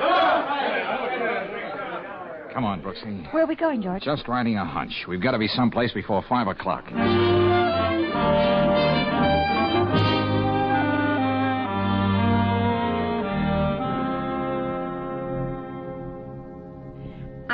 I wish you'd hurry, Mr. Valentine. You know the Bureau of Harbors and Waterways closes at 5 o'clock. Yeah, sure. Be through in a minute.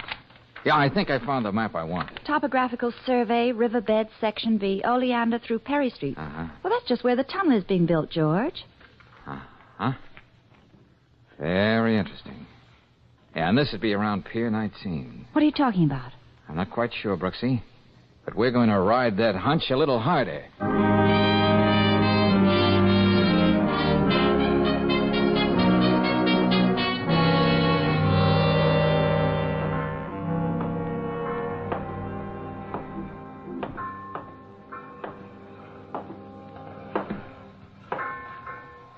Hey, you the watchman on this pier, Pop? Yep, been here for the last 15 years. Huh?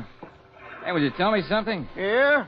Those white bubbles coming up there in the river. Yeah, that's why they're working on the new tunnel, son. That's as far as they got in all these months. Yes, we read they're having a lot of trouble. Yeah, they keep working day and night, too. Can always tell by the position of that trawler out there just where they're working. You don't say. Yep, she's there every night, too. Sort of keeps right ahead of the tunnel. I can tell that by the bubbles that come up out of the water. I wonder what the trawler has to do with the tunnel. Yeah, I don't know. Man goes over the side in a diving suit every night. Suppose that's got something to do with the tunneling job, though. Probably he's kind of a traffic cop down there. Clears out the fish so that they can go ahead. Traffic cop, huh? Hey, Pop, you've been a great help. Thanks a lot. Yeah, you're welcome. Now where, George? Angel, what do you say I hire a motorboat and we take a nice romantic ride on the river?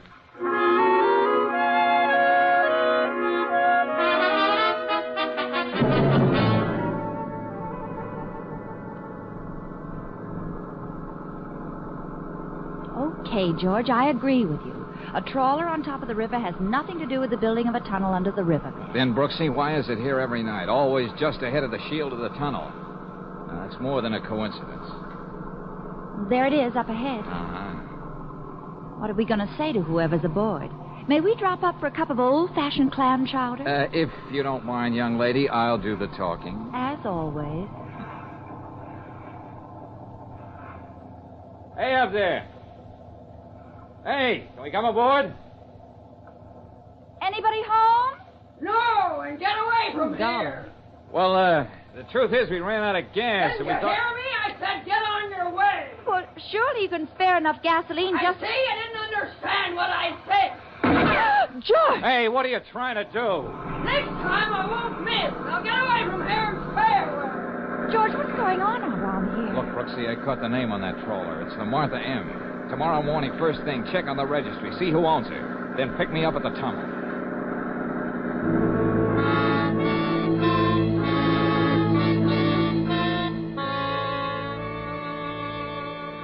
You were down in the tunnel early this morning, Mr. Valentine. I had to look around, Charlie. How long have I been sitting here in the manlock? Oh, just about 15 minutes. Seems like I just got in here. And Charlie, I don't feel so good. You'll be okay. You're an old hand at this now. You've been up and down here a couple of times. But it seems like I got hammers in my head, beating away. And you look like 6 guys lined up 6 miles away. You'll be okay when you get some fresh air.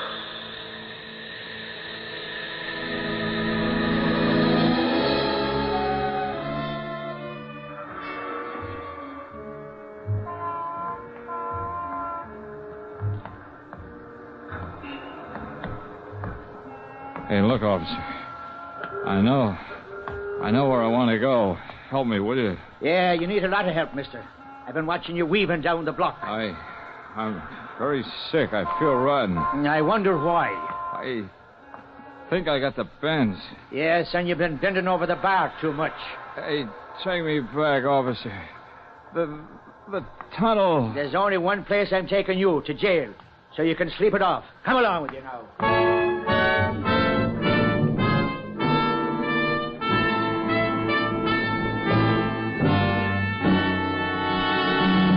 Look, Mr. Kane. Mr. Bowers, I know Mr. Valentine was here at the tunnel this morning. Okay, but what you so excited about, Miss Brooks? He was supposed to meet me at the shaft, and he never would have gone without leaving some kind of message. I wouldn't worry about Valentine. I found out what he wanted to know, and he was waiting for that information. Information about the tunnel? What kind of information? I'll let Mr. Valentine tell you. Do you mind if I use your phone? No, go right ahead. Hello? Police headquarters? Let me talk to Lieutenant Riley. Okay, I'll wait. Look, we hired your boss so we could keep this thing confidential. Yeah, that's right. Let's forget about ethics, boys. The man who's among the missing is someone I happen to care a lot about. Hello? Oh, Lieutenant Riley, this is Brooksy. Oh, I need your help. I can't find George. Oh, look, Lieutenant, will you check the jails and the hospitals and see what you can come up with? Oh, believe me, Lieutenant, I know what I'm talking about.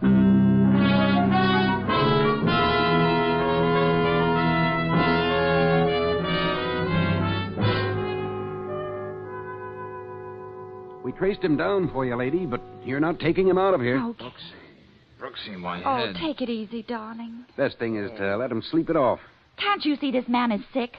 He's got the chokes, the bends. We've got to get him back to that decompression chamber at the tunnel. Huh? What are you talking about? Oh, well, I'll show you. Wait a minute. Look, this tag here around his neck. I can't breathe. Oh, so they took it off him. Well, here, they gave me one, too. Here, read it. Huh? This man is a sandhog. Decompression chamber. Rush. Yeah. Okay, lady, you win. And I hope we make it.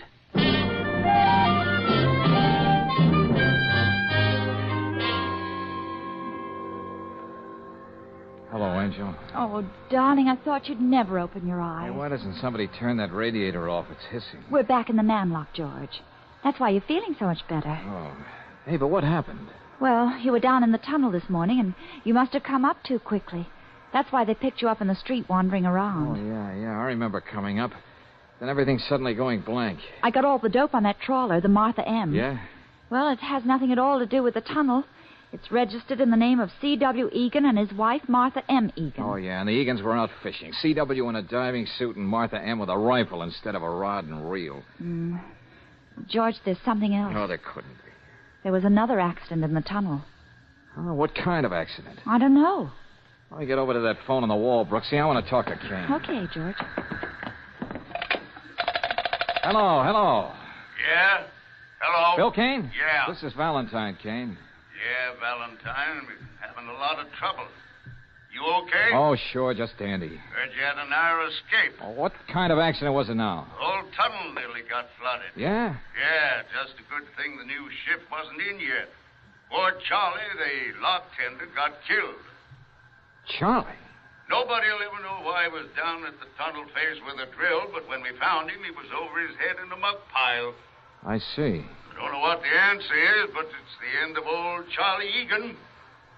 Egan? George, what is it? Sure, you know Charlie? Egan. So that's the answer.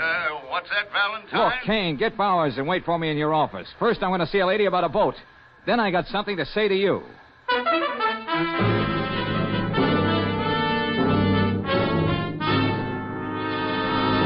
Valentine, you don't know what you're saying. Just the same, gentlemen, it was Charlie Egan who was responsible for all the trouble here at the tunnel. That doesn't make sense. He was just a lock tender. You gave him the job more out of pity than anything else. Okay, then listen to this.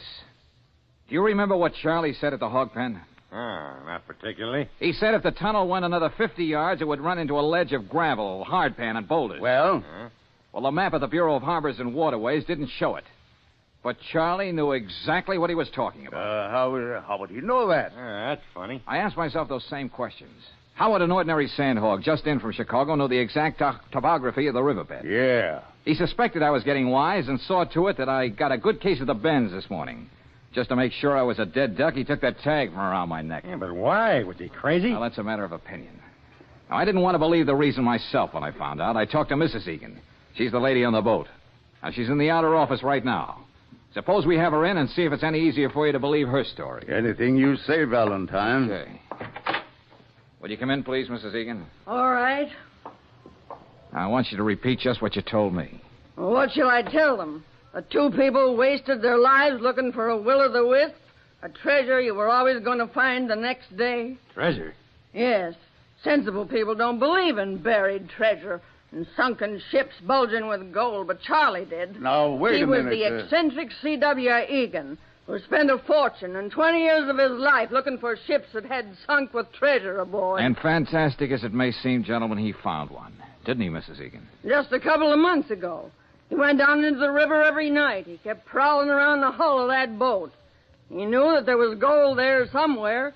He kept saying he'd find it any day now, his treasure. And then Kane and Bowers started to drive a tunnel. Yeah. Charlie knew it was going to meet head-on with the Granada, the old Spanish galleon he knew was there. It became a race against time. That's why he got a job here. Did all he could to keep the tunnel from getting any farther. Yeah. And at night, every night, he'd go down to look some more. And I'd help him. And today was his last desperate attempt to flood us out. Yes. He wasn't going to see anybody get to his treasure as long as he lived. And he kept his word.